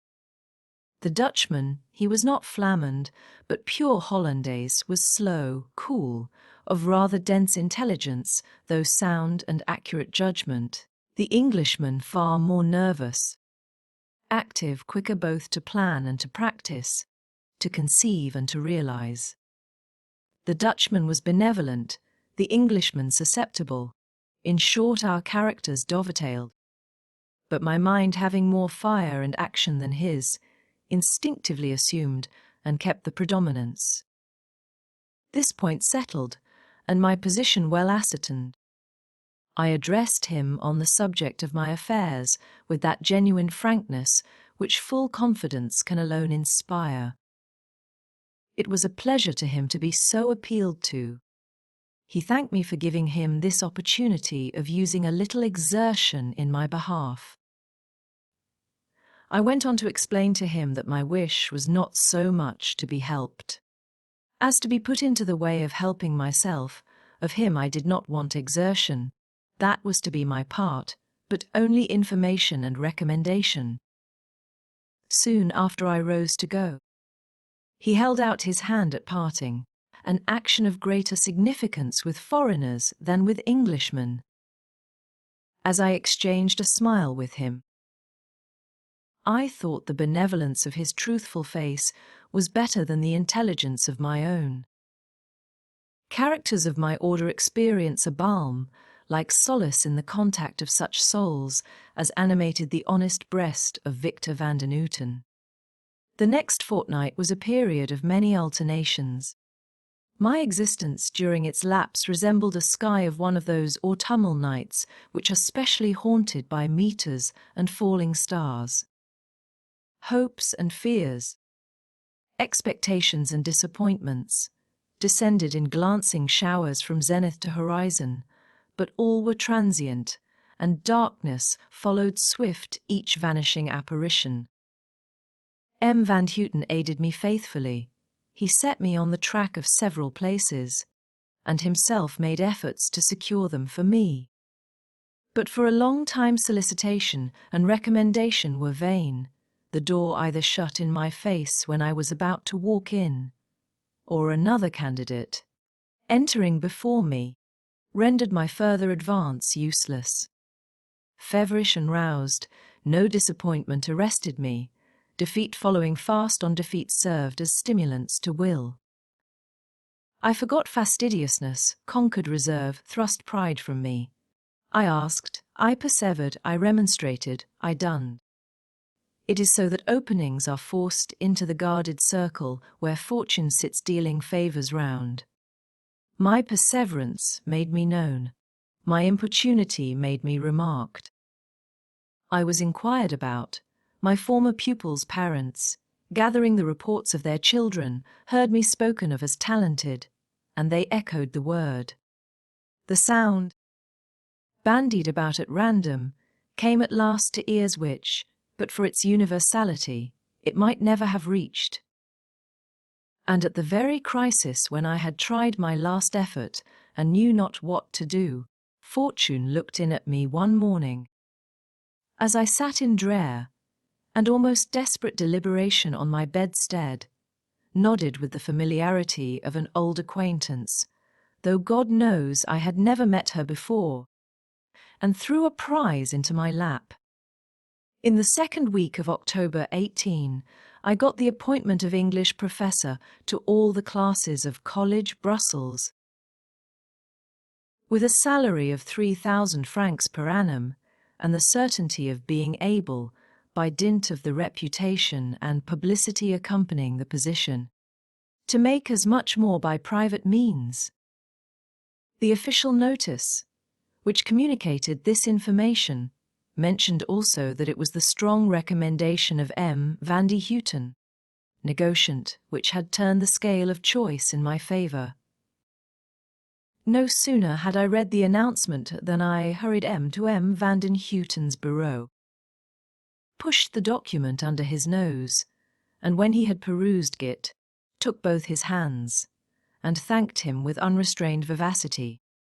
My vivid words and emphatic gesture moved his Dutch calm to unwonted sensation. He said he was happy, glad to have served me. But he had done nothing meriting such thanks. He had not laid out a centime, only scratched a few words on a sheet of paper. Again I repeated to him, "You have made me quite happy, and in a way that suits me. I do not feel an obligation irksome, conferred by your kind hand. I do not feel disposed to shun you, because you have done me a favour. From this day you must consent to admit me to your intimate acquaintance.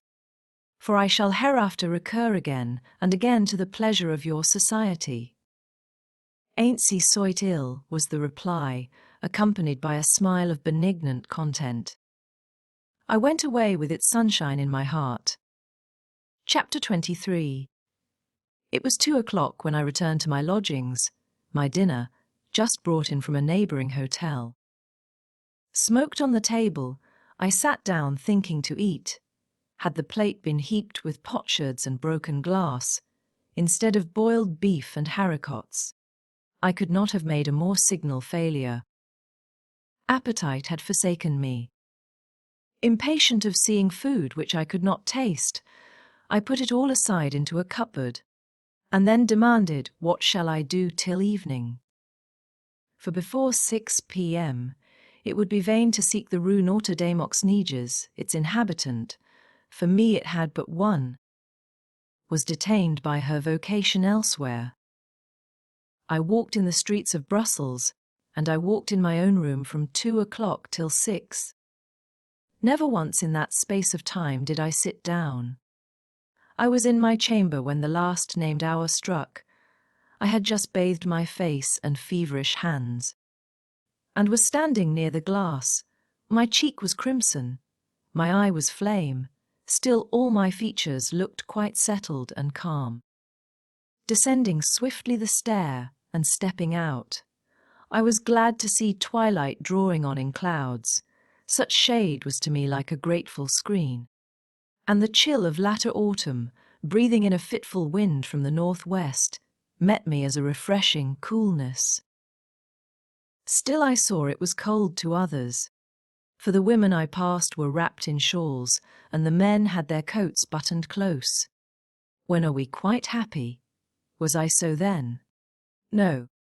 An urgent and growing dread worried my nerves, and had worried them since the first moment good tidings had reached me. How was Frances? It was 10 weeks since I had seen her, 6 since I had heard from her, or of her. I had answered her letter by a brief note, friendly but calm, in which no mention of continued correspondence or further visits was made. At that hour my bark hung on the topmost curl of a wave of fate, and I knew not on what shoal the onward rush of the billow might hurl it. I would not then attach her destiny to mine by the slightest thread. If doomed to split on the rock, or run aground on the sand bank, I was resolved no other vessel should share my disaster. But 6 weeks was a long time. And could it be that she was still well and doing well? Were not all sages agreed in declaring that happiness finds no climax on earth? Dared I think that but half a street now divided me from the full cup of contentment, the draught drawn from waters said to flow only in heaven. I was at the door. I entered the quiet house, I mounted the stairs. The lobby was void and still, all the doors closed. I looked for the neat green mat. It lay duly in its place. Signal of hope, I said, and advanced. But I will be a little calmer. I am not going to rush in and get up a scene directly. Forcibly staying my eager step, I paused on the mat. What an absolute hush! Is she in? Is anybody in? I demanded to myself. A little tinkle, as of cinders falling from a grate, replied a movement. A fire was gently stirred, and the slight rustle of life continuing. A step paced equably backwards and forwards, in the apartment. Fascinated, I stood, more fixedly fascinated when a voice rewarded the attention of my strained ear, so low, so self-addressed. I never fancied the speaker otherwise than alone. Solitude might speak thus in a desert, or in the hall of a forsaken house. And neither but once, my son, he said, was yon dark cavern trod, in persecution's iron days, when the land was left by God. From Bewley's bog, with slaughter red, a wanderer hither drew, and oft he stopped and turned his head, as by fits the night winds blew. For trampling round by Cheviot edge were heard the troopers keen, and frequent from the Whitelaw ridge the death shot flashed between, etc., etc. The old Scotch ballad was partly recited, then dropped, a pause ensued, then another strain followed in French, of which the purport, translated, ran as follows. I gave, at first, attention close, then interest warm ensued. From interest, as improvement rose, succeeded gratitude. Obedience was no effort soon, and labour was no pain. If tired, a word, a glance alone would give me strength again. From others of the studious band, along he singled me, but only by more close demand, and sterner urgency. The task he from another took, from me he did reject. He would no slight omission brook, and suffer no defect. If my companions went astray, he scarce their wanderings blamed.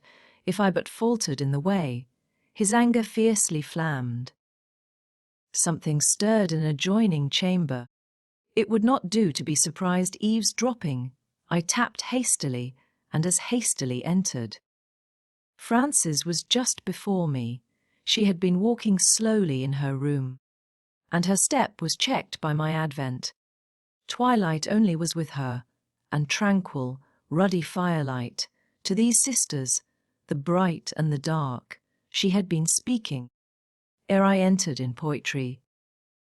Sir Walter Scott's voice to her a foreign, far-off sound, a mountain echo, had uttered itself in the first stanzas. The second, I thought, from the style and the substance, was the language of her own heart. Her face was grave, its expression concentrated. She bent on me an unsmiling eye, an eye just returning from abstraction, just awaking from dreams. Well arranged was her simple attire, smooth her dark hair, orderly her tranquil room, but what? With her thoughtful look, her serious self-reliance, her bent to meditation and haply inspiration, what had she to do with love? Nothing, was the answer of her own sad, though gentle countenance. It seemed to say, I must cultivate fortitude and cling to poetry. One is to be my support, and the other my solace through life. Human affections do not bloom, nor do human passions glow for me. Other women have such thoughts. Frances, had she been as desolate as she deemed, would not have been worse off than thousands of her sex. Look at the rigid and formal race of old maids, the race whom all despise. They have fed themselves, from youth upwards, on maxims of resignation and endurance. Many of them get ossified with the dry diet. Self-control is so continually their thought, so perpetually their object, that at last it absorbs the softer and more agreeable qualities of their nature, and they die mere models of austerity, fashioned out of a little parchment and much bone. Anatomists will tell you that there is a heart in the withered old maid's carcass, the same as in that of any cherished wife or proud mother in the land. Can this be so? I really don't know, but feel inclined to doubt it. I came forward, bade Frances good evening, and took my seat. The chair I had chosen was one she had probably just left. It stood by a little table where her open desk and papers. I know not whether she had fully recognized me at first, but she did so now, and in a voice, soft but quiet, she returned my greeting. I had shown no eagerness. She took her cue from me and evinced no surprise. We met as we had always met, as master and pupil, nothing more. I proceeded to handle the papers. Frances, observant and serviceable, stepped into an inner room, brought a candle, lit it, placed it by me, then drew the curtain over the lattice, and having added a little fresh fuel to the already bright fire, she drew a second chair to the table and sat down at my right hand, a little removed. The paper on the top was a translation of some grave French author into English, but underneath lay a sheet with stanzas. On this I laid hands. Frances half rose, made a movement to recover the captured spoil, saying, "That was nothing, a mere copy of verses." I put by resistance with a decision I knew she never long opposed. But on this occasion her fingers had fastened on the paper. I had quietly to unloose them. Their hold dissolved to my touch, her hand shrunk away. My own would fain have followed it, but for the present I forbade such impulse. The first page of the sheet was occupied with the lines I had overheard. The sequel was not exactly the writer's own experience, but a composition by portions of that experience suggested. Thus, while egotism was avoided, the fancy was exercised, and the heart satisfied. I translate as before, and my translation is nearly literal. It continued thus. When sickness stayed a while my course, he seemed impatient still, because his pupil's flagging force could not obey his will. One day, when summoned to the bed where pain and I did strive, I heard him, as he bent his head, say, "God, she must revive." I felt his hand, with gentle stress, a moment laid on mine, and wished to mark my consciousness by some responsive sign. But powerless then to speak or move, I only felt within the sense of hope, the strength of love, their healing work begin. And as he from the room withdrew, my heart his steps pursued. I longed to prove by efforts new my speechless gratitude. When once again I took my place, long vacant, in the class, the unfrequent smile across his face did for one moment pass. The lessons done, the signal made of glad release and play, he, as he passed, an instant stayed. One kindly word to say, "Jane, till tomorrow you are free from tedious task and rule. This afternoon I must not see that yet pale face in school. Seek in the garden shades a seat, far from the playground din. The sun is warm, the air is sweet. Stay till I call you in." A long and pleasant afternoon I passed in those green bowers, all silent, tranquil, and alone with birds and bees and flowers. Yet, when my master's voice I heard call from the window, "Jane," I entered, joyful at the word, the busy house again. He, in the hall, paced up and down. He paused as I passed by, his forehead stern relaxed its frown. He raised his deep-set eye. Not quite so pale, he murmured low, "Now, Jane, go rest a while." And as I smiled, his smoothened brow returned as glad a smile. My perfect health restored, he took his mien austere again, and, as before, he would not brook the slightest fault from Jane. The longest task, the hardest theme fell to my share as erst, and still I toiled to place my name in every study first. He yet begrudged and stinted praise, but I had learnt to read the secret meaning of his face, and that was my best meed. Even when his hasty temper spoke in tones that sorrow stirred, my grief was lulled as soon as woke by some relenting word. And when he lent some precious book, or gave some fragrant flower, I did not quail to envy's look, upheld by pleasure's power. At last our school ranks took their ground, the hard-fought field I won. The prize, a laurel wreath, was bound my throbbing forehead on. Low at my master's knee I bent, the offered crown to meet. Its green leaves through my temples sent a thrill as wild as sweet. The strong pulse of ambition struck in every vein I owned. At the same instant, bleeding broke a secret inward wound. The hour of triumph was to me the hour of sorrow sore. A day hence I must cross the sea, near to recross it more. An hour hence, in my master's room I with him sat alone, and told him what a dreary gloom our joy had parting thrown. He little said, the time was brief, the ship was soon to sail, and while I sobbed in bitter grief, my master but looked pale. They called in haste, he bade me go, then snatched me back again. He held me fast and murmured low, "Why will they part us, Jane? Were you not happy in my care? Did I not faithful prove? Will others to my darling bear as true as deeper love? O God, Watch out my foster child! O guard her gentle head! when minds are high and tempests wild protection round her spread. They call again, leave then my breast. Quit they true shelter, Jane, but when deceived, repulsed, Oppressed, come home to me again.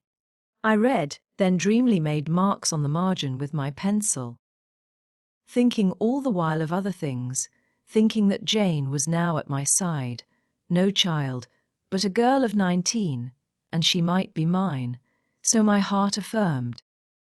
Poverty's curse was taken off me. Envy and jealousy were far away, and unapprised of this our quiet meeting, the frost of the master's manner might melt. I felt the thaw coming fast, whether I would or not.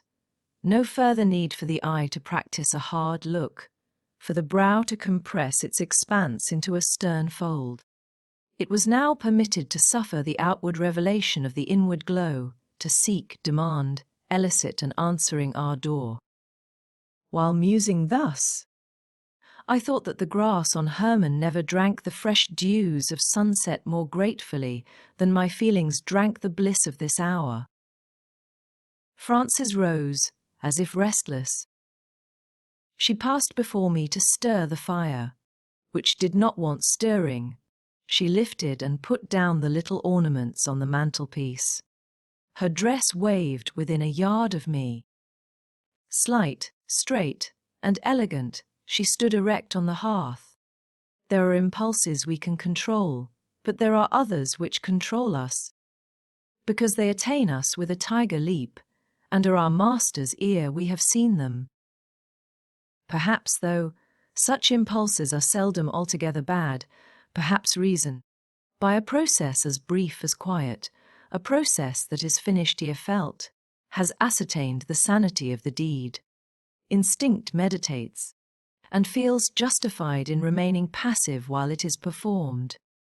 I know I did not reason, I did not plan or intend yet.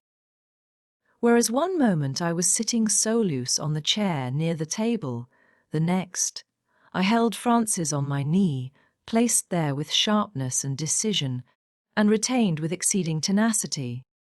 "Monsieur," cried Frances, and was still. Not another word escaped her lips. Sorely confounded she seemed during the lapse of the first few moments, but the amazement soon subsided, terror did not succeed, nor fury. After all, she was only a little nearer than she had ever been before, to one she habitually respected and trusted. Embarrassment might have impelled her to contend, but self-respect checked resistance where resistance was useless. "Francis, how much regard have you for me?" was my demand. No answer. The situation was yet too new and surprising to permit speech. On this consideration, I compelled myself for some seconds to tolerate her silence, though impatient of it. Presently, I repeated the same question, probably not in the calmest of tones. She looked at me. My face, doubtless, was no model of composure, my eyes no still wells of tranquillity. "Do speak," I urged, and a very low, hurried, yet still arch voice said, "Monsieur vous me faites mal. De grace latches unpime main droit." In truth, I became aware that I was holding the said main droit in a somewhat ruthless grasp. I did as desired, and, for the third time, asked more gently, "Francis, how much regard have you for me?" "Mon maître, j'en ai beaucoup," was the truthful rejoinder. "Francis, have you enough to give yourself to me as my wife?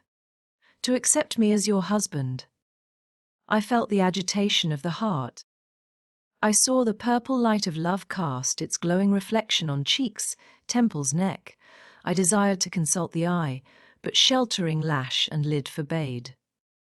"Monsieur," said the soft voice at last, "Monsieur desire savor si je consens, si enfin, si je vex me mourir avec lui." Justment. "Monsieur serent il aussi bon mari qual eight bon maître." "I will try, Francis." A pause, then with a new, yet still subdued inflection of the voice, an inflection which provoked while it pleased me, accompanied too by a sourire la fois finit timide in perfect harmony with the tone. "Qu'est-ce dire? Monsieur Seratoges en puentit exigent volontaire."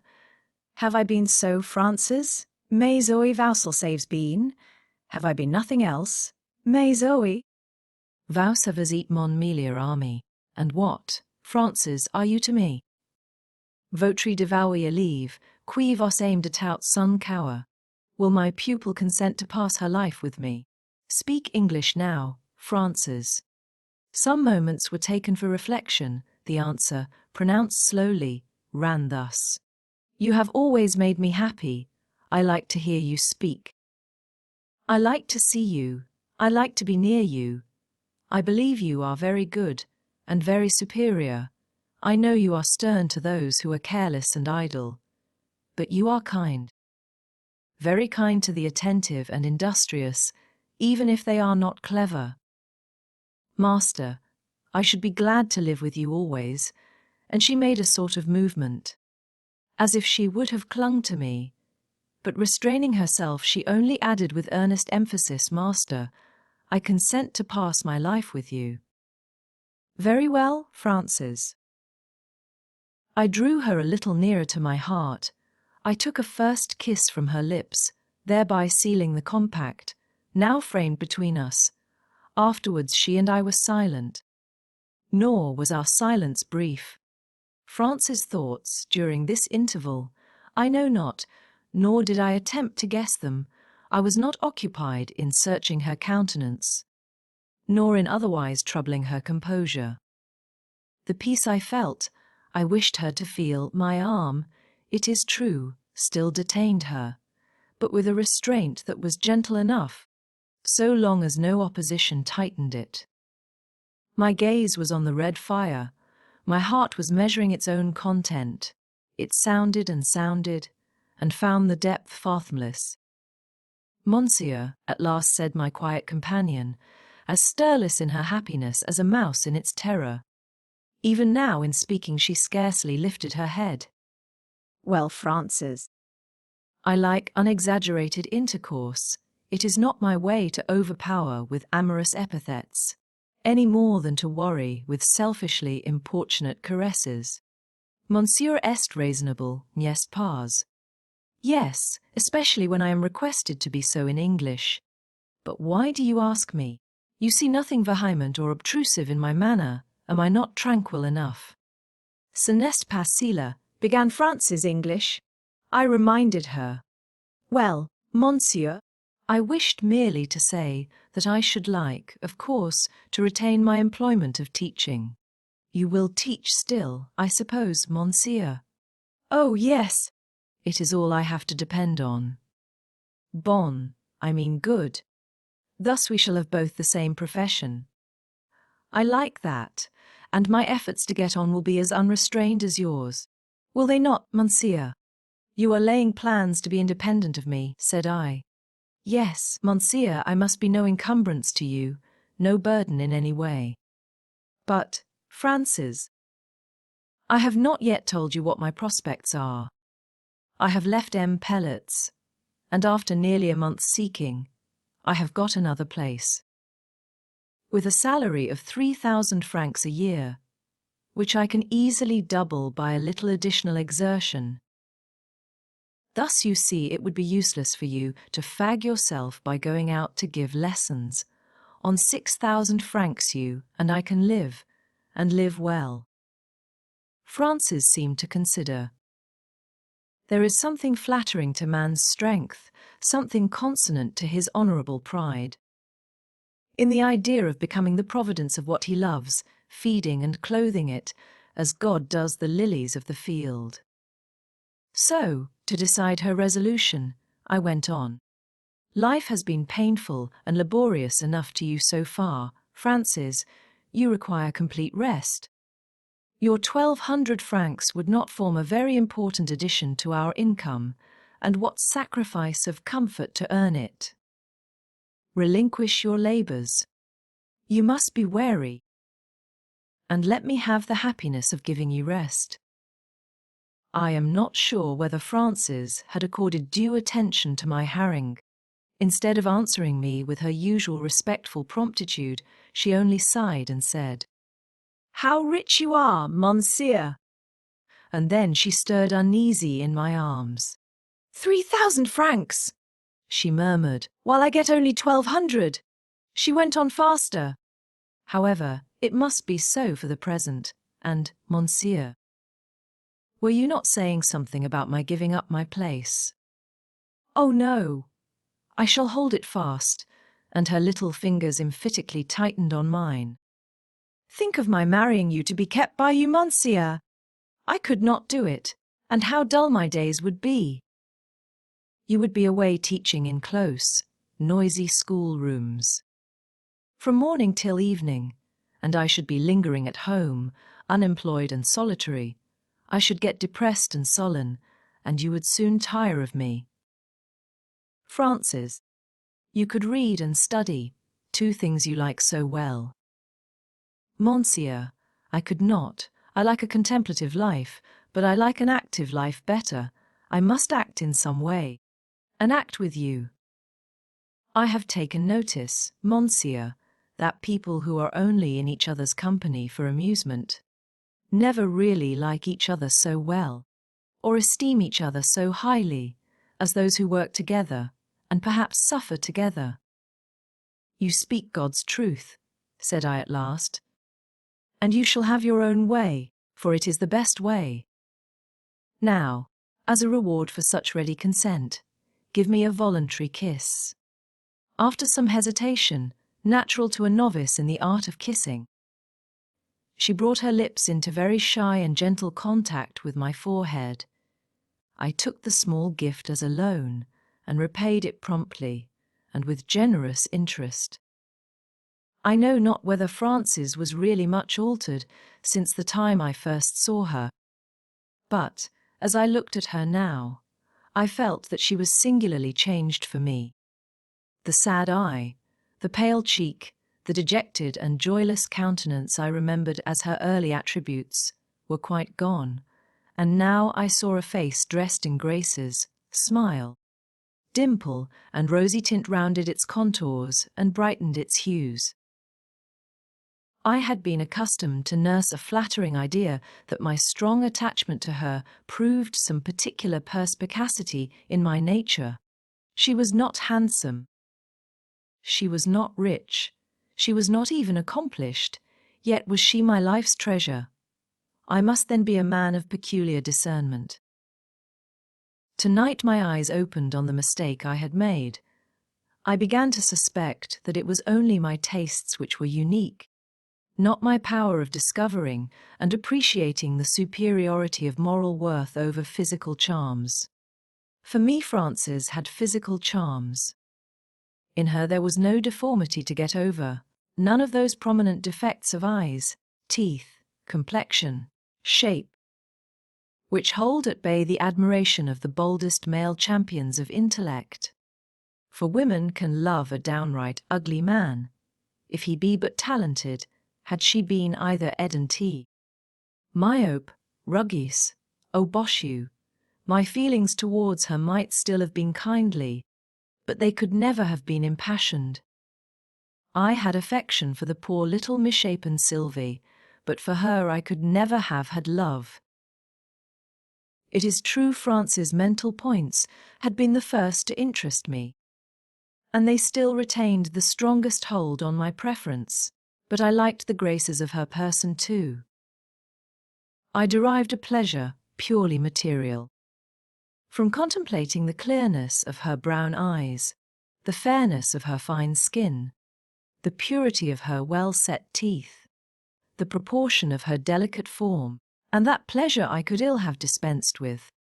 It appeared then that I too was a sensualist, in my temperate and fastidious way.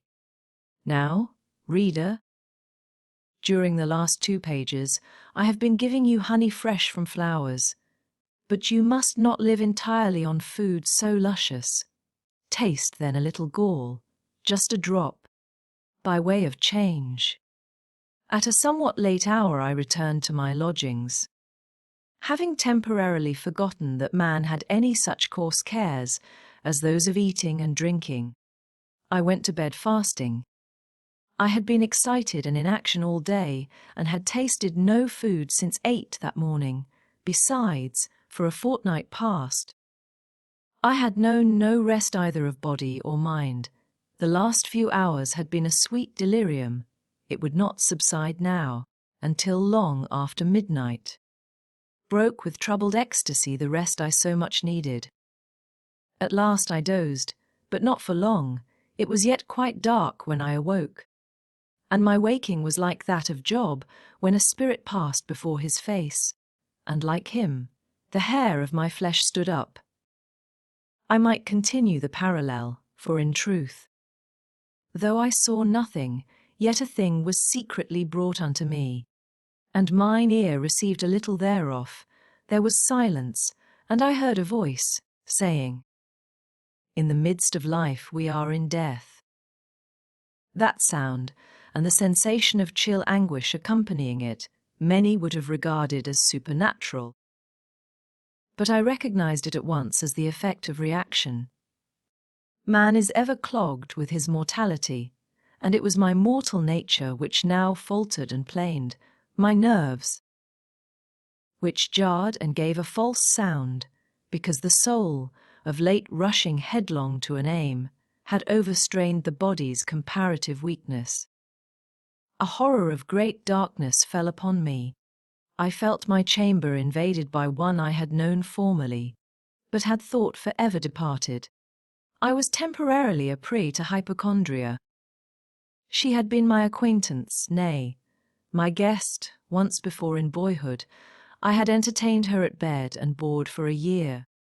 For that space of time I had her to myself in secret. She lay with me, she ate with me, she walked out with me, showing me nooks in woods, hollows in hills, where we could sit together, and where she could drop a drear veil over me, and so hide sky and sun, grass and green tree, taking me entirely to her death-cold bosom, and holding me with arms of bone.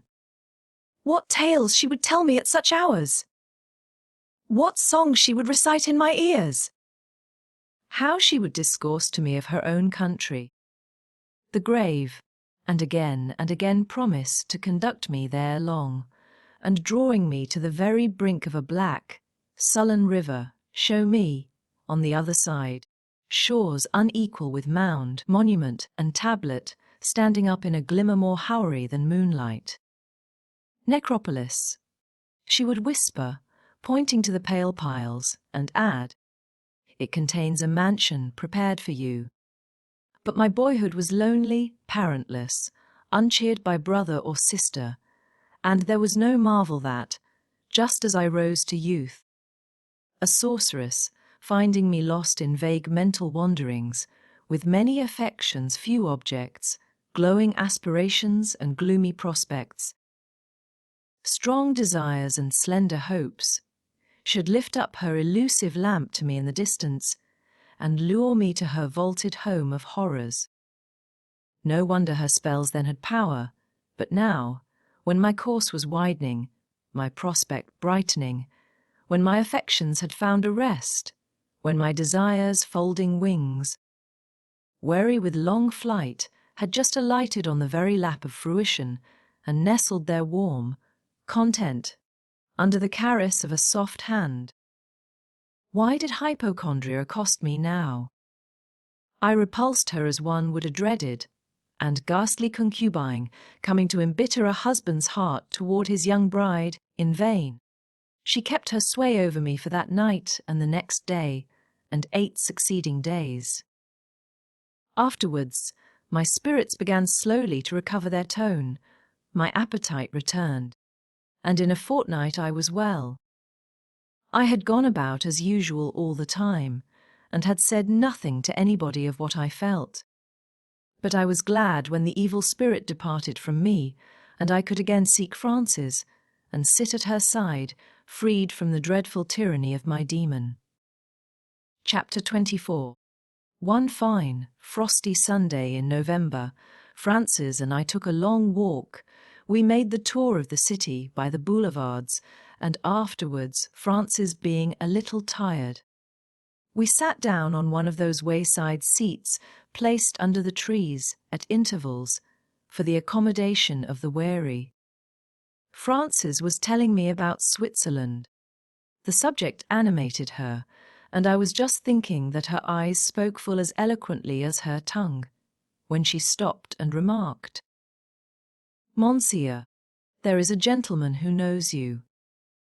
I looked up. 3 fashionably dressed men were just then passing, Englishmen.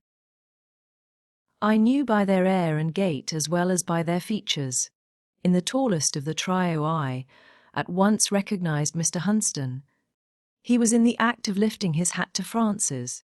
Afterwards, he made a grimace at me and passed on. Who is he? A person I knew in England. Why did he bow to me? He does not know me. Yes, he does know you in his way. How, monsieur? She still called me monsieur.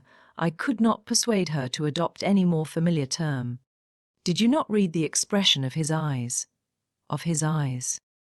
No. What did they say? To you they said, "How do you do, why Helmina Crimsworth?"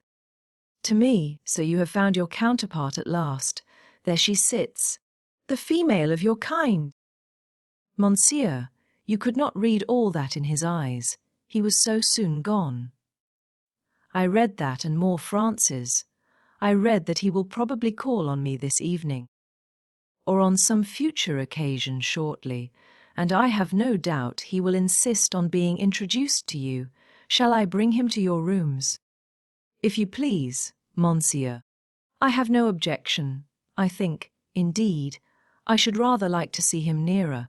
He looks so original. As I had anticipated, Mr. Hunsden came that evening.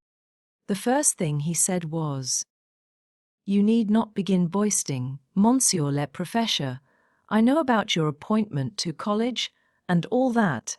Brown has told me." Then he intimated that he had returned from Germany, but a day or 2 since, afterwards. He abruptly demanded whether that was Madame Pellet, Reuter, with whom he had seen me on the boulevards. I was going to utter a rather emphatic negative, but on second thoughts I checked myself, and, seeming to assent, asked what he thought of her. As to her, I'll come to that directly, but first I've a word for you. I see you are a scoundrel. You've no business to be promenading about with another man's wife. I thought you had sounder sense than to get mixed up in foreign hodgepodge of this sort. But the lady, she's too good for you evidently. She is like you. But something better than you. No beauty though. Yet when she rose, for I looked back to see you both walk away, I thought her figure and carriage good. These foreigners understand grace. What the devil has she done with Pellet? She has not been married to him 3 months. He must be a spoon. I would not let the mistake go too far. I did not like it much. Pellet, how your head runs on Mons. And Madame Pellet? You are always talking about them. I wish to the gods you had wed Muddle. Zoraide yourself. Was that young gentlewoman not Muddle? Zoraide. No, nor Madame Zoraide either. Why did you tell a lie then? I told no lie, but you are in such a hurry. She is a pupil of mine, a Swiss girl. And of course you are going to be married to her. Don't deny that. Married? I think I shall, if fate spares us both 10 weeks longer. That is my little wild strawberry Hunston, whose sweetness made me careless of your hothouse grapes. Stop. No boasting, no herricks, I won't hear them. What is she? To what caste does she belong? I smiled. Hunston unconsciously laid stress on the word caste, and, in fact, Republican, Lord Hater as he was, Hunston was as proud of his old, shire blood, of his descent and family standing. Respectable and respected through long generations back, as any peer in the realm of his Norman race and conquest, dated title. Hunston would as little have thought of taking a wife from a caste inferior to his own, as a Stanley would think of mating with a Cobban. I enjoyed the surprise I should give. I enjoyed the triumph of my practice over his theory, and leaning over the table, and uttering the words slowly but with repressed glee, I said concisely, "She is a lace mender." Hunston examined me. He did not say he was surprised, but surprised he was. He had his own notions of good breeding. I saw he suspected I was going to take some very rash step, but repressing declamation or remonstrance, he only answered, "Well, you are the best judge of your own affairs. A lace mender may make a good wife as well as a lady. But of course you have taken care to ascertain thoroughly that since she has not education, fortune or station, she is well furnished with such natural qualities as you think most likely to conduce to your happiness. Has she many relations?" "None in Brussels." "That is better.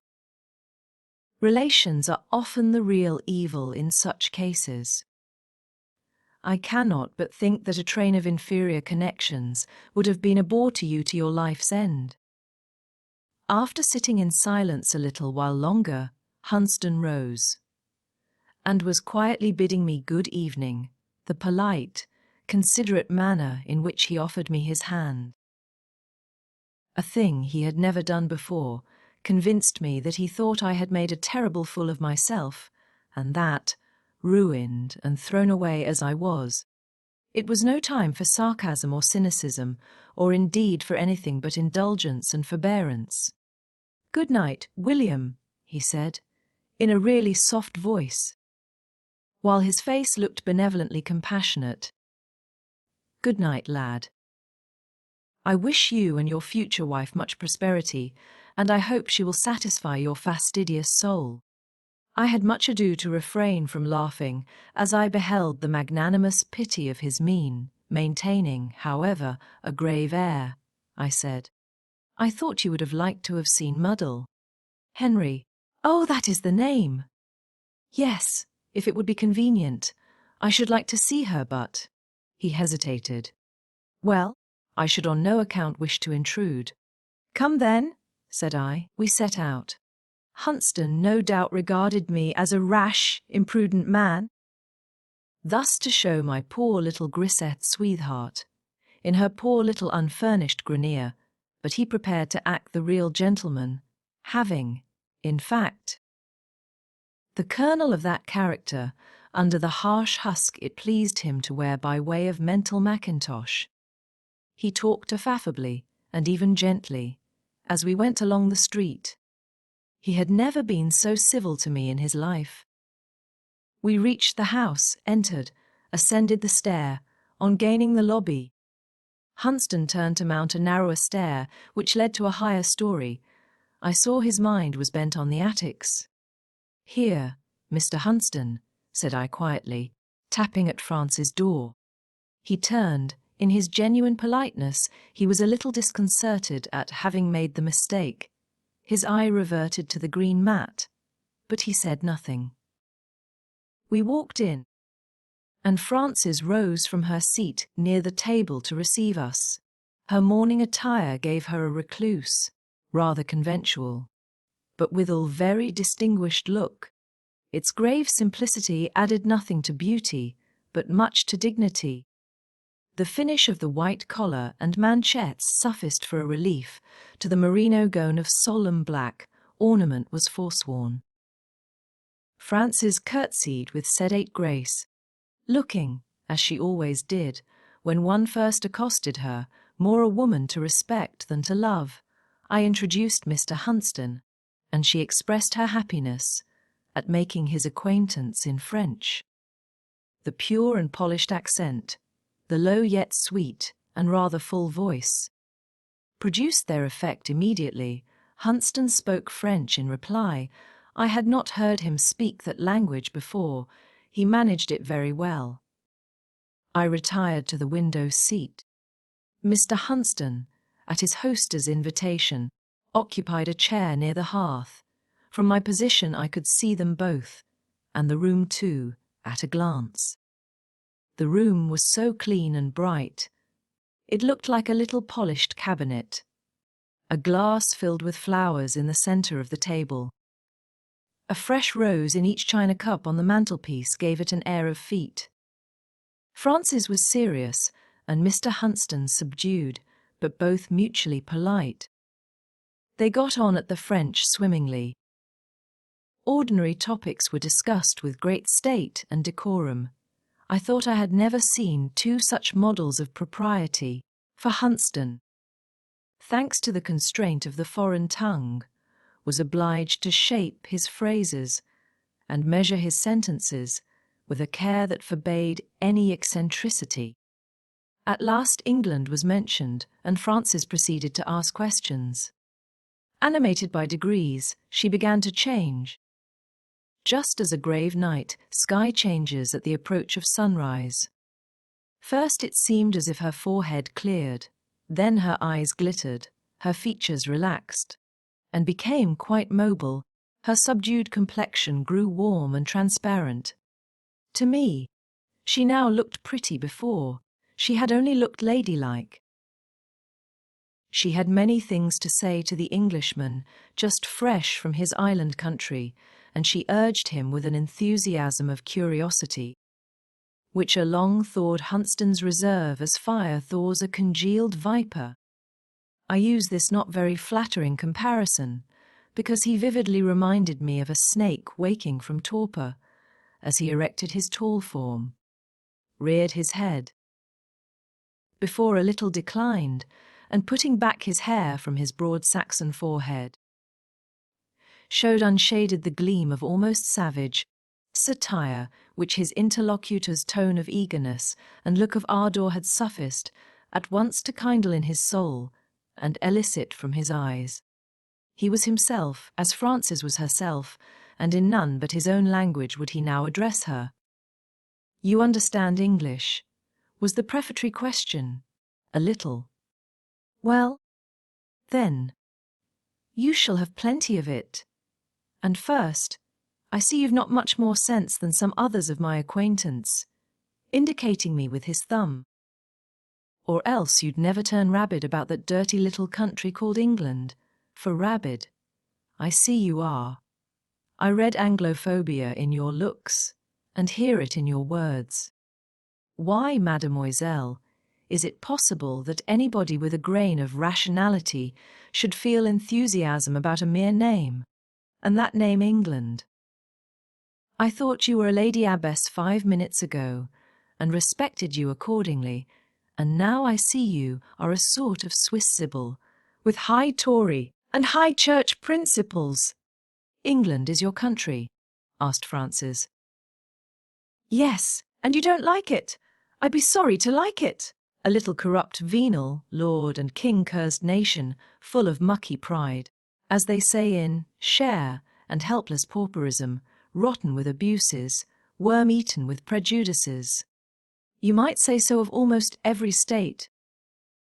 There are abuses and prejudices everywhere, and I thought fewer in England than in other countries. Come to England and see. Come to Birmingham and Manchester. Come to St. Giles in London and get a practical notion of how our system works. Examine the footprints of our august aristocracy, see how they walk in blood, crushing hearts as they go. Just put your head in at English cottage doors, get a glimpse of famine crouched torpid on black hearthstones, of disease lying bare on beds without coverlets, of infamy wantoning viciously with ignorance, though indeed luxury is her favourite paramour, and princely halls are dearer to her than thatched hovels. I was not thinking of the wretchedness and vice in England. I was thinking of the good side, of what is elevated in your character as a nation. There is no good side, none at least of which you can have any knowledge. For you cannot appreciate the efforts of industry, the achievements of enterprise, or the discoveries of science. Narrowness of education and obscurity of position quite incapacitate you from understanding these points. And as to historical and particle associations, I will not insult you, mademoiselle, by supposing that you alluded to such humbug.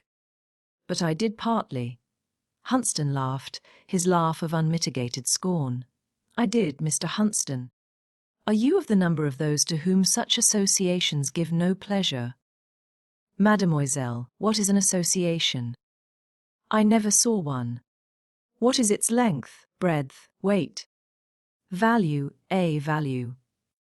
What price will it bring in the market? Your portrait to anyone who loved you would, for the sake of association, be without price. That inscrutable Hunston heard this remark, and felt it rather acutely, too. Somewhere, for he coloured. A thing not unusual with him, when hit unawares on a tender point. A sort of trouble momentarily darkened his eye, and I believe he filled up the transient pause, succeeding his antagonist's home thrust, by a wish that someone did love him, as he would like to be loved. Someone whose love he could unreservedly return. The lady pursued her temporary advantage. If your world is a world without associations, Mr. Hunston, I no longer wonder that you hate England so. I don't clearly know what paradise is, and what angels are, yet taking it to be the most glorious region I can conceive, and angels the most elevated existences, if one of them, if Abdiel the faithful himself, she was thinking of Milton, were suddenly stripped of the faculty of association, I think he would soon rush forth from the ever-during gates, leave heaven, and seek what he had lost in hell. Yes, in the very hell from which he turned with retorted scorn. Frances' tone in saying this was as marked as her language, and it was when the word hell twanged off from her lips, with a somewhat startling emphasis, that Hunston deigned to bestow one slight glance of admiration. He liked something strong, whether in man or woman. He liked whatever dared to clear conventional limits. He had never before heard a lady say, hell with that uncompromising sort of accent, and the sound pleased him from a lady's lips. He would fain have had Frances to strike the string again, but it was not in her way. The display of eccentric vigour never gave her pleasure, and it only sounded in her voice, or flashed in her countenance, when extraordinary circumstances, and those generally painful, forced it out of the depths where it burned latent. To me, once or twice, she had in intimate conversation uttered venturous thoughts in nervous language. But when the hour of such manifestation was past, I could not recall it. It came of itself, and of itself departed. Hunston's excitation she put by soon with a smile, and recurring to the theme of disputation, said, "Since England is nothing, why do the continental nations respect her so?" "I should have thought no child would have asked that question," replied Hunston, who never at any time gave information without reproving for stupidity those who asked it of him. "If you had been my pupil, as I suppose you once had the misfortune to be that of a deplorable character, not 100 miles off, I would have put you in the corner for such a confession of ignorance. Why, mademoiselle, can't you see that it is our gold which buys us French politeness, German goodwill and Swiss civility?" And he sneered diabolically. "Swiss," said Frances, catching the word civility. "Do you call my countrymen servile?" And she started up. I could not suppress a low laugh. There was ire in her glance and defiance in her attitude. "Do you abuse Switzerland to me, Mr. Hunston? Do you think I have no associations? Do you calculate that I am prepared to dwell only on what vice and degradation may be found in Alpine villages, and to leave quite out of my heart the social greatness of my countrymen and our blood-earned freedom, and the natural glories of our mountains? You're mistaken. You're mistaken. Social greatness. Call it what you will, your countrymen are sensible fellows. They make a marketable article of what to you is an abstract idea. They have, sold their social greatness and also their blood-earned freedom to be the servants of foreign kings. You never were in Switzerland." "Yes, I have been there twice." "You know nothing of it." "I do. And you say the Swiss are mercenary, as a parrot says poor Pole. Or as the Belgians here say the English are not brave, or as the French accuse them of being perfidious. There is no justice in your dictums. There is truth. I tell you, Mr. Hunston, you are a more unpractical man than I am an unpractical woman. For you don't acknowledge what really exists. You want to annihilate individual patriotism and national greatness, as an atheist would annihilate God and his own soul, by denying their existence. Where are you flying to? You are off at a tangent. I thought we were talking about the mercenary nature of the Swiss." "We were." "And if you proved to me that the Swiss are mercenary tomorrow, which you cannot do, I should love Switzerland still." "You would be mad, then, mad as a March hare, to indulge in a passion for millions of shiploads of soil, timber, snow, and ice." "Not so mad as you who love nothing." "There's a method in my madness. There's none in yours. Your method is to squeeze the sap out of creation and make manure of the refuse, by way of turning it to what you call use." "You cannot reason at all," said Hunston. "There is no logic in you." "Better to be without logic than without feeling," retorted Frances, who was now passing backwards and forwards from her cupboard to the table, intent, if not on hospitable thoughts, at least on hospitable deeds. For she was laying the cloth and putting plates, knives and forks therein. "Is that a hit at me, mademoiselle? Do you suppose I am without feeling?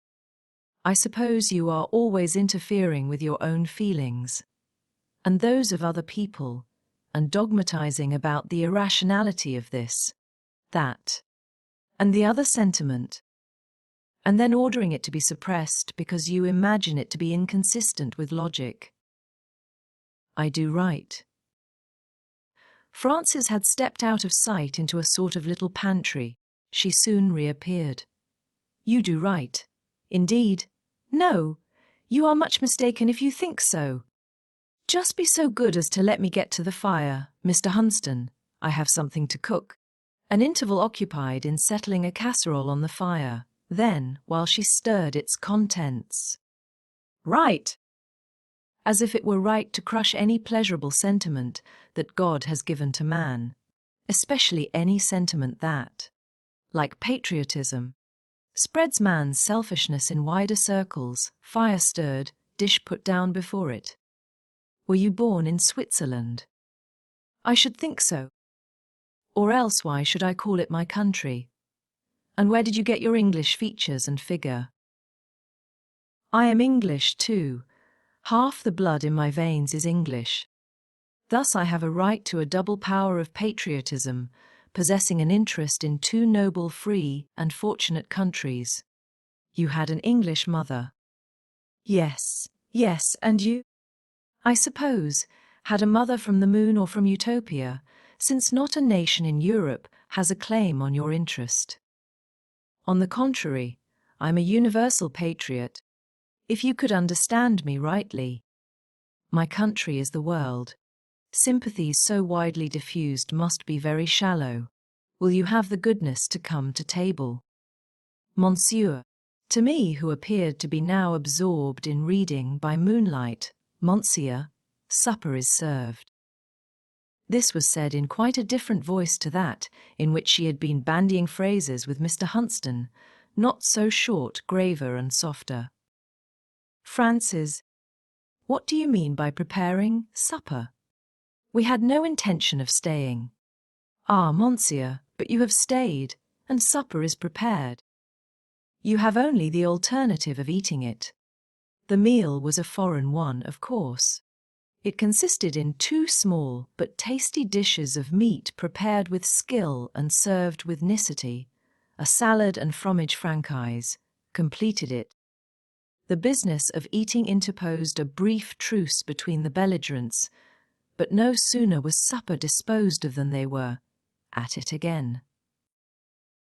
The fresh subject of dispute ran on the spirit of religious intolerance, which Mr. Hunston affirmed to exist strongly in Switzerland, notwithstanding the professed attachment of the Swiss to freedom. Here Frances had greatly the worst of it, not only because she was unskilled to argue, but because her own real opinions on the point in question happened to coincide pretty nearly with Mr. Hunston's, and she only contradicted him out of opposition. At last she gave in, confessing that she thought as he thought, but bidding him take notice that she did not consider herself beaten. No more did the French at Waterloo, said Hunston. There is no comparison between the cases, rejoined Frances. Mine was a sham fight. Sham or real, it's up with you. No. Though I have neither logic nor wealth of words, yet in a case where my opinion really differed from yours, I would adhere to it when I had not another word to say in its defense. You should be baffled by dumb determination. You speak of Waterloo. Your Wellington ought to have been conquered there, according to Napoleon, but he persevered in spite of the laws of war, and was victorious in defiance of military tactics. I would do as he did. I'll be bound for it you would. Probably you have some of the same sort of stubborn stuff in you. I should be sorry if I had not. He and Tell were brothers, and I'd scorn the Swiss, man or woman, who had none of the much enduring nature of our heroic William in his soul. If Tell was like Wellington, he was an arse. Does not arse mean bawdit? Asked Frances, turning to me. No, replied I, it means an esprit fort, and now, I continued, as I saw that fresh occasion of strife was brewing between these two, it is high time to go. Hunston rose. Goodbye, said he to Frances. I shall be off for this glorious England tomorrow, and it may be 12 months or more before I come to Brussels again. Whenever I do come, I'll seek you out. and you shall see if I don't find means to make you fiercer than a dragon. You've done pretty well this evening, but next interview you shall challenge me outright. Meantime you're doomed to become Mrs. William Crimsworth, I suppose, poor young lady. But you have a spark of spirit, cherish it, and give the professor the full benefit thereof. Are you married, Mr. Hunston? Asked Frances suddenly. No. I should have thought you might have guessed I was a Benedict by my look. Well, whenever you marry, don't take a wife out of Switzerland. For if you begin blaspheming Helvetia and cursing the cantons, above all, if you mention the word ass in the same breath with the name tell, for ass is bordered, I know, though Monsieur is pleased to translate it esprit fort, your mountain maid will some night smother her Breton Bretonant, even as your own Shakespeare's other low smothered Desdemona. I am warned, said Hunston, and so are you, lad, nodding to me. I hope yet to hear of a travesty of the Moor and his gentle lady, in which the parts shall be reversed according to the plan just sketched, you, however, being in my nightcap. Farewell, mademoiselle. He bowed on her hand, absolutely like Sir Charles Grandison on that of Harriet Byron, adding, Death from such fingers would not be without charms.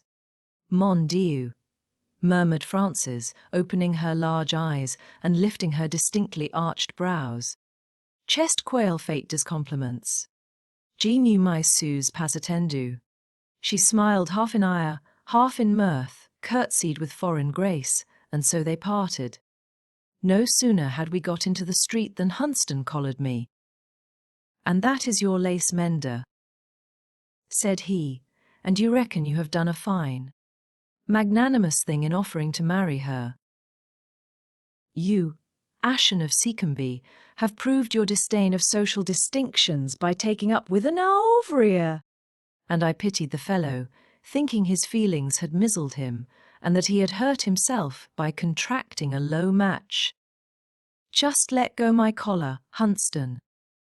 On the contrary, he swayed me to and fro, so I grappled him round the waist. It was dark, the street lonely and lampless. We had then a tug for it, and after we had both rolled on the pavement and with difficulty picked ourselves up, we agreed to walk on more soberly. Yes, that's my lace mender, said I. And she is to be mine for life, God willing. God is not willing, you can't suppose it. What business have you to be suited so well with a partner? And she treats you with a sort of respect, too, and says, Monsieur, and modulates her tone in addressing you, Actually, as if you were something superior. She could not evince more deference to such a one as I, were she favoured by fortune to the supreme extent of being my choice instead of yours. Hunston, you're a puppy. But you've only seen the title page of my happiness. You don't know the tale that follows. You cannot conceive the interest and sweet variety and thrilling excitement of the narrative. Hunston, speaking low and deep, for we had now entered a busier street, desired me to hold my peace, threatening to do something dreadful if I stimulated his wrath further by boasting. I laughed till my sides ached.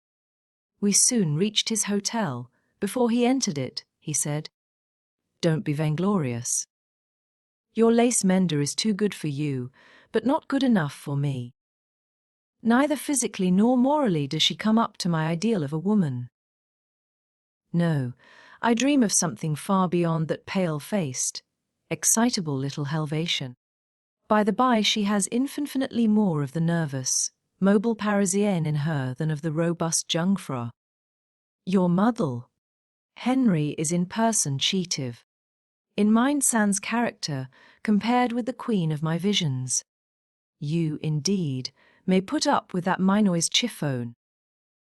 But when I marry, I must have straighter and more harmonious features, to say nothing of a nobler and better developed shape than that perverse, ill-thriven child can boast. Bribe a seraph to fetch you a coal of fire from heaven, if you will, said I, and with it kindle life in the tallest, fattest, most boneless, fullest blooded of Rubens' painted women, leave me only my alpine peri, and I'll not envy you. With a simultaneous movement, each turned his back on the other. Neither said, God bless you, yet on the morrow the sea was to roll between us. Chapter 25. In 2 months more Frances had fulfilled the time of mourning for her aunt. One January morning, the first of the New Year holidays, I went in a fiacre, accompanied only by M. van der Newton, to the Rue Notre Dame Aix Neiges, and having alighted alone and walked upstairs, I found Frances apparently waiting for me, dressed in a style scarcely appropriate to that cold, bright, frosty day. Never till now had I seen her attired in any other than black or sad-coloured stuff, and there she stood by the window, clad all in white, and white of a most diaphanous texture. Her array was very simple, to be sure, but it looked imposing and festal because it was so clear, full, and floating. A veil shadowed her head and hung below her knee. A little wreath of pink flowers fastened it to her thickly tressed Grecian plait, and thence it fell softly on each side of her face. Singular to state, she was, or had been crying, when I asked her if she were ready. She said yes, monsieur, with something very like a checked sob, and when I took a shawl, which lay on the table, and folded it round her, not only did tear after tear course unbidden down her cheek, but she shook to my ministration like a reed. I said I was sorry to see her in such low spirits, and requested to be allowed an insight into the origin thereof. She only said it was impossible to help it, and then voluntarily, though hurriedly, putting her hand into mine, accompanied me out of the room, and ran downstairs with a quick, uncertain step, like one who was eager to get some formidable piece of business over. I put her into the fiacre. M. van der Newton received her and seated her beside himself. We drove all together to the Protestant chapel, went through a certain service in the common prayer book, and she and I came out married. M. van der Newton had given the bride away. We took no bridal trip, our modesty screened by the peaceful obscurity of our station, and the pleasant isolation of our circumstances did not exact that additional precaution. We repaired at once to a small house I had taken in the Faubourg nearest to that part of the city where the scene of our avocations lay. 3 or 4 hours after the wedding ceremony, Frances, divested of her bridal snow, and attired in a pretty lilac gown of warmer materials, a piquant black silk apron, and a lace collar with some finishing decoration of lilac ribbon, was kneeling on the carpet of a neatly furnished, though not spacious parlour, arranging on the shelves of a chiffonier some books, which I handed to her from the table. It was snowing fast out of doors. The afternoon had turned out wild and cold. The leaden sky seemed full of drifts, and the street was already ankle-deep in the white downfall. Our fire burned bright. Our new habitation looked brilliantly clean and fresh. The furniture was all arranged, and there were but some articles of glass, china, books, etc., to put in order. Frances found in this business occupation till tea time, and then, after I had distinctly instructed her how to make a cup of tea in rational English style, and after she had got over the dismay occasioned by seeing such an extravagant amount of material put into the pot, she administered to me a proper British repast, at which there wanted neither candles nor urn, firelight nor comfort. Our week's holiday glided by, and we redressed ourselves to labor. Both my wife and I began in good earnest with the notion that we were working people, destined to earn our bread by exertion, and that of the most assiduous kind. Our days were thoroughly occupied. We used to part every morning at 8 o'clock and not meet again till 5 p.m. But into what sweet rest did the turmoil of each busy day decline? Looking down the vista of memory, I see the evenings passed in that little parlor like a long string of rubies circling the dusky brow of the past. Unvaried were they as each cut gem, and like each gem brilliant and burning. A year and a half passed. One morning it was a feat, and we had the day to ourselves. Frances said to me, with a suddenness peculiar to her, when she had been thinking long on a subject, and at last, having come to a conclusion, wished to test its soundness by the touchstone of my judgment. "I don't work enough."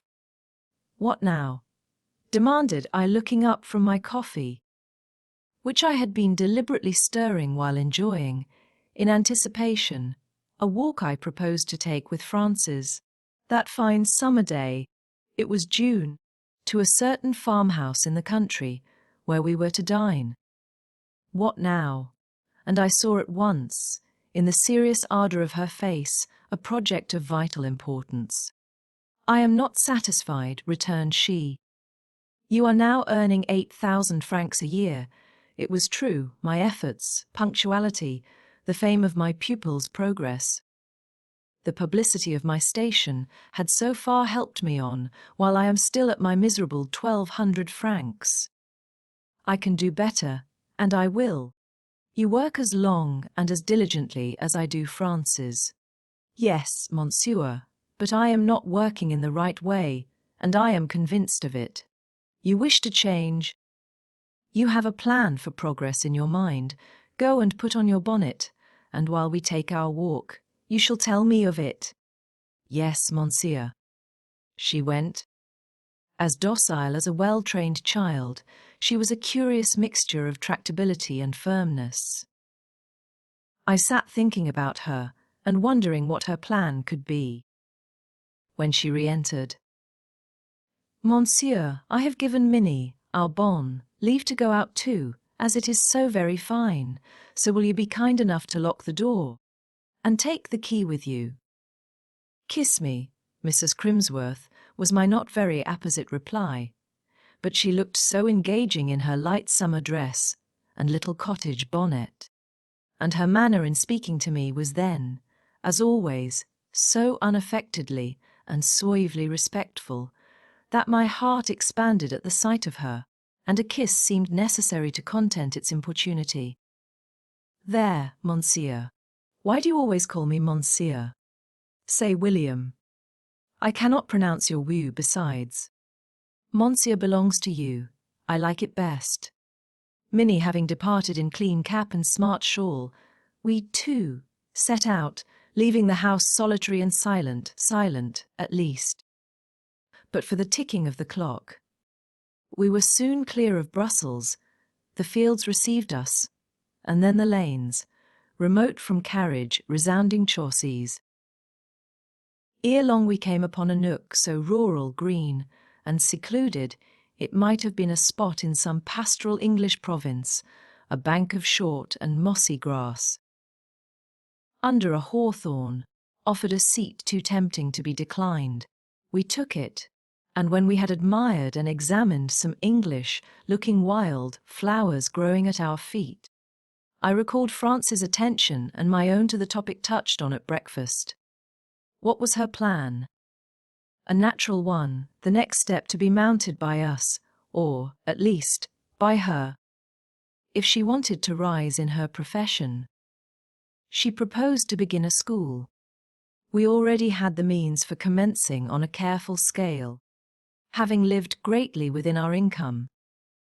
We possessed, too, by this time an extensive and eligible connection, in the sense advantageous to our business, for though our circle of visiting acquaintance continued as limited as ever. We were now widely known in schools and families as teachers. When Frances had developed her plan, she intimated, in some closing sentences, her hopes for the future. If we only had good health and tolerable success, we might, she was sure, in time realize an independency, and that, perhaps, before we were too old to enjoy it, then both she and I would rest. And what was to hinder us from going to live in England? England was still her promised land. I put no obstacle in her way, raised no objection. I knew she was not one who could live quiescent and inactive, or even comparatively inactive.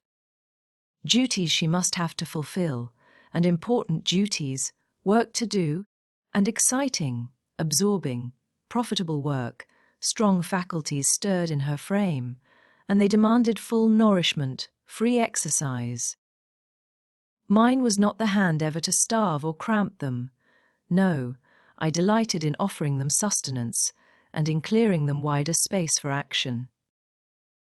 You have conceived a plan. Frances, said I, and a good plan. Execute it. You have my free consent, and wherever and whenever my assistance is wanted, ask and you shall have. Frances' eyes thanked me almost with tears. Just a sparkle or two soon brushed away. She possessed herself of my hand too, and held it for some time very close clasped in both her own. But she said no more than thank you, monsieur. We passed a divine day, and came home late, lighted by a full summer moon. 10 years rushed now upon me with dusty, vibrating, unresting wings, years of bustle, action, unslacked endeavor.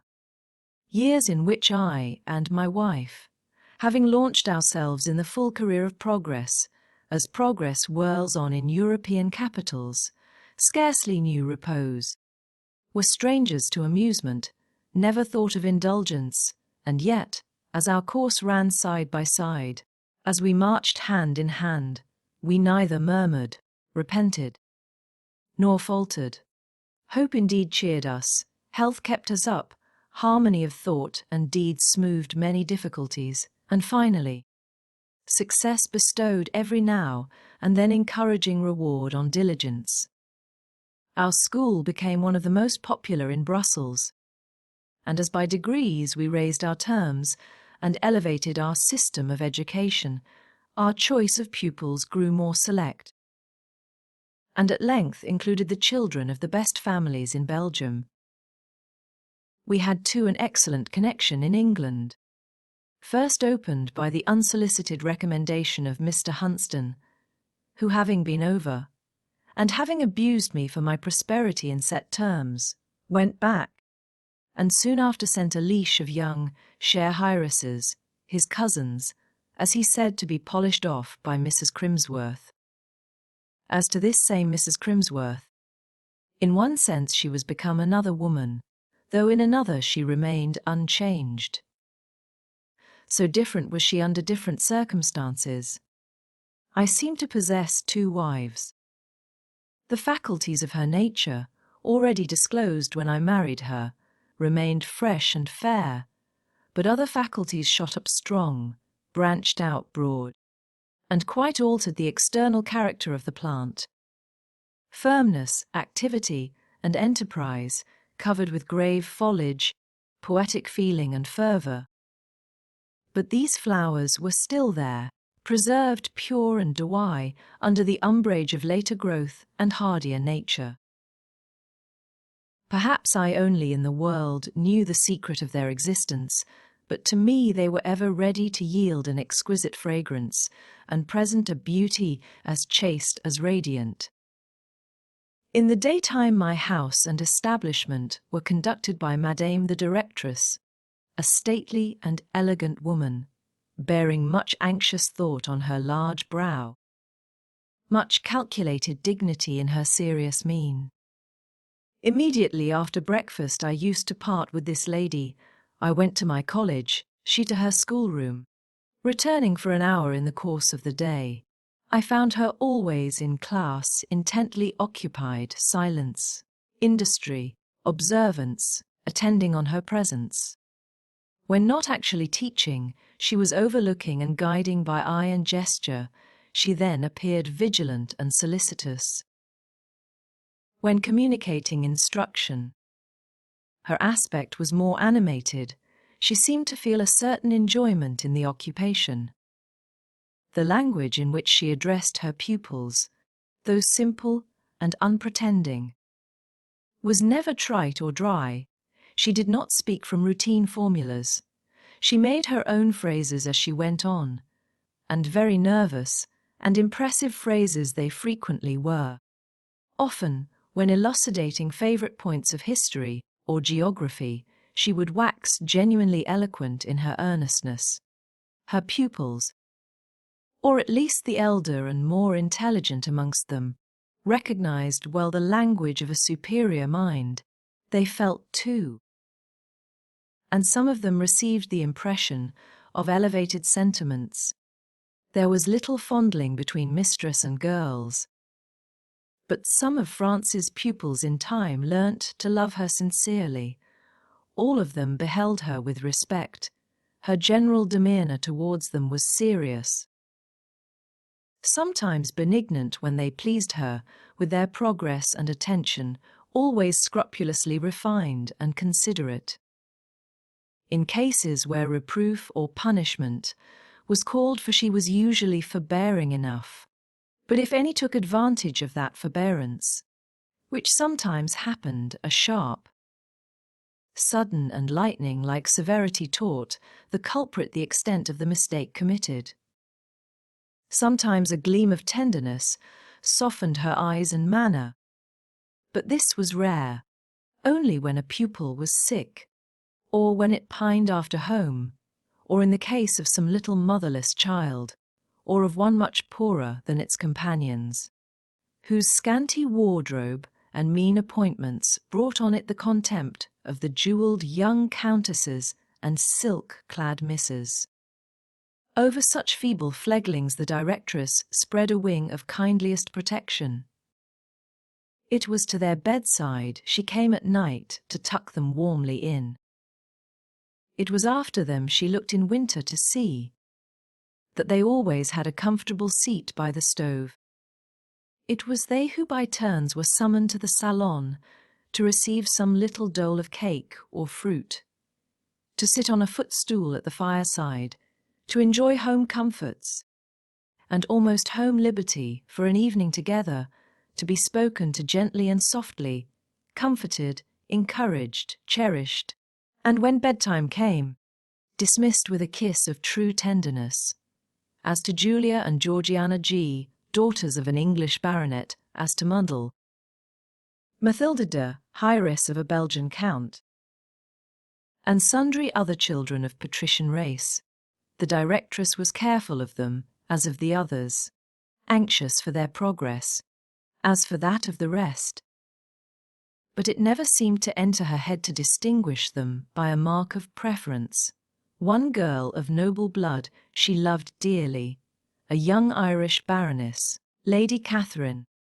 But it was for her enthusiastic heart and clever head, for her generosity and her genius. The title and rank went for nothing. My afternoons were spent also in college, with the exception of an hour that my wife daily exacted of me for her establishment, and with which she would not dispense.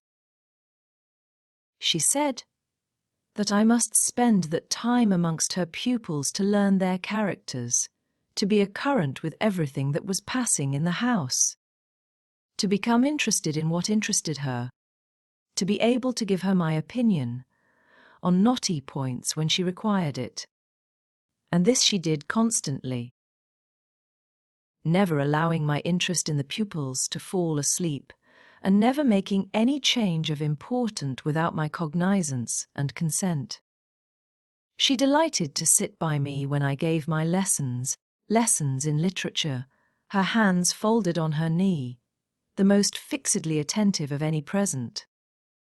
She rarely addressed me in class, When she did it was with an air of marked deference. It was her pleasure, her joy to make me still the master in all things. At 6:00 p.m., my daily labours ceased. I then came home, for my home was my heaven, ever at that hour, as I entered our private sitting room. The lady directress vanished from before my eyes, and Frances Henry, my own little lace mender, was magically restored to my arms. Much disappointed she would have been, if her master had not been as constant to the tryst as herself, and if his truthful kiss had not been prompt to answer her soft, "Bon soir, monsieur."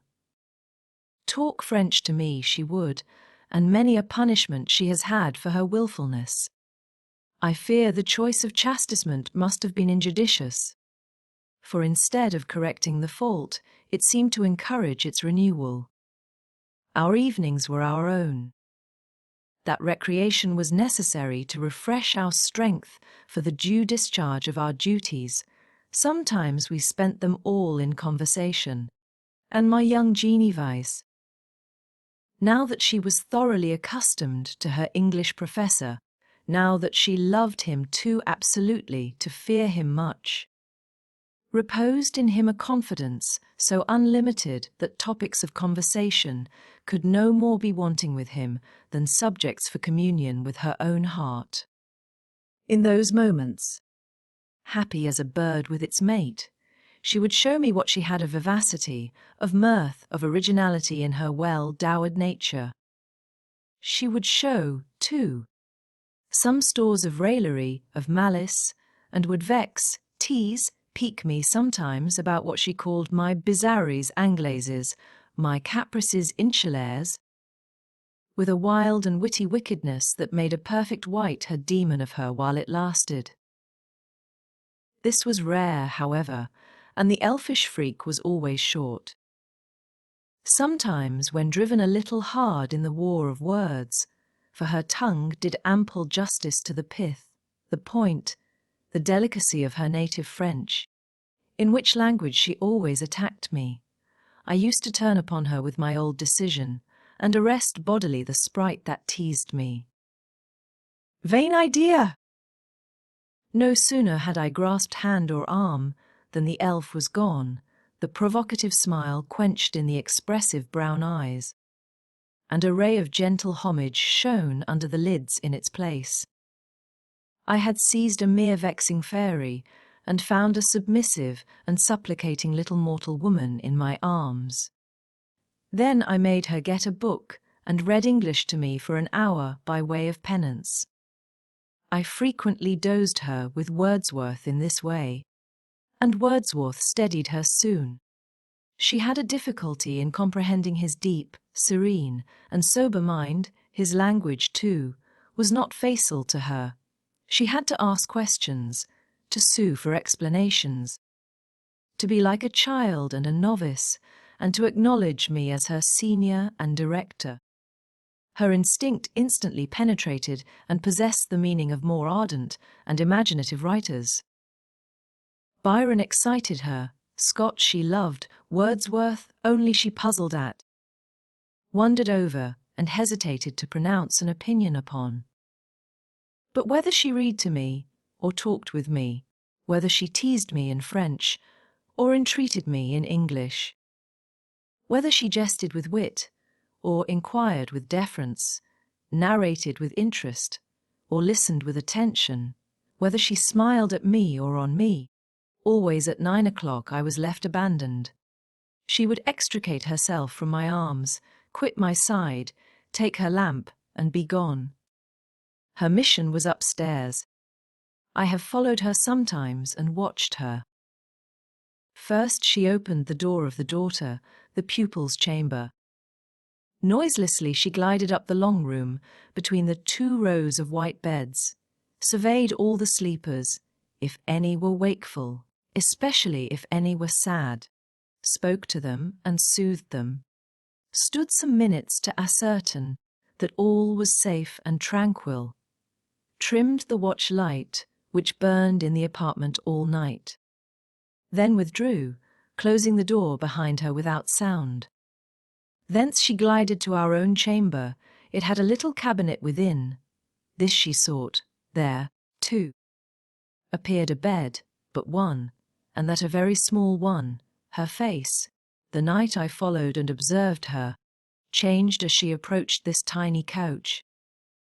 From grave it warmed to earnest. She shaded with one hand the lamp she held in the other. She bent above the pillow and hung over a child asleep. Its slumber, that evening at least, and usually, I believe, was sound and calm. No tear wet its dark eyelashes, no fever heated its round cheek. No ill dream discomposed its budding features. Frances gazed. She did not smile, and yet the deepest delight flushed her face, feeling pleasurable, powerful, worked in her whole frame, which still was motionless. I saw indeed her heart heave, her lips were a little apart, her breathing grew somewhat hurried. The child smiled, then at last the mother smiled too, and said in low soliloquy, "God bless my little son." She stooped closer over him, breathed the softest of kisses on his brow, covered his minute hand with hers, and at last started up and came away. I regained the parlour before her. Entering it 2 minutes later, she said quietly as she put down her extinguished lamp, "Victor rests well. He smiled in his sleep. He has your smile, Monsieur." The said Victor was of course her own boy, born in the 3rd year of our marriage. His Christian name had been given him in honor of M. van de Newton, who continued always our trusty and well-beloved friend.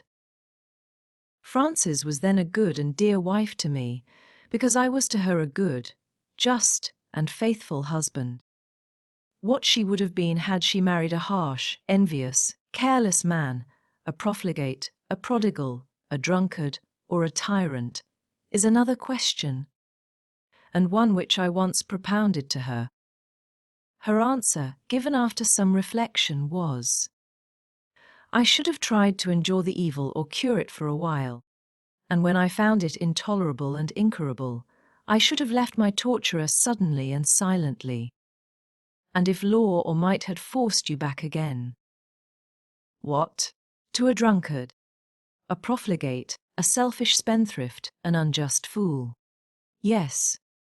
I would have gone back, again assured myself whether or not his vice and my misery were capable of remedy, and if not, have left him again. And if again forced to return and compelled to abide, I don't know, she said hastily. Why do you ask me, Monsieur? I would have an answer, because I saw a strange kind of spirit in her eye, whose voice I determined to waken. Monsieur, if a wife's nature loathes that of the man she is wedded to, marriage must be slavery. Against slavery all right thinkers revolt. And though torture be the price of resistance, torture must be dared. Though the only road to freedom lie through the gates of death, those gates must be passed. For freedom is indispensable. Then, Monsieur, I would resist as far as my strength permitted. When that strength failed, I should be sure of a refuge. Death would certainly screen me both from bad laws and their consequences. Voluntary death, Frances. No, Monsieur. I'd have courage to live out every throe of anguish fate assigned me, and principle to contend for justice, and liberty to the last. I see you would have made no patient Grizzle. And now, supposing fate had merely assigned you the lot of an old maid, what then? How would you have liked celibacy? Not much, certainly. An old maid's life must doubtless be void and vapid, her heart strained and empty. Had I been an old maid, I should have spent existence in efforts to fill the void and ease the aching. I should have probably failed, and died weary and disappointed, despised and of no account, like other single women. But I'm not an old maid, she added quickly. I should have been, though, but for my master. I should never have suited any man but Professor Crimsworth. No other gentleman, French, English, or Belgian, would have thought me amiable or handsome. And I doubt whether I should have cared for the approbation of many others, if I could have obtained it. Now, I have been Professor Crimsworth's wife 8 years, and what is he in my eyes? Is he honourable, beloved? She stopped, her voice was cut off, her eyes suddenly suffused. She and I were standing side by side. She threw her arms round me and strained me to her heart with passionate earnestness. The energy of her whole being glowed in her dark and then dilated eye, and crimsoned her animated cheek. Her look and movement were like inspiration. In one there was such a flash, in the other such a power. Half an hour afterwards, when she had become calm, I asked where all that wild vigour was gone which had transformed her air, while and made her glance so thrilling and ardent, her action so rapid and strong. She looked down, smiling softly and passively. "I cannot tell where it is gone, Monsieur," said she, "but I know that, whenever it is wanted, it will come back again. Behold us now at the close of the 10 years, and we have realized an independency. The rapidity with which we attained this end had its origin in 3 reasons. Firstly, we worked so hard for it. Secondly, we had no encumbrances to delay success. Thirdly, as soon as we had capital to invest, 2 well-skilled counsellors, one in Belgium, one in England, viz. Van den Uyten and Hunston, gave us each a word of advice as to the sort of investment to be chosen. The suggestion made was judicious, and, being promptly acted on, the result proved gainful. I need not say how gainful. I communicated details to Messrs. Van den Uyten and Hunston. Nobody else can be interested in hearing them. Accounts being wound up, and our professional connection disposed of, we both agreed that, as Mammon was not our master, nor his service that in which we desired to spend our lives, as our desires were temperate, and our habits unostentatious, we had now abundance to live on, abundance to leave our boy, and should besides always have a balance on hand, which, properly managed by right sympath and unselfish activity, might help philanthropy in her enterprises, and put solace into the hand of charity. To England we now resolved to take wing. We arrived there safely. Frances realized the dream of her lifetime. We spent a whole summer and autumn in travelling from end to end of the British Islands, and afterwards passed a winter in London. Then we thought it high time to fix our residence. My heart yearned towards my native county of Shire, and it is in Shire I now live. It is in the library of my own home I am now writing. That home lies amid a sequestered and rather hilly region, 30 miles removed from Aix. A region whose verdure the smoke of mills has not yet sullied, whose waters still run pure, whose swells of moorland preserve in some ferny glens that lie between them the very primal wildness of nature, her moss, her bracken, her blue bells, her scents of reed and heather, her free and fresh breezes. My house is a picturesque and not too spacious dwelling, with low and long windows, a trellised and leaf-veiled porch over the front door, just now, on this summer evening, looking like an arch of roses and ivy. The garden is chiefly laid out in lawn, formed of the sod of the hills, with herbage short and soft as moss, full of its own peculiar flowers, tiny and star-like, embedded in the minute embroidery of their foliage. At the bottom of the sloping garden there is a wicket, which opens upon a lane as green as the lawn, very long, shady, and little frequented. On the turf of this lane generally appear the first daisies of spring, whence its name, Daisy Lane.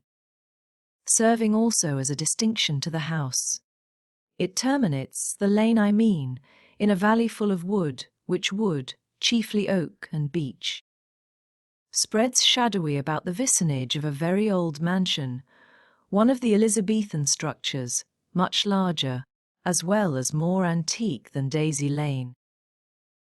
The property and residence of an individual familiar both to me and to the reader. Yes, in Hunston Wood, for so are those glades and that grey building, with many gables and more chimneys, named, abides York Hunsdon, still unmarried, never, I suppose, having yet found his ideal. Though I know at least a score of young ladies within a circuit of 40 miles, who would be willing to assist him in the search. The estate fell to him by the death of his father, 5 years since. He has given up trade, after having made by it sufficient to pay off some encumbrances by which the family heritage was burdened. I say he abides here, but I do not think he is resident above 5 months out of the 12. He wanders from land to land and spends some part of each winter in town. He frequently brings visitors with him when he comes to Shire, and these visitors are often foreigners. Sometimes he has a German metaphysician, sometimes a French savant. He had once a dissatisfied and savage-looking Italian, who neither sang nor played, and of whom Francis affirmed that he had tut l'air d'un conspirateur. What English guests Hunsdon invites are all either men of Birmingham or Manchester, hard men, seemingly knit up in one thought, whose talk is of free trade. The foreign visitors, too, are politicians. They take a wider theme, European progress, the spread of liberal sentiments over the continent. On their mental tablets, the names of Russia, Austria, and the Pope are inscribed in red ink. I have heard some of them talk vigorous sense. Yeah, I have been present at polyglot discussions in the old, oak-lined dining room at Hunsdon Wood, where a singular insight was given of the sentiments entertained by resolute minds respecting old northern despotisms and old southern superstitions. Also, I have heard much twaddle, announced chiefly in French and Dutch, but let that pass. Hunsdon himself tolerated the drivelling theorists. With the practical men he seemed league hand and heart.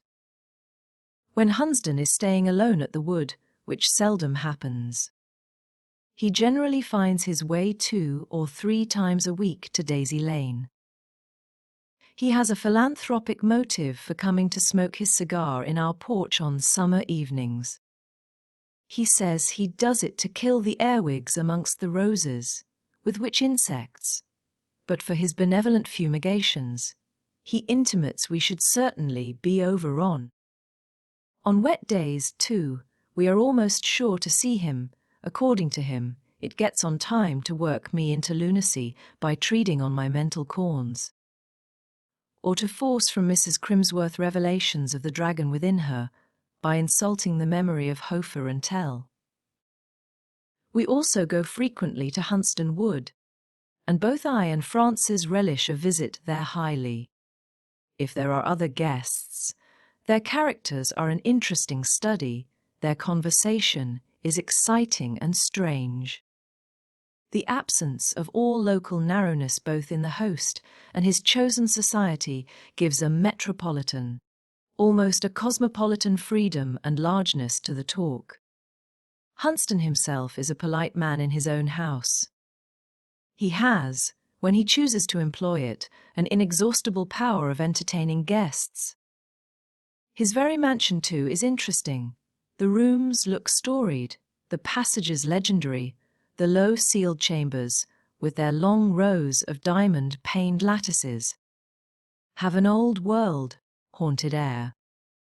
In his travels he has collected stores of articles of virtu, which are well and tastefully disposed in his panelled or tapestried rooms.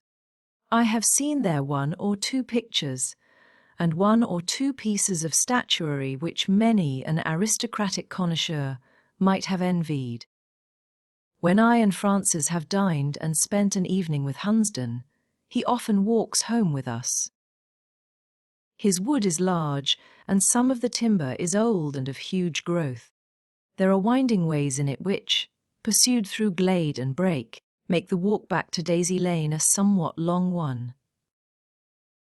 Many a time, when we have had the benefit of a full moon, and when the night has been mild and balmy, when, moreover, a certain nightingale has been singing, and a certain stream, hid in alders, has lent the song a soft accompaniment, the remote church bell of the one hamlet in a district of 10 miles has told midnight ere the lord of the wood left us at our porch. Free-flowing was his talk at such hours, and far more quiet and gentle than in the daytime and before numbers. He would then forget politics and discussion, and would dwell on the pastimes of his house, on his family history, on himself and his own feelings, subjects each and all invested with a peculiar zest, for they were each and all unique. One glorious night in June, after I had been taunting him about his ideal bride, and asking him when she would come and graft her foreign beauty on the old Hunsdon oak, he answered suddenly, "You call her ideal, but see, here is her shadow, and there cannot be a shadow without a substance." He had led us from the depth of the winding way into a glade from whence the beeches withdrew, leaving it open to the sky. An unclouded moon poured her light into this glade, and Hunsdon held out under her beam an ivory miniature. Frances, with eagerness, examined it first. Then she gave it to me, still, however, pushing her little face close to mine, and seeking in my eyes what I thought of the portrait. I thought it represented a very handsome and very individual-looking female face, with, as he had once said, straight and harmonious features. It was dark.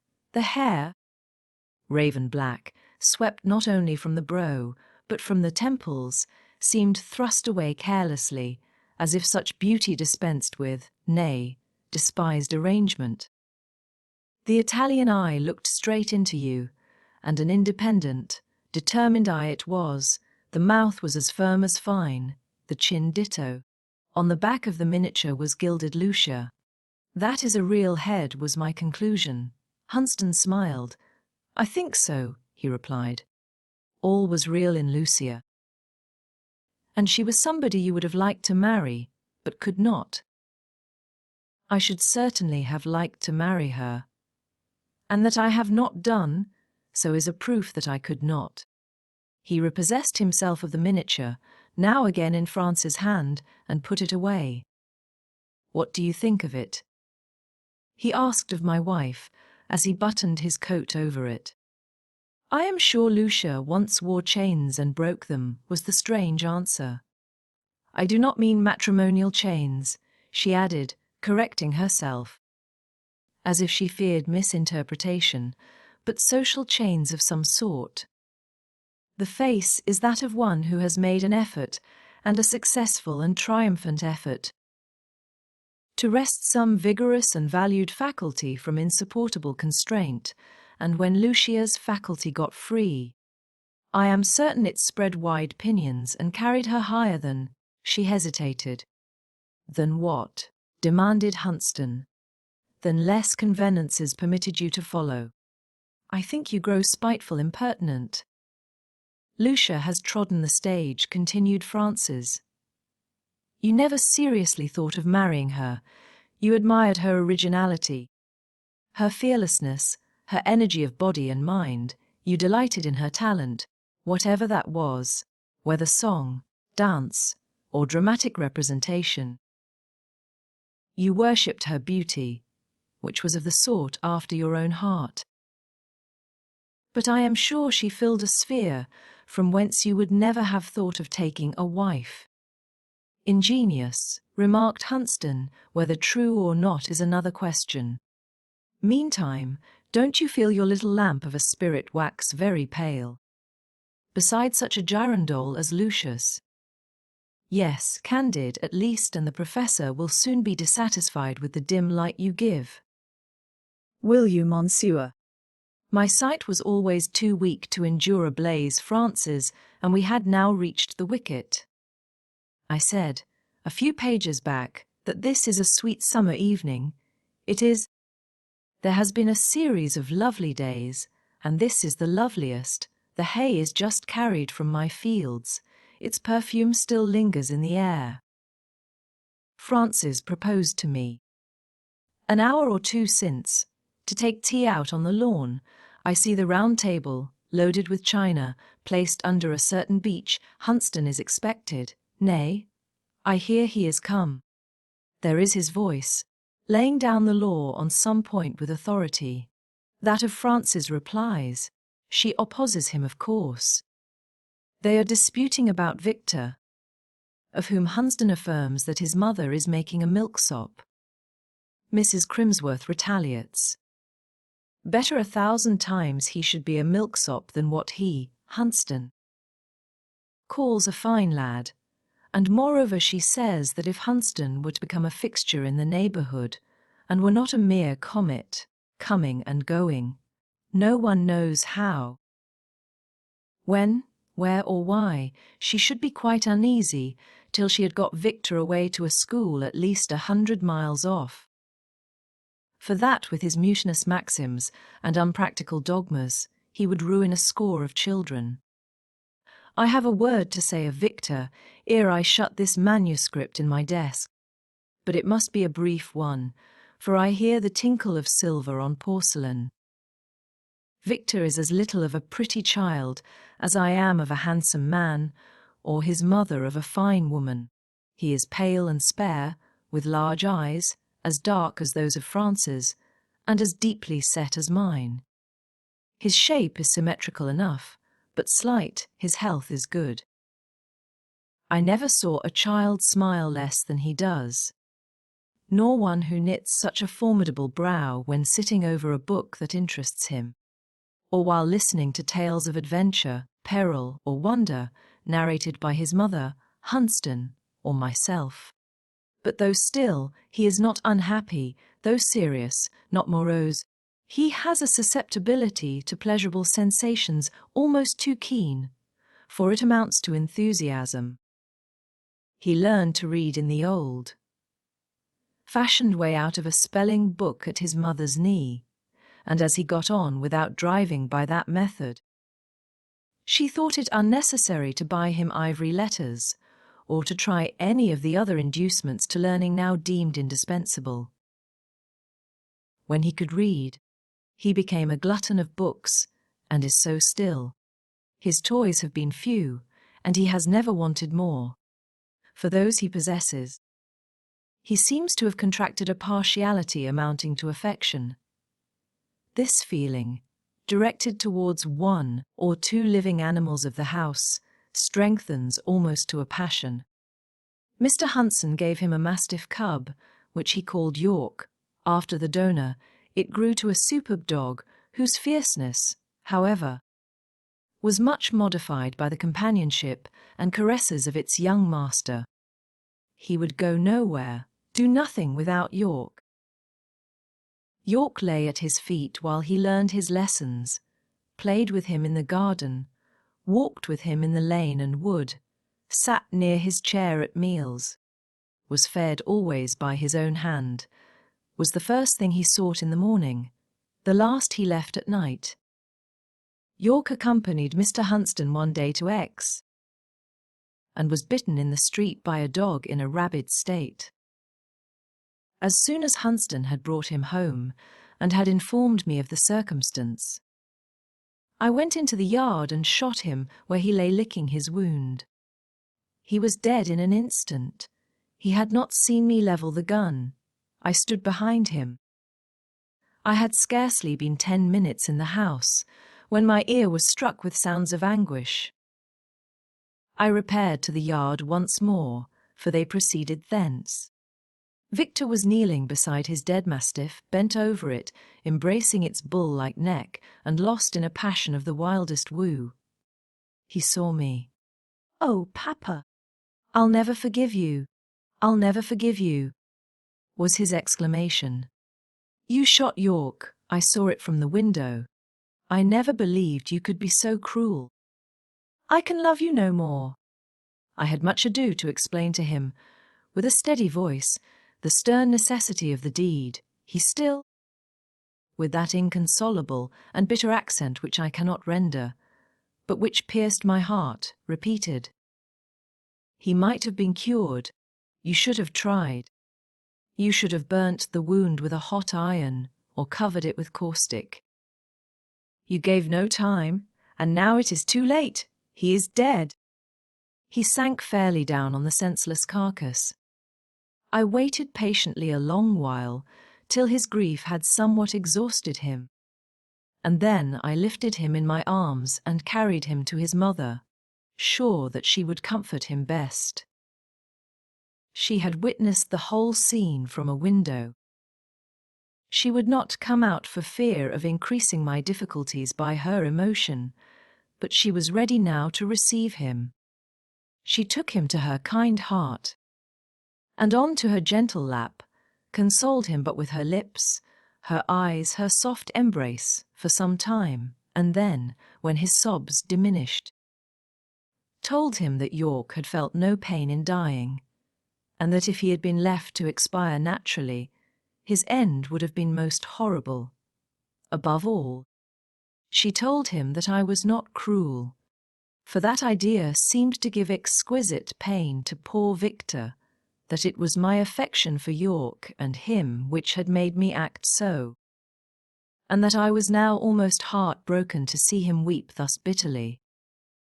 Victor would have been no true son of his father, had these considerations, these reasons, breathed in so low, so sweet a tone, married to caresses so benign, so tender, to looks so inspired with pitying sympathy, produced no effect on him. They did produce an effect. He grew calmer, rested his face on her shoulder, and lay still in her arms. Looking up, shortly, he asked his mother to tell him over again what she had said about York having suffered no pain, and my not being cruel, the balmy words being repeated. He again pillowed his cheek on her breast, and was again tranquil. Some hours after, he came to me in my library, asked if I forgave him, and desired to be reconciled.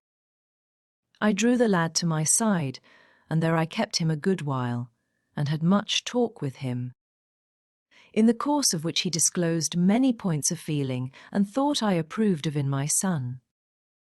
I found, it is true, few elements of the good fellow or the fine fellow in him, scant sparkles of the spirit which loves to flash over the wine cup, or which kindles the passions to a destroying fire, but I saw in the soil of his heart healthy and swelling germs of compassion, affection, fidelity. I discovered in the garden of his intellect a growth of wholesome principles, reason, justice, moral courage, promised, if not blighted, a fertile bearing. So I bestowed on his large forehead, and on his cheek, still pale with tears, a proud and contented kiss, and sent him away comforted. Yet I saw him the next day, laid on the mound under which York had been buried, his face covered with his hands. He was melancholy for some weeks, and more than a year elapsed before he would listen to any proposal of having another dog. Victor learns fast. He must soon go to Eton, where, I suspect, his first year or two will be utter wretchedness. To leave me, his mother and his home, will give his heart an agonized wrench. Then, the fagging will not suit him, but emulation, thirst after knowledge, the glory of success, will steer and reward him in time. Meantime, I feel in myself a strong repugnance to fix the hour which will uproot my sole olive branch, and transplant it far from me. And, when I speak to Frances on the subject, I am heard with a kind of patient pain, as though I alluded to some fearful operation at which her nature shudders, but from which her fortitude will not permit her to recoil. The step must, however, be taken, and it shall be, for, though Frances will not make a milksop of her son, she will accustom him to a style of treatment, a forbearance, a congenial tenderness he will meet with from none else. She sees, as I also see, a something in Victor's temper, a kind of electrical ardour and power, which emits, now and then, ominous sparks. Hunsden calls it his spirit, and says it should not be curbed. I call it the leaven of the offending Adam, and consider that it should be, if not whipped out of him, at least soundly disciplined, and that he will be cheap of any amount of either bodily or mental suffering which will ground him radically in the art of self-control. Frances gives this something in her son's marked character no name. But when it appears in the grinding of his teeth, in the glittering of his eye, in the fierce revolt of feeling against disappointment, mischance, sudden sorrow, or supposed injustice, she folds him to her breast, or takes him to walk with her alone in the wood. Then she reasons with him like any philosopher, and to reason Victor is ever accessible. Then she looks at him with eyes of love, and by love Victor can be infallibly subjugated, but will reason or love be the weapons with which in future the world will meet his violence? Oh, no. For that flash in his black eye, for that cloud on his bony brow, for that compression of his statuesque lips, the lad will some day get blows instead of blandishments, kicks instead of kisses. Then for the fit of mute fury, which will sicken his body and madden his soul, then for the ordeal of merited and salutary suffering, out of which he will come, I trust, a wiser and a better man. I see him now. He stands by Hunsden, who is seated on the lawn under the beech. Hunsden's hand rests on the boy's collar, and he is instilling God knows what principles into his ear. Victor looks well just now, for he listens with a sort of smiling interest. He never looks so like his mother as when he smiles. Pity the sunshine breaks out so rarely. Victor has a preference for Hunsden, full as strong as I deem desirable, being considerably more potent, decided, and indiscriminating than any I ever entertained for that personage myself.